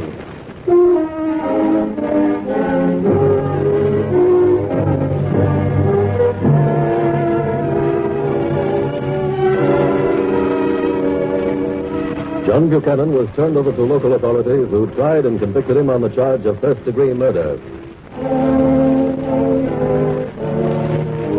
Special Agent Taylor was able to apprehend the homicidal maniac in tonight's case because he learned that John Buchanan had married the waitress, Olive Ward. That clue led to a search of Buchanan's room, which revealed two things. One, the typewriter which had been used to write the threatening letter, and two, the labels which had been torn from the clothing of the dead girl. When confronted with that evidence, Buchanan broke down and confessed, and thus another FBI file was closed. Yes, this file was closed, and closed successfully because the special agent would not give up his relentless pursuit of every possible clue. A pursuit which led ultimately, as it invariably does, to the killer. There are many copybook maxims which you see applied in your everyday life. Maxims which tell simple truths in simple language. One maxim seen in their everyday work by members of your FBI is the one which reads, "Murder will out."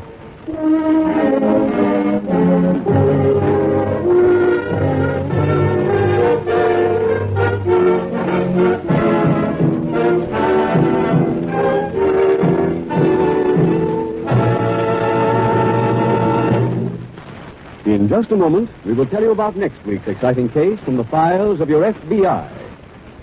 Friends, if you were impressed a few minutes ago by what I told you about the Equitable Society's assured home ownership plans, if the idea appeals to you of a low-interest rate first mortgage combined with life insurance to protect your home against death and hard times, then I suggest that you get in touch with your Equitable representative soon. He'll show you exactly what this plan will do for you personally, how much money it can save you, how much added security it will give you. So contact your Equitable Society representative without delay, or write care of this station to the Equitable Life Assurance Society of the United States.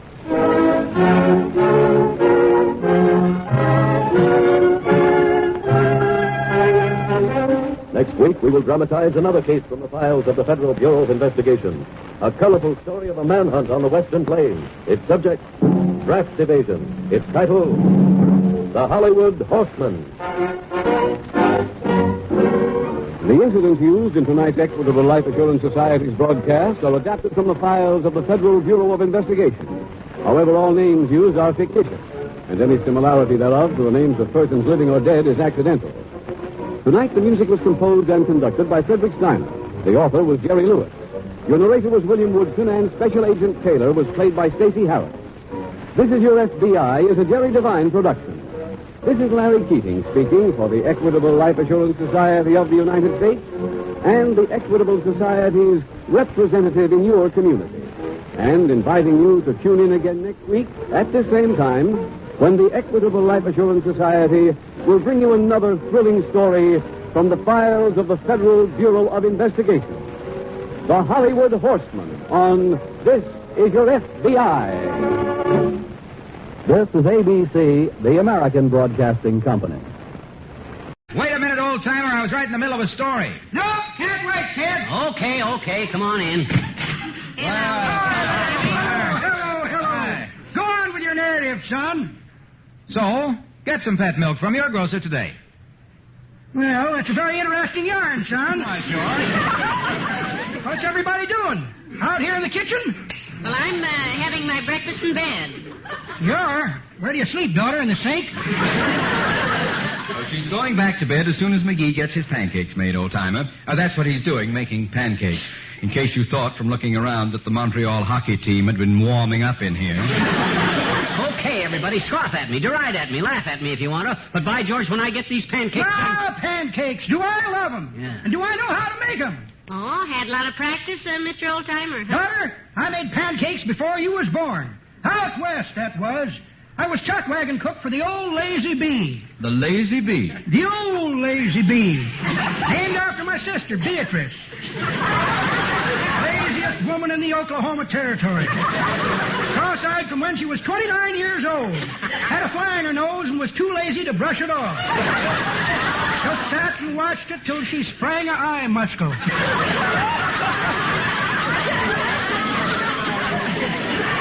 You were the chuck wagon cook? You said it, Johnny.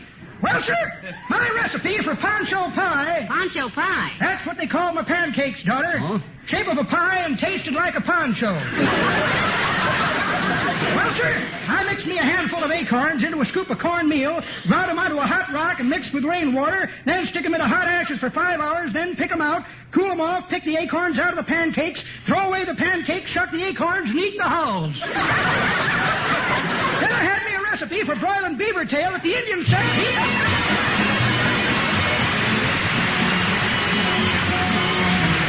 King's Men and Yumpty-Dumpty-Dido. Yumpty-Dumpty-Diddle-dee-doo, we've got a prescription for you. What little tune sends you over the moon? Yumpty-Dumpty-Dido. What do you sing when you feel like a king? Yumpty-Dumpty-Dido. Sing along with me, oh, so merrily. And then with a shout, take a breath and give out with the Yumpty-Dumpty-Dido. What do you hum when your heart's on the bum? Yumpty-Dumpty-Dido. What pulls you out when you're sour as kraut? Yumpty-Dumpty-Dido. When you're feeling blue, this tune pulls you through. So don't be a droop, fill your lungs, give a whoop with the Yumpty-Dumpty-Dido. What has the sound of a merry-go-round? Yumpty-Dumpty-Dido. What has a beat that'll go to your feet? Yumpty-Dumpty-Dido. Doctors sigh for it, babies cry for it. It's wonderful news, you can now shoo the blues with the Yumpty-Dumpty-Dido. What do they sing when the wedding bells ring? Yumpty-Dumpty-Dido. What do they shout when the news has gone out? Yumpty-Dumpty-Dido. Seal it with a kiss, and remember this, the world's on a string when you're happily singing Yumpty-Dumpty-Dumpty-Dumpty-Dumpty-Dumpty-Dido.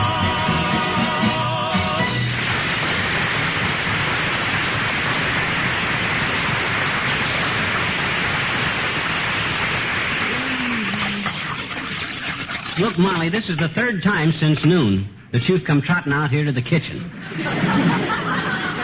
The third time since noon. Gee whittle. How can I bring you breakfast in bed if you won't stay in bed? Look, sweetheart, I'm starving. 2:30. It's got to be patient, Tootsie. It won't be long now. I'll have these pancakes cooking before... don't eat that cracker. But, McGee, Come on now, put it back. That's a good girl. Gee whiz, you don't want to dull your appetite now. At the last minute. Dull it? My appetite, dearie, has an edge you could shave with. You could even cut a throat with it. Oh, and this kitchen. Well, it won't be long now, baby, and I know just how you feel. I got so weak myself working here that I finally had to fix me a couple of ham sandwiches and a pot of coffee to...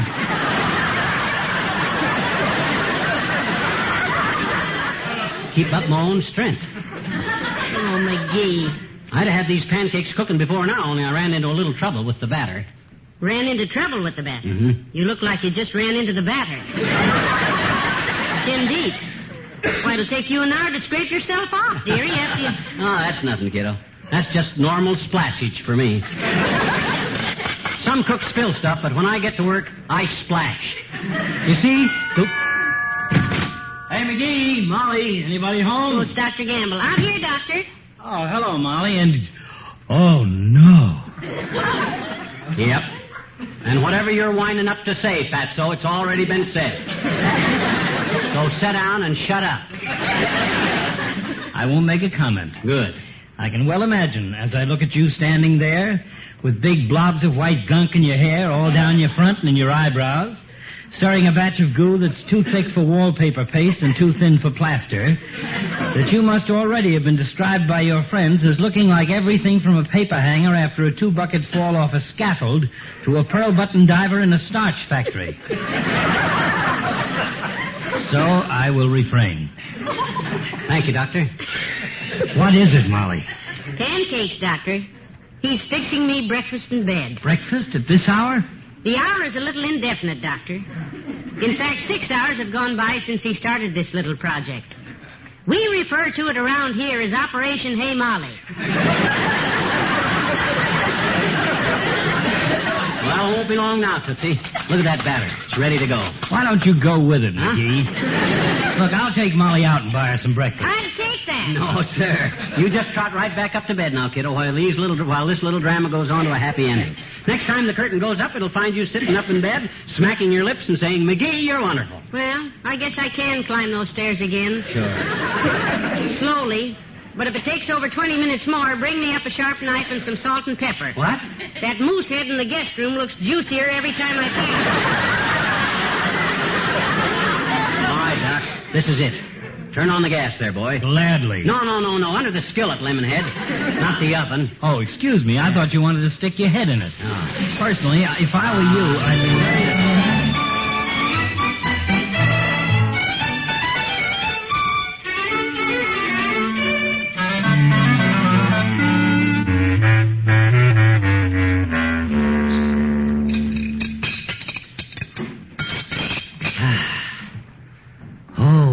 Stuffed.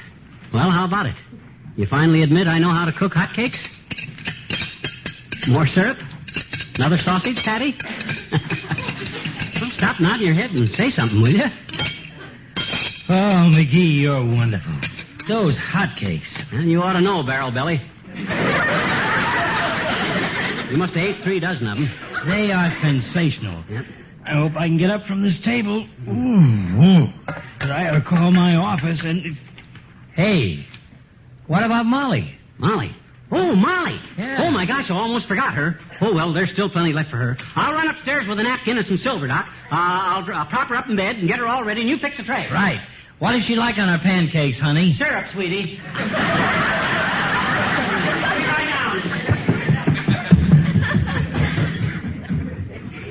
She all ready? Hey. What's the matter? She's sleeping like a baby, Doc. Poor kid. I don't have the heart to wake her now. Well, no use wasting all these pancakes. I should say not. Yes, sir. There's one for me. One for me. One for me. One for me. Two for me. Yeah. Any more, sir?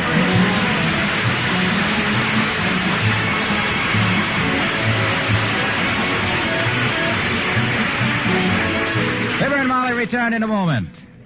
You know, no matter how gray the world looks when you get up in the morning, it's almost like seeing the sunshine to see a stack of golden brown pancakes on your plate at the breakfast table. And you know something? With Pet Milk and your favorite pancake mix, you can make the most delicious pancakes that ever made a husband say, mm-mm. Yes, just follow the directions on the pancake package, and instead of ordinary milk, use Pet Milk mixed with an equal amount of water. Oh, boy, what a difference. And no wonder. Pet Milk, remember, is sweet country milk with more than half the water taken out. So, when you mix Pet Milk with an equal amount of water, you're bound to have good, rich milk. Even richer than ordinary bottled milk. And, of course, that extra rich Pet Milk makes those pancakes extra good. How about pancakes for breakfast tomorrow? Extra good pancakes made the Pet Milk way.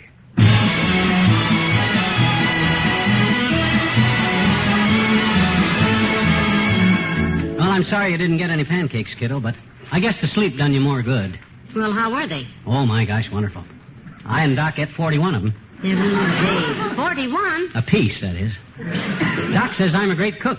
Gave me a B.S. degree when we finished eating. A B.S. degree? Mm-hmm. Bachelor of Science? Bicarbonate of soda. Good night. Good night, all.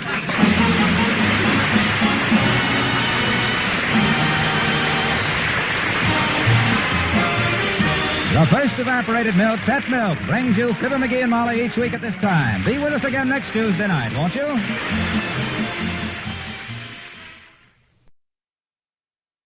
The Pet Milk Program with Fibber McGee and Molly.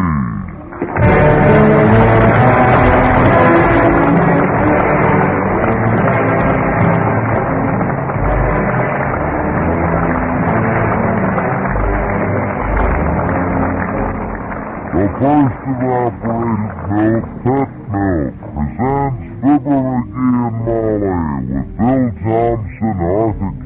Bryan, Dick LeGrand, Jess Kirkpatrick, and me, Harlow Wilcox. The show is written by Phil Leslie and Keith Fowler and directed by Max Hutto, with music by the Kingsmen and Billy Mills Orchestra.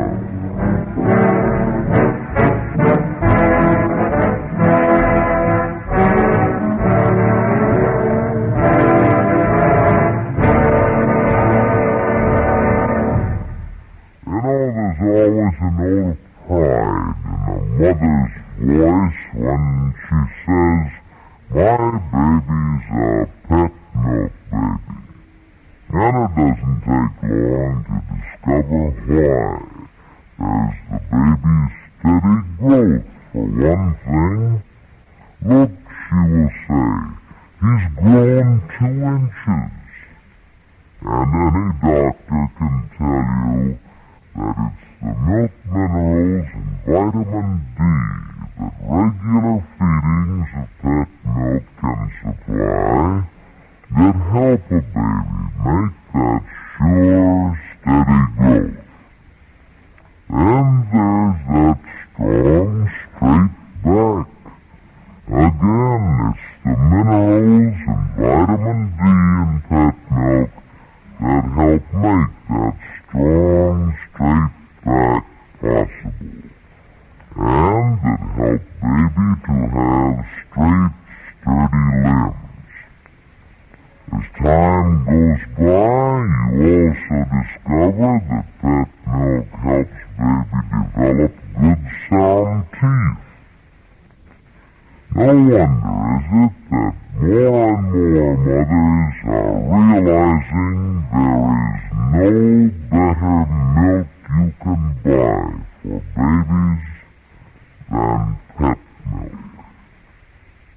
If you're expecting a baby, ask your doctor about Pet Milk. The first evaporated milk, the first food for millions of sturdy, happy babies.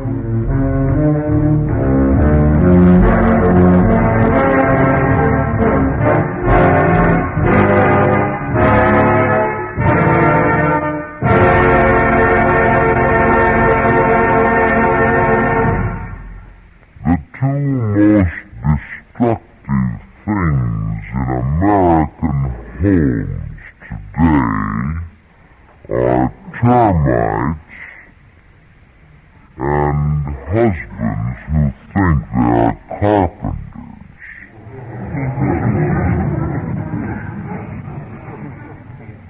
Such a husband is on the loose today. His hands are full of tools, his pockets are full of nails, and the termites are filled with jealousy. As we join Fibber McGee and Molly.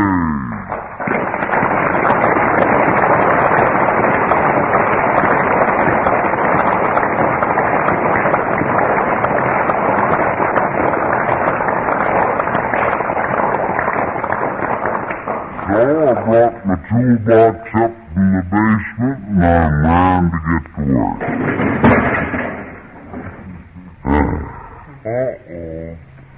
Today's your lucky day, kiddo. Old Dad's in a fixin' mood. What's busted? My dreams of a quiet morning. Everything's in fine shape around here, McGee, so just put the tools back. Oh, now, don't you be bashful about asking me, baby. No job was too big for me, for you. I want to drive nails. I want to bore holes and stuff. I want to saw wood. Good. You stretch out in there on the sofa and saw wood a while. Oh, I gotta work off this energy, Molly. Well, there is one thing you might fix, McGee. The back steps. That top step has been loose for ages. Oh, is that all? Well, my gosh, that ain't enough of a job to hold a guy that he's as good a carpenter as I am's interest. Well, it'll be a big favor to me, McGee, especially for the grocery man. Yeah, why? Did he take a flop on that loose step again? Every day. Oh? I understand that in the grocery trade, this place is known as McGee's Flop House.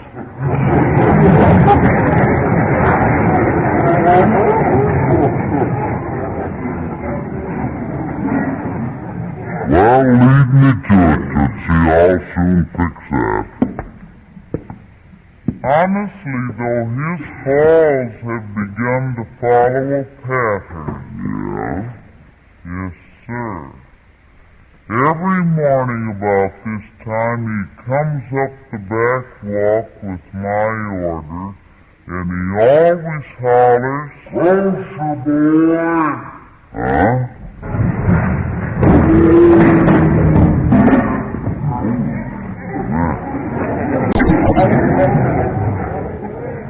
He did it again. Why don't he watch where he's going? Open the door, quick. Okay. Well, oops, fell over again. Are you hurt, Mr. Frank? Did you hurt yourself? Well, I just can't tell till I get up, Miss McGee.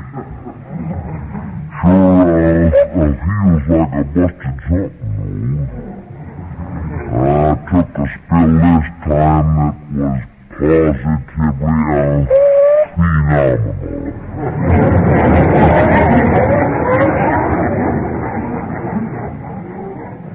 Here, let me help you up, boy. What'd you bust, a rib or a leg?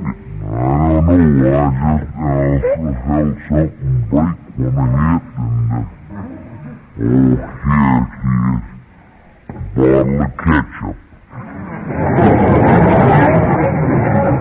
Oh, God, I knew I busted something. just so you're not hurt. Yeah, now don't worry about the ketchup, Frank. Don't give it a thought, boy. You can bring us another bottle anytime. Just so it's today.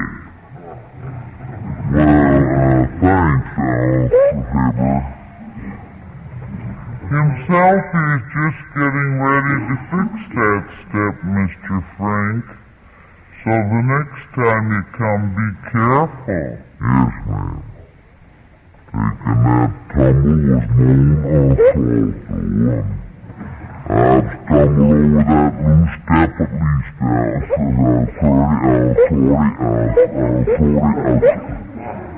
well enough to know better. You ought to watch it, Frank. Well, if I can't remember to step over it, then I just deserve to have you come and get your own groceries. Well, when you bring the ketchup back, I'll bring it back this afternoon, and I'll watch that top step this time when my name ain't Frank of Frank. Before Miss McGee, everything else is there. Goodbye. Well, now, McGee, if you'll put about 3 good nails in that top step. Wait till I dump my tools out and size up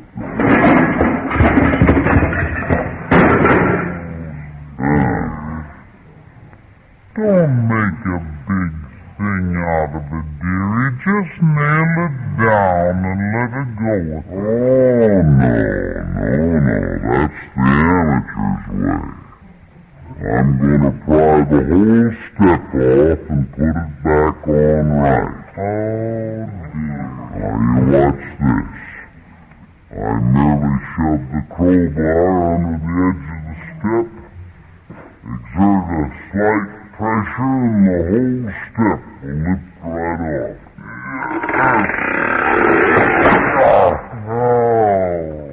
That it split right up the middle. Certainly did. Well, I'll find a new piece of wood and all that. Hi, Johnny. It's me, kids. Well, hello, Mr. Hi, old-timer. Where'd you come from? Flat River, Missouri, Johnny. I was born there in 18... Oh, you mean just now.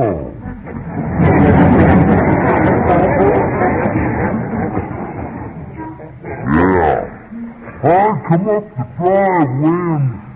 Hey, what you tearing down? The house? No, he's fixing the back step, Mr. Old-Timer. Now, if you boys will excuse me, I'll take the groceries in and start lunch. Well, don't worry, Tootsie. I'll build you a new step. I'd be glad to help you, Johnny, but if there's one thing I am, it's no carpenter. Well, I can handle it. Now, let's see, where's my wrecking bar? Me and Papa put up one of them prefab houses one time, though. It come out very interesting. Yeah? They sent us all the parts for a 9-room house and a set of blueprints to show what part went where. Sounded very simple. Simple, my clavicle. A set of blueprints is nothing to sneeze at. That's what I told Papa, but he sneezed at him anyhow and blew them blueprints sky high.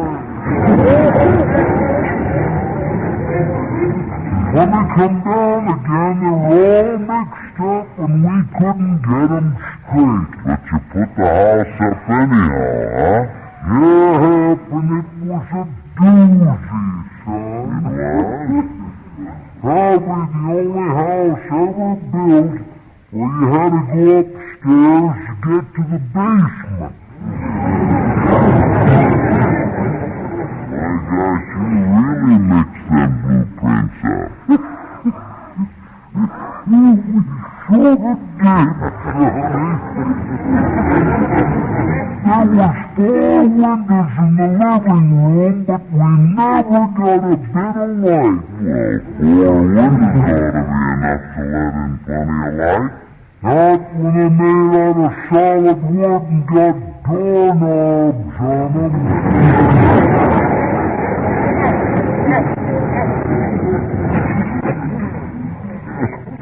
I suppose the doors were solid glass. Nope, the kitchen floor was solid glass. Doors was linoleum.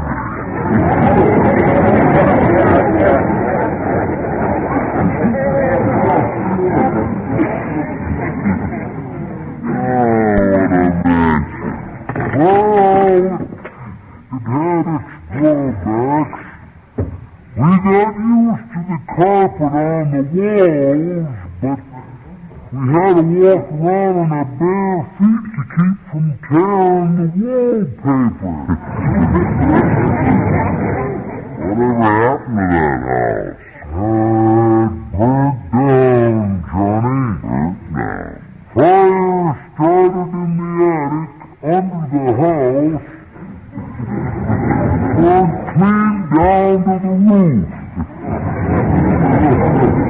He was real happy when the fire insurance man come to look at the remains. Did you collect your insurance?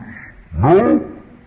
They said the whole house was built in reverse, so instead of them paying us, we had to pay them.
I sawed nothing but cedar for Cecil Reader, the guy that made cedar chests. I didn't know you ever ran a sawmill, dearie. I never told you about the time I sawed cedar for Cecil Reader, the Cedar Rapids cedar chest man. You never did. Well, sit down, baby, and I will. You see, Cecil Reader was a leader in cedar, and the cedar for Reader's cedar chest had to be sawed just so. I see. Now, I had me a sawmill where I sawed out cedar seesaws. And when Cecil Reader first seen me sawing, he said he saw cedar sawed by sawmill from Cedar Rapids to Seattle. But he never saw a cedar saw or saw up cedar like I sawed cedar before.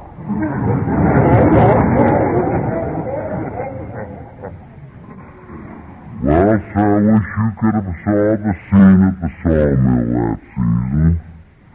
'Cause while I sawed cedar, Cecil Reader sipped cider, and between the cedar sawing and cedar sipping and the cider sipping, I just got so confused if you relax and I'll bend you a brand new shell.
then you think her children wear expensive coats 'cause their mama married mink.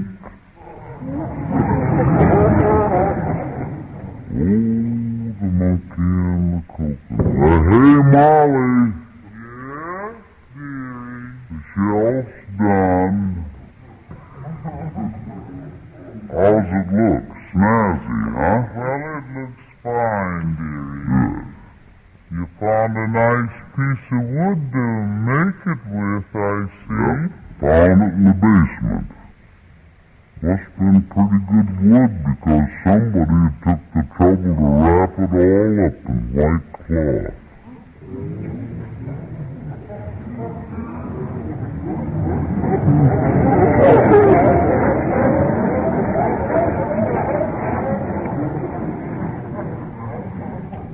It was wrapped in white cloth, huh?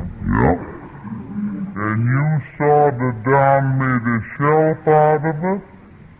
I cannot tell a lie. I did it with my little hatchet, saw, hammer, chisel, screwdriver, and a few nails. That was my ironing board.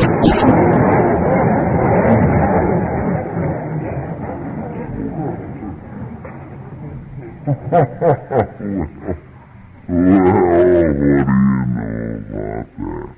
Well, I'll just have to build you a new ironing board, Tootsie. You're the girl that didn't have anything to fix around here. Why, there's enough work here to keep a carpenter busy all day, Come in. Out here, Dr. Gamble. Oh, hello, my dear. And greetings to you, Super Skull.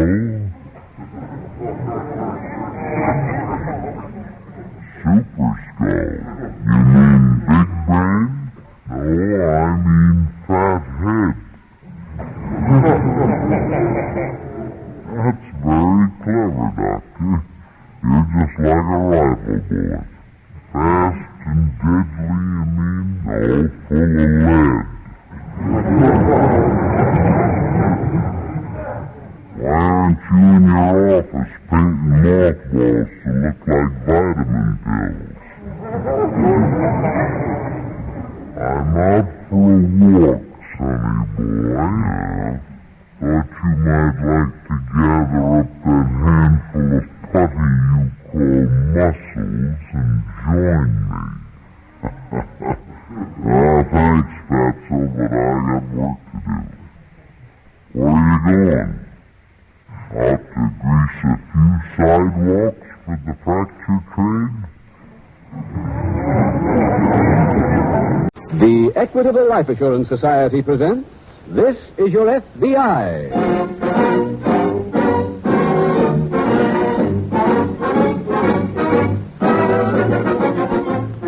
This is Your FBI, the official broadcast from the files of the Federal Bureau of Investigation.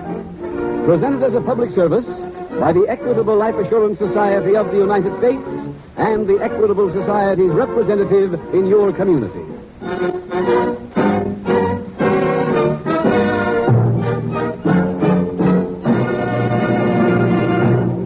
During the past few days, Uncle Sam's letter carriers have been delivering thousands of postcards mailed by Equitable Society representatives.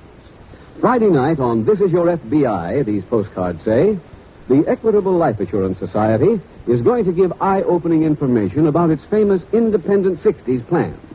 That's a practical, workable plan for men and women who want to be financially independent after reaching the age of 60. So listen carefully when I give full details in about 14 minutes.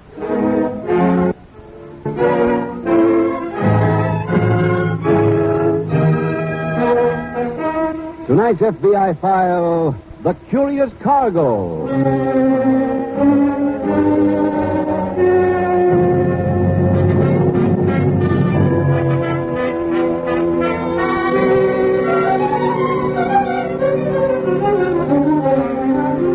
There are qualitative differences between criminals. Some of them are important from the point of view of society's fight against crime. And some of them are harmless irritants. But perhaps the greatest criminal of them all is the man who schemes to send people, other people, into war. For him, there are no words to describe the depths of his conscience. Indeed, the probability is that he has no such thing. For no man with a semblance of human charity could plan to inflict bloodshed upon others for his own personal profit. And yet there are such people. To name Hitler would be to name the obvious. But there are others. Others who do not regard themselves as leaders or statesmen, but who are interested in the carnage they cause because to them, the bigger the battle, the bigger the profit. They can see in a war only the long rows of dollar signs and never the even longer rows of plain white wooden crosses.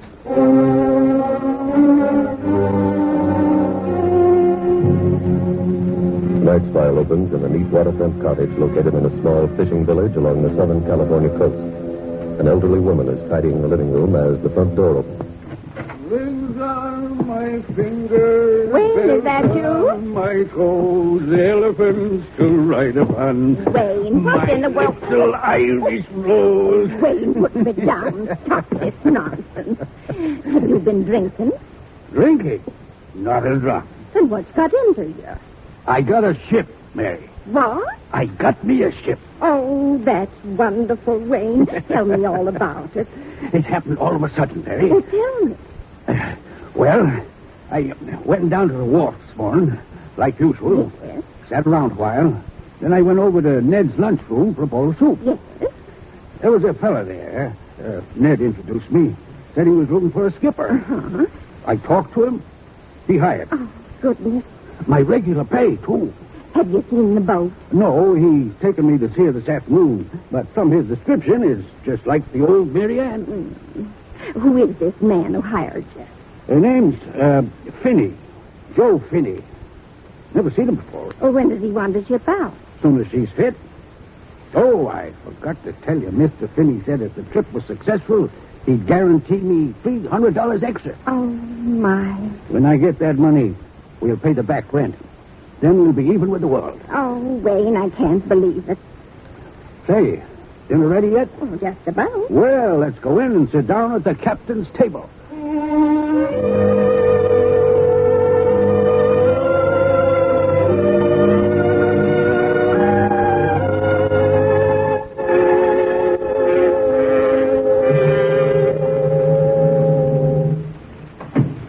Joe? Yeah. Where have you been? Bought the supplies. All of them? Uh-huh. When are they going to deliver them to the boat? They're on the boat already. That's what kept me. Oh. I got something else done, Pete. What? I got us a captain. Who is he? Oh, guy named Stevens. Any good? Well, I asked around about him. Nobody put in a knock. Oh, that sounds all right. When's he coming down to the boat? 4:00. I want to be there. Sure. What did you tell him the boat was used for? Fishing. Did he believe it? Yeah. Sounds like we're in business.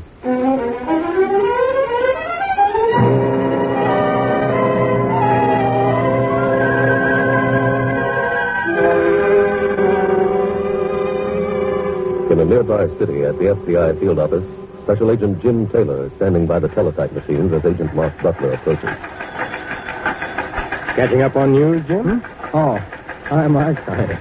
Oh, the San Francisco office is going to try to pick up the last member of that Jackson gang today, and I was just wondering whether anything came in on it.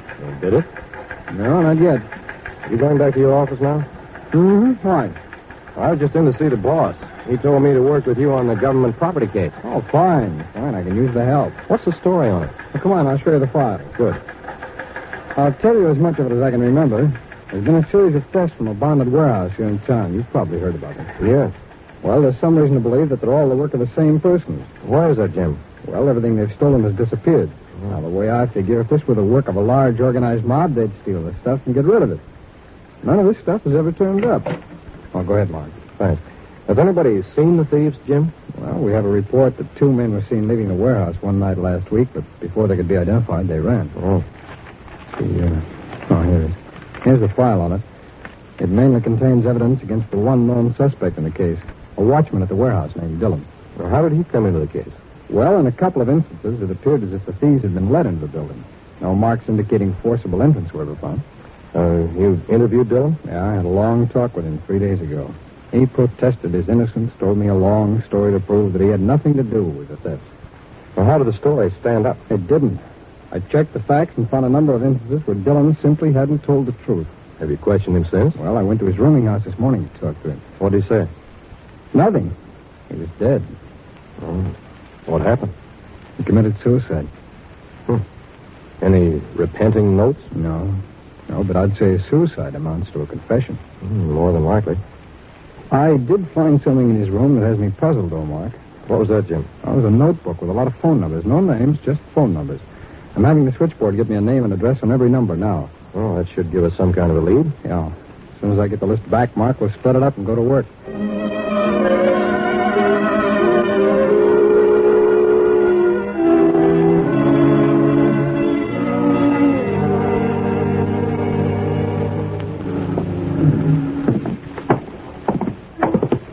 Which boat is it, Joe? Next one down.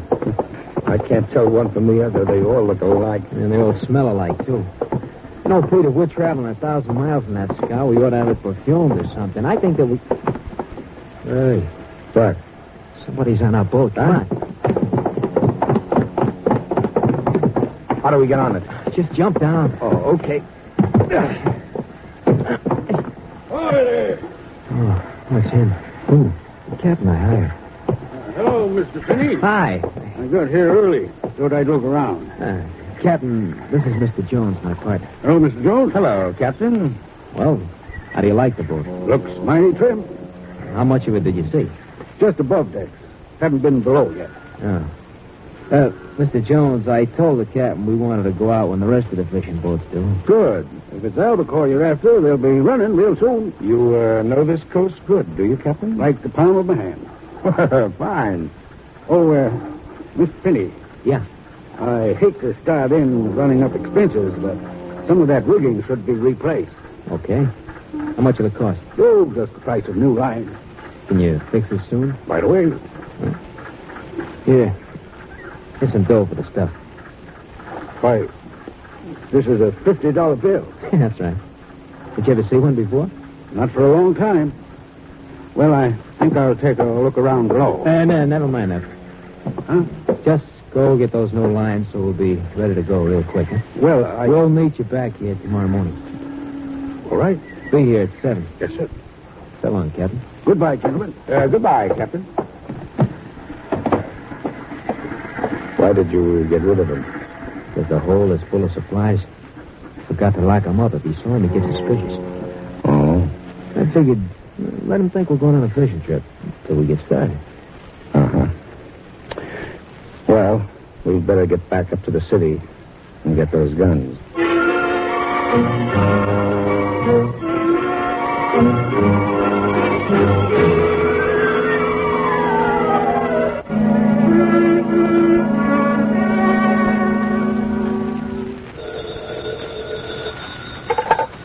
Special Agent Butler. Oh, Mark, this is Jim. I've got something. So have I. What? One of those phone numbers on my list turned out to be a place that rents trucks. Well, that's probably where they got their transportation. Yeah. I checked the rental records on the dates that things were reported stolen, and the same man rented a truck every one of those days. What's his name? He rented in the name of Joe Brunswick, but the address he gave turned out to be a department store in Bay Harbor. The name must be a fake, too, then. That's my guess. However, I did get a description on the man, and I'm having it checked against the files. What was the description, Mark? 28 to 30 years old, Caucasian, 5 feet 9 or 10 inches tall, about 155 pounds, good shoulders, slight limp in left leg. Yeah, I saw that man a couple of minutes ago. What? Yes, one of the phone numbers on my half of the list turned out to be a warehouse. Oh? I came over here to check. I saw a man answering that description enter the place just a couple of minutes ago. Where are you calling from? Candy store across the street from the warehouse. It's at 719 West Montgomery Street. I'll be there as soon as I can, Jim. Okay, Mark. I'm going in now.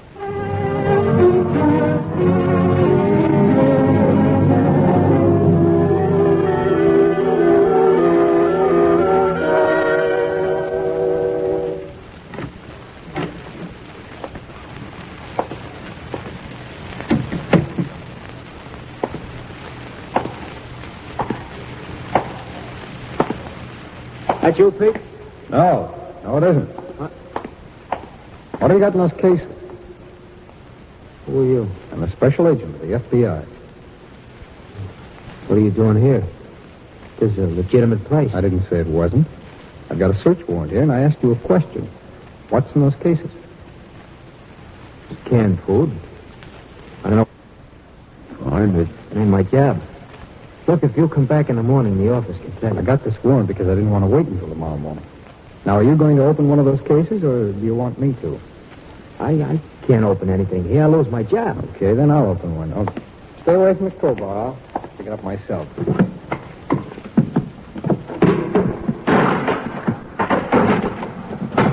Look, I'll get fired for this, mister.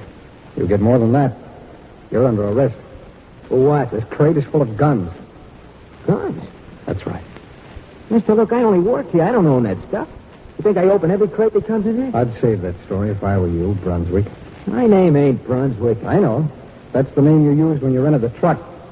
What truck? Oh, look, we can go into all this when we get downtown. Now, come on. Nice going, Pete. Let's move this stuff out of here.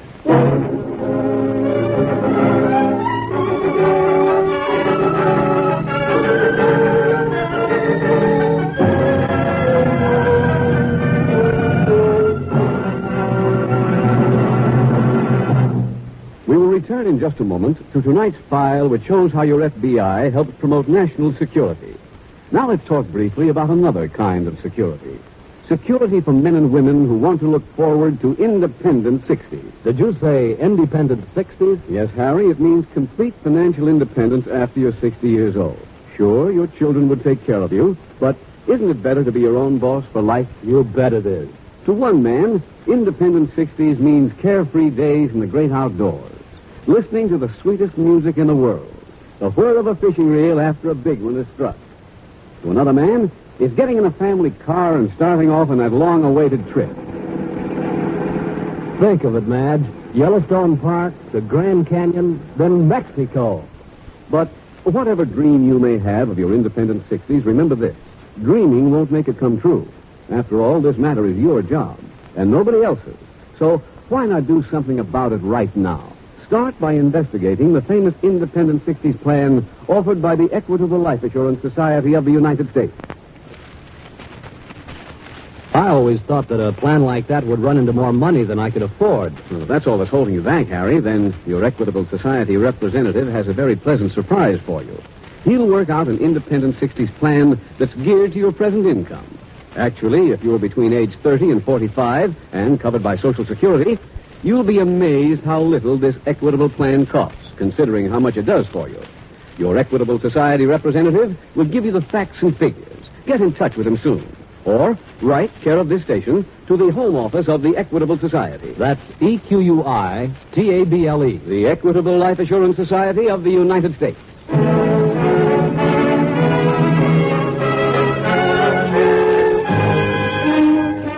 Now back to tonight's file, The Curious Cargo.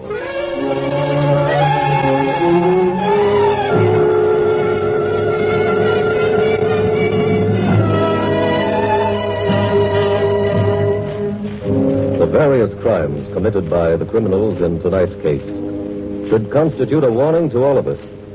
For these are men who have banded together for the express purpose of breaking the law.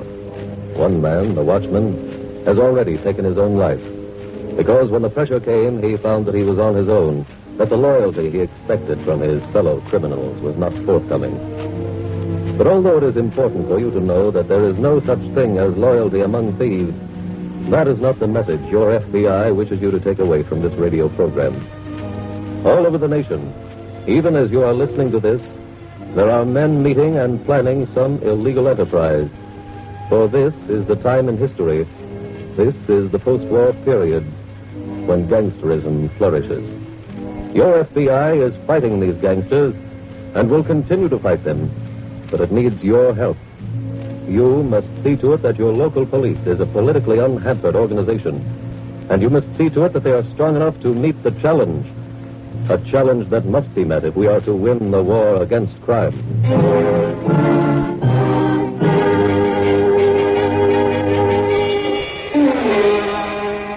Tonight's file continues in the emergency room of a local hospital. Well, Jim, how do you feel? Oh, hello, Mark. You any better? Yeah, thanks. Laying here trying to piece this thing together. How did I get here? Well, when I got to the warehouse, I found you on the floor. Oh. You remember anything that happened, Jim? Yeah, I was just arresting that man. I followed into the warehouse. One with a limp, and somebody came up behind me. Knocked me out. We had them, Mark. I let them get away. Oh, don't take it so hard. We'll catch up to him again. Any new leads? Well, not so far. But the office is working on the real estate records to see who owns that warehouse we found you in. Maybe that'll give us something to go on. Mark, will you call the doctor? I gotta get out of here. I can't stay here in bed. I've already talked to the doctor, and you're to stay in bed. I don't get it. He said the pictures showed no fracture and no concussion, but you need rest. Oh, that's fine. I'm going back down to the office now, Jim. See if they've got anything on the owner of the warehouse. Now, look, Mark... I'll stop by here to see you this evening.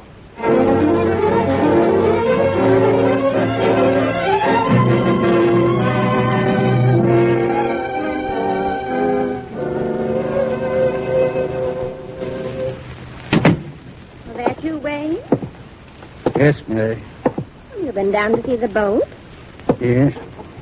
Well, for a man who's gone back to sea, you don't look very happy. I'm trying to make up my mind, Mary, About what? whether to take this job or not. Why, what's the matter?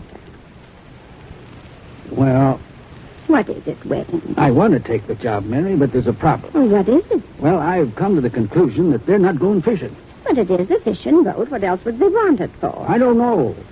But when I went back aboard this afternoon, I saw something I didn't like. Well, what was that? They had enough supplies on the boat to feed us for a month. We're supposed to go out for albacore. When they're running, you can fill a boat like that in 2 days. Oh. Another thing, I needed some money for repairs. One of the owners gave me a $50 bill.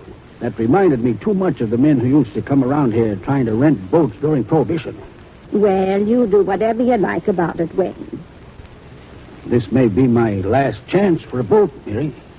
Wayne, if you're talking this over with me to get my advice, I'd say tell them you don't want the boat. Thank you, Mary.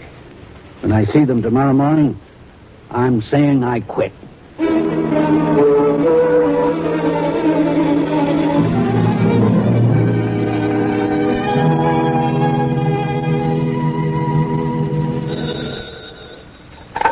Special Agent Butler speaking. Hello, Mike. This is Jim. Jim? I'm just about to leave the hospital. You're what? I'm getting out of here. Oh, look, Now, look, I'm all right now. What did you find out on the warehouse? Well, the report showed that it was leased in the dead watchman's name. Great. That puts us right back where we started. Yeah, I'm afraid so. You know, while I was getting dressed, I kept thinking about that fake address in Bay Harbor, given by the man who rented the truck. Well, what about it? Well, there's just a chance that he and his confederate are really in Bay Harbor. Mark, the office hasn't taken me off this case because of the accident, has it? No. Oh, that's fine. And there are a couple of things I'd like you to do for me. Name them. Will you get 2 John Doe warrants? Okay. And will you call the local police at Bay Harbor, tell them what's happened, and give them a description, too? Right. We'll get down to Bay Harbor first thing in the morning and look around.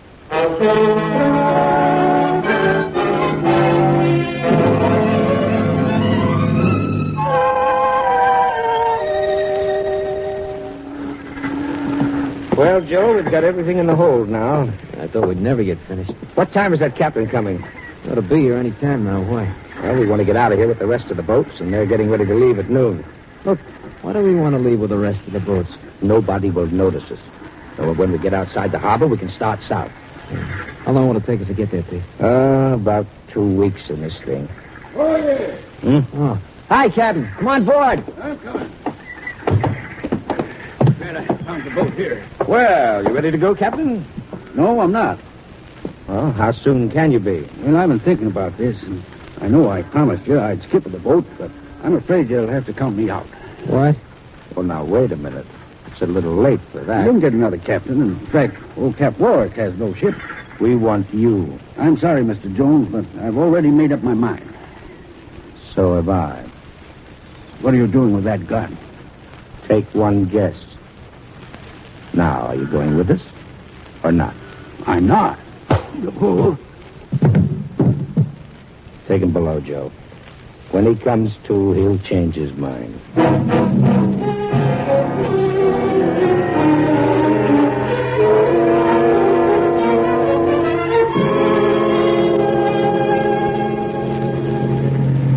That was a good hunch you had, Jim, going to the lunchroom. Well, at least we know that the man with the limp has been in town and that he talked to Captain Stevens. I hope Stevens is at home. Mm-hmm. You know, that's going to be a tough boat to find, Jim. Did you see how many there were in the harbor? Yeah.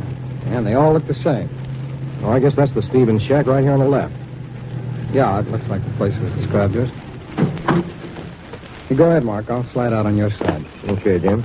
Make it? Yeah, that's fine. You suppose that woman hanging laundry out there is Mrs. Stevens? Well, let's find out, huh?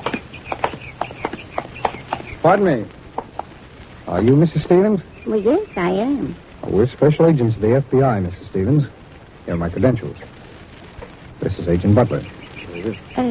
What do you want? We came to see your husband. Is he at home? No, he's not. He went down to see two men who wanted him to work on their boat. Did one of the men have a slight limp in one leg? Well, yes, I believe Wayne did mention that.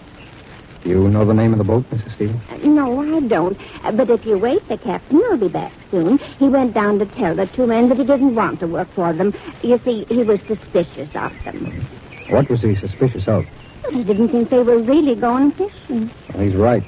The whole of that boat is full of stolen goods. Oh, heavens. Captain Stevens told him his suspicions. There might be trouble, Jim. Yeah, I agree with you on that one. Oh. Mrs. Stevens, is it true that all the boats are going out at noon? Yes, word came in that there's a run the albacore, and they'll all go out with the tide. Well, that throws out the possibility of searching every boat. There just wouldn't be time, even with a dozen men. But they won't be back for 3 days. Tell me, is that all the time that any of the boats stay out? When the albacore are running, yes. Mm-hmm. Will you phone Mrs. Stevens? No, we haven't. I see. Well, if you'll excuse us, we'll go into the village and find one. Come on, Mark. I've got an idea.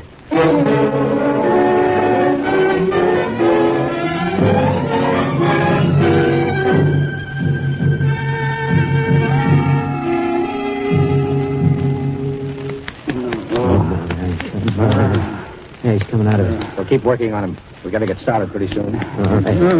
Come on. Here. Throw this water in his kisser. Maybe that'll help. Okay. Come on, Cat. Get with it, will you? Come on. All right. Can you hear me? Yes. Those cases over there are full of guns, and we've got to get them out of here. You said you knew the water's down south. Well, you're going to get a chance to prove it. I'm not going. Mister would be crazy to let you walk off this boat alive, and we're not going to. But you can't. Why not? Who's going to stop us? We are. Huh? Hold it. First both of them, Mike. Right, Jim. Hey, the cops. Special agents of the FBI. We got warrants here for the arrest of both of them. Okay, Mark, take them above. Right. All right, you two. Up you go. I didn't have anything to do with those guns. Now, we know that, Captain Stevens. How do you know my name? Oh, we've been to your house. We saw Mrs. Stevens. She doesn't know it yet, but she's the one who sent us down here. But she didn't even know the name of the boat, did she? No, but she knew enough to tell us that the rest of those boats would only be out 3 or 4 days. So I checked the supply stores. This boat took on enough supplies for a month. That's when I knew this had to be the boat we wanted. Now, come on up on deck with me, Captain Stevens. We're taking those men into custody.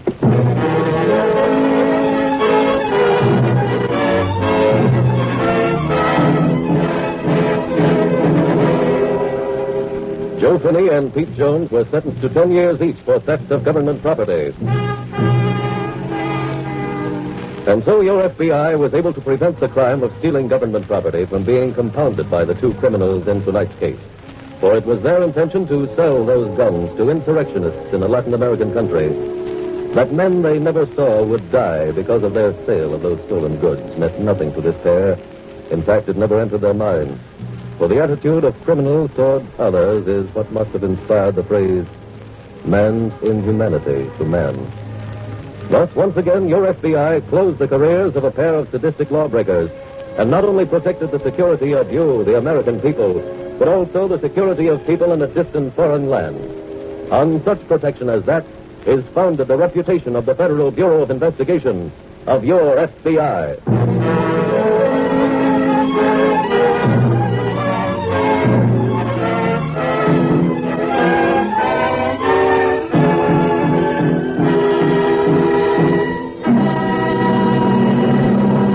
In just just a moment, we will tell you about next week's exciting case from the files of your FBI. Now, 3 final questions on the Equitable Society's Independent 60s plan. Are these plans flexible, Mr. Keating? Can the amount be increased if my income goes up in the next 5 years? It certainly can. Your Equitable Society representative will tell you that many successful men have done exactly that. What about my present life insurance? Your Equitable representative will show you how your present insurance gives you a head start on this plan. What income will it give me in my 60s? Your Equitable Society representative will give you the exact figure. Either get in touch with him soon or send a postcard care of this station to the Equitable Life Assurance Society of the United States. Next week, we will dramatize another case from the files of the Federal Bureau of Investigation. A story of the short criminal career of 2 youthful female bandits. Its subject, juvenile delinquency. Its title, The Bantam Bandits. The incidents used in tonight's Equitable Life Assurance Society's broadcast are adapted from the files of the Federal Bureau of Investigation. However, all names used are fictitious, and any similarity thereof to the names of persons living or dead is accidental. Tonight, the music was composed and conducted by Frederick Steiner. The author was Jerry Lewis. Your narrator was William Woodson, and Special Agent Taylor was played by Stacey Harris. This Is Your FBI is a Jerry Devine production.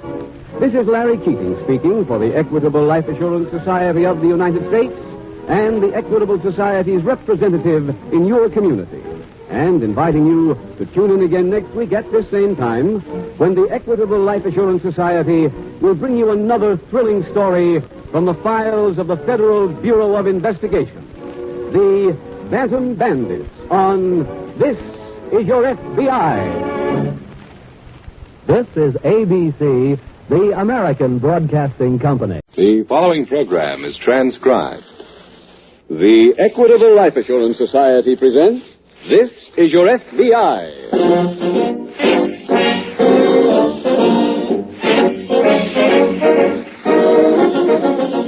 This is Your FBI, the official broadcast from the files of the Federal Bureau of Investigation.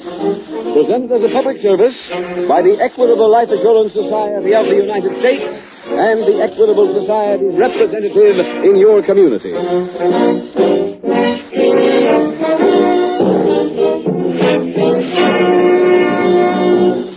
During the past few weeks, thousands of postcards have been mailed by Equitable Society representatives.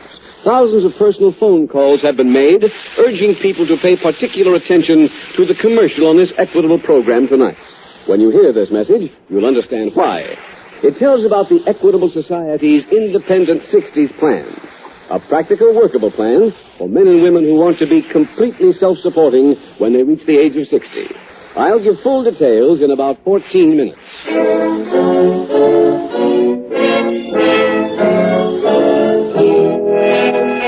Tonight's FBI file, The Respectable Thief.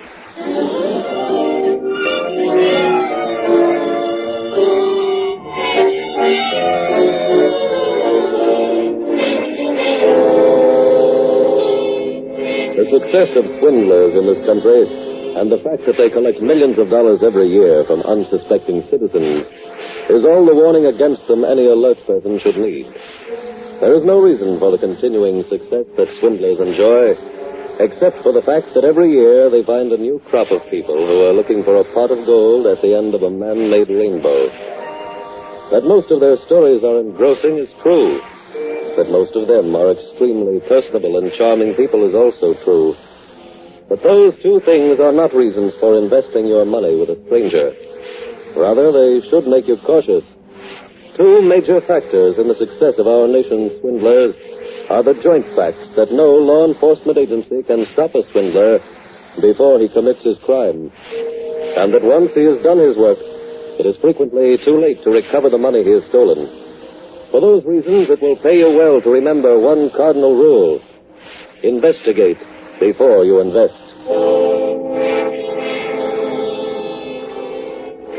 Tonight's file opens in the private office of Walter Stevens, located in the downtown skyscraper of a large eastern city. Mr. Stevens' secretary has just ushered in a visitor, one Mr. Marshall. Sit down, Marshall. Okay. Here. Cigar? Never use them. How about a drink? I've got some... Look, Mr. Stevens, you don't have to romance me like I'm a customer. Let's get down to business, huh? Very well. Who told you about me? Ned Hollinger. Well, you might be pleased to know that Ned thinks you're the best in the business. That's fine. So, on the strength of that praise, I called you. So write down this name and address. I'd rather just remember things. Oh? Well, what is it? Victor Brown, 215 North Adams Street. He's a man about 50 with gray hair. He wears glasses. Mr. Stevens. Yes? Before we go any further, let's get the financial arrangements straightened out. Huh? I figured on paying you $500. That's not enough. How about $1,000? What did Ned Hollinger tell you, Chance? $1,000. A man like you must know that the price of everything has gone up. All right, you name it. 2,000. That's pretty steep. That's the number, Mr. Stevens. Well, okay. What's the deal? Yes. Oh, one other thing. This must look like suicide. That'll cost you another $500. Now, wait a minute. Cherry on the cake, Mr. Stevens. All right. When do you want it done? Tonight.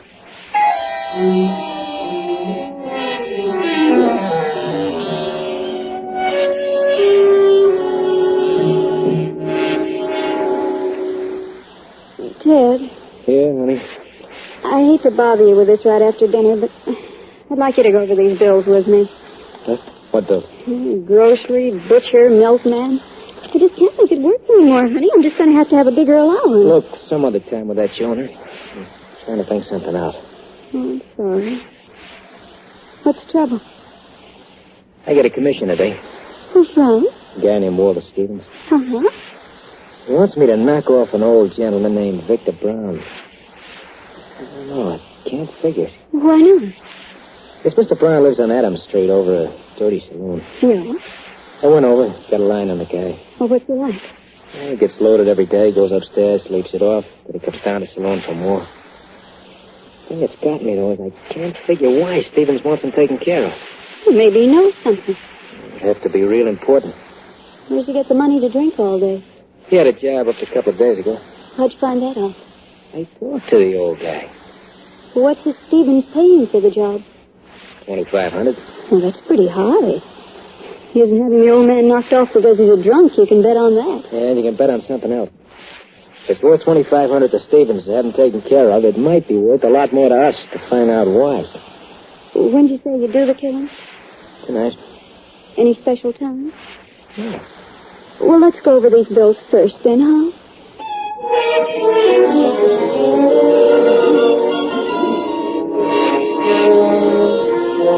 Meanwhile, at the local FBI field office, Special Agent Jim Taylor is just approaching the desk of Agent Norman Grant. You busy, Norman? No, Jim. I just got to sign this report. Okay. There, that one's finished. Don't lean back and relax, Norm. The boss just put you on a case I'm working on. Well, that was a short vacation. What's this one about? Some Boy Scouts were out hiking on Sunday up in the hills. They ran across a body. Where? Just off Fire Trail 23 up in the National Park. They called the police. The police called us in. Well, how long had the body been there? Medical examiner said the man had been dead about a year. I don't imagine any identification was possible then. No physical ident. But near the body, which had been buried in a shallow grave, the scoutmaster found an address book. Could you still read anything in it? Yeah, it was pretty well preserved. Was the owner's name in the book? No, I sent it down to the lab, had them smoke up all the pages so we could read the names and addresses. How'd the job come out? Fine. The lab did a great job on it. Well, then I called every person in the book. We had them list any friend who might have had their address, or a friend they hadn't heard from in a year. The name Dodge turned up on a dozen of the lists. Well, then I checked back with every one of them and found out who the dead man was. Who was he? Well, do you remember the disappearance about a year ago of a man named Paul Dodge? No, not particularly, Jim. I was in the San Francisco office last year. Oh, that's right. I forgot that. Well, Paul Dodge was a bookkeeper who disappeared completely. Shortly thereafter, his employer, a man named Walter Jones, went through bankruptcy. Who was Jones? Oh, a promoter. He was engaged in promoting a new airport here in town at the time. And, of course, his bankruptcy cost a lot of local people their wartime savings. Well, if Dodge was buried up in the hills, wouldn't you say that it's certainly safe to assume that he was murdered, Jim? Yeah, no doubt about that. Well, where is this Walter Jones? He left town shortly after the bankruptcy. Norm, I think our job now is to see if we can find Jones.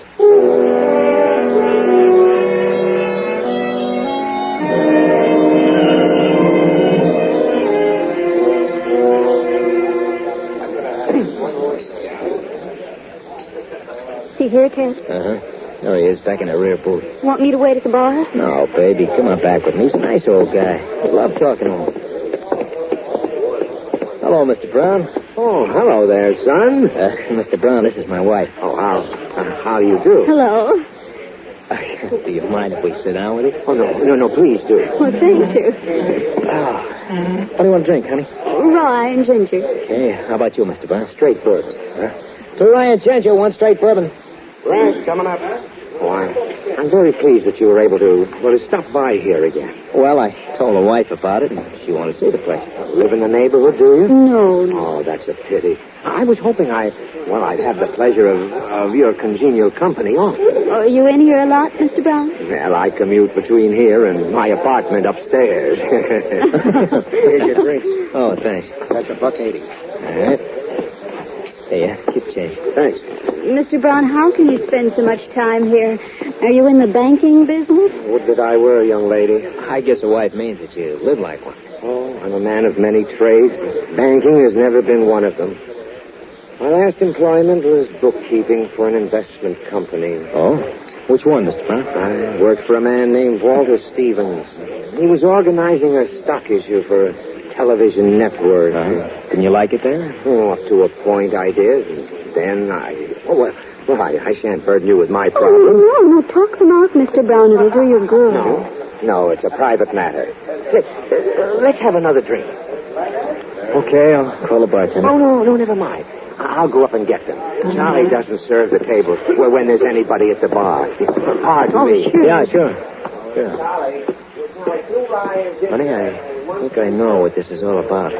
You do? Yeah. Now, I'm not going to do anything to this old man until I have another talk with Stevens. You stay here with Mr. Brown. I'll be back later.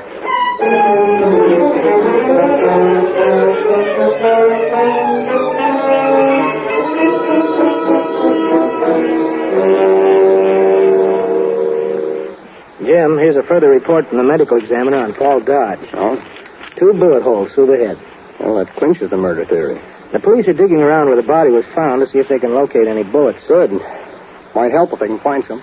Did you get anything on the man he worked for, this Walter Jones? Well, yes and no. What do you mean? I discovered some things that make his bankruptcy seem awful suspicious, but I don't know where he is. Where did the trail lead to? Well, I started at the apartment hotel where he used to live. He moved out of there a few days after the bankruptcy. Did they have any forwarding address? No, but the transportation desk at the hotel, fortunately, keeps records. Oh. They told me that he bought a compartment on a train from Miami Beach when he left. Mm-hmm. They also told me what hotel he'd gone to, so I called our office down in Miami and had them checked.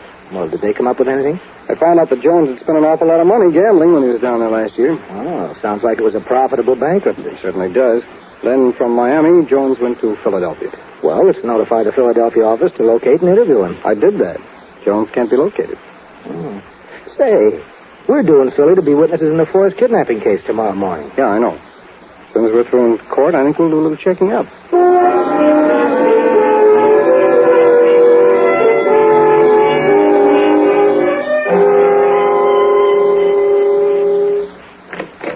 Hello, Mr. Stevens. Huh?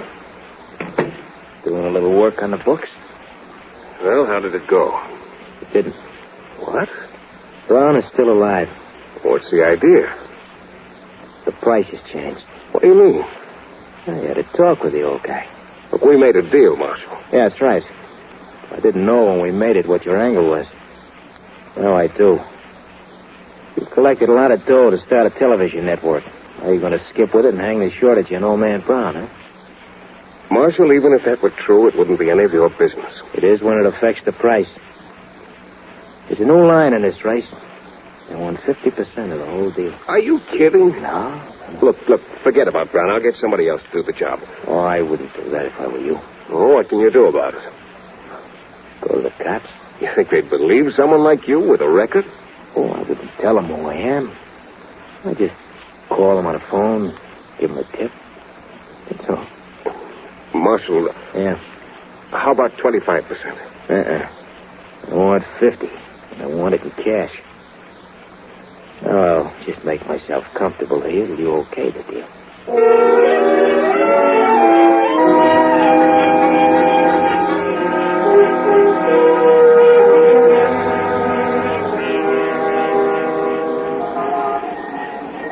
Ted. Ted? Honey, what are you doing I'm here? waiting for you. Old man still in the saloon? No. Where is he? No, he got very drunk and very unhappy. Had to take him upstairs to his apartment. He up there now? Yeah. Let's go up. Get your deal straightened out? Uh-huh. We go in here, an upper flight of stairs. What's the old guy unhappy about? Because he was a failure.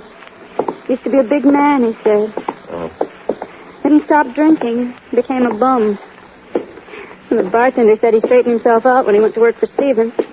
And all of a sudden he started drinking again. I think I know his reason. Why? Yeah, it's a long story. All I can tell you is he gets a dirty deal. Poor old guy. We're going to kill him now. Mm-hmm.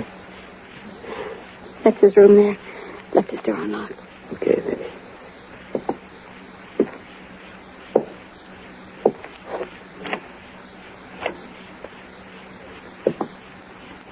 Holy. John, come here. What is it? What's the matter? Look. There's a bullet hole right through the old man's head.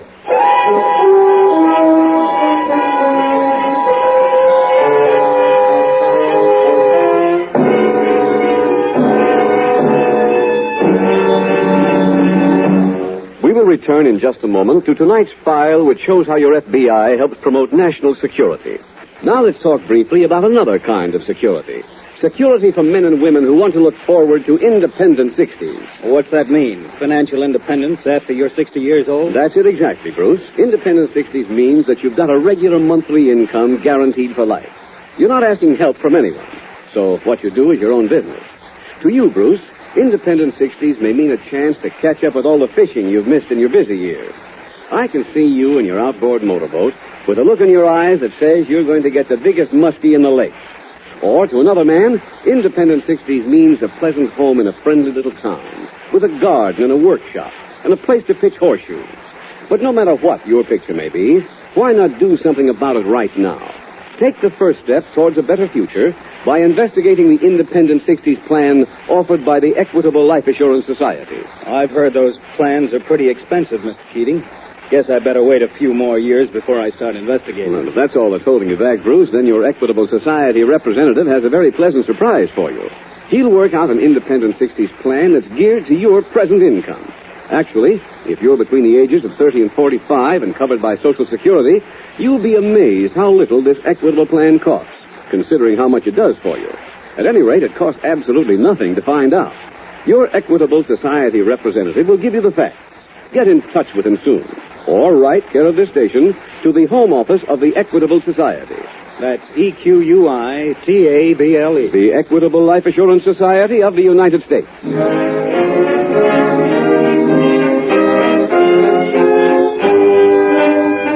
Now back to tonight's file, The Respectable Thief.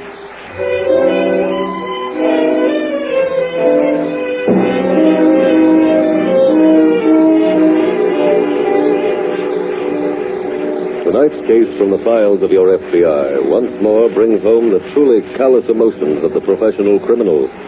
The man who attempts to make his living through pillage or arson or murder. He brings to his work many attributes, this man who must inevitably fail. But foremost among his characteristics, there is an utter disregard for his fellow man. If the untimely death of one of those fellow men, or more than one, will bring the criminal further surcease from labor, then that fellow man who stands in his way must die. He has no compunctions about it, no pangs of conscience.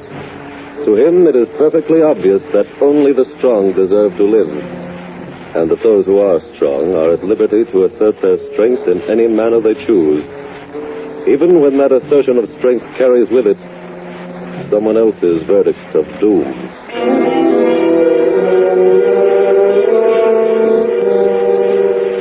Tonight's file continues in the shabby apartment of the late Victor Brown. Poor old man. Killed himself. Yeah. Did you touch anything in his room when you brought him up? No, why? That boy isn't having any fingerprints found in here. Aren't you going to take the gun out of his hand? What for? It's supposed to make it look like a suicide, and I don't have to bother. Ted, this help Stephen? Well, he goes through bankruptcy and says the old guy stole all his money. Oh. Then he keeps the money. Yeah, not all of it. That's what I want to talk to him about. We get 50%. Yeah? What's that come to? About 50 G's. Honey, when do you get it? In the morning when I see Stevens. Come on, baby, let's get out of here.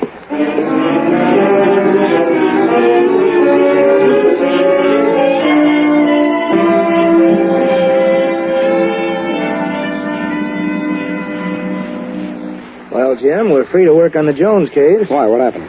The Forrest kidnapping case has been continued until next Monday. That's good. Oh, I've been doing a little work on Jones this morning. Find anything? Yes, I had his picture with me, and I found a hotel clerk who recognized him. Unfortunately, he moved out 6 months ago. Where to? I don't know that yet, but the clerk did tell me two things. The first is Jones has changed his name. To what? Walter Stevens. The other is he saw Stevens here in Philadelphia yesterday. Where? Coming out of a restaurant down on Broad Street.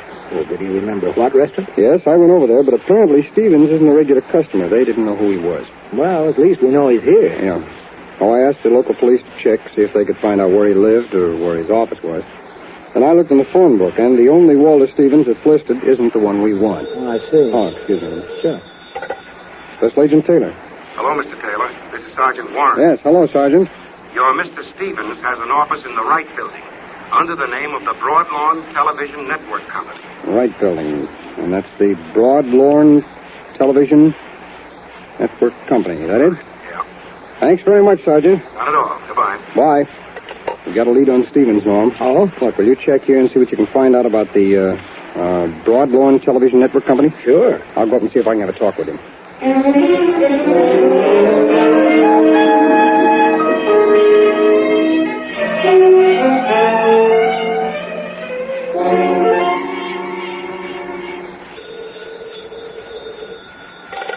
Hello? Hello, Mr. Stevens. That you, Marshal? Yeah. What do you want? Just called to tell you everything went okay last night. You took care of it. Sure. The old man give you much of a fight? A little. You're a liar. What did you say? I got a letter from Brown in this morning's mail. It was a suicide note. Oh. Well, what are you beefing about? Is that how you wanted it to look? Yes? I'll be up to your office in half an hour for my dough. Don't waste your time. Look, that money is coming to me. I'm going to get it. You're not getting a dime. Mr. Stevens, I wouldn't talk like that if I was you.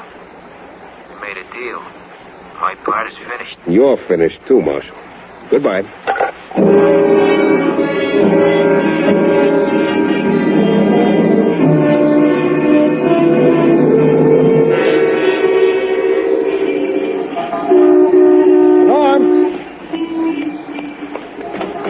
Sorry I kept you waiting, Norm. That's okay, Jim. Traffic's pretty good. I just got down myself. How'd you make out? I didn't. I just missed Stevens.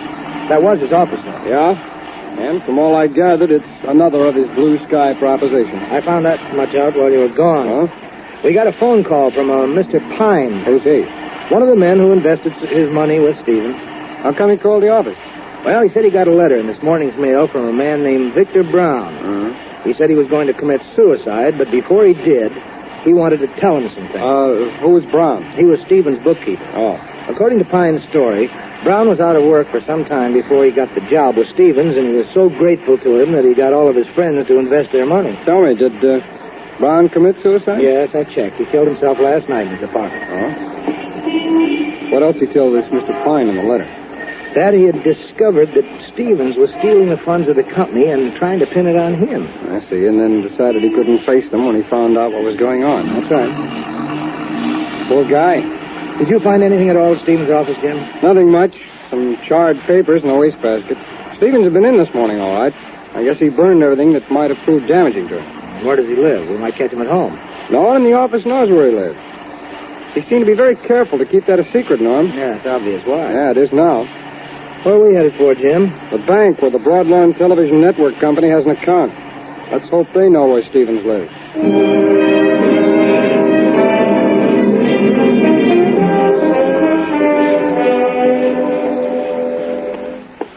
What have you got there, Jim? These are all the canceled checks from the Broadlawn Television Network Company's account. Oh, good. Here, Mr. Hubbard said we could use this desk here. Okay. Sit over there. Really? Well, except for the salary checks to the people up at the office. Stevens doesn't seem to have drawn checks to anyone but himself. That sounds like it. Oh, Stevens also keeps his personal account here. Are we going to get the canceled checks on that account, too? Yeah. Mr. Hubbard said he'd bring them over as soon as his girl got them out of the files. Mr. Hubbard didn't have a home address on Stevens, did he, Jim? No, both the business and the personal accounts gave only his office address. Here's Stevens' personal checks. I'm sorry we were so long in getting them. Oh, it's all right. Thanks very much, Mr. Hubbard. I hope they'll be of some help to you. We do, too. You'll be able to keep the name of the bank out of all this, won't you? I'm sure we will, sir. Thank you very much. Not at all. Hey, Norm, this is more like it. Why didn't we get these first? Come on, let's get to the phone.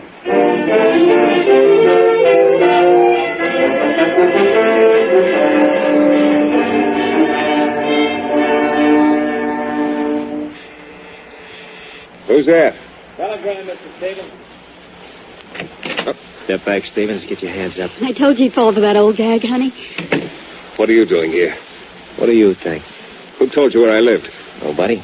I told you last night after you left your office. You didn't think I trusted you, did you? This isn't going to help you. It ain't going to hurt me none either. Give me my money, you phony chiseler. Ted, look over there. He's all packed and ready to leave. Oh. Come on, Stevens, up with the door. Where is it? That's my business. But I got the gun. I'll give you 30 seconds to come up with that money, Stevens. If you don't, this gun goes off. Drop that gun. Pick up his gun, Norm. Right. I'm certainly glad you men got here when you did. These people forced their way in here. They were just holding me up. I'll save that for the jury, Stevens. We're special agents of the FBI. So what? Yes, you're the one we came here to get. Catching these two was just velvet. All right, Norm, let's take them all downtown.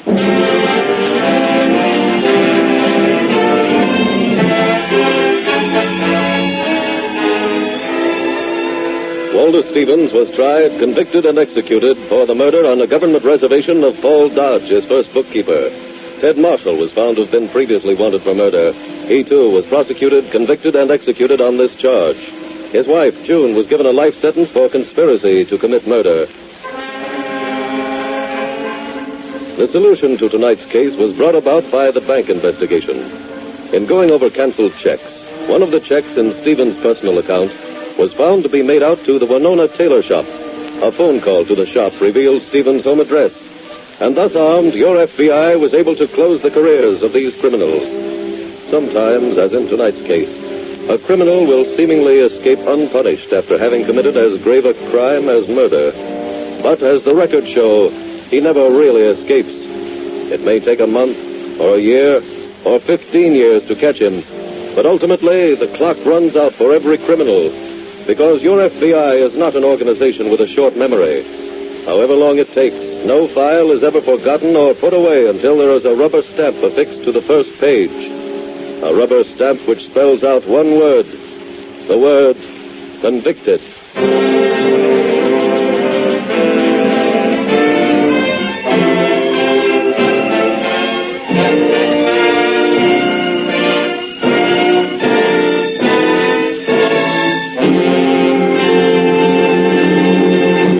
In just a moment, we will tell you about next week's case from the files of your FBI.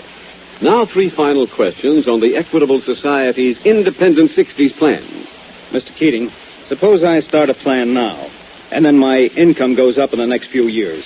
Can I increase the amount of my Independent 60s plan? An excellent idea. Your Equitable Society representative will be glad to lay out a plan like that for you. What about my Social Security? Is that a factor to consider? It certainly is. Your Equitable Society representative will show you how to make it dovetail with your Independent 60s plan. What income will it give me in my 60s? Your Equitable Society representative will give you the exact figure. Either get in touch with him soon or send a postcard care of this station to the Equitable Life Assurance Society of the United States.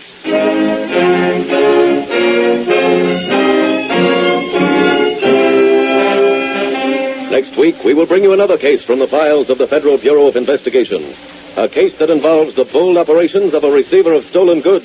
Its subject, hijacking. Its title, The Three-Way Frame-Up. The incidents used in tonight's Equitable Life Assurance Society's broadcast are adapted from the files of the Federal Bureau of Investigation. However, all names used are fictitious, and any similarity thereof to the names of persons living or dead is accidental. Tonight, the music was composed and conducted by Frederick Steiner. The author was Jerry Lewis. Your narrator was William Woodson, and Special Agent Taylor was played by Stacey Harris. This Is Your FBI is a Jerry Devine production.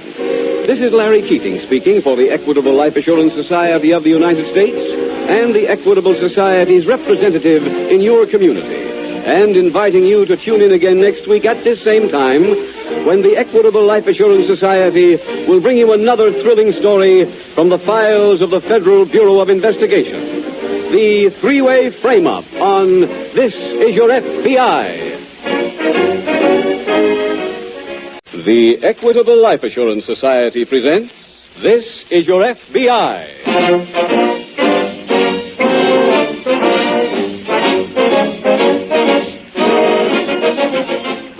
This is Your FBI, the official broadcast from the files of the Federal Bureau of Investigation.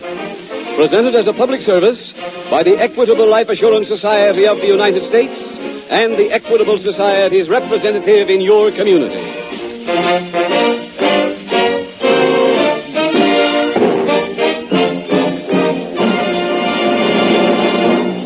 During the past few days, in every city, town, and county, representatives of the Equitable Life Assurance Society have been sending postcards to people in their neighborhood.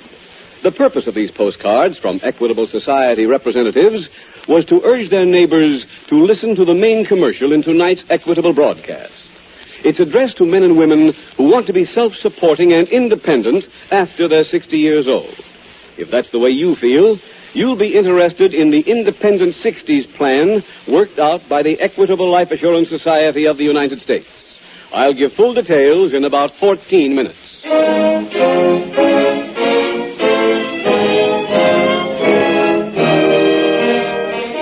Tonight's FBI file, The Three-Way Frame-Up.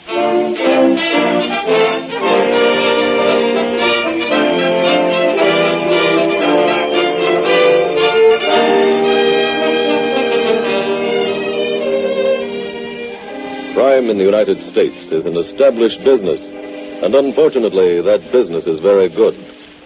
You read a note in your newspaper about a robbery or a holdup, or you hear about one on your favorite radio news program, and you are likely to forget it quickly because few holdups are dramatic enough to impress themselves upon you. But do not be under the mistaken belief that those thefts are isolated and the result of any accident. The majority of them are well planned, and more than that, many of them are the result of work by groups of tightly knit gangs. That those gangs enjoyed a banner year in the past 12 months is shown by the figures recently gathered by your FBI in a nationwide survey into the field of crime.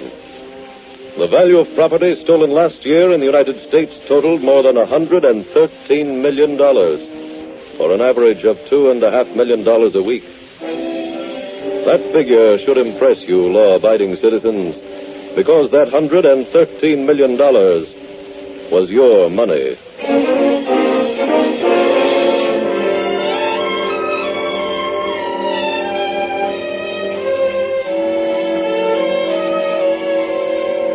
Tonight's file opens in the lavishly furnished apartment of Alice and George Hopkins. It is mid-afternoon, and George has just come in. George? Yeah? What are you doing home so early? I don't feel well. Oh, I'm sorry, honey. Can I get you something? No, I don't want anything. What's the matter? I just went to see Dr. Elliott. He examined me with a fluoroscope. What's that? Well, it's like an X-ray machine, only you get the pictures right there without waiting. What did he say? I've got an ulcer. You've got it. I've got to take it easy. Oh, George, that's awful. Well, I don't like to be an I told you so, but I've been telling you right along you've been working too hard. I know, and you've told me to take it easy. But how can I? I run a one-man business. The cemeteries are full of people who ran a one-man business. What else did the doctor say? Oh, I've got to give up work for a while. Go away. But, George, that's wonderful. You haven't had a vacation in years. I know, but I don't think I should take one. Why not? Who will run my business? Oh, now, George. No, I mean it. Well, there must be somebody to take over while you're gone. Who? Who can I trust? Well, how about Bob Nelson? Well, I thought of him. And? I'm not sure he's had enough experience. But, George, he's been with you a long time. Alice, you must realize that length of service is no barometer for talent. But he's very clever at stealing things. You told me that. There's a great deal of difference between being a thief and a fence. My business is receiving stolen goods. But he's been helping you. I know. Well, then why don't you give him a chance? Oh, now, look, honey. Well, I'm only suggesting it so that you can get away. I realize that, but... Oh, now, look. This isn't good for my ulcer. Get me some water. I got to take some pills. We'll talk this over later.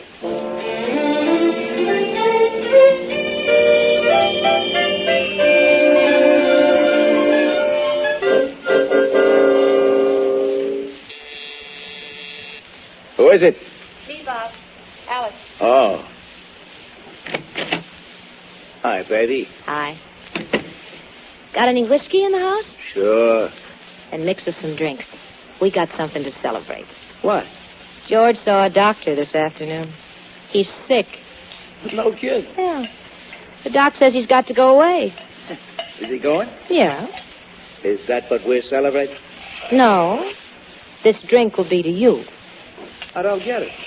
You're the new head man. Huh? George had to get somebody to run the business while he's gone. I sold him on you. Well, thanks, baby. Here. He's going to call you later. What's the matter with him? Oh, he claims he's got an ulcer, but you know the way he belly aches all the time. He won't be happy till they name a new disease after him. How long is he going to be gone? 6 months.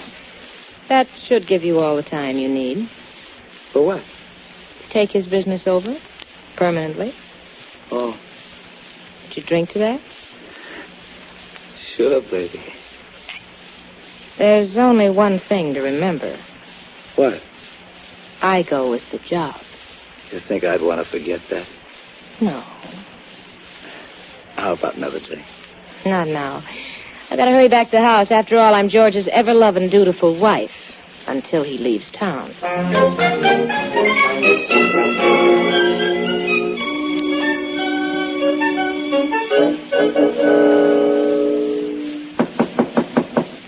in. It's open.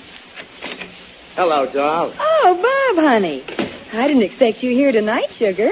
Honey, I just came by to tell you that you get ready to move out of this crumb hotel. Why? George Hopkins got sick, and he's got to get out of town. Well, how does that make me move out of here? I'm going to take over his business while he's gone. Oh. Don't you realize what that means, honey? All those things I promised you. You can have every one of them. Even the mink coat? 2 mink coats. One for when it rains. Oh, well, that's wonderful, Bob. Hey, I thought you and George didn't get along too good. He didn't pick me for the job. His wife did. Oh? Oh, now, don't get mad, honey. She don't mean anything to me. Well, why did she pick you then? She's stuck on me. Oh, Bob. Well, look, I can't help it. Well, you must have encouraged her. I didn't, honey, honest. But we'll have to be careful for a little while. Where we go together and things like that. Why? Because she thinks I'm stuck on her. That I'm going to cut up the business with her as soon as George leaves town. As soon as I take over, baby. It's just you and me.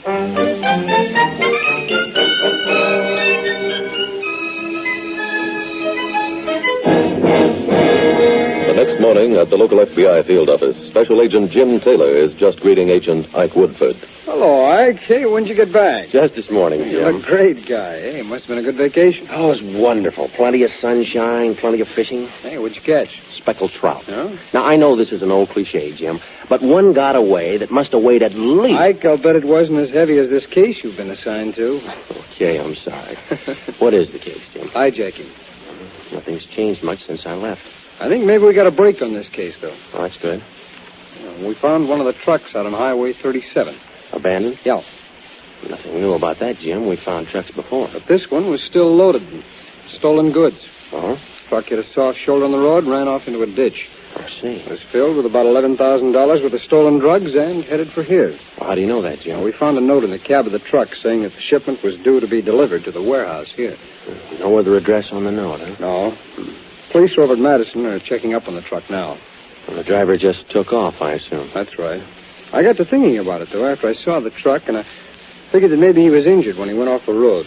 So I checked with all the hospitals around Madison. Sure enough, guy came in with a dislocated shoulder to be treated. Did they have his name? Well, they had a name, but it wasn't the right one. He also gave him a phony address. I see. That's why I said we may have one break, though.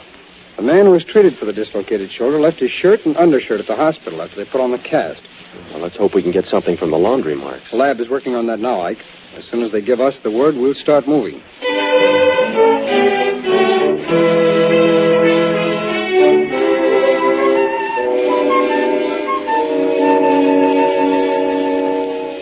Alice, get me a glass of water, will you? You gonna take some more of those pills? So quick? My stomach is killing me. What time is it? 10 after 10. Oh, where is Bob Nelson? He should have been here 10 minutes ago. Oh, I didn't know you called him. Here. Oh, thanks. Oh, I don't know what's in that medicine, but it sure helps. Maybe you better get an extra box for while you're gone. Oh, I've already ordered a whole case. Good. Oh, that must be Nelson now. Go let him in, will you? Okay. Hello, Mrs. Hopkins. Please come in. Oh, thank you. Hello, Nelson. Hello, George.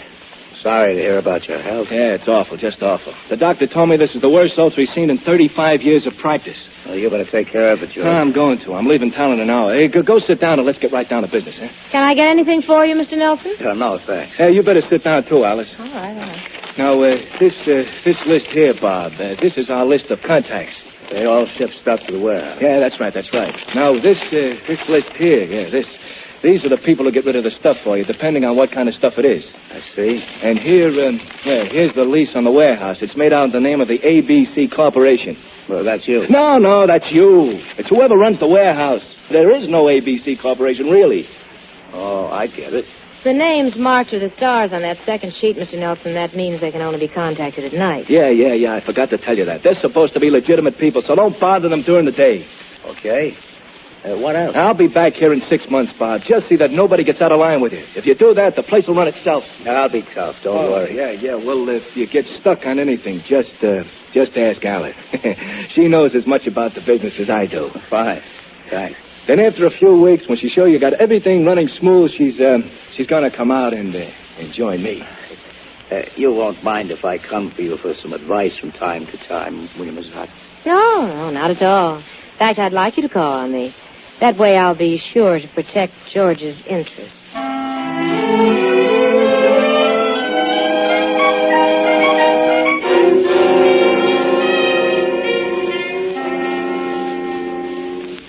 Ike, any word from the police? No, not yet, Jim. They checked that laundry over an hour ago, and it was the right place. That's good. Maybe they've set up a surveillance at the driver's house. Probably. Well, there's nothing any of us can do now but wait until he comes home. I hope they get more from him than I got from the owner of that truck. Oh, I didn't know you saw him. Oh, that's right. You were in with the boss when that call came in from Madison Police. I thought that was a stolen truck, Jim. Yeah, so did I, but it wasn't. Well, I wonder why the driver took the trouble to remove the license plates then. Oh, he must have forgotten in his panic that we could check the motor and serial numbers. At any rate, the owner turned out to be a man named Joe Spencer. Never heard of him. Well, he's not a local. He's from over in Madison. Police had no trouble in picking him up. Did he admit owning the truck? Yes, but he claims he had no idea what was in it. He says he only uses the truck during the day and that his driver must have loaded it with the stolen drugs. That's a likely story. He made it even more implausible by saying that he had just hired the driver. Didn't even have his name or address on record. Well, he certainly sounds like he's mixed up in this thing. Oh, up to his ears. Jim. Oh, yes, Carl. This teletype just came in from police headquarters for you. Oh, well, thanks, Carl. Is that about the driver? Yeah. His name is Eddie Leslie, Ike. Hey, he's told the police his whole story. Including the location of the warehouse here in town? Yes, it's at 989 Franklin Avenue. The police are on their way there now. I'd better go over and meet them.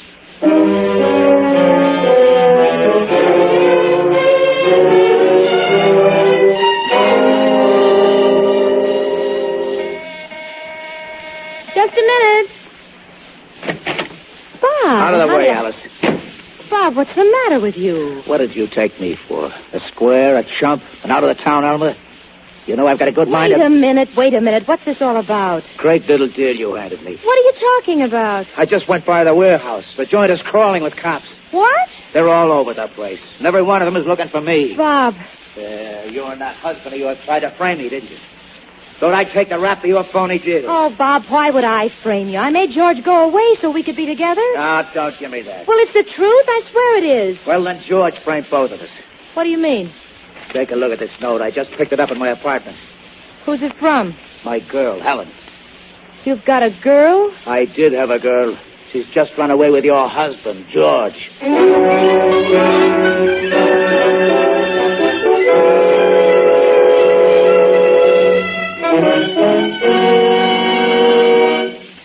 We will return in just a moment to tonight's file, which shows how your FBI helps promote national security. Now let's talk briefly about another kind of security. Security for men and women who want to look forward to independent 60s. What do you mean, independent 60s? It means that you're not accepting 1 cent of charity after you're 60 years old.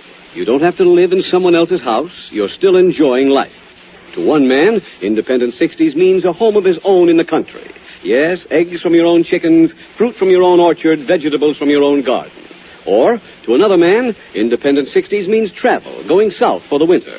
But whatever independent 60s means to you, the thing to do is to stop wishing and hoping for it and start doing something about it right now.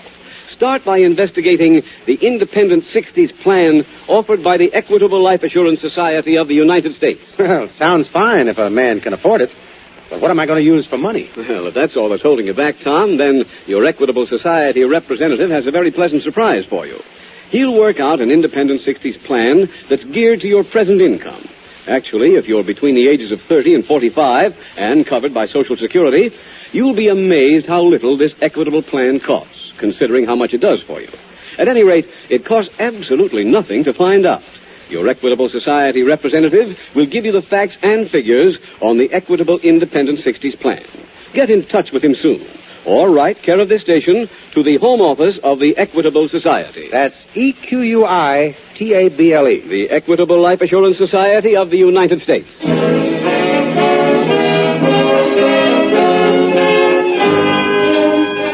Now back to tonight's file, the three-way frame-up.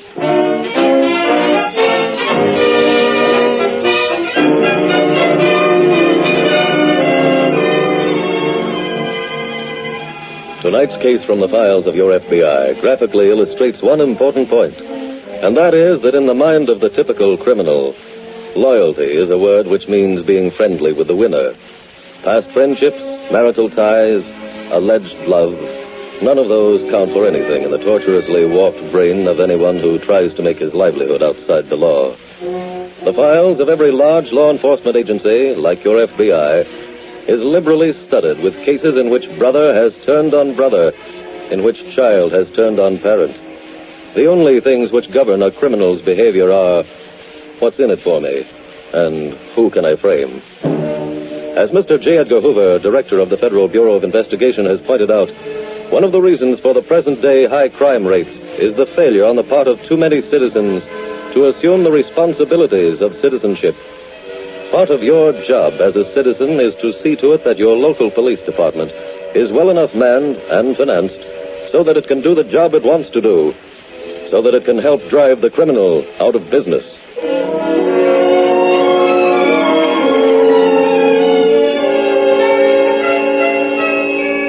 Tonight's file continues at the local FBI field office. You look disappointed, Jim. I am. I thought we were going to close this case when we located that warehouse. Did you find anything there? No, when we got there, the place was empty. Doesn't sound like the truck driver told the truth. No, I think he's leveling with us, Ike. Oh, but it doesn't make sense that a drop as big as that one could be empty at any time. Not unless somebody just emptied it. Well, the only reason for doing that would be because the owner knew we were on his trail. Well, maybe he did. Or maybe he guessed that his driver would talk. I checked at the Hall of Records on the place, Jim, and that's not much help either. Who's on record as being the owner of the place? An outfit named the ABC Corporation is the lessee of the property, and the lease is signed by a G.E. Robertson as president. Have you contacted Robertson? No, there is no such person. It's a fake name. Another one, huh? Well, maybe the watchman was right. He told me a man named Bob Nelson had been there earlier and said that he was the new boss. I know that name, Jim. Yeah, so do I. I'm having the record section send us everything they've got on him. Maybe we can get a lead from that. The owner of the property that the warehouse stands on is the Don Allen Company. The Don Allen Company? They're a legitimate outfit. How did they get mixed up with this? I don't know. Neither did they. They said that they were paid rent every month by the ABC Corporation and never investigated what was going on at the warehouse. It's too bad. If they had, maybe we could have broken this ring a lot sooner. Jim? Oh, yes, Carl. What is it? From the record section. Oh, thanks, Carl. Let's hope this is it. Mm-hmm. Well, looks like Bob Nelson has a pretty long record. Yeah, he sure has. Hey, Ike. Mm-hmm. Take a look at this. Right there. Oh, there's an arrest for selling stolen goods. Sounds like he could be our man. Let's send out an alarm on Nelson right away.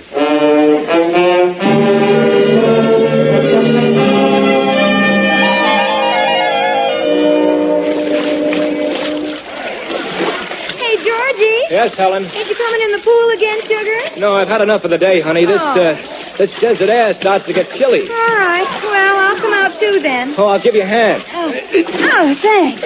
Whew. Dry me off, will you? Oh, sure. I wonder what time it is. Oh, it's 5:12. Hey. What? You forgot to remind me to take my pills. No, I didn't. Well, where are they? I haven't got them. Well, did you leave them in the cottage? No, I threw them away. Threw them away? Yes, I got sick and tired of playing second fiddle to an ulcer. Oh, but Helen, You brought me here for a vacation, Sugar, not a rest cure. But I need those pills. Oh, Georgie, that's just your imagination. If you take pills, you think you're sick. If you think you're sick, we don't go out. We came to the desert to have fun. Honey, we've been having fun. We swim every day. You go shopping for clothes. No, well, I want nighttime fun. I want to ride out in the desert, visit the sheiks. Honey, there are no sheiks in Arizona. Well, then take me dancing. Aren't there places for that? All right, honey. We'll go dancing tonight.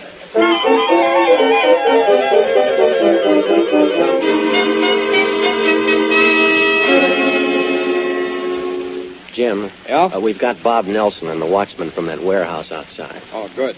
Ike, will you send Nelson in, please? Right. Oh, and Ike, while I'm interviewing him, why don't you see what you can find out from the watchman? Then we can compare stories later on, Okay. All right, Nelson, this way. There he is, Jim. Thanks, Ike. Sit down, Nelson. Okay. I'm telling you right now, you guys have got nothing on me. That remains to be seen.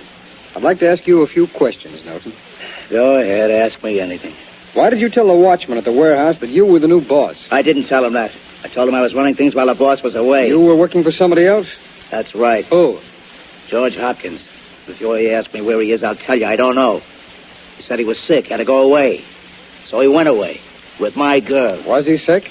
I don't think so. But he was always used to make out he was dying. He had pills to take care of everything. How about that list of contacts the police found in your hotel? Hopkins gave them to me. They're even in his handwriting. Then you knew the warehouse was a drop. Sure, I knew it. I ain't claiming I'm a lily. But you guys got no rap on me because I never operated a warehouse. Ask the watchman if you don't believe me. I will. Ike. Yes, Jim. Did you ask the watchman how long Nelson had been running a place? Yes, I did. He said he never actually ran it, that we moved in before he had a chance. There, you see? Did the watchman know where Hopkins had gone? No, he didn't, Jim. Maybe you can find out from his wife. No? Where is she? We've got an apartment at 108 West Owens Avenue. Okay. All right, Nelson. We're going to hold you for further questioning. How long? Until we can locate the commissioner and arraign you. In the meantime, Mike, let's get a warrant. Go over and talk to Mrs. Hopkins.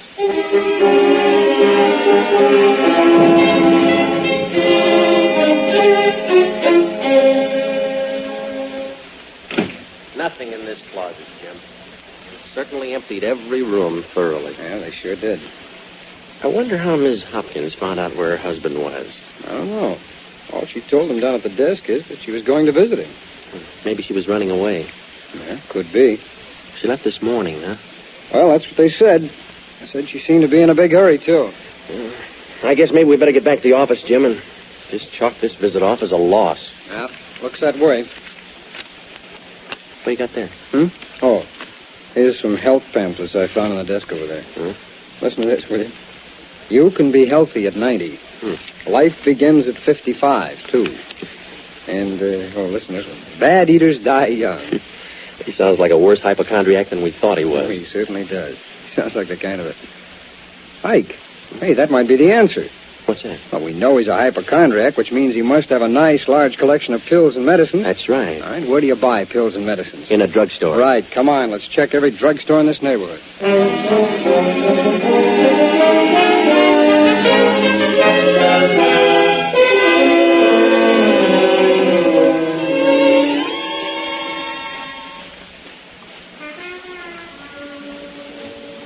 Gee, Georgie, Sugar, you're a wonderful dancer. Oh, thanks. Now, aren't you glad you did this? Yeah. You know, I bet you forgot all about your ulcer, too. Well, Helen, to tell you the truth... May I cut in? Huh? Alice. What's the matter? Aren't you glad to see your own wife? Helen, why did you throw away those pills? What are you doing here? How did you know where he was? I called his tailor. I knew he couldn't go anywhere without letting him know where to send his clothes. Aren't you ashamed of yourself, young lady, running off with my husband? Oh, stop with that stuff. What about you and Bob Nelson? I got the whole rundown on that one. We're all finished. So are we. Oh, no, we're not. I want $25,000 or I go to the cops. People are looking. I don't care. Besides, it's impolite to discuss money matters in public. Alice, walk around the floor to our table, huh? We'll dance over to meet you. All right. Come on, Helen. Sugar, you're not really going to give her $25,000, are you? Of course not. Well, then why did you... I'm gonna have her come down to the cottage with us. When we get her there, we'll lock her in the closet and blow. Oh, but what... Shh, quiet. Well, what do we do now? We'll go down to our cottage and talk, Alice. First, though, I've got to pay our check. Waiter! Oh, waiter! Better call for a lawyer, too, Mr. Hopkins. Who are you? I'm a special agent of the FBI. I've got a warrant here for the arrest of all three of you. George, I guess I shouldn't have thrown away those pills.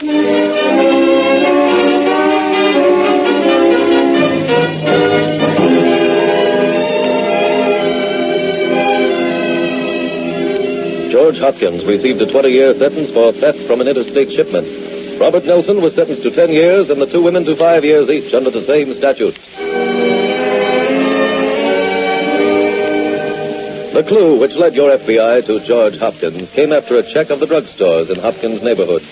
One of them revealed that he had just ordered a refill on several prescriptions written by a Dr. Elliott. Locating the doctor was a simple matter, and since every hypochondriac notifies his doctor of his every move, the two special agents were able to find out where Hopkins had gone. A quick trip to the resort brought the results you have already seen, the arrest and subsequent conviction of all the criminals involved. When your FBI closes a file like this, a file that has been a major irritant for some time, there's the very human temptation to relax and to enjoy the fruits of victory. But every special agent has been trained to realize that relaxation is not a part of law enforcement. Stop fighting crime for one day, and the crime wave will wash away the hard-won victories of a month. It may be true that there is no rest for the weary, but it is even truer that there is no rest for the members of your FBI. Special agents who have learned that the price of successful law enforcement is the same as the price of liberty, eternal vigilance.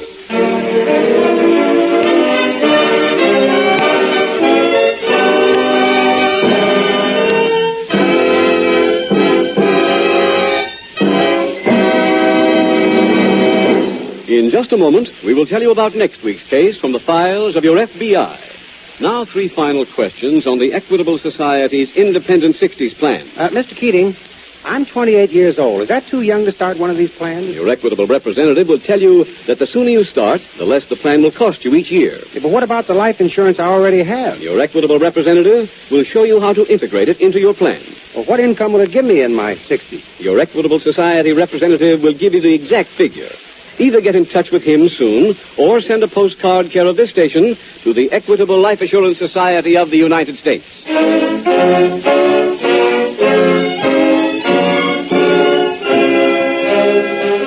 Next week, we will dramatize another case from the files of the Federal Bureau of Investigation. A telling story that underlines the nation's #1 law enforcement problem. Its subject, juvenile delinquency. Its title, The Remorseful Runaway. The incidents used in tonight's Equitable Life Assurance Society's broadcast are adapted from the files of the Federal Bureau of Investigation. However, all names used are fictitious, and any similarity thereof to the names of persons living or dead is accidental. Tonight, the music was composed and conducted by Frederick Steiner. The author was Jerry Lewis. Your narrator was William Woodson, and Special Agent Taylor was played by Stacey Harris. This Is Your FBI is a Jerry Devine production. This is Larry Keating speaking for the Equitable Life Assurance Society of the United States and the Equitable Society's representative in your community, and inviting you to tune in again next week at the same time when the Equitable Life Assurance Society will bring you another thrilling story from the files of the Federal Bureau of Investigation. The Remorseful Runaway on This Is Your FBI. The hungry people of Europe must be fed. You can help feed them. Send $10 to CARE, C-A-R-E, New York. Do it today. This program was transcribed. This is ABC, the American Broadcasting Company.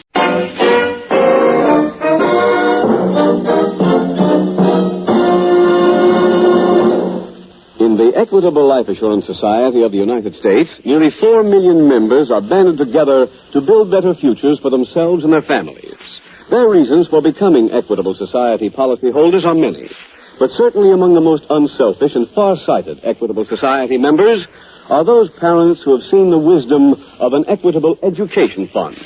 Fathers and mothers, in just 14 minutes, the Equitable Society will tell you how to make sure that your children get the funds necessary for the education you want them to have through an Equitable Education Fund.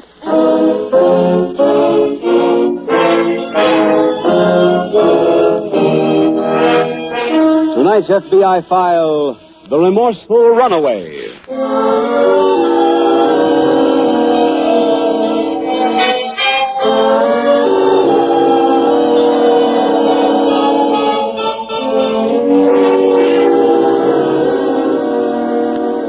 According to a recent study, the population of the world is increasing by approximately 20 million every year. And of that increase, the population of the United States grows larger by about 1 million people annually. That extra million human beings in this nation presents a challenge to every citizen. A challenge which must be accepted in equal parts by everyone. What is to happen to them? Will we allow the crime rate to continue to increase even more quickly than the birth rate? Are we to leave to these coming generations a heritage of lawlessness from which no moral structure can be built? If that is not our wish, if we desire to leave them a United States strong in its moral fiber, then the time to act in curbing the crime wave is now. And the problem to attack first in that fight is the problem that more and more becomes the number one worry of every law enforcement agency. The problem which must be solved if any progress is to be made in hurling back the legions of crime.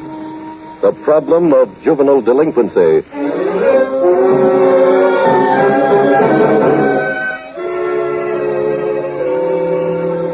Tonight's file opens in a Midwestern state. A freight train rambles along through the early morning mist. A young boy, having made his way across the tops of several cars, is letting himself down into an empty coal carrier. Go ahead and jump, Stevie. There, the boy. There. I thought you missed the train. Yeah, almost did. Stuck on those railroad cops. Well, every day's like this, Stevie. Hey, how did they know we were there? Chance, my boy, pure chance. You were unlucky this time. Maybe next time we... Hey. What's the matter? We got company. Oh, you mean the boy over there? Uh-huh. What's he doing here? I don't know. He was sleeping there when I climbed aboard our little gondola. Hey, looks like he might be sick or something. I think I'll take a look at him. Hey, don't bother, Stevie. I've already investigated the situation. He had a chief watching a $20 bill on him. Oh, well, where's my cut? You don't get to cut in on this, Stevie. This is a freelance job. Hey, that ain't fair, Duke. I didn't say it was. I've told you many times before, Stevie. Life isn't fair. Why should I be? Yeah, I guess we're going to stop here. Yeah, looks that way. Yeah, looks like our company's awake, too. Yeah. Well, good morning, son. Huh? Who are you? Yes, sir, the railroad. Where are we? Yeah, we're coming into a pleasant little community called Millville. It's one of the finest hobo jungles in the country. Hey, shall we hop off here, Duke? I'm hungry. Sure. Not eaten since last night. Hey, my watch is gone. What's that, sir? And my money is gone, too. Well, now, that's too bad, boy. They were in this pocket just before I fell asleep. Oh, now, just a minute, son. I hope you're not accusing me or Stevie here of anything like that. Yes, I am. I want my watch back and my $20. Oh, now, boy. Maybe you took them and I want them back. Shut up. The railroad dicks will be all over us. Yeah, that's right. Well, you better be quiet. I won't be quiet. You stole my money. Quiet, lad, I was quiet. in this car. Don't say anything. If you don't come out, I'm coming in. He's climbing up the ladder. Come here, you. Let go of me. Nicely done, Stevie. Come on, we better get out of here.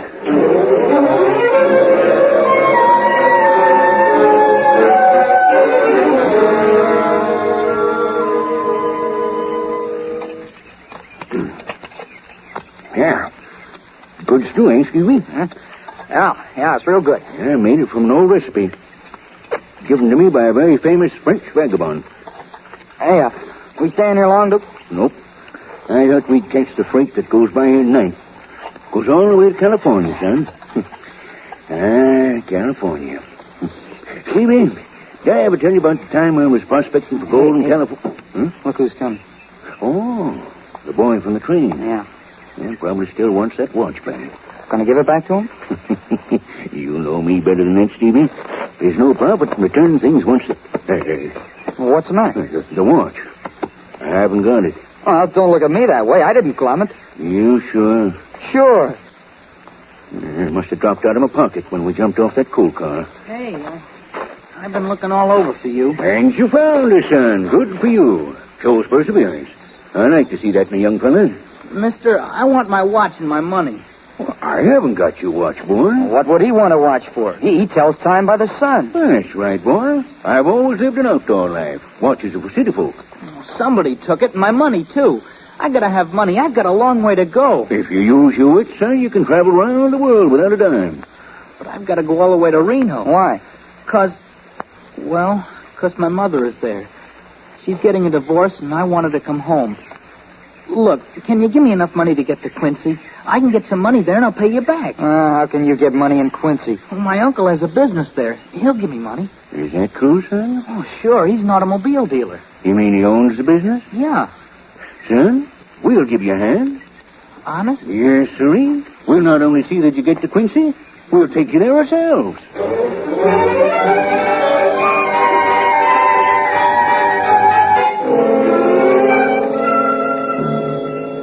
Meanwhile, in the local FBI field office, Special Agent Jim Taylor is just approaching the desk of Agent Alan Grayson. Alan, have you heard about the series of robberies down at the freight yard? Yes, Jim. I was on the night desk when a couple of those complaints came in. Well, last night they put some extra railroad police on over at the yards. One of these specials found a young boy and an older man going through a boxcar. Yeah? He found them after they had broken the seal on the car, but he didn't catch them. I see. Special didn't know where they escaped to, but he got a good look at both of them, so he called in their descriptions to us. I hope they were better descriptions than we usually get. Oh, yes, they were, and we know they were good because they've just been verified. How? The railroad police at Millville called us. They've been caught? No, they got away again. They slugged the railroad policeman there and then ran for it. Any leads on where they might have headed? No, none at all. One unusual thing is that there were 3 of them in this last assault. They must have found a friend. Mm-hmm. The railroad police found a watch near the car where the slugging took place.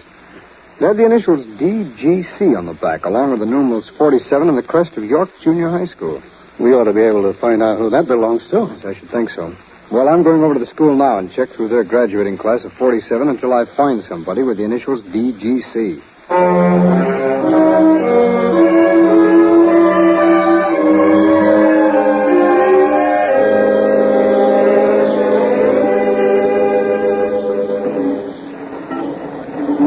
Davy, I hope that boy don't stay in there with his uncle too long. Now, what's your angle on him? Well, he's going to get railroad fare to Reno from his uncle.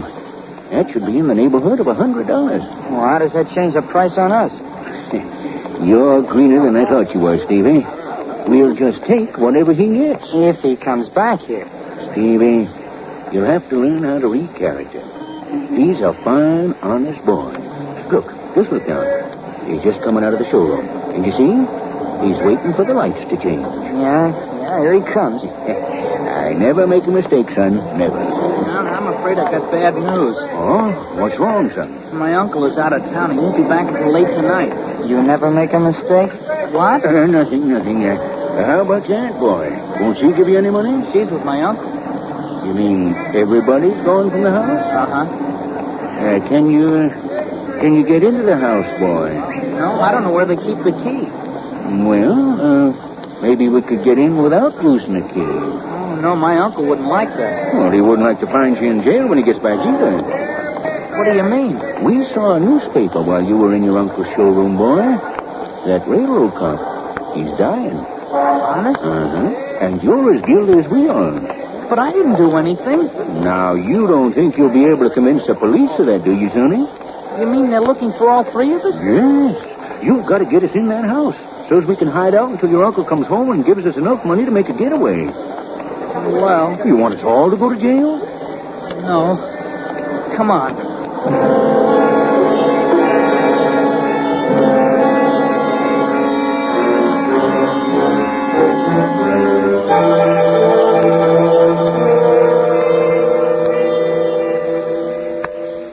Alan, I found out who that watch belongs to. That was a quick job, Jim. Well, there was only one graduate with the initials DGC, a youngster named Daniel G. Craig. Did they have anything else on him? I had his address, so I checked there after I left the school. I see. Danny sounds like a nice kid who's in a tough spot. He was running away from some relatives who were caring for him while his mother was in Reno getting a divorce. Oh, another one of those. Uh-huh. I'm afraid divorce and juvenile delinquency go hand in hand. No question about it. The way I figured, Alan, he might have been running away to Reno to be with his mother and just fell in with the other two. That's possible. Oh, while you were out, the chief of police at Quincy called. Oh, what do you want? He'd gotten some word on the trail from the Millville police, who interviewed some of the men in the hobo jungle. Uh-huh. They reported that the older man and the two boys had been there and cooked themselves a meal. Yeah. They were heard talking about going to Quincy, which is why Millville called the chief up there. I see. Let's call and give them the information we've got about young Craig. Huh? Right. Oh, and Alan, I think we'd better go over to Quincy ourselves. You make the call. I'll tell the boss we're leaving.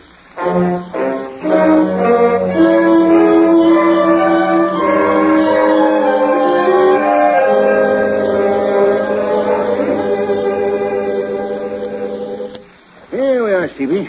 This suitcase ought to be big enough. Oh, sure. We can get plenty of stuff in there. Hand me that cock on the table. Yeah. Here. I might as well take the living cup, too. Hey, we can't get much on that. Not costing us anything, my boy. Hey, how about this gold cigarette lighter? Oh, I didn't see it. Sure, throw it in. Well, we better not take too much.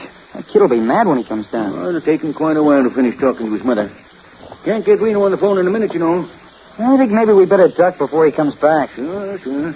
Let's not miss anything. Here's where to keep the silver. Give me a hand, son. Oh, okay. There we are. All right, as much as you can. Hey, what are you doing? What? We're just looking around, son. What's in that bag? Oh, some knickknacks. That's my uncle's stuff. You put those things back. But, my boy, you're going to need a little extra money for magazines and sandwiches on the train. You can't travel like a peasant. You were stealing that stuff. Stealing? What? All we're doing is borrowing some of these things to send you to Reno. I don't want to go to Reno that way. Oh, now, you're not being fair to yourself, son. We don't want anything for ourselves. You're nothing but crooks. I'm going to call the police. Oh, no, you don't want to do that, my boy. You'll just be making trouble for yourself. I don't care. Let them arrest me. I'm not going to let you get... Oh. You're getting very proficient at that, Stevie. Come on, let's finish packing the knickknacks.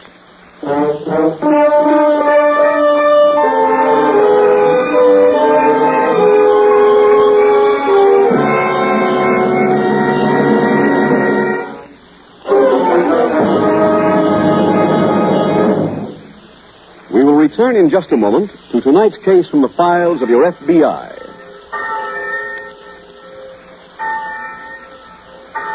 On many a peaceful college campus, just 1 month from now, thousands of eager college freshmen will hear a bell like this, calling them to their first college class. Yes, next month, 500,000 young men and women, sons and daughters of farmers, doctors, laborers, and businessmen, will be starting their first year in college. What about your boy, Frank? Are you planning to send him to college when the time comes? I hope so, Mr. Keating. I'd like my kid to have the chance I never had myself. And that's a good way to look at it, Frank. And if I were you, I'd make certain of having the money to send him to college. Start right now by setting up an equitable education fund. What's that, a plan for saving money? Well, it's more than that, Frank. It's a complete plan offered by the Equitable Life Assurance Society. And once you start, your children are certain to get the funds necessary for their education, regardless of what happens to you. Now, here's how the plan works. First, you start when your children are young and spread their educational costs over 10 or 15 years instead of taking a licking in 4. Second, when your boy or girl is ready for education, the money is ready and waiting for him right there in the Equitable Education Fund. Third, this equitable plan works whether you live or die. If you are totally or permanently disabled, the fund continues to build up without any further payments. If you die, the education fund becomes fully established immediately. Well, that sounds like a real practical idea. Why don't I see someone from the Equitable Society right away? That's it, Frank. Get in touch with an Equitable Society representative soon. Or send a postcard, care of this station, to the Equitable Life Assurance Society. That's the way to be sure, with an Equitable Education Fund, that your boy or girl will answer the call of the college bell.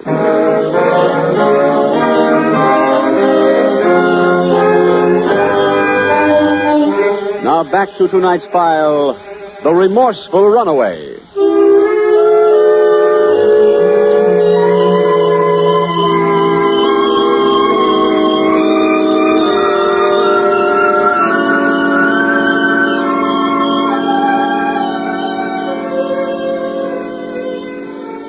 few people in the country who are not anxious to see the problem of juvenile delinquency conquered, but for the most part, they feel themselves helpless. They ask in plaintive tones, "What can I do? What can any one person do in such a big fight?" The answer is that no one person can solve juvenile delinquency, just as no one soldier can win a war. But if every soldier adopted the attitude that there was little he could do to help gain victory, there would be no victory. Wherever you are, and whoever you are, you can help fight the battle to prevent our youngsters from becoming criminals. You can help fight it in many ways. One of those ways, and this applies to you whether you are a parent, a teacher, or just a person who occasionally comes in contact with a child, is to teach the child to respect law and order. See that under no circumstances is any criminal ever invested with properties of glamour or bravery. See that any child you discuss the subject with fully understands that the noble qualities are on the side of the law, that the important qualities are those in the motto of your FBI: fidelity, bravery, integrity.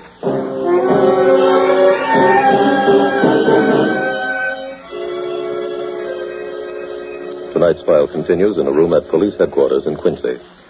Alan, I just talked to the chief of police. Nothing's come in on the alarm yet. It doesn't seem possible that all three of them could have come to Quincy and left again without being spotted. No, but if they're here, they're being very quiet. Has young Craig's mother been notified about any of this? Yes. She will notify us through the office in Reno if she hears from Danny. But I'm afraid we can't wait for that. No. If he's hitching his way, it might take him a couple of... Oh, excuse me, Alan. Special Agent Taylor speaking. Hello, Taylor. This is Chief Ward. Oh, yes, down hello, in the Chief. hall of my office. You got word on the Craig boy? You've located him? Yes. His uncle, a man named Russell, got home this afternoon from a business trip and found young Craig unconscious on the living room floor. I see. Have you spoken to the boy? Yes, just finished. He said that the old man, the other young boy he was with on the train, came to his uncle's house with him. Mm-hmm. Said that he went upstairs to call his mother in Reno, but couldn't get through to her, and that when he came down, he found them robbing the house. Is that when they knocked him out? Yeah, threatened to call the police, and the other young boy hit him on the head from behind. Chief, could he tell you who the other two were? Only that the older man's name is Duke, and the young boy's first name is Stevie. Duke and Stevie. Well, I'm afraid that isn't going to be much help. Well, I've got a list of things that were stolen if you want it. Yes, that's fine, Chief. Thanks. I'll come down to your office for the list.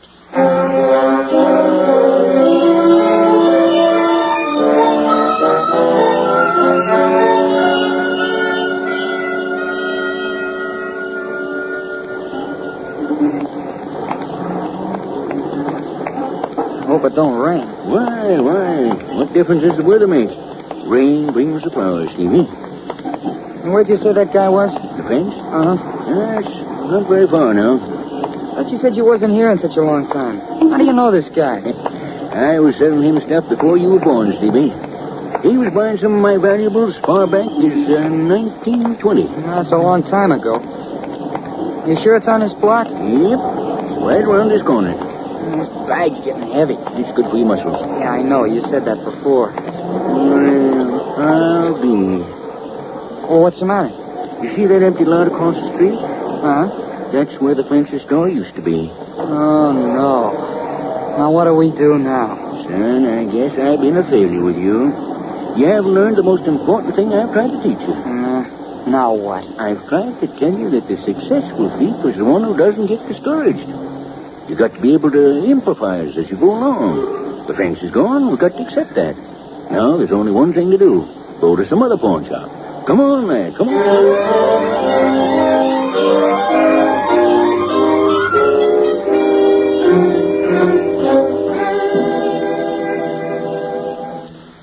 Danny, this is Special Agent Taylor. Jim, this is Danny Craig. Hello, Danny. Hello, Mr. Taylor. Sit down, son. Make yourself comfortable. Thank you, sir. The alarm has gone out on that list of things that were stolen from Danny's uncle's house. Oh, that's fine, Alan. I think I'll go out by the desk just in case somebody calls in with a report. Okay, I'll see you later. Well, Danny, I'd like to ask you a few questions. All right, Mr. Taylor. What made you run away in the first place? I wanted to be with my mother. I didn't want to live with my aunt. Have you spoken to your mother? Yes, I spoke to her this morning.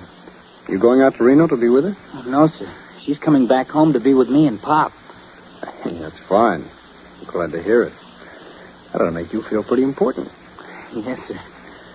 Well, now, Denny, what can you tell me about Duke and Stevie? Well, I think I told the police pretty nearly everything I remembered. Mm-hmm. Well, let's find out if I've got all the facts straight, huh?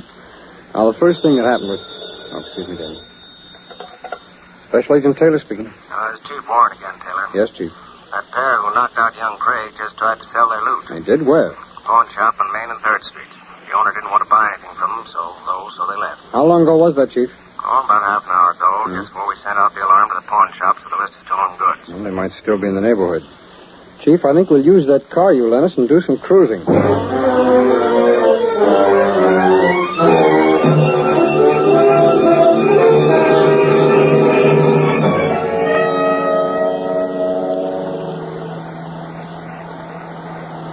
We've covered this territory pretty well, Jim. Yeah. I don't see how they could have gotten too far. That stuff must be pretty heavy. Warren to car 21. Yes, come in, Chief. There's a teletype here from your home office. Will you read it to me, please? Yeah. Reads, nickname file Washington, reveals man being searched for, answers description, Edward Mason, known as Duke. FBI circular 17342-47. Fine, thanks, Chief. I looked up the circular we had on file. Mason has been arrested 23 times over a period of 35 years. Tell me, is there anything predominant in the record? Well, 11 of the arrests were for breaking into and entering sealed freight cars. I see. Just a moment, Taylor. Car 9's calling in. Well, at least we know who we're looking for. Yeah. That's a help. I wish we could get some kind of a lead before it gets dark. I'm afraid we're going to have to, Ellen. If they get the advantage of another night, we might be able to get out of town. No, we've got to catch them while it's still light. Warren to car 21. Come in, Chief. That was Patrolman Page in car 9, Taylor. Mason and the young boy went to a pawn shop at Olive and 5th Street. Good. Have they been apprehended? Oh, the pawnbroker had already received the alarm, but when he tried to hold them, the young boy knocked him down. They got away. I see. All squad cars in the street have joined in the search. Okay. Thanks, Chief. Jim, we'd better get over there, hadn't we? I don't think so, Alan. Huh? We're going to wait right here. I got a hunch they're headed this way.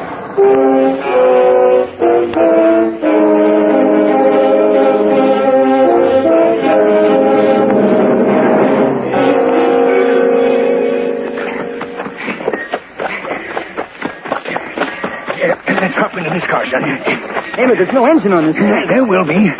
Go ahead, jump up. Hey, you want some help? No, I can make it. Let's sit down until she starts. But first, give me a hand. We'll close this door. Okay.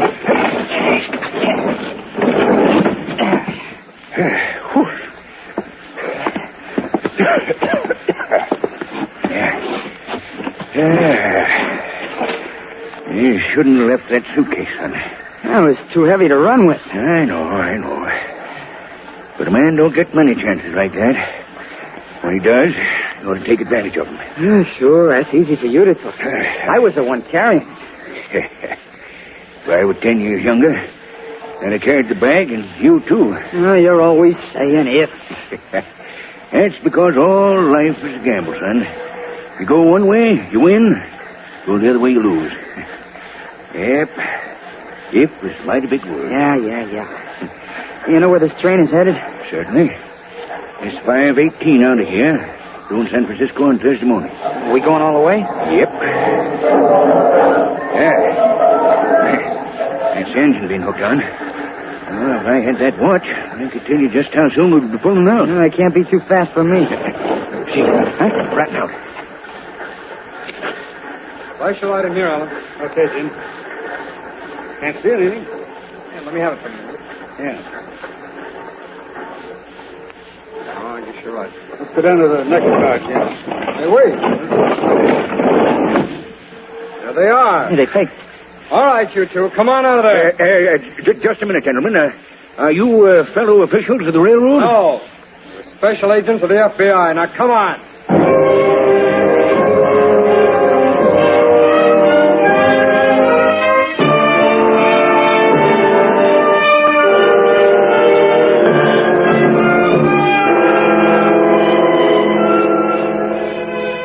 The criminal known as Edward Duke Mason received a 20-year sentence for larceny.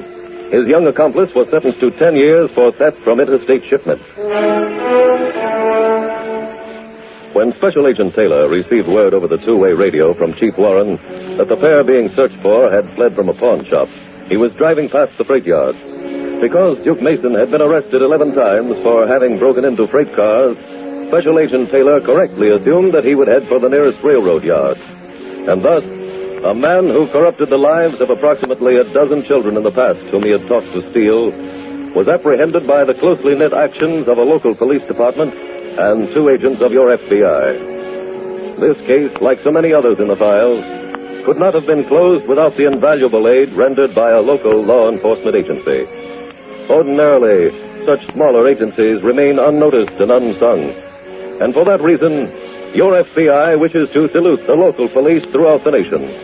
Without them, law and order would be impossible to maintain. For these men, your local police, form your first line of defense against the common enemy, America's army of criminals.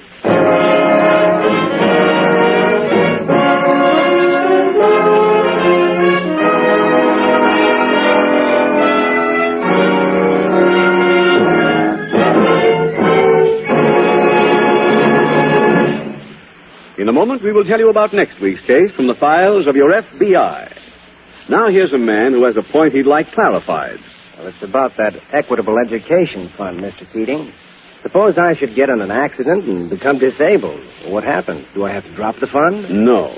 That's the beauty of this plan. If you are totally or permanently disabled, you won't have to make any further payments. But the fund will go right on building up. It's one of many fine features that your Equitable Society representative will explain to you in detail. Or send a postcard care of this station to the Equitable Life Assurance Society of the United States.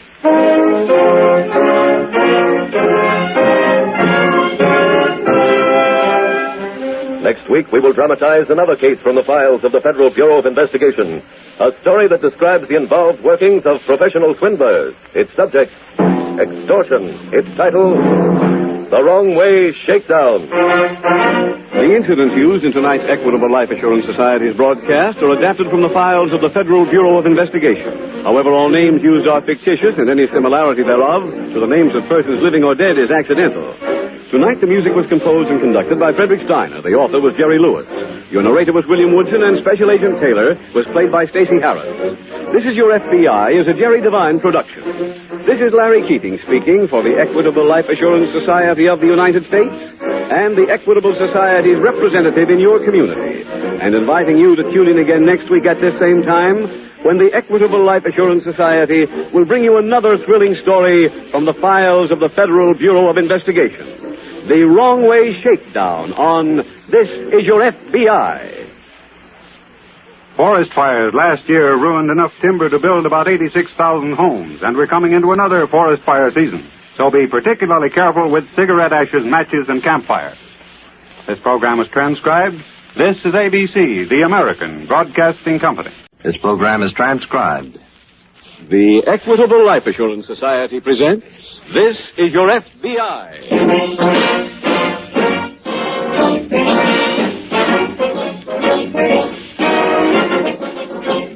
This Is Your FBI, the official broadcast from the files of the Federal Bureau of Investigation. Presented as a public service by the Equitable Life Assurance Society of the United States and the Equitable Society's representative in your community.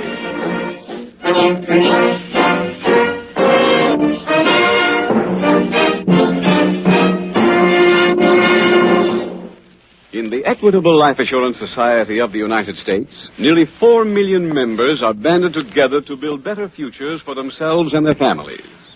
Their reasons for becoming Equitable Society policyholders are many, but certainly among the most unselfish and far-sighted Equitable Society members are those parents who have seen the wisdom of an Equitable Education Fund. Fathers and mothers, in just 14 minutes, the Equitable Society will tell you how to make sure that your children get the funds necessary for the education you want them to have through an Equitable Education Fund.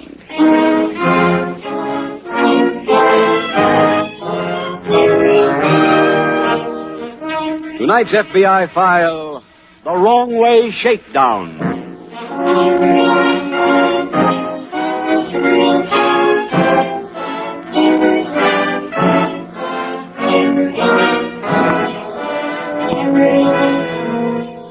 the entrance to the post office in New York City, there stands the slogan, "Neither snow, nor rain, nor gloom of night stays these couriers from the swift completion of their appointed rounds." And while that is true of postmen everywhere, it is likewise true of almost every government employee. No member of your FBI knows where his next assignment will take him, into what jeopardy it will place him, or under what conditions he will have to work.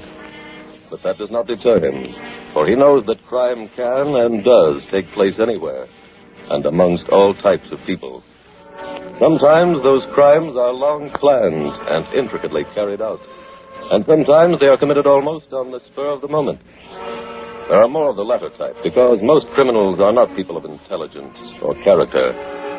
They are more likely to be insensible opportunists who look only for the smallest of openings before they strike.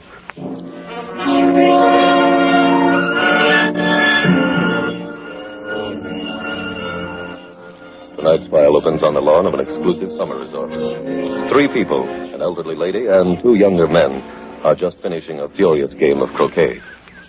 Go ahead, Wilbur. It's your shot. I know. If you don't hit your mother's ball, the game is as good as over. I'm aware of that. Here goes. He missed. Go ahead, Mrs. Wheeler. It's your shot. All I have to do is hit the stakes with my ball. That's right. Well, let's try it. Excellent, Mother. Good shot. You're the champ, Mrs. Wheeler. That's the first time I ever played croquet. Congratulations, Mrs. Wheeler. Thank you, dear. How do you feel? Oh, tuckered out. Mother, I think we better go up and have a cup of tea. That's a good idea, Wilbur. Would you two join us? Oh, not me. I'm going up and take a shower after all that exercise. But we'll see you in the dining room. Oh, that would be nice. Maybe we can eat together. Mrs. Wheeler, my wife doesn't allow me to make dates with strange women. You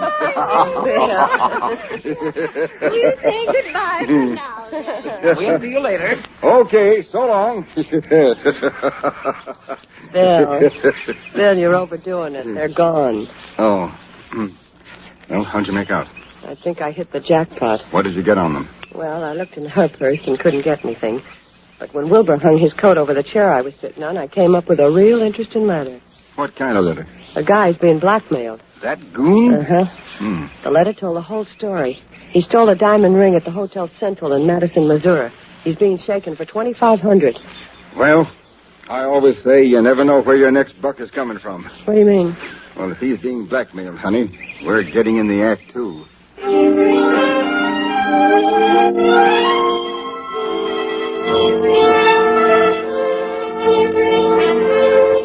Meanwhile, in the nearby local FBI field office, Special Agent Jim Taylor approaches the desk of Agent Keith Johnson. Keith, it's never going to get cool again, is it? I don't think so. And the paper says we're due for more of the same tomorrow. Yeah. Say, Jim, what's this new case we're on all about? Extortion? We just finished. It was one extortion case. Well, that's why they gave us this one. What have we got so far? Not much. We don't have a description. We don't have a sample of the extortioner's handwriting, and we don't know where the extortioner is now. Dandy. Yeah. What's the operation? Well, it seems there was a reunion of the class of 28 of Madison University. A few of the old grads went out and celebrated pretty strenuously. Among them, one Mr. Rawlins. Nothing will strain you as much as trying to hold on to an old memory. Well, they found that out.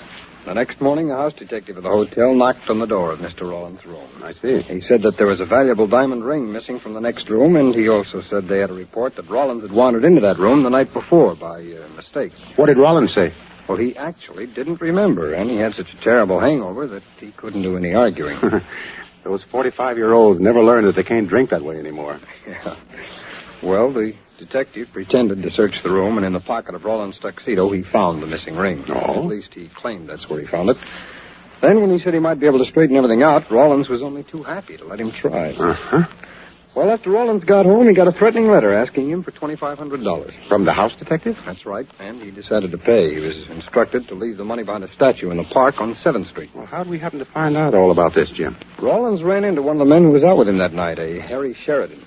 They compared notes and found out that they'd each paid $2,500 to the same man, and for stealing the same ring. Have you been able to get any list of the alumni who attended the class reunion? Yeah, I've got it right here. Good.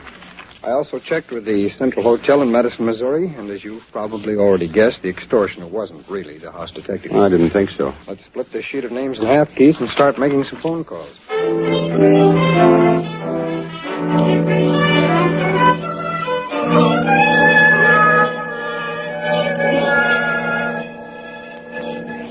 Wilbur. Yes, Mother? Something bothering you, dear? Well, Is it something in one of those letters they sent up from the desk? Mother, I'm trying to remember something. Well, maybe I can help you, dear. You're right about my being bothered, and it is by one of those letters. I knew it. The person who wrote it to me wants $5,000. What? From you? Yes. Why, that's shocking. Well, it's blackmail, Mother. The letter states, I know all about the diamond ring you stole at the Hotel Central in Madison, Missouri. Who signed the letter, Wilbur? There's no signature. I bet I know who sent it to you. Who?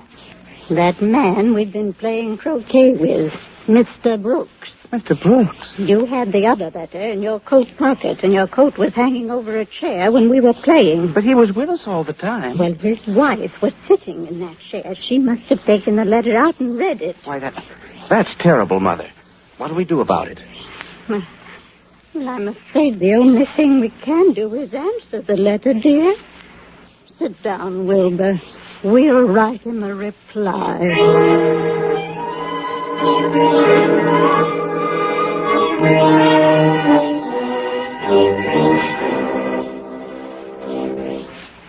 Is that you, Bill? Baby, call the man and order that mink. You got an answer. It was under the shrubs out back, just like I ordered it. And he's going to pay? 5 G's. Oh, wonderful. Could any of your other husbands have figured it out this fast? Oh, none of them. That's why I've stayed married to you for 2 whole years. Honey, what's the next move? I've got to contact him in a little while. What for? Oh, tell him where to leave the moo. Where will that be? Well, I haven't decided yet. How about that lifeguards platform down at the beach? There won't be anybody close to that once it gets dark. That'll be okay. I'll contact him right now.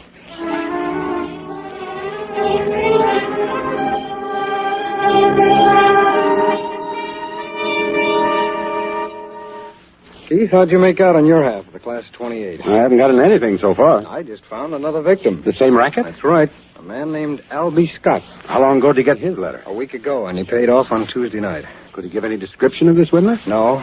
Apparently all of the victims had such hangovers the morning of the shakedown they didn't pay much attention, and that's the only time any of them ever saw the extortioner.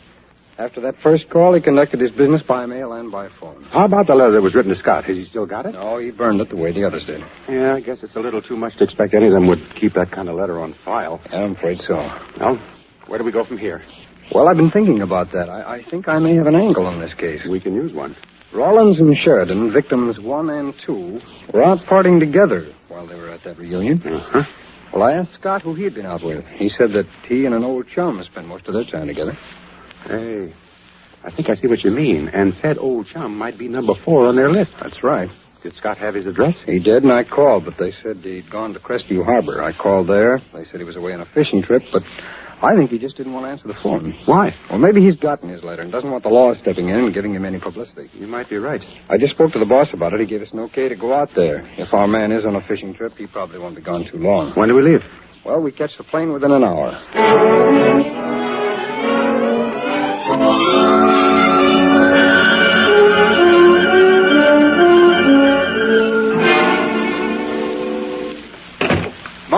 Marge. What is it? Come here.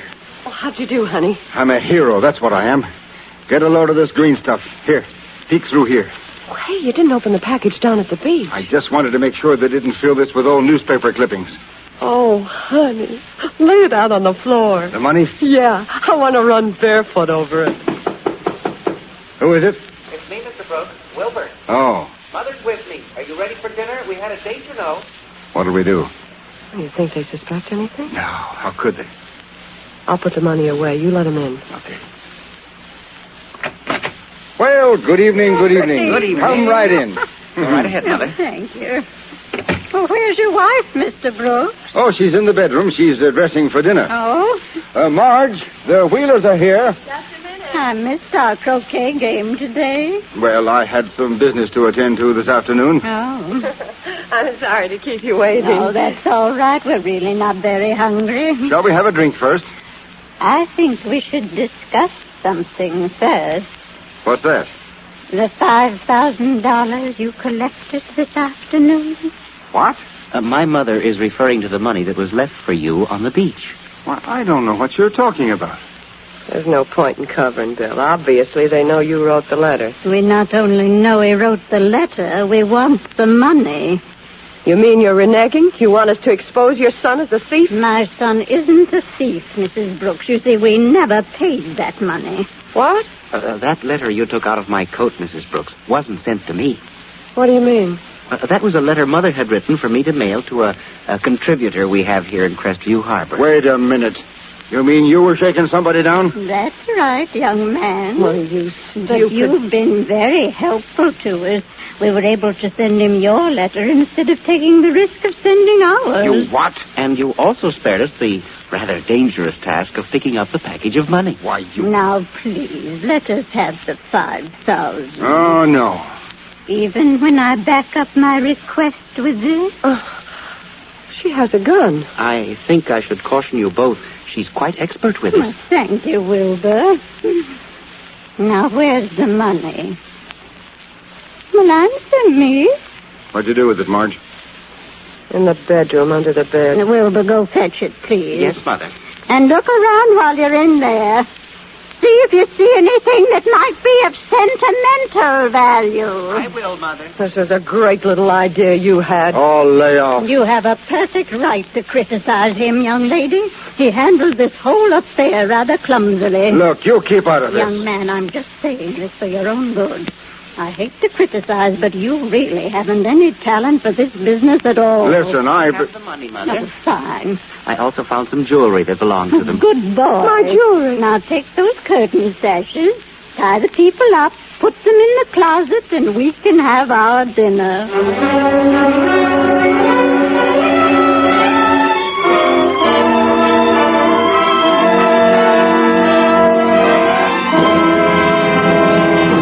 We will return in just a moment to tonight's case from the files of your FBI. A few weeks from now, on scores of elm-shaded campuses, the bells of our colleges will call the sons and daughters of America to the most valuable experience of their lives. I say valuable experience advisedly. Did you know that the average college graduate earns $72,000 more during his working years than the average American? $72,000 more than the men who don't go to college. Well, that's a lot of money. You're right, Stan, it is. There's a close tie-up between earning and learning.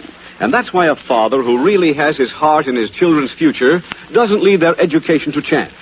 He makes sure that they'll go to college. He makes sure with an equitable education fund. Well, I've got a little savings account for my boy's education. An equitable education fund goes a lot farther than that, Stan. It's a complete plan offered by the Equitable Life Assurance Society, and it gives you these 3 advantages. First, you start when your children are young and spread their educational costs over 10 or 15 years instead of taking a licking in 4. 2, when your boy or girl is ready for education, the money is ready and waiting for him right there in the Equitable Education Fund. 3, this equitable plan works whether you live or die. If you are totally or permanently disabled, the fund continues to build up without any further payments. If you die, the education fund becomes fully established immediately. Well, say, that sounds good. Whom do I see about it? A representative of the Equitable Society? Right, Stan. Get in touch with an equitable man soon, or send a postcard care of this station to the Equitable Life Assurance Society.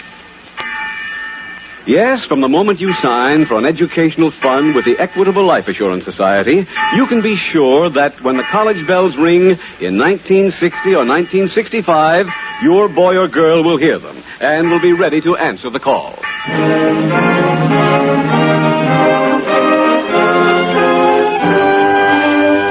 Now back to tonight's file, The Wrong Way Shakedown.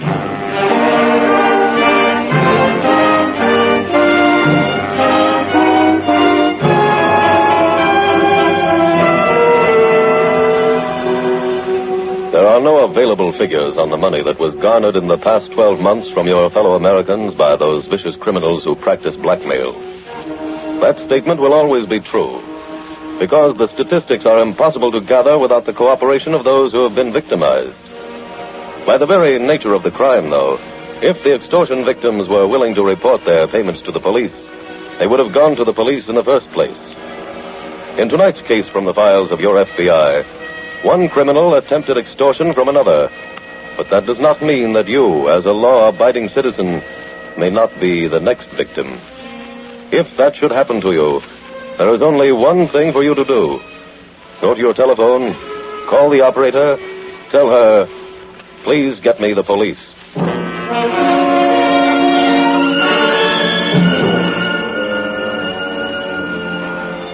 Tonight's file continues in the closet of the hotel room occupied by Mr. and Mrs. Brooks. They've been battering at the door since Wilbur and Mrs. Wheeler left them there. Oh, this is great. We get ourselves untied and we still can't get out. Don't come to me with your troubles. You're a big help. I didn't think geniuses needed any help. How did I know they were larceny bums? Because you're the smartest husband I ever had, remember? I wish I was the smartest ex-husband you ever had. I got half your action. Oh, shut up. I'm going to try this door again. It's giving a little. I never thought I'd grow old in a closet. Don't worry. We'll get out of here. You better find those two. When we do, I want my jewelry back. Oh, you keep talking like this was all my fault. Like I found the letter in Wilbur's coat. Oh, now I shouldn't have found the letter. That does it. Now let's call the desk and see if they're gone. Oh, sure they're gone. You think they're waiting for us? Go down to the lobby and see if you can find out where they went. Okay. And don't come back until you do.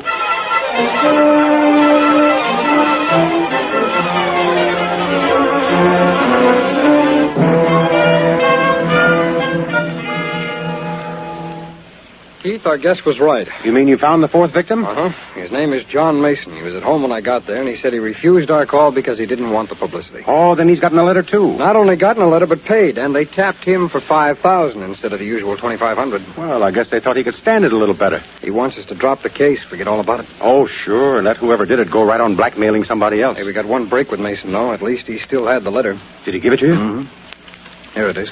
Take a look at it.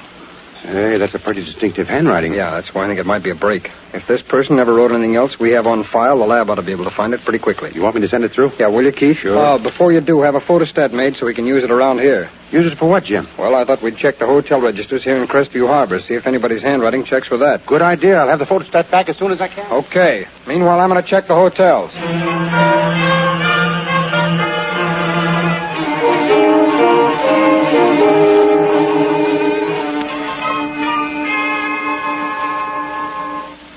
You were right, Marge. They did check out. Naturally. But nobody knows where they went. Did you try the transportation desk? Uh-huh. He had a telegram in his pocket when I went through it.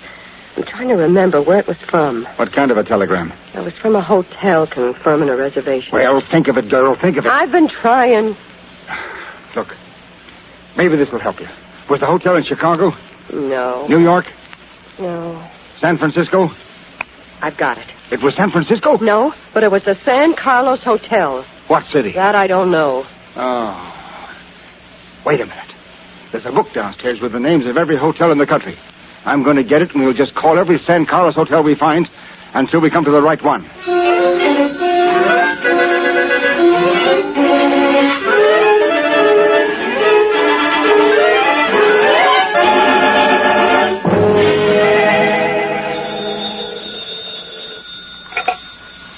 Special Agent Johnson. Hello, Keith. Jim. I'm over at the Harbor Inn. I found that same handwriting on the register. You couldn't miss it. The lab found out who it was, too. It's Bill Bentley. It's what? That's right, Jim, the check passer. He's registered here as Bill Brooks. Oh, that's an old alias of his. Oh. Well, he's never mixed up in anything except bad checks, to the best of my knowledge. Well, that's all he's ever been arrested for. Oh. You know, this case gets tougher instead of easier as we go along. Yeah. Does anybody know where Brooks went when he checked out? No, but his room hasn't been cleared out yet, and the manager's going to let me go through it. You want me help? Yeah, pick up a warrant for Brooks and his wife. Okay. And Keith, just in case they were working with anyone else, pick up a John Doe warrant, too. Will do. I'll see you over here as soon as you can make it.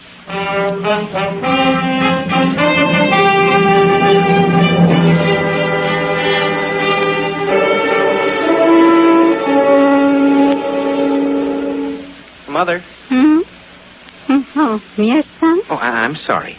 Were you sleeping? No. No, I've just been sitting here reminiscing. Do you know, this was the first town your father was arrested in? Really? Yes. And I'm sorry to say it was because he didn't perform his routine properly. Oh. That's why it's important, Wilbur, to always keep practicing. Keep going over and over the job that you're to do. Well, it does get tiresome, Mother. I know, but it saves trouble. Now let's hear you go through your performance once more. Oh, Mother. Come on now. Oh, very well. I knock on the door. When the party opens it, I walk in and say, Mr. Jones, I'm the house detective here. More firmly, Wilbur. Yes, Mother. I'm the house detective here. There's been a serious charge made against you. That's better. The party in the next room claims he saw you walk in there last night. Mm-hmm. There's a very valuable ring missing from that room. I'm afraid I'm going to have to search your room. Fine, son. Now describe what you do. Well, I search the room, then I palm the ring and find it in the gentleman's suit. Correct. Well, one thing, Mother. I do have trouble palming the ring. Well, that's why you have to keep practicing. That's what your father did. He eventually became so proficient he could palm a trunk. Mother, I've always meant to ask you, is this ring the same one that Dad used? Yes, son, it is. I'd venture to say that ring has been to more class reunions than the Dean of Harvard.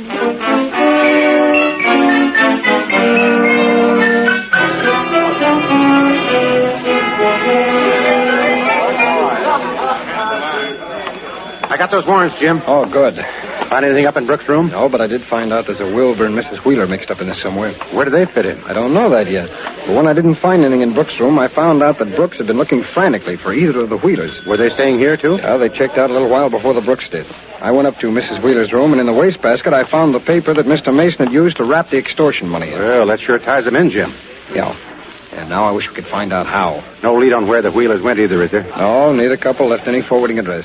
Well, they're probably not traveling together. Brooks was around looking for Wheeler. No, but I'm not so sure that if we can find one, we won't find the other pretty close. What do you think we ought to do first? Well, the switchboard here is getting up all the telephone slips on every call that Brooks and Wheeler made. Let's go back there and see if we can get anything out of them.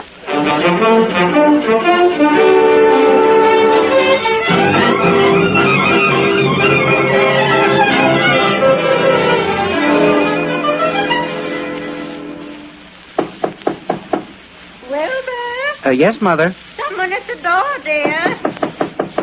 Would you see who it is, dear? Probably the tailor bringing back my suit. Well, it's nice to find you home. Step back and let a lady in. Mother, it's Mr. and Mrs. Brooks.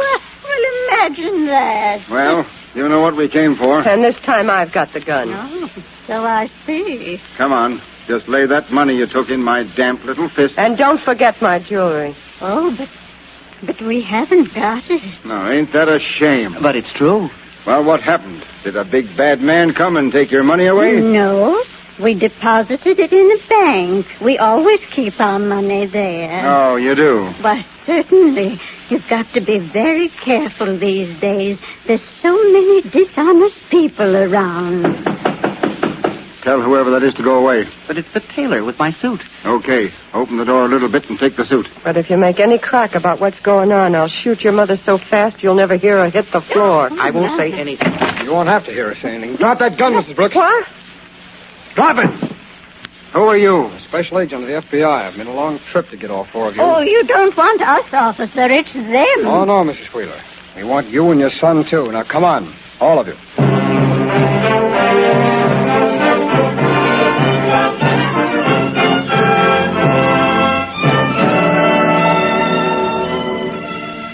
Mrs. Wheeler, her son Wilbur Wheeler, and William and Marjorie Brooks were tried, convicted, and sentenced to 5 years in prison on charges of extortion. The telephone slips which the two special agents examined at the Harbor Inn switchboard revealed that Bill Brooks had telephoned the San Carlos Hotel in 8 different cities, and that at the last one he had located Wilbur and Mrs. Wheeler. From that point on, it was just a matter of getting to the hotel in time to apprehend the four of them. And thus your FBI aided in the conviction of another group of criminals. Aided in their convictions, but did not obtain those sentences because, that is not the work of the Federal Bureau of Investigation. Your FBI apprehends criminals, but the job of convicting them belongs to another branch of the Department of Justice. That procedure is followed out because of the fact that no one, least of all the members of the Bureau, wants your FBI to be anything but a fact-finding agency. An agency which has won the reputation of living up to the words which form their motto. F for fidelity, B for bravery, and I for integrity. FBI, fidelity, bravery, integrity.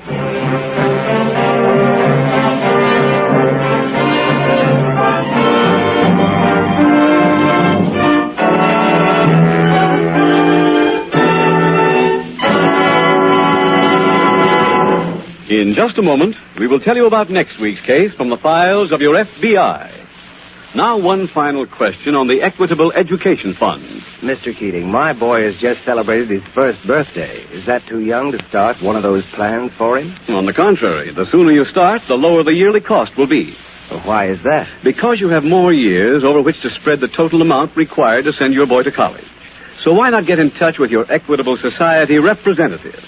Look him up soon. Or write care of this station to the Equitable Life Assurance Society of the United States.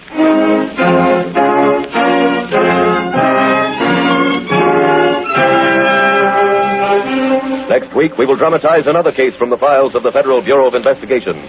A case concerning the curious trail of stolen jewelry that led across 3 states. Its subject, interstate theft. Its title, The Tell-Tale Bracelet. The incidents used in tonight's Equitable Life Assurance Society's broadcast are adapted from the files of the Federal Bureau of Investigation. However, all names used are fictitious, and any similarity thereof to the names of persons living or dead is accidental. Tonight, the music was composed and conducted by Frederick Steiner. The author was Jerry Lewis. Your narrator was William Woodson, and Special Agent Taylor was played by Stacey Harris. This is Your FBI is a Jerry Devine production. This is Larry Keating speaking for the Equitable Life Assurance Society of the United States and the Equitable Society's representative in your community, and inviting you to tune in again next week at the same time when the Equitable Life Assurance Society will bring you another thrilling story from the files of the Federal Bureau of Investigation. The Tell-Tale Bracelet on This Is Your FBI.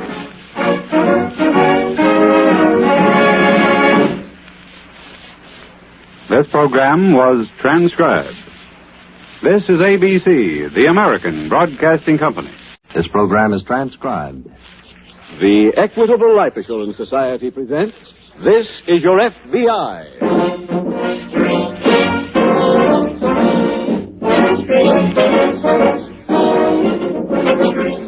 This is Your FBI, the official broadcast from the files of the Federal Bureau of Investigation.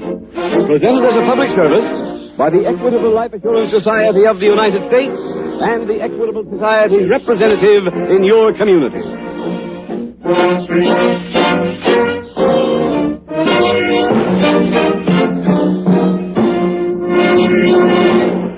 In the Equitable Life Assurance Society of the United States, nearly 4 million members are banded together to build better futures for themselves and their families. Their reasons for becoming Equitable Society policyholders are many. But certainly, among the most unselfish and far-sighted Equitable Society members are those parents who have seen the wisdom of an Equitable Education Fund. Fathers and mothers, in just 14 minutes, the Equitable Society will tell you how to make sure that your children get the funds necessary for the education you want them to have through an Equitable Education Fund.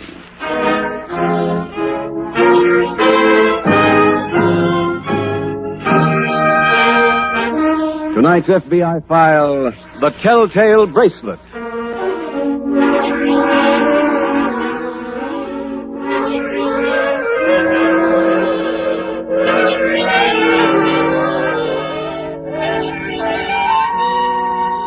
The summer vacation period is drawing to a close, and throughout the nation, businessmen are getting ready for the fall season. Americans earn their daily bread in an endless variety of ways, and in almost every one of those pursuits, there is a seasonal fluctuation. But there is at least one business in the United States which does not depend for its revenue on any such variable circumstances as the weather. That business is crime. Criminals are reaping a tremendous harvest in this country. To tell you one figure out of the welter gathered by your FBI will not tell you the whole story, but it may give you some idea of the magnitude of criminal operations in the United States in the past 12 months. In that time, criminals stole property valued at a total of more than $113 million, or almost $10 million a month. Of that amount, more than $9 million represented the value of stolen jewelry, a sum which puts jewel theft into the category of big business. This would be a somber report if the theft of jewels was diminishing. The shocking fact that it is rising, and the end is nowhere in sight.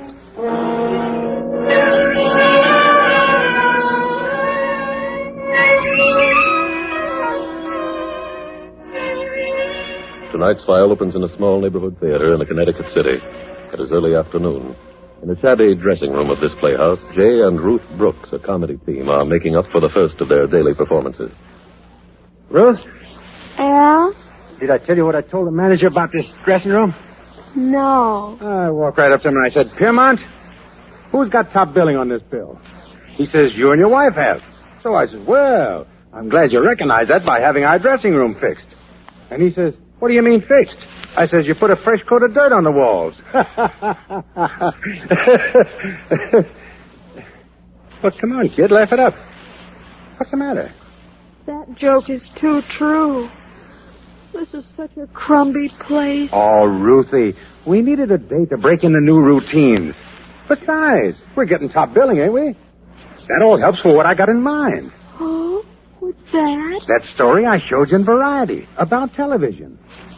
You know, how they need class acts like ours? Is that what it says in Variety? Sure. They figure it just like I do.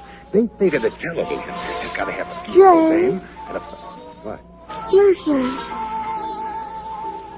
That's the music for the 3 balls of fire. That means they're on. I thought you spoke to the manager about them. I did. I said to him, Piermont, how can you expect us to get any laughs following a striptease act? What'd he say? Well, what could he say? We're the headliners, ain't we? Top billing? Why are we still following them? Well, look, Piermont couldn't re-routine the bill on such short notice. But after this first show, he'll put them on behind it. Why couldn't he do it now? Oh, honey, forget it, will you? We got important things to think about. There may be television scouts out front. Well, how do I look? Sensational. Like the bracelet? Where'd you get it? I borrowed it from Edna. Yeah, that's kind of junky.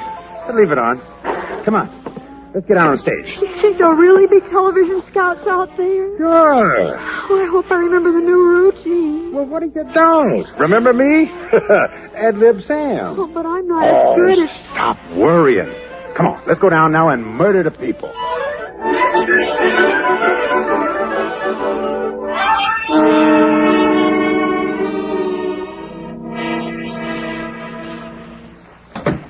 Edna. Edna. That you, Tommy? Yeah. Be right with you. Look, honey, I can't stay long. I thought we were going out. Well, we were, but something's happened. Look, come here, will you? What is it? What's the matter? Edna, first of all, I want you to know I ain't an Indian giver. When I give somebody a present, it's a present for them to keep. You understand what I mean? Yeah.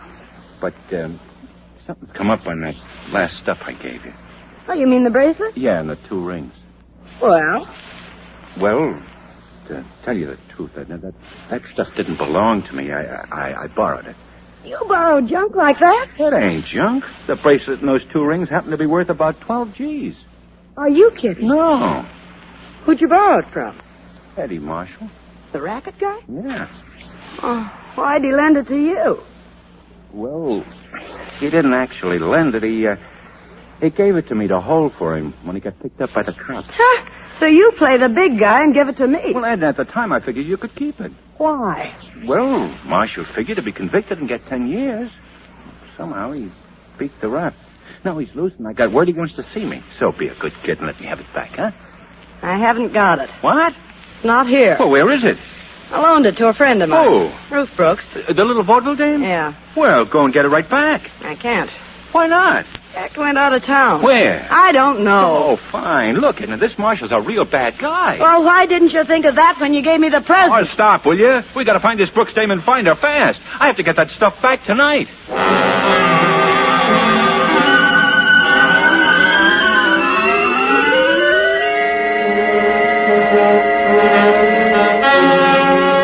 Meanwhile, at the local FBI field office, Special Agent Jim Taylor is approached by Agent Leo Schuyler. Oh, Jim, that's probably the message I left for you.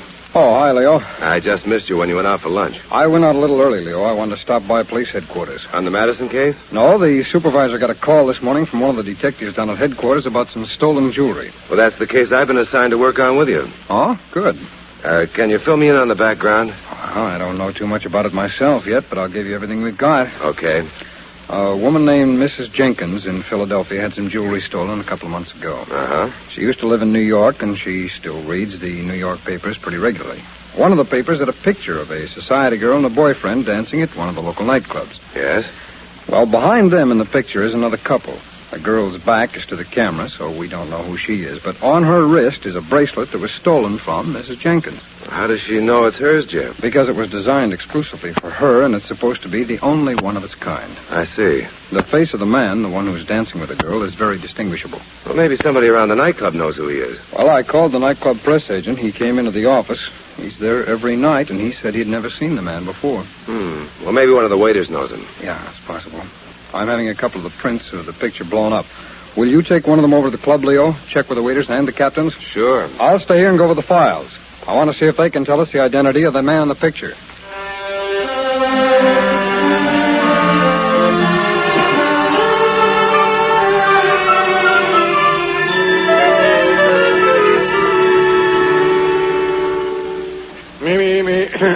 Me da ha ha me ha.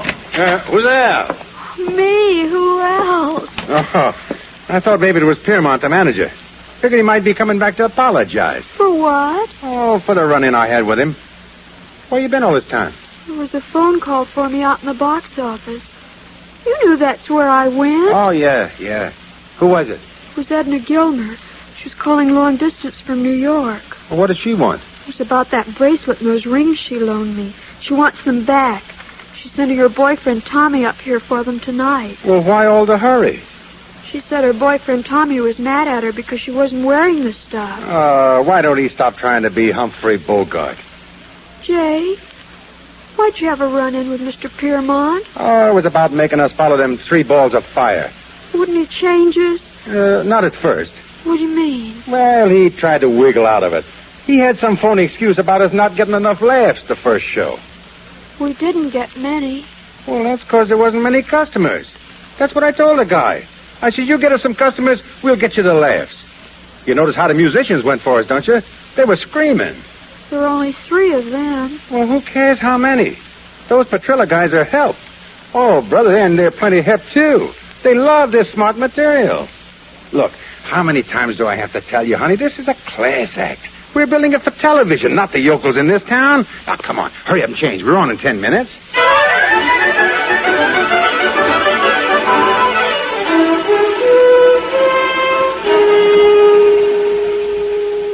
Oh, Jim. Yes, Leo? I went to that nightclub. No one could identify the man in the picture. Oh, I called you at the club, but you'd already left. We found out who he is. Oh, good. His picture turned up in the files. He's a petty larceny thief named Tom Wells. Well, he shouldn't be too tough to find. Oh, not if he's still in town. He may have gone under, though, when the picture appeared in the paper. That's true. In any event, we've sent out a new alarm on him. Oh, here, I've got his record here. Have you had a chance to study it? Yeah.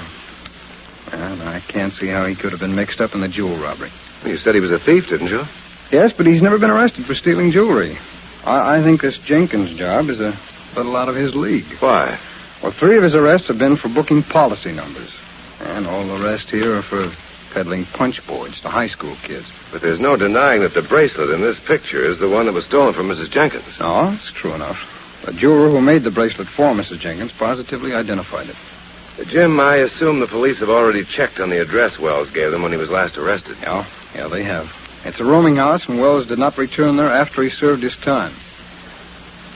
The only thing to do now, Leo, is hope we get an answer on that alarm.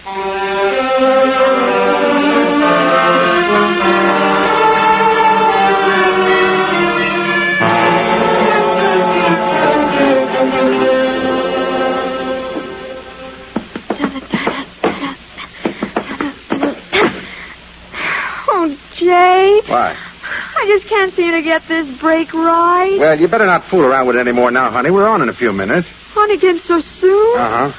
We were just off an hour ago. How many shows are we doing here a day? 6. 6? Well, we get a break because we're headliners. The other acts are doing 7. That's on weekdays. Of course, on Sundays you can't tell. Jay. Huh? Do you hear that? Hey, yeah. That's the music for them striptease dames. Thought we were supposed to be on ahead of them. Yeah, that's what that Piermont told me. How do you like that guy? No wonder Vaudeville is dead. That's probably him with another bum excuse. Yeah. Come in. Ruth Brooks in here. Oh, hi, Edna. Oh, come in. Thanks. Oh, Jay, you remember Edna. Yeah, sure. Hi. I'd ask you to sit down, Edna, except there ain't another chair. We had another chair. Where'd we put it? On my shoulders? Oh, now, Jay. I'm fed up with the way we've been treated around here. Oh, gee, I didn't expect you, Edna. I thought your boyfriend was coming to see us. I decided to come myself. How'd you know where we were playing? Called up your agent. Look, have you got the bracelet and the rings? Oh, yeah, sure. Could I have money? Oh, they're not here. Huh? I went back to the hotel after the last show. I left them there. Oh, well, let's go over and get them. Okay, right after this show. Look, I haven't got time to wait. Let's go now. She can't go now, Edna. We're almost on. She's got to. I can't wait. Why not? Well, if you must know, that bracelet and those rings are real. What? Yeah. Yeah, they're worth $12,000. Oh, my. I gotta get them in a hurry. Does Tommy want them back? He isn't interested in them anymore. Tommy was killed this afternoon.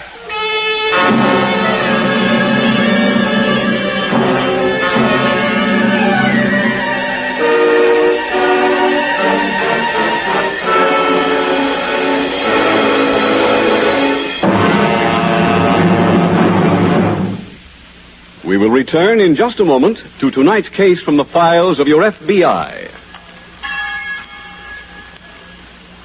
Soon, from hundreds of well-loved college halls, the bells will ring out to welcome nearly 2.5 million young Americans. But what about the boys and girls who are forced by fate to turn a deaf ear to the college bells? Many of them with excellent records in high school.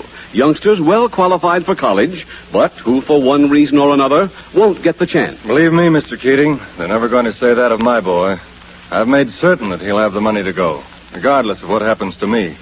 After hearing you talk about an equitable education fund last week, I got in touch with my Equitable Society representative and signed up. Fine, Norman. You'll never regret that move, and neither will that boy of yours. For members of this audience who didn't hear this program last week, I'll repeat some of the advantages of an equitable education fund as offered by the Equitable Life Assurance Society. First, you start when your children are young and spread their educational costs over 10 or 15 years instead of taking a licking in 4. Second, when your boy or girl is ready for education, the money is ready and waiting for him right there in the Equitable Education Fund. Third, this equitable plan works whether you live or die. If you are totally or permanently disabled, the fund continues to build up without any further payments. If you die, the education fund becomes fully established immediately. That's what sold me, Mr. Keating. That's why I decided to see my Equitable Society representative. And I earnestly urge every forethoughtful father or mother to do likewise, or to send a postcard care of this station to the Equitable Life Assurance Society. Yes, once you set up an equitable education fund, you can be sure that when the college bells are ringing for the class of 1958 or 65, your boy or girl will be able to answer the call.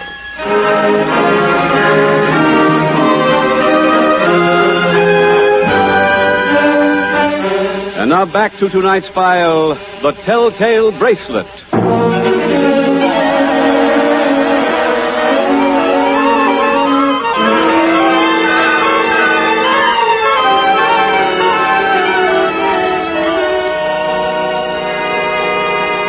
Tonight's case from the files of your FBI gives ample illustration of the basic inherent difference between the criminal and the decent citizen.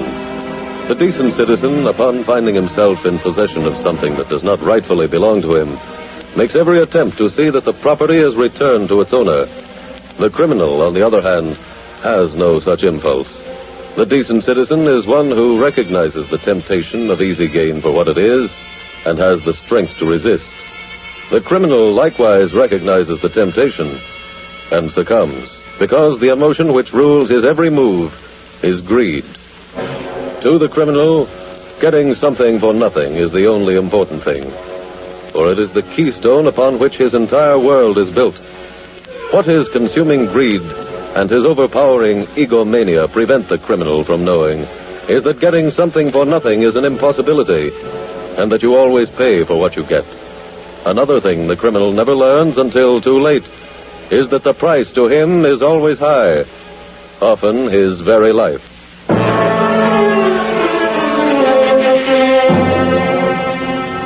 Tonight's file continues in the local FBI field office. Jim. Oh, Jim. Yes, Leo? I just about given up on you. Oh, I'm sorry, Leo. I should have called. I've been down at the morgue. On what? The police reported a killing this afternoon. It turned out to be our missing suspect, Tommy Wells. Oh. What happened? Well, the coroner said Wells had been beaten to death at his hotel with a blunt instrument. Possibly the butt of a gun. Any leads? No, nothing so far. Well, it's not going to be easy to find out who that girl in the picture was now. Oh, I think I know her. Really? Yeah, there were 3 pictures of the same girl in Wells' room at the hotel. In every one of the pictures, she's wearing her hair in an upsweep. That's the way the girl in the newspaper picture was wearing her hair, too. Yeah, I know. I checked around the hotel, and the bell captain told me this was the only girl he ever saw Wells with. Did he know who the girl is? No, but the pictures were all made by the Black and White Studios. I took them down there, and they identified the girl as Edna Gilmer. Oh. Did they know where Miss Gilmer lives? Yes, they gave me her address, but when I checked, I found out she'd left town. She's gone to Hartford, Connecticut, according to her landlady. Well, Jim, we know her name, and we know what she looks like. I don't think we'll have too much trouble finding her. I hope not. I've already notified the police up there to be on the lookout for her. What do we do now, Jim? As soon as we get an okay, we go to Hartford.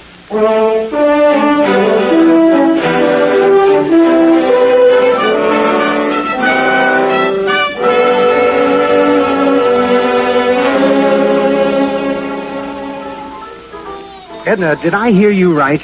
Did you say that Tommy was killed? Yeah. How? He was beaten to death. By who? I think it was a man named Eddie Marshall. Well, who's he? A racket guy. Why did he kill Tommy? On account of the jewelry. What? It belonged to Marshall. Tommy had no right to give it to me. Oh. Are the police looking for Marshall? I don't know. Well, didn't you tell them about him? No. Why not? That's their business. Oh, but Edna... Look, we're wasting time. Let's go to the hotel and get the bracelet and rings. Oh, we told you, Edna, we're due on stage. Edna, what do you plan to do with the stuff when you get it? Turn it over to the police? Yeah, sure. Well, then what's the hurry? Look, I might as well tell you something. Eddie Marshall is smart to the fact that I know where the jewelry is. So? There's also a very good chance that he followed me up here to Hartford. You mean followed you here to us? Yes. When he finds out that you've got the stuff, you're in it too. Oh. So if you want to be in the clear, let's get over to your hotel. You're on. We're on, he said. Yeah. What'll we do? We do the act. Now, wait a minute. We've got to, Edna. Come on, Ruth. We'll sure get a lot of laughs this show.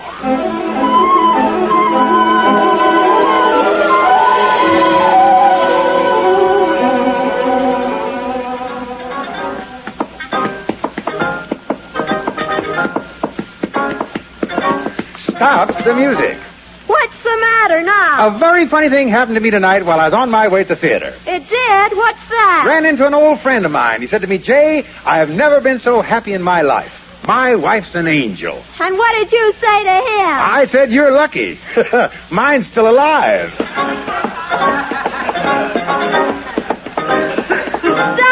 the music! What did you do that for? I wanted to tell you something.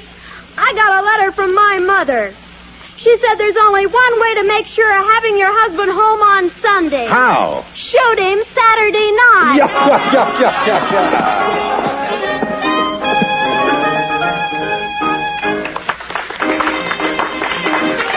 Oh, what a dog that was. Should we take a bow? Yeah, we'd better.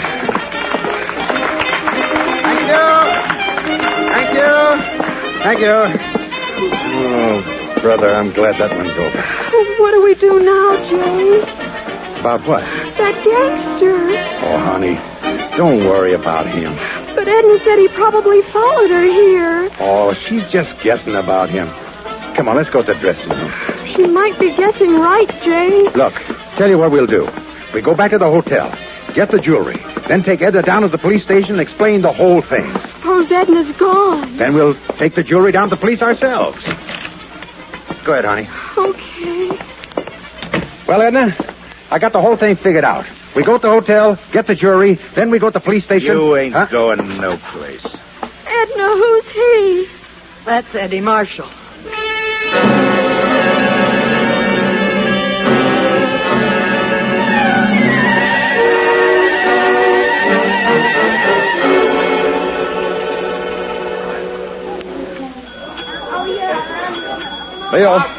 Leo, over here. All right, Jim. Oh, brother, I'm tired. Any luck, Leo? I'm afraid not, Jim. What did you cover? Just about all of Hartford. I checked the railroad station, bus depots, cab drivers. How about the airport? No luck there either. You know, she probably drove up here. How did you make out of the hotel check? I didn't do any better than you did. This hotel was the last one on our list. What do we do now, Jim? Well, let's reconstruct this thing, huh? Okay. I think it's safe to assume that she was coming here to Hartford for a specific reason, to see someone. Yes? She's not staying at a hotel, so it's probable that her visit here is going to be a short one. Which makes it that much harder. There are about 200,000 people in Hartford, Jim. If she did come to visit someone, we have a pretty wide choice. Yeah, but the field is narrower than that. Don't forget her landlady did tell us she came up here to see someone named Brooks. We've called every Brooks in the phone book. Yeah. You know, if we only knew her motive for coming here. Leo, why should an out-of-work chorus girl who comes from Council Bluffs, Iowa, suddenly leave New York for Hartford, Connecticut, and then disappear? Well, Jim, if we could... Hey, wait a minute. What? I know one angle we haven't explored. Come on. Where are you going? Over to the newsstand. We're buying a Hartford paper.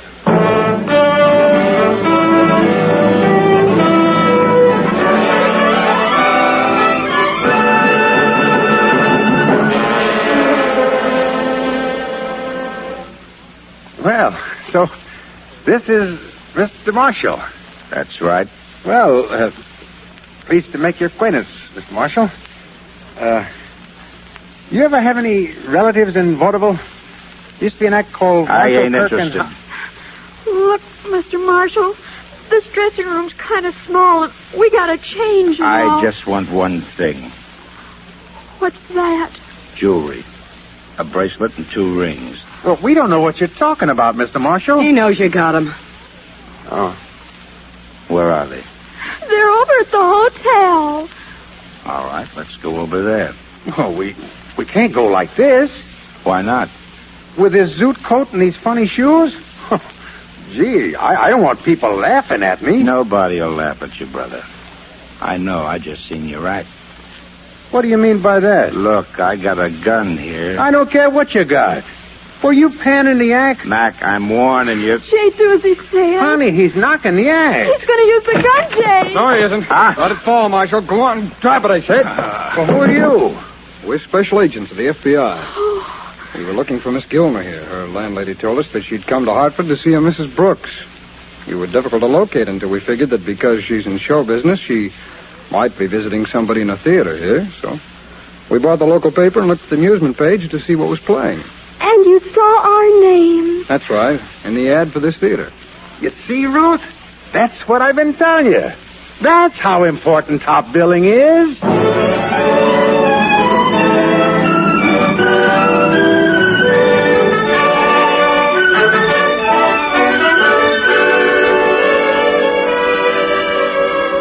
Eddie Marshall was turned over to local authorities, prosecuted, convicted, and sentenced to be executed for the murder of Tom Wells.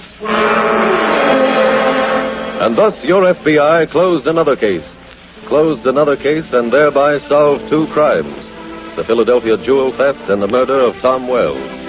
It is not an uncommon occurrence for the special agents of your FBI to solve more than one crime with one arrest, because it is an axiom among law enforcement officers that one crime invariably leads to another. Sometimes those early crimes are minor, but however trivial they may appear to be, and however far from you they may occur, they affect you directly. They affect you because the commission of every crime is an attack against law and order, And should those attacks ever prove to be overwhelming, it would mean an end to your personal liberties and to every shred of your security. That is why the battle against crime, a battle which your FBI fights 24 hours a day, is your battle, too.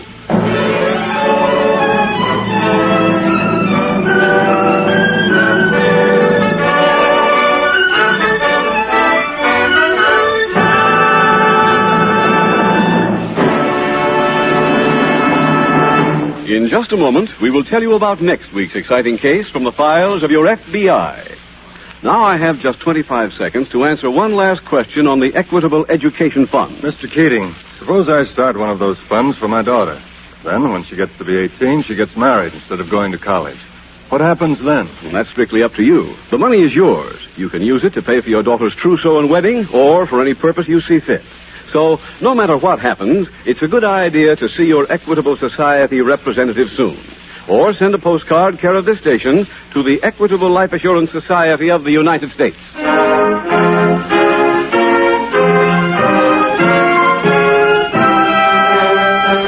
Next week, we will dramatize another case from the files of the Federal Bureau of Investigation.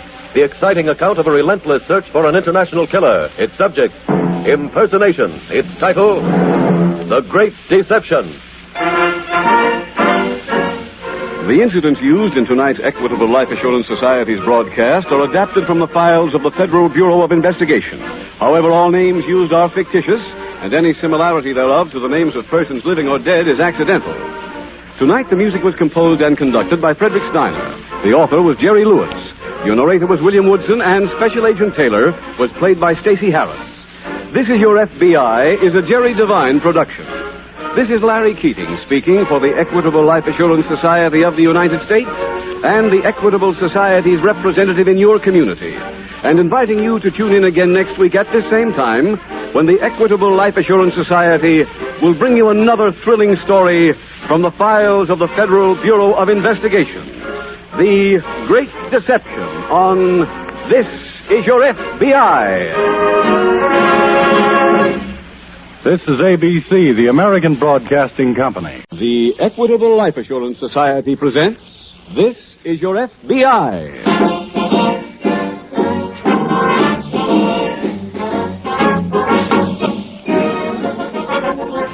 This is Your FBI, the official broadcast from the files of the Federal Bureau of Investigation. Presented as a public service by the Equitable Life Assurance Society of the United States and the Equitable Society's representative in your community.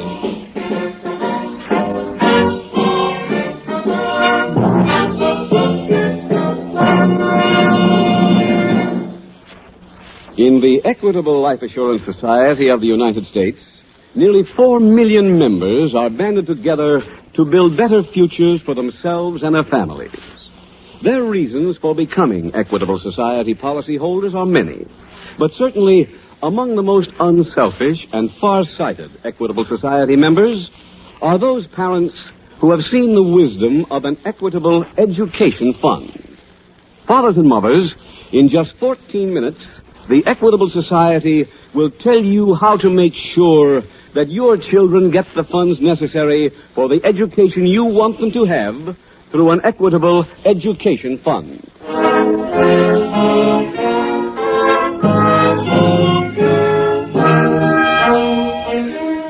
Tonight's FBI file, The Great Deception.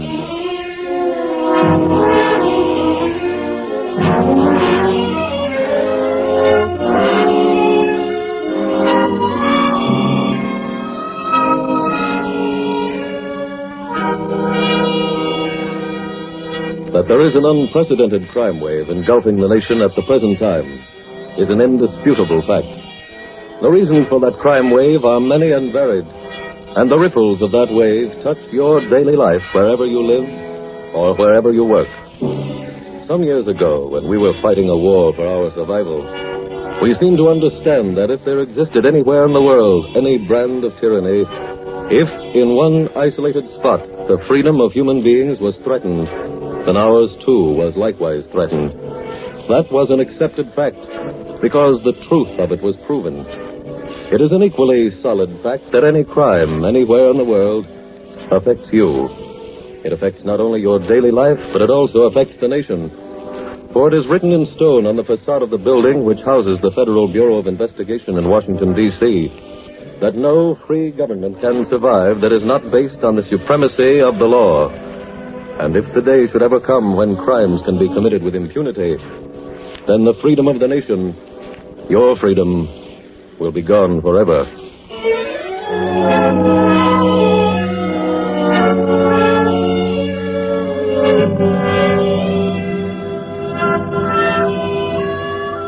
Tonight's file opens in the living room of a nicely furnished home located in the suburb of a large eastern city. It is mid-afternoon. One of the occupants of this dwelling, Mrs. Peter Clayton, is arranging flowers in a vase as the front door opens. Elizabeth! Peter! Hello, my Oh, Peter, darling. Oh, my, it's so good to see you. I'm so happy to have you home. I looked for you at the airport. Oh, I was furious about that. I didn't get your wire until 10 minutes ago. I sent it when we landed at Newfoundland. Newfoundland? Well, I certainly should have gotten it. You know, I have a good mind to call those people. Oh, forget it, darling. Oh. Don't you want to hear about the trip? Oh, of course. How is Perry? Well, I'm too tired to go into all of the details now, but I'm afraid the trip was a failure. What do you mean? What happened? It's a long story. Come on upstairs. I'll tell you about it. All right, dear. Well, at least the trip was successful in one way. You did put on some weight. What makes you say that? Oh, that suit you're wearing. It's tight on you. I bought this suit in New York at 1 o'clock. Today? Uh-huh. But why? Why did you need another suit? Well, I couldn't very well come out here in an army uniform. Oh, Peter, what are you talking about? What were you doing with an army uniform? I wore it to get out of France. But where did you get it? Off the body of a soldier I killed.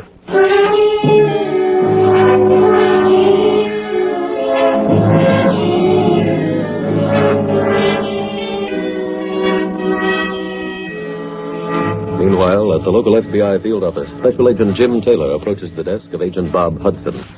You very busy, Bob? No, Jim. I just got to read this report on the Lester case. Why, what's up? Oh, I was in to see the SAC. He wants us to work together on something that's just come in. Fine. What kind of a case is it? We're not sure. I'd better give you this thing the way the SAC gave it to me, huh? Okay, Jim, shoot. An unidentified man was found dead in a garage in Paris. Paris, France? That's right. From his clothes, the Paris police were able to guess that he was an American. All of the clothes were from stores in this country. I see. The Paris newspapers ran a picture of this unidentified dead American in the hope that somebody might be able to let them know who he was. Uh-huh. Well, today the picture appeared in the papers. A major in the United States Army recognized the person, identified him as a deserter. Well, how do we get in on this, Jim? Well, I'll come to that, Bob. The Army airmailed the fingerprints of the dead man to Signal Corps headquarters in Washington. They sent the prints over to IDENT to confirm the major's identification. Well, now, let me see if I understand all the facts so far. Okay. A man is found dead in the Paris garage, and we have identified the prints as belonging to an Army deserter. That's right. Now, what's the rest of the story? Well, the Paris police, in checking every possible lead, came across something that puzzled them. The dead American's name was George A. Perry. His Army serial number was 12060-514. And the Paris police found that a sergeant, George A. Perry, with that same serial number, returned to this country on an Army plane from Paris yesterday. Well, how could that happen? Well, that's what had them puzzled. They checked the Army orders, which are on file at the airport in Paris. They found out they were counterfeit. Have we got a copy of those orders? Not yet, but we're getting a copy of them. Also, the civilian clothes that were found on the dead soldier. Well, what do you make of this whole thing, Jim? Well, Bob, I think it's probable that whoever murdered Perry switched clothes with him, forged those orders, and then came home in Perry's uniform. That makes sense. Technically, we're looking for this man, not for murder, but on a charge of illegal wearing of the uniform. That's right, Bob. Have we got any idea what this man we're looking for looks like? No, none yet. Well, what do you think we ought to do first, then, Jim? I've already called the airport here. I've got a list of the people who returned on that plane from Paris from them. How about addresses? They were all Army personnel, so locating them shouldn't be too difficult. At least a couple of them should remember what he looked like. Uh-huh. Then we'll send the description down to Washington, let them check the general appearance file, and send us as many pictures as they have. Oh, that'll work if the killer's a known desperate criminal. That's right. Jim, when do you want to start checking the passengers on that plane? Right now, Bob. Here. Let's split this list in half and start making some phone calls.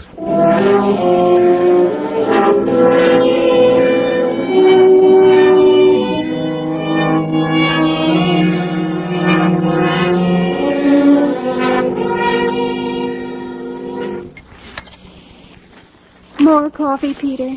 No, thank you, dear. You're not eating much breakfast. Well, it's so long since I've seen an American paper, I'd much rather read. Peter. Yes, dear. Can I consult you on a few engagements? All right, dear. The Shelleys want us Thursday night for cocktails. Now, what'll I tell them? Tell them we'll be there. Oh, good.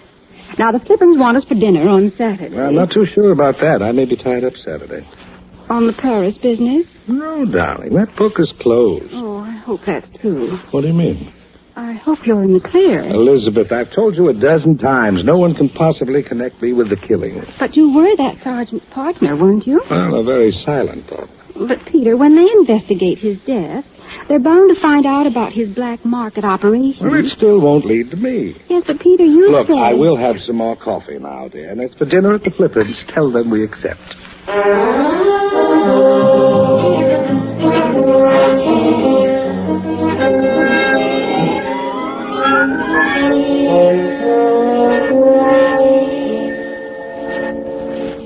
Jim? Yes, Bob? We just received a report from the Paris police. Oh, what is it? Well, they conducted a further investigation on that army deserter's activities. Oh, what'd they find? Well, he was a pretty active figure in the black market. Oh. He was also believed to have a partner, a man who had come from America to superintend his operations. Sort of an efficiency expert? That's it. Paris police have any idea who that man might be? No. How have you been making out with the plane passengers? Well, I showed them all the pictures Washington sent to us out of the general appearance file. Any luck? Yes, 3 of the passengers all picked this picture here. Hmm. Yeah, they say this is the man who came back on the plane with them. Who is he? His name is Peter Caldwell. Oh, we got a record on him? Yeah, but I don't know how much good it'll do us. Well, why not? Well, for one thing, Caldwell's arrest record doesn't show anything since 1939. In addition to that, we're not even sure what his name is. What do you mean, Jim? Well, he's been arrested on the names Calhoun, Carroll, Carlson, Crawford, Clinton, and Crenshaw. Oh, I see. So I think it's pretty obvious that he's using some name now other than Peter Caldwell. Mm-hmm. However, we can assume that he's here in town. Why? Well, here are his clothes. They were all bought here. Are those the clothes he put on the dead soldier? Yeah, they just arrived from Paris. Any identification? No, none on the suit, but... Here, Bob, take a look at these shoes. They're custom made. Now, take a look at these marks inside the tongue here on the left shoe. They don't mean anything to me, Jim. Well, custom shoemakers, Bob, have their own method of marking shoes. So I think we'd better take these to one of the custom shoemakers here in town. Where do you want to start? Well, there's a bootmaker right down on the next block. I'm going over and see him. If he can tell us who made these shoes, we might find the murderer.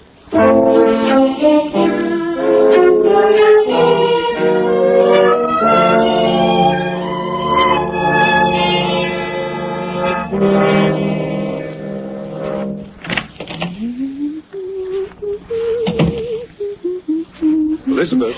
Peter, I didn't expect you'd still be home. I thought you were going to the office. I changed my mind. I phoned instead. Is something wrong? What is it? I was informed I had a caller at my office who was from the FBI. Oh. Talked to my secretary, asked questions. About Paris? Yes.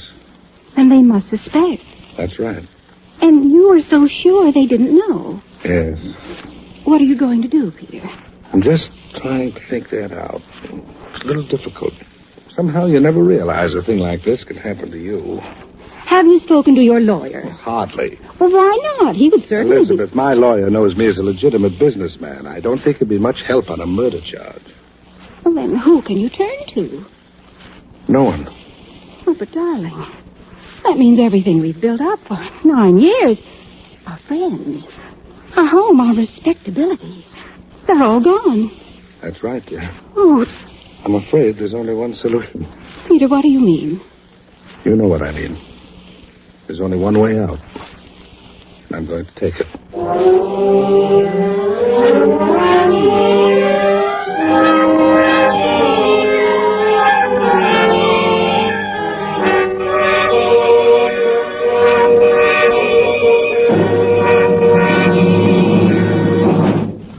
We will return in just a moment to tonight's case from the files of your FBI.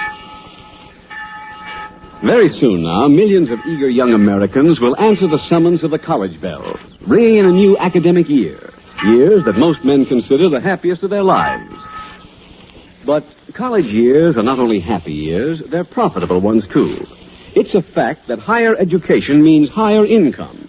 Actually, the average college graduate earns $72,000 more during his working years than the average American.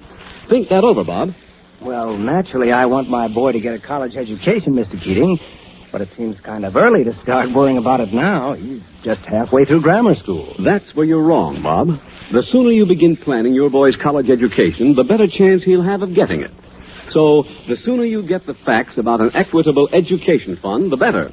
Well, what sort of fund is that, Mr. Keating? It's a plan offered by the Equitable Life Assurance Society to make certain that your children get the funds necessary for the education you want them to have, regardless of what happens to you. Here are 3 things about the plan you should consider.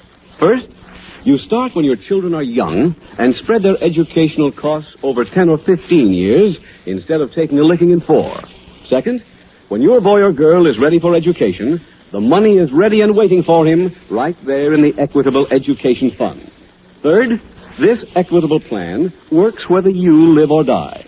If you are totally or permanently disabled, the fund continues to build up without any further payments. If you die, the education fund becomes fully established immediately. Well, say, Mr. Keating, whom do I see about starting one of these plans? An Equitable Society representative, I suppose. Right, Bob. Get in touch with an Equitable man soon. Or send a postcard, care of this station, to the Equitable Life Assurance Society. Above all, don't delay. Start an Equitable Education Fund right away to make sure that when the college bells ring out, your boy or girl will be able to answer the call.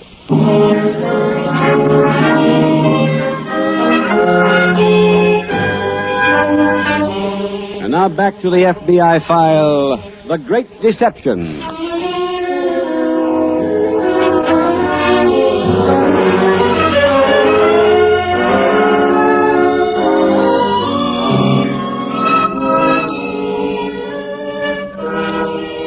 Tonight's case from the files of your FBI again illustrates the important fact that there is no geography in crime.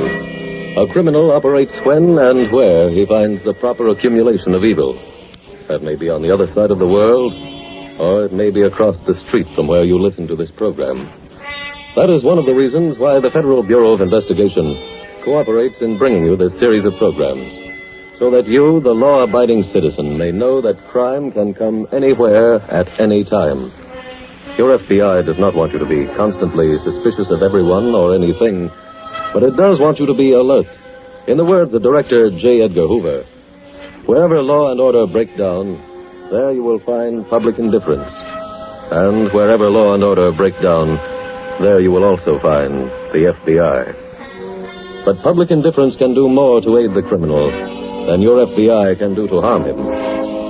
For that reason, it is important to you individually and to the nation as a whole that all of you bend your every effort in aiding the forces of law and order to conquer the current crime wave.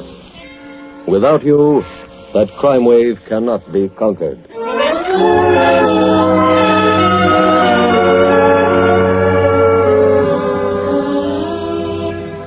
Tonight's file continues at the local FBI field office. Well, Bob, we're making progress. I've covered a lot of ground since this morning. I see you've still got Caldwell's shoes. Yeah, I went over to the bootmaker's on the next block after I left here. He recognized the shoes. You mean he made them? No, but he said they looked to him like shoes that were turned out by a custom shoemaker named Hampton. Uh-huh. So I went over to Hampton's shop. I found out this pair of shoes was made for one of their customers. Did they tell you his name? It's a Peter Clayton. He's a regular customer. Then they had his address. No, the record showed that he'd always picked up his shoes. He's never had them delivered. Then we're stymied again. Not this time, Bob. I played a hunch. I had the office check passports for me. They found that a Peter Clayton had been issued a passport with a visa for France. That was a good hunch, Jim. The French embassy showed me Clayton's request. His stationery had a Broadway address on it. It was Clayton's office, so I went there. Did you see him? No, he wasn't in, but I spoke to his secretary and got his home address. Where does he live? At North Centerville. I called the office here for help, and the place is now under surveillance. Well, that's about an hour's ride out in the island, isn't it? It is by train, but we can make it a little quicker than that in a car. I'll get it. Special Agent Taylor speaking. Mr. Taylor, this is Sergeant Fulton out in North Centerville. Oh, yes, Sergeant. I have a report for you. Fine, let's have it. One of our patrolmen called to report a minute ago. Part of his detail is the 12th Street Bridge. Yes? He reported that someone jumped off the bridge and committed suicide. It was Peter Clayton.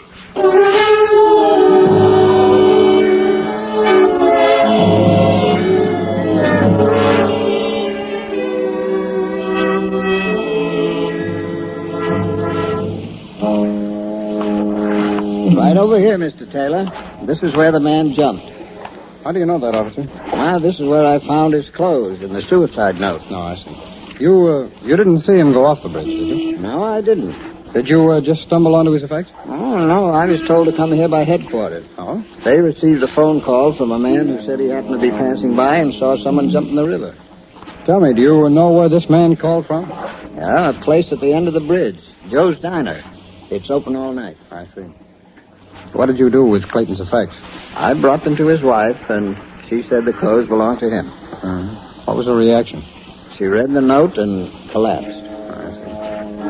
Officer, how far is Clayton's house from here? Oh, just a few blocks down the road. Thanks. Think I'll get over and interview the widow.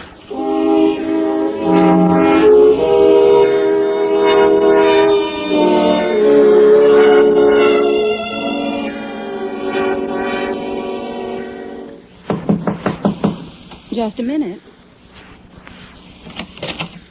Mrs. Clayton? Yes. Are you from the police? I'm a special agent of the FBI, Mrs. Clayton. Oh. Here are my credentials. Please come in.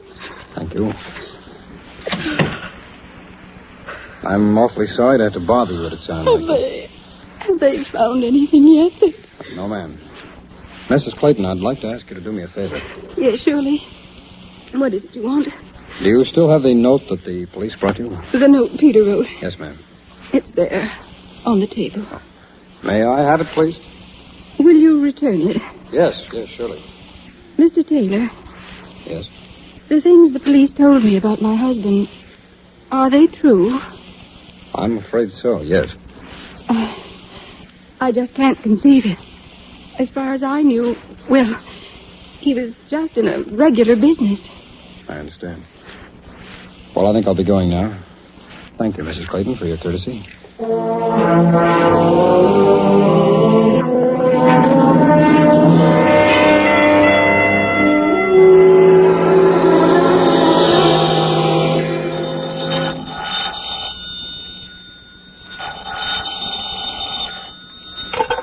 Hello?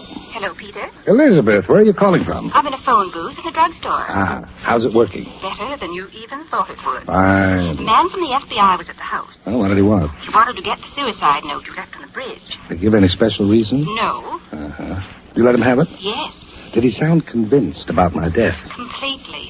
You're in the clear. Only temporarily, I'm afraid. Now, what do you mean? Well, when my body isn't found, they'll get suspicious. But inasmuch as this was just a delaying action, we'll now have plenty of time to really disappear. How long do you want me to stay here? How soon can you get away? Any time. Hire a car and chauffeur and drive right up. You have the directions. Yes. Is the hotel crowded? You don't think I'd come here if it was. This is a winter resort. It's out of season. In fact, it's a perfect spot for a man who has just committed suicide.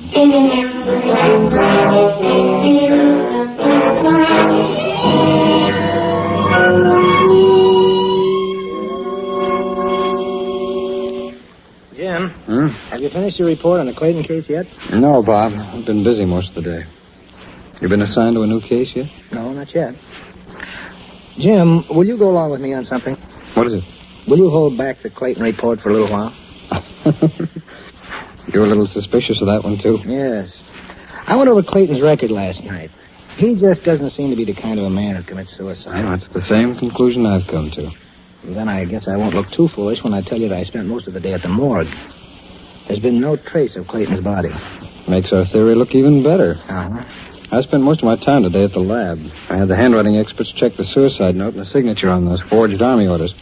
It's their opinion they were both written by the same man. With that evidence, they could convict Clayton on a murder charge. Yes, if he's alive. Excuse me. Special Agent Hudson. This is Sergeant Fulton up in North Centerville. Is Mr. Taylor in? Just a moment. It's Sergeant Fulton for you, Jim. Oh, yeah. I had the suicide note delivered to him so he could return it to Mrs. Clayton. Thanks, Bob. Hello, Sergeant. I went out to return that suicide note, Mr. Taylor, as soon as your messenger gave it to me. Mrs. Clayton is still hysterical? I don't know. She was gone. What? A neighbor said she left an hour ago with luggage. I don't like that. Sergeant, wait for us at her house. We'll be right out. Bob, Mrs. Clayton left her home this morning, complete with luggage. Uh-oh. Come on, we better drive out there and find out where she went.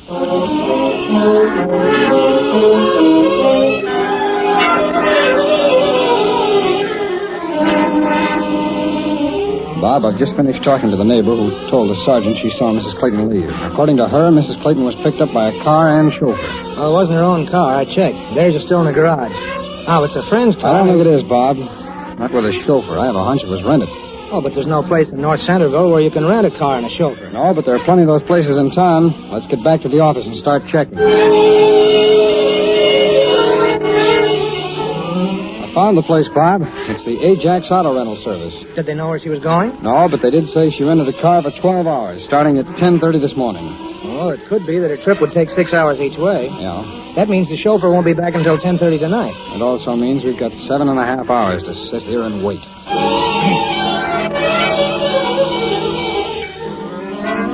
Jim, we've got to assume now that she's on her way to meet her husband. Now, the only thing we can do until we hear from that chauffeur is send out another alarm over the wire on Clayton.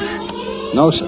No, sir, we can do more than that. You just reminded me of something. Why, what's that? We've still got Clayton's picture, haven't we? Well, surely. Why? I've got an idea. Let's get that picture and take a little ride.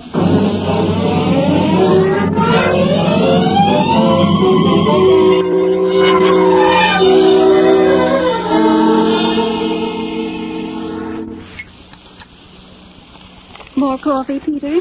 No, thank you, dear. You're not eating much breakfast. I've missed that these past few days. What? You're saying I'm not eating much breakfast. Well, it's true. You always read your paper. You always keep talking. All that's missing now is our engagements for the week. Oh, heavens. What? I just remembered. I never canceled our dinner engagement with the Flippins. Darling, inasmuch as I'm presumably at the bottom of the river, I think they'll understand. Peter. Yes, dear. When are we leaving this hotel? You just arrived. Is it safe for us to stay here? Temporarily, yes. After all, I changed my name, my appearance. That's true.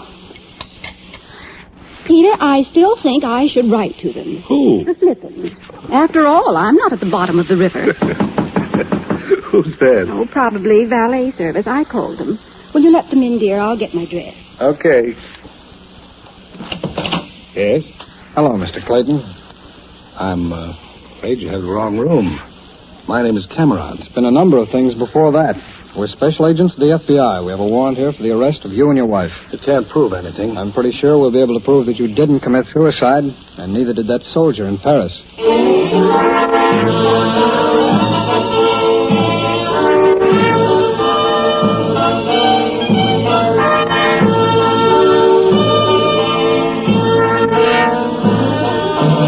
Peter Clayton, before being extradited, was turned over to local authorities who wanted him on a swindling charge. These authorities sentenced him to life imprisonment. His wife, Elizabeth, was given a 5-year sentence in state court on charges of conspiracy. The suspicions entertained by the 2 special agents of your FBI that Peter Clayton had not actually committed suicide were investigated and found to be true. Special Agent Taylor learned from the policeman who had gotten the telephone call reporting the suicide that the call had come from Joe's Diner, an all-night lunchroom located near the bridge. When Taylor went to the diner and showed Peter Clayton's picture to the counterman, he identified Clayton as the man who had made the telephone call reporting the suicide. Armed with the knowledge that Clayton was still alive, Taylor then proceeded to the address supplied by the auto rental service, the address to which they had taken Mrs. Clayton. And thus, a murder committed some 3,500 miles away, a wanton murder that took place in Paris, was solved through the cooperation of the Paris Surete, of the local police of North Centerville, and of your FBI. Cooperation that today makes the Federal Bureau of Investigation part of an international force which is fighting the criminals of the world every hour of every day.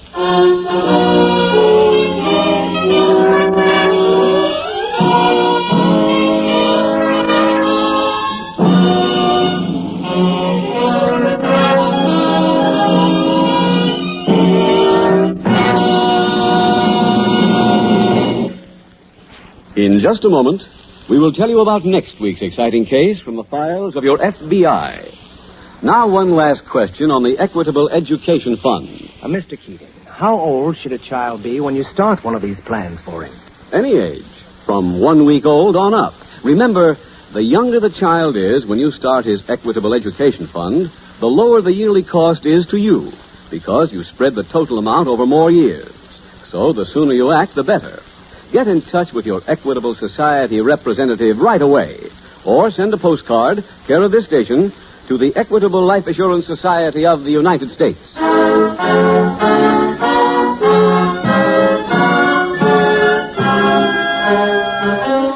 Next week, we will dramatize another case from the files of the Federal Bureau of Investigation.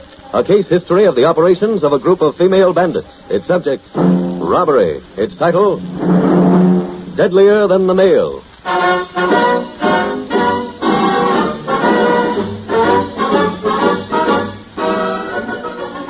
The incidents used in tonight's Equitable Life Assurance Society's broadcast are adapted from the files of the Federal Bureau of Investigation. However, all names used are fictitious, and any similarity thereof to the names of persons living or dead is accidental. Tonight, the music was composed and conducted by Frederick Steiner. The author was Jerry Lewis. Your narrator was William Woodson, and Special Agent Taylor was played by Stacey Harris. This Is Your FBI is a Jerry Devine production. This is Larry Keating speaking for the Equitable Life Assurance Society of the United States and the Equitable Society's representative in your community, and inviting you to tune in again next week at this same time when the Equitable Life Assurance Society will bring you another thrilling story from the files of the Federal Bureau of Investigation. Deadlier Than the Male on This Is Your FBI. This is ABC, the American Broadcasting Company.